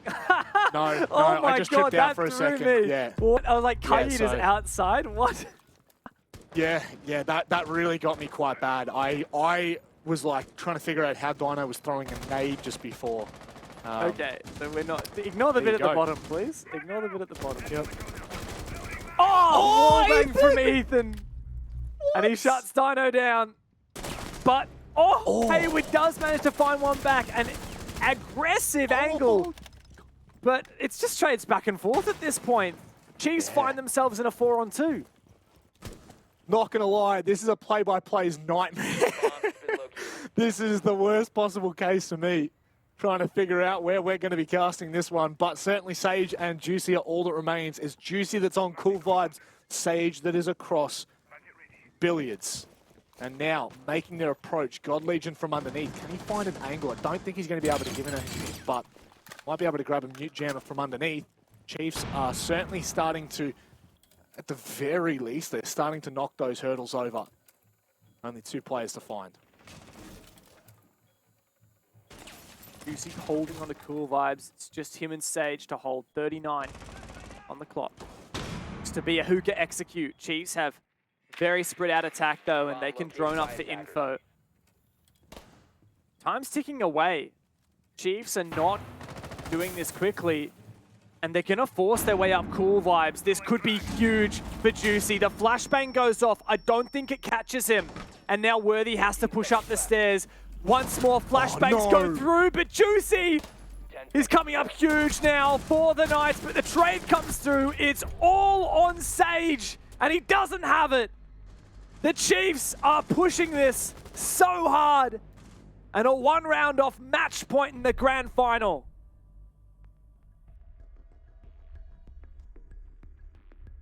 Match point, series point, 3-peat point. No matter which way you put it, only 1 round stands between Chiefs and that point. This is looking really clean on Coastline. Knights, can they step up? I just don't know with the way that Chiefs are running away with this right now. I can't see an in. I can't see a way in which this entire tale turns. But it is possible, and we hold on to hope. Attackers have located a bomb.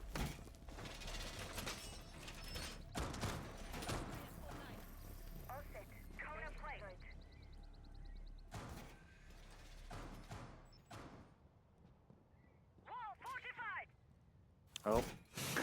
Top, Rob, I mean, Very frequently I'm losing you, Dev. yeah, I mean, I think that I DC'd before I'd said that, so yeah, Okay. I just stopped. Yeah. Great. Yeah. I was just talking to myself then. Yeah, same, man, same. Feels like it sometimes. Yeah. To a brick wall. To a brick wall. Attacker's objective is to defuse a bomb. Look, at least we're not casting with Xenos. It could always could be be worse. worse. Couldn't it, Dev? Exactly. Could always be worse. What I was kind of saying there is just opening kills tend to really be an influential factor on Coastline, right? Especially untraded, because there's a lot of trades, right? So now let's say you find one opening kill untraded like we did last round with Fish, and then it's like trade back and forth, especially Chiefs. They're going to find like a 4v2 late round, like what happened last time. And I just think that Chiefs are in such a strong position. Knights really need to grip on with everything that they have got and make sure they don't forfeit any leads. But it's so hard because at the same time, they need to take every chance. Yeah. It's just such a it's a tough road. There's no doubt about it. Digital really looking to push the issue here, but Juicy's waiting for this. I mean, does he go for the peak? Does he try to catch Digital out? Because I don't think Digital's got a damn clue. He doesn't. That's the backstab, surely. Oh my God. Juicy, don't give me a heart attack like that.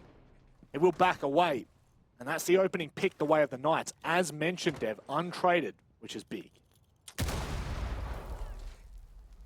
That does mean the Knights have a lot more control vertically above the bomb site, but they still haven't taken control of Sunrise and Blue Bar and Office, and that's where a lot of these Knights players are currently residing.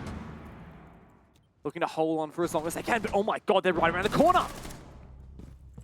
God Legion gets his head ripped off.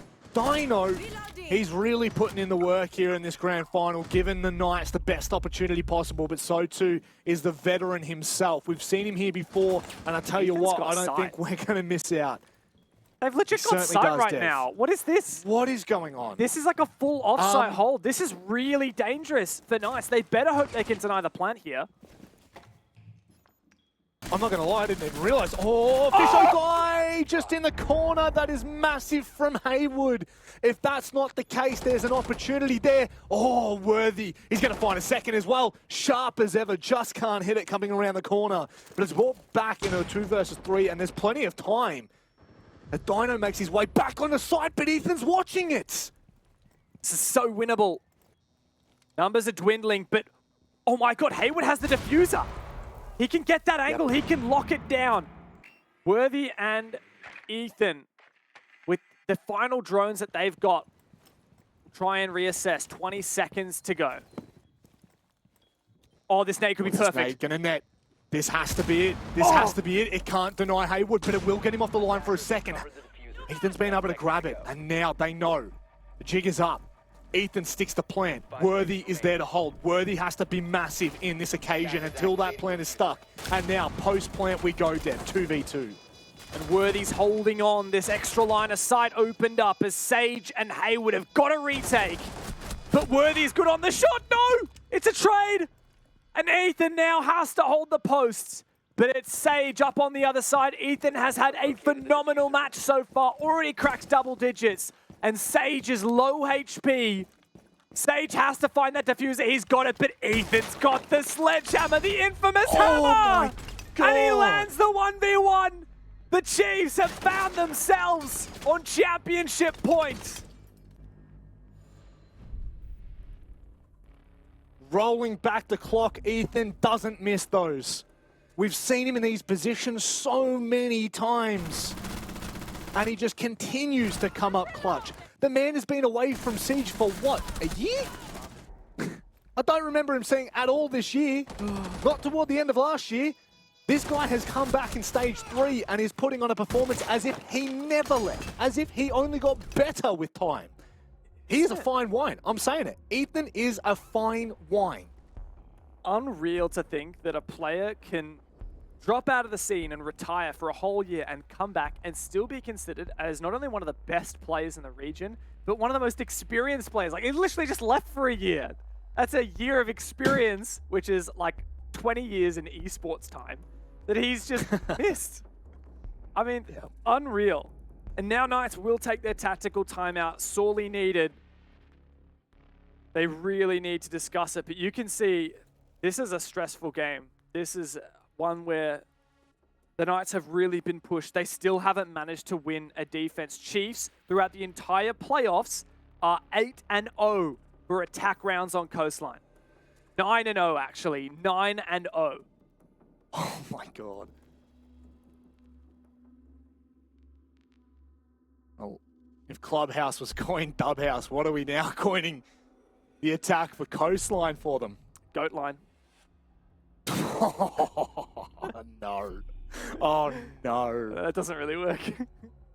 No, it does for me. It does for me. That's all that matters. Goat line it is. Sounds like you're going to pick up the phone and just... It's like 1-300 goat. Ethan picks up. I'll put you on a fisho guy, sorry.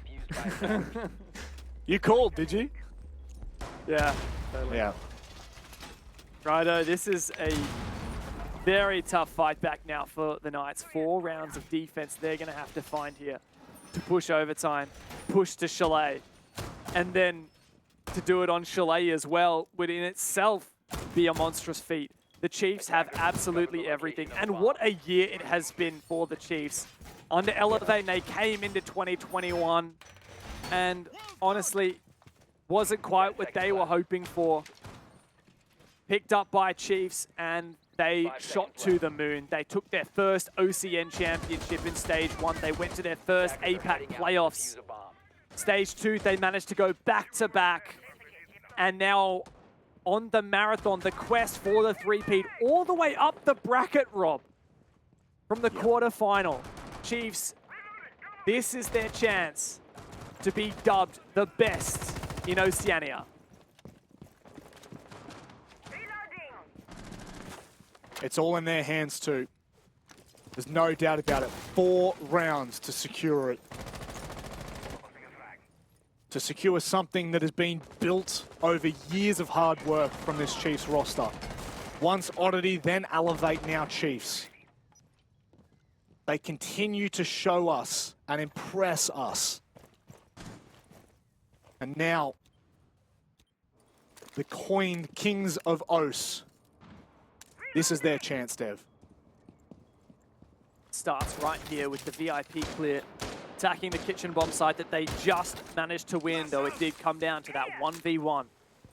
This top-down clear is looking promising, though slow and steady for the Chiefs. Not overextending as of yet. Good lines of sight open, and looking to further that with some 90 presence as well, where we can see Knights have set up for a bit of a contest, but they're peeling back. No more roamers up in Master. Digital's got free real estate that he can lap up and start to get to work on the vert with the skeleton key. A complete change of tack from Knights last time, where they went for the heavy roam and tried to play the vertical angles. This time they anchor, and Chiefs look to take the control. Knights very much sitting back and waiting to see what the Chiefs throw at them. Not looking to take these fights just yet. Just bit by bit, claiming this space as their own. Knights are going to have to be really careful. It's all good and well to let them have that space, all good and well to let them have the vert, but you need to be able to fight. When push comes to shove, you need to stand tall, and with only 50 seconds left on this clock, time is to win. And in the 5-on-5 as well, Knights are all over the place, but they're playing heavy retake. Only one man on site to hold against the onslaught, and it is Juicy. He's going to start to feel the pressure ramping up. With 30 seconds left, he's going to have to hope to do as much damage, but no, Fisho on the reverse repel has made this possible. There's not a single player on site, and Knights are falling. Crumbling to pieces. This is the chance the Chiefs have been looking for. Coastline is looking like it might be their chance. Sage, though, is fighting back. Fisho trying to find a place to plant, somewhere safe to call home. It's God Legion to find Sage. He's going to look to stick it. There's a player in security. They've got to be so careful. It's Dino left in a 1 versus 4. He is surely about to meet his maker, and that is it. From stage to stage, from strength to strength, this roster has hand-built their dynasty from the ground up. They were never given anything, and they took everything. They are the best Australia has to offer. They are your 3 times back-to-back-to-back OCN champions. They are the Chiefs.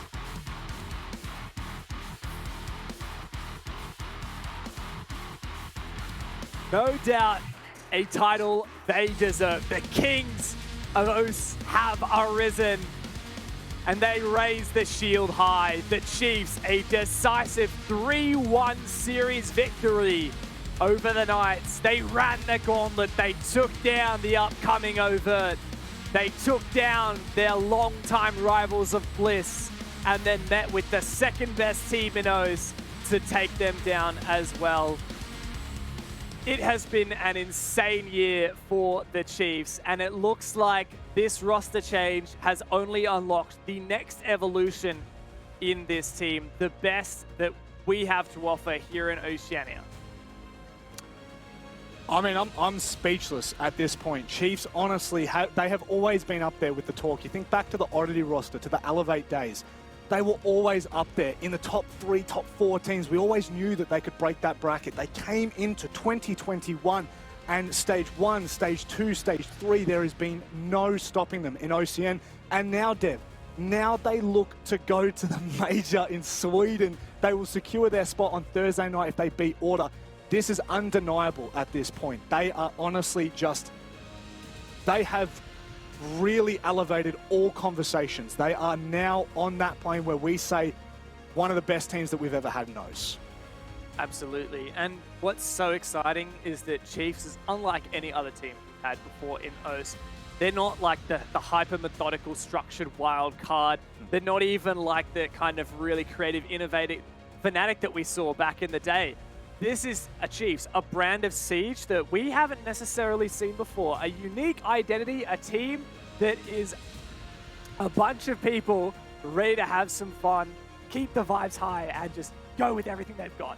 Oh my God, I'm choking. I wasn't sure whether you were choking with emotion or whether you were choking on nuts. I don't know what. Oh, Jesus Christ. Quick, go back to the desk. Just go. Oh no.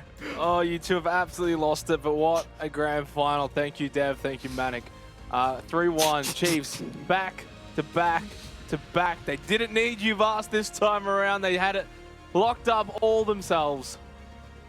Oh, I just want to say, I generally thought Dev was starting to get emotional there. He was choking up. Kind of got me tearing up a little bit. I was like, nah, but, oh, geez, just, you know, what a series from the Chiefs. Really impressive. You know, coming to this gauntlet, I didn't really expect them to win.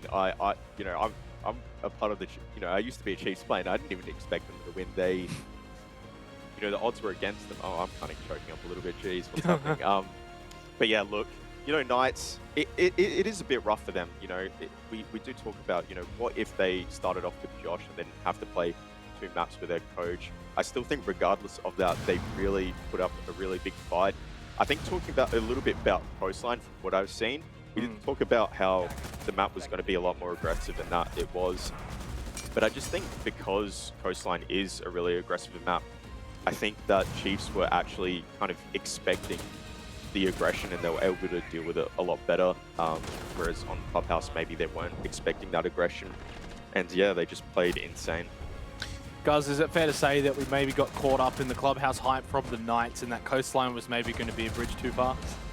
Maybe. And I think I probably reached that point of realization. It was a couple of rounds in, and I don't know exactly what round it was, but we went to the player cams, and there was just such a stark contrast in the body language from the Chiefs. We saw smiles for the first time in an hour. On Clubhouse, it was just completely deadpan. It didn't even look like the Chiefs really wanted to be there. But then we switched to the cams here on Coast, and they were up and about, and they had that energy about them.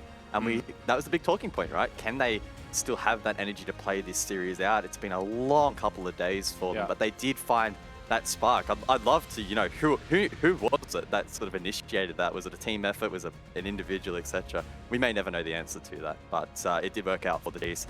They are the back-to-back champs. It has been a while since we've had a dynasty like that here in OS, and yeah, the Chiefs, they fully deserve it. They do have their own identity of Siege, as Dev has, before he lost his voice, explained. Vast, is this the best one of the 3, really, when you sort of line them all up? They obviously had to do the most, I guess, to win this one. I think it's definitely the best season we've seen, the most competitive. You know, over Bliss were looking a lot stronger this season. I think Overt were a real contest for Chiefs as well. I think definitely it was a really hard win for them. I think Turtle was actually messaging me saying that they were even more tired today than in the past, so that can only highlight, you know, how mentally draining it would have been. And I think that's a good point. Like we just saw with the Chiefs, like something sparked in them. We saw Digital before the Coastline game, just up and about, dancing. But I think, you know, I think those things are important. You know, it really resets the mood. If everyone on the Chiefs is seeing Digital, you know, really energetic, hyping up, they're going to match, you know, his energy, and you know, and the vibes are just going to, you know, get better. Digital, digital, digital, in your head, rent-free, mate. Let's go and have a chat with him here, of course. The 3-time back-to-back-to-back champion. Congratulations, mate, on another grand final victory. I just have to ask, what's running through your head? I'm getting used to these now. It's good. I don't know. I'm just speechless. It's just, I feel good. I feel good. Yeah. Didge, I'm not going to ask you anything about the game. No doubt you're probably exhausted and probably forgot half of it by this point anyway. So I'm going to actually rattle through a couple of your achievements and the teams, and I'll ask you a question at the end of it because you've got a bit of a history behind you. So we're going to go back to 2019. You and God Legion only just scraped through to the Six Masters LAN, and then unfortunately fell short of the Pro League LAN final for APAC. That was the last before COVID. In 2020, you then did finish second in the Pro League season. Of course, no LAN, so unfortunately you didn't get to go, and then struggled in Six Masters. And at that point, everyone was living in the shadow of Wildcard, a little bit rent-free. But then 2021, you and the boys have stepped up massively. You are arguably, you know, the new Wildcard. You've formed your own dynasty at this point. Talk us through the last couple of years of being able to establish that. What does that mean for you and the rest of the team? Yeah, it means, I don't know, it means all the world to be, you know, one of the best in our region. It's something we'll pride on, and it's not just that. It's more than that. We want to sort of be competitive outside just our region. So I think that's just like the next step and something that we've always sort of strived to be, or strive to do, I should say. Yeah, I don't know. This is just one of the accolades that we can collect. We can be proud of it, but it doesn't end here. Yeah. Yeah, I mean, moving forward next week, you have Order, and that kind of defines whether you guys go to the major. I mean, I know that's a dream come true for everyone, but, you know, has that kind of sinking in you that you guys may potentially be playing on stage with some of the best around the world? Of course. We've spent the last week, you know, preparing our visas and passports in case we do make it. And, yeah, no, we're all excited. It's a huge opportunity for us, and we're ready for it. Pretty clear that Vast really didn't actually do that much for you guys after all. Maybe even go into a major. You don't even clearly need him, but... Started that team, mate. I'm just saying, Didge, everything you have, you know who Get a portion of the prize winnings. If you want to take me to Sweden, Vast did pick me up. Vast did message me. He did message me saying, do you want to join? So I have got a lot to thank for him. Just quickly, I have to ask about Ethan, of course. What a stage bringing him into the lineup. It would have been a difficult, I guess, little, I don't even know how to say, decision to be made about who you bring into the lineup. I guess you guys just couldn't be happier to have picked him up and have him on the roster. Yeah, no. Ethan's standout player. He's obviously, you guys have seen that. He pops off. And what he does on the server doesn't, you know, he doesn't showcase all the things he does. He's a really good leader, and his shot calling and ideas, you know, they're awesome. So, no, he's a huge player, and as anyone can tell, and a huge asset for us. I'll give you the floor, mate. Everything that you want to say and more, it's all yours. Yeah, I don't know. Thank you to Chiefs. Thank you to our sponsors. Thank you to supporters, fans, you guys. I don't know. Yeah, I feel awesome that we're back-to-back champions, and I couldn't be more excited for Thursday. Looking to make some huge strides for us. So yeah, I'm just excited. Yeah, cheers, guys. Congratulations once again to not only yourself, Digital, but your entire team and your entire organization. You guys are a class act, and it's amazing to see what you guys have been able to do this year. And best of luck now over in APAC South. Cheers, guys. He's so tired, dude. Yeah, Digital is an absolute machine. He's been going all day. It's been over probably 12 hours since they sort of clocked on, and now they can finally clock off as 3-time champions. what a performance. And it says a lot about them, Guz, from basically last night all the way to tonight. They've just been non-stop best of threes and now into the best of 5 grand final. They didn't drop many maps along the way. One to Avert, one to the Knights. They're the best team in the region. Yeah. I think it's simple as that. At this point in time, they really are up there. So, I mean, now our attention, I guess, a little bit does go towards Thursday night. You know, huge matchup. They could auto-qual for Sweden and then really make strides internationally. Imagine the Chiefs end up qualifying for Sweden and end up being able to go as well. The amount of experience they will gain in the scrims and officials there, holy shit, they're going to come back to this league and absolutely be popping off at a whole nother level. So really exciting times ahead for the Chiefs. They'll spend a bit of time now celebrating, but I have no doubt tomorrow they're going to be straight back on the server getting ready for their upcoming match. Yeah. I was going to have a recap, of course, of today's proceedings and, well, basically the playoffs as a whole, of course, the gauntlet and how it all played out. It started with Avert and Rhythm, and it was a fascinating tango between the two teams. Avert were just way too good. And then Chiefs and Avert, what a match that ended up being. Avert really pushing the Chiefs all the way. All 3 maps were played, but Vast in the end, Chiefs too good here on day 2 against Bliss and Knights. Yeah, quite surprising that they 2-0'd Bliss. But I mean, that was a close game. You know, Bliss were 6-2 up. The Chiefs, you know, just really hung in there and they just kept pushing through. I feel like the grand final, the score kind of doesn't really reflect that game. I don't know, just for me, it was just so back and forth. You know, even though there were some maps where Chiefs looked really convincing, it was still really back and forth. A lot of trades, it was a really hard game to keep up with that Knights and Chiefs game. Well, if the Chiefs are crowned back-to-back-to-back champs, we've got a man on the desk here who is the back-to-back champ when it comes to the predictions. It is Guz. Congratulations, mate. 22 and 10, too good. I went for Bliss, you went for Chiefs. Chiefs ended up being too strong. That was a big difference maker. Guz, can you believe only 2 people went for Chiefs to go the whole way? The 2 smartest people, let's be real, it's you and Mandy. Yeah, look, when I look back at these predictions, outside of maybe Rhythm over Overt, sorry Vast, but the rest of Vast's predictions, at least in my eyes, were probably pretty bang on. I still can't believe only one of us picked the Knights to win it out. I would have thought that their chances would be a little bit more higher and would give them a little bit more respect in that regard, but yeah, the Chiefs did pull it off. I framed it as being a little bit of a mini miracle run.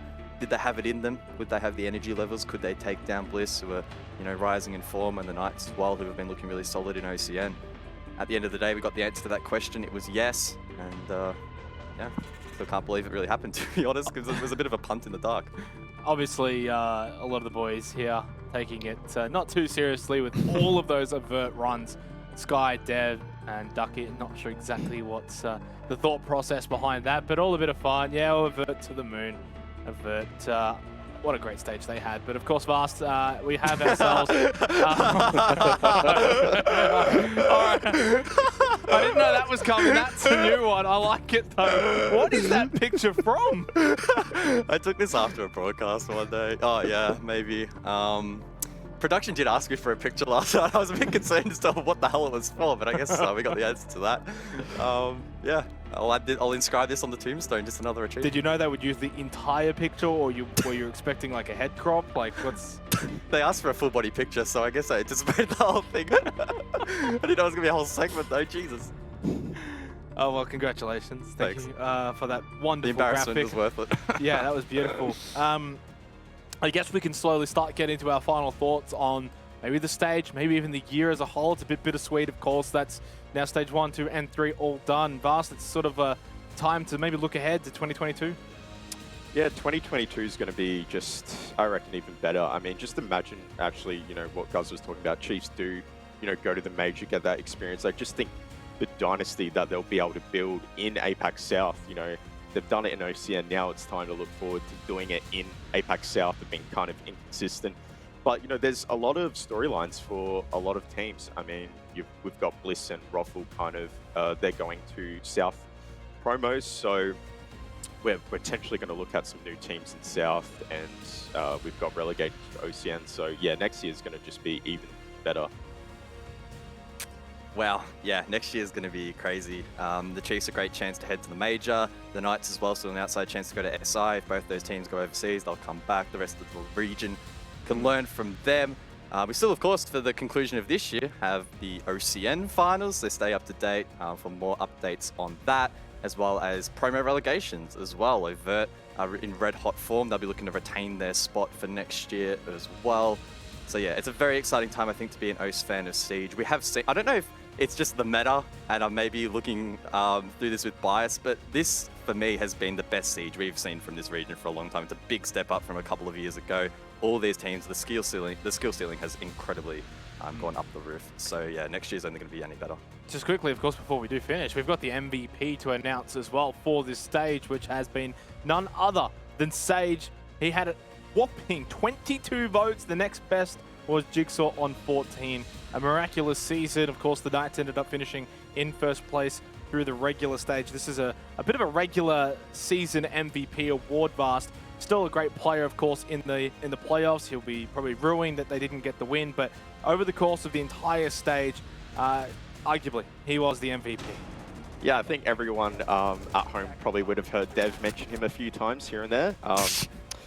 You know, Sage, you know, what a player. I mean, I think we've talked a lot about, you know, how his work ethic and just the value he brings to Knights, not just his skills, but, you know, his IGLing and, you know, his input in strategy and whatnot. I mean, doing all that is just crazy with the work schedule, so it's just really impressive he's able to, you know, continue having the consistent performances he's had, and is just sharper than ever. Guys, obviously, players like Jigsaw getting close to Sage. Even Kyra and Edpan got some votes, but Sage was by far and away the clear standout. It says a lot about the stage that he had.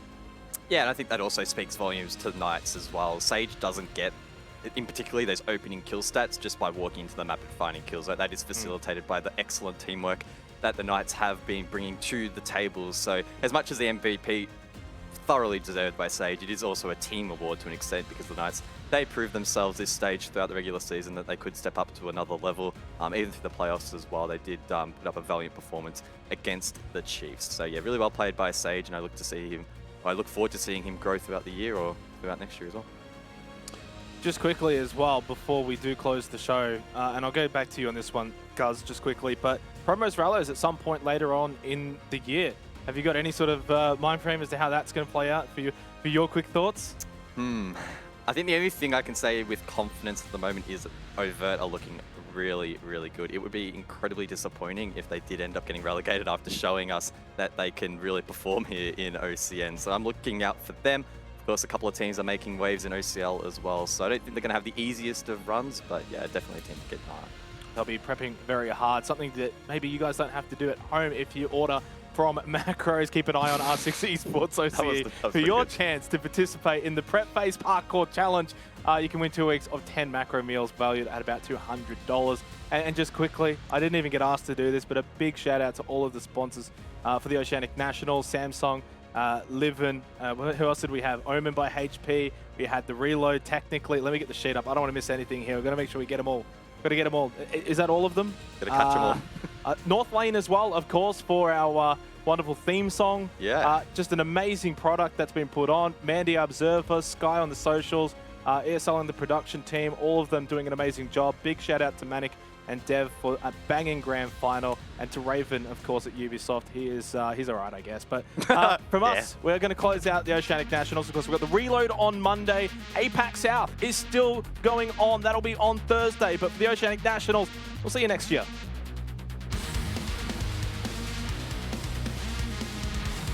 You can't really predict what's going to happen. Oh, that's so unfortunate. If that just hits at least one player, that's probably the round. He may get more than just one. That's the user down swing, of course, it's worthy. And Ethan does collect the double collapse. That's info, of course, from the gold lead position for both Todd and Shade. Shade's going to counter the fuse while Todd will be the bodyguard. The swing, he is successful! God Legion goes big! Originally wanting that prone play, fell off it, found the kill though. Worthy, a little delayed reaction, didn't take his shot when he had it, but then just flicks onto Todd. That was disgusting. But only 20 seconds left. Now they're going to sort of rush that little bit here. Worthy, there is that flank that they are able to execute perfectly. It's Worthy! Again, as always, and forever will be. Over towards Trophy.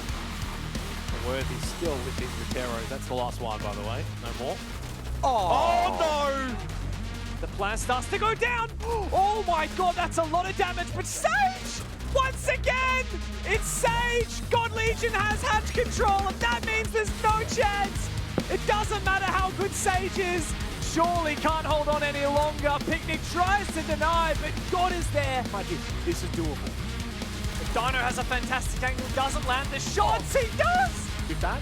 No, He must wait. have. No, that's He not didn't blow. He didn't blow. He was on must the have drone. shot it. In for the site right now, and Worthy loses the fight. Oh, Digital played that so well. Goes up to Attic and Fisho finds the other. It's all on the Hayward now, and he can't get anything done. Nails the shot. And it's just back and forth, Rob. First in the bag, second in the bag, my goodness. Sage has to find that diffuser. He's got it, but Ethan's got the sledgehammer, the infamous hammer. And he lands the 1v1. Look, he's actually going to move over to Harry Potter instead. Juicy is the one to receive this push. One gas left, 30 seconds on the clock. Hayward's also got the long angle as well, and the player on the rear stairs, Hayward sees, but he gets taken out from the long angle. Picnic still undetected, but they turn on him.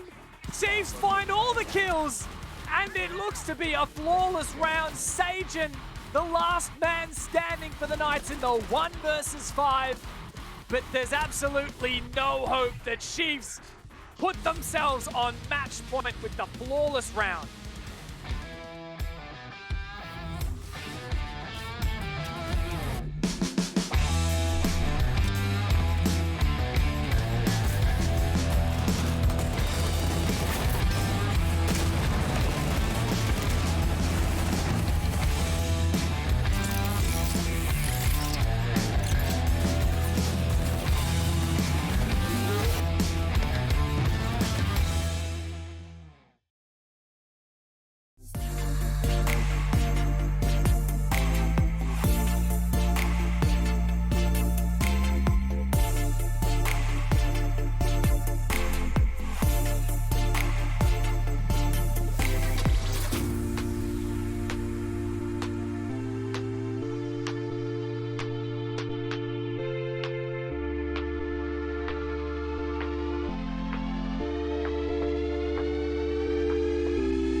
I'm running out of time.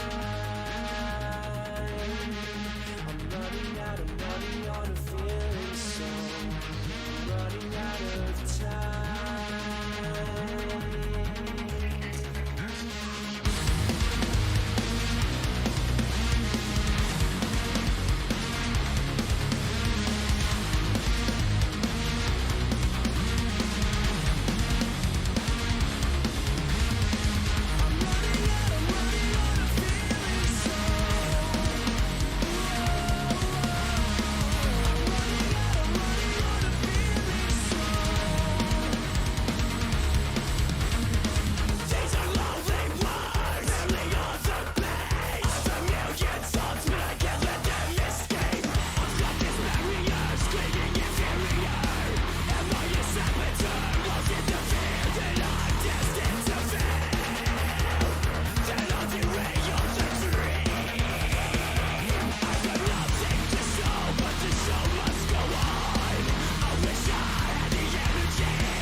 follow me under when I'm crumbling. Every night I wonder, will it ever end? Sometimes I can barely breathe, dear. Sometimes I don't wanna be here. Sometimes I don't wanna be here.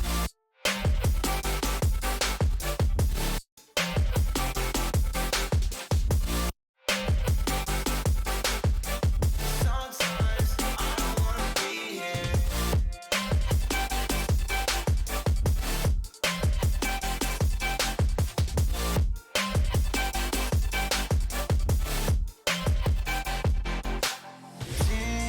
Demons always bother me. I'm leaving, but they follow me.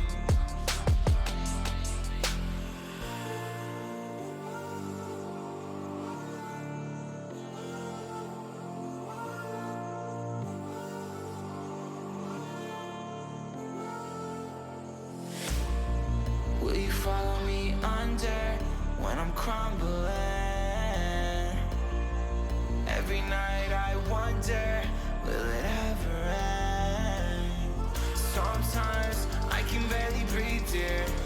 time.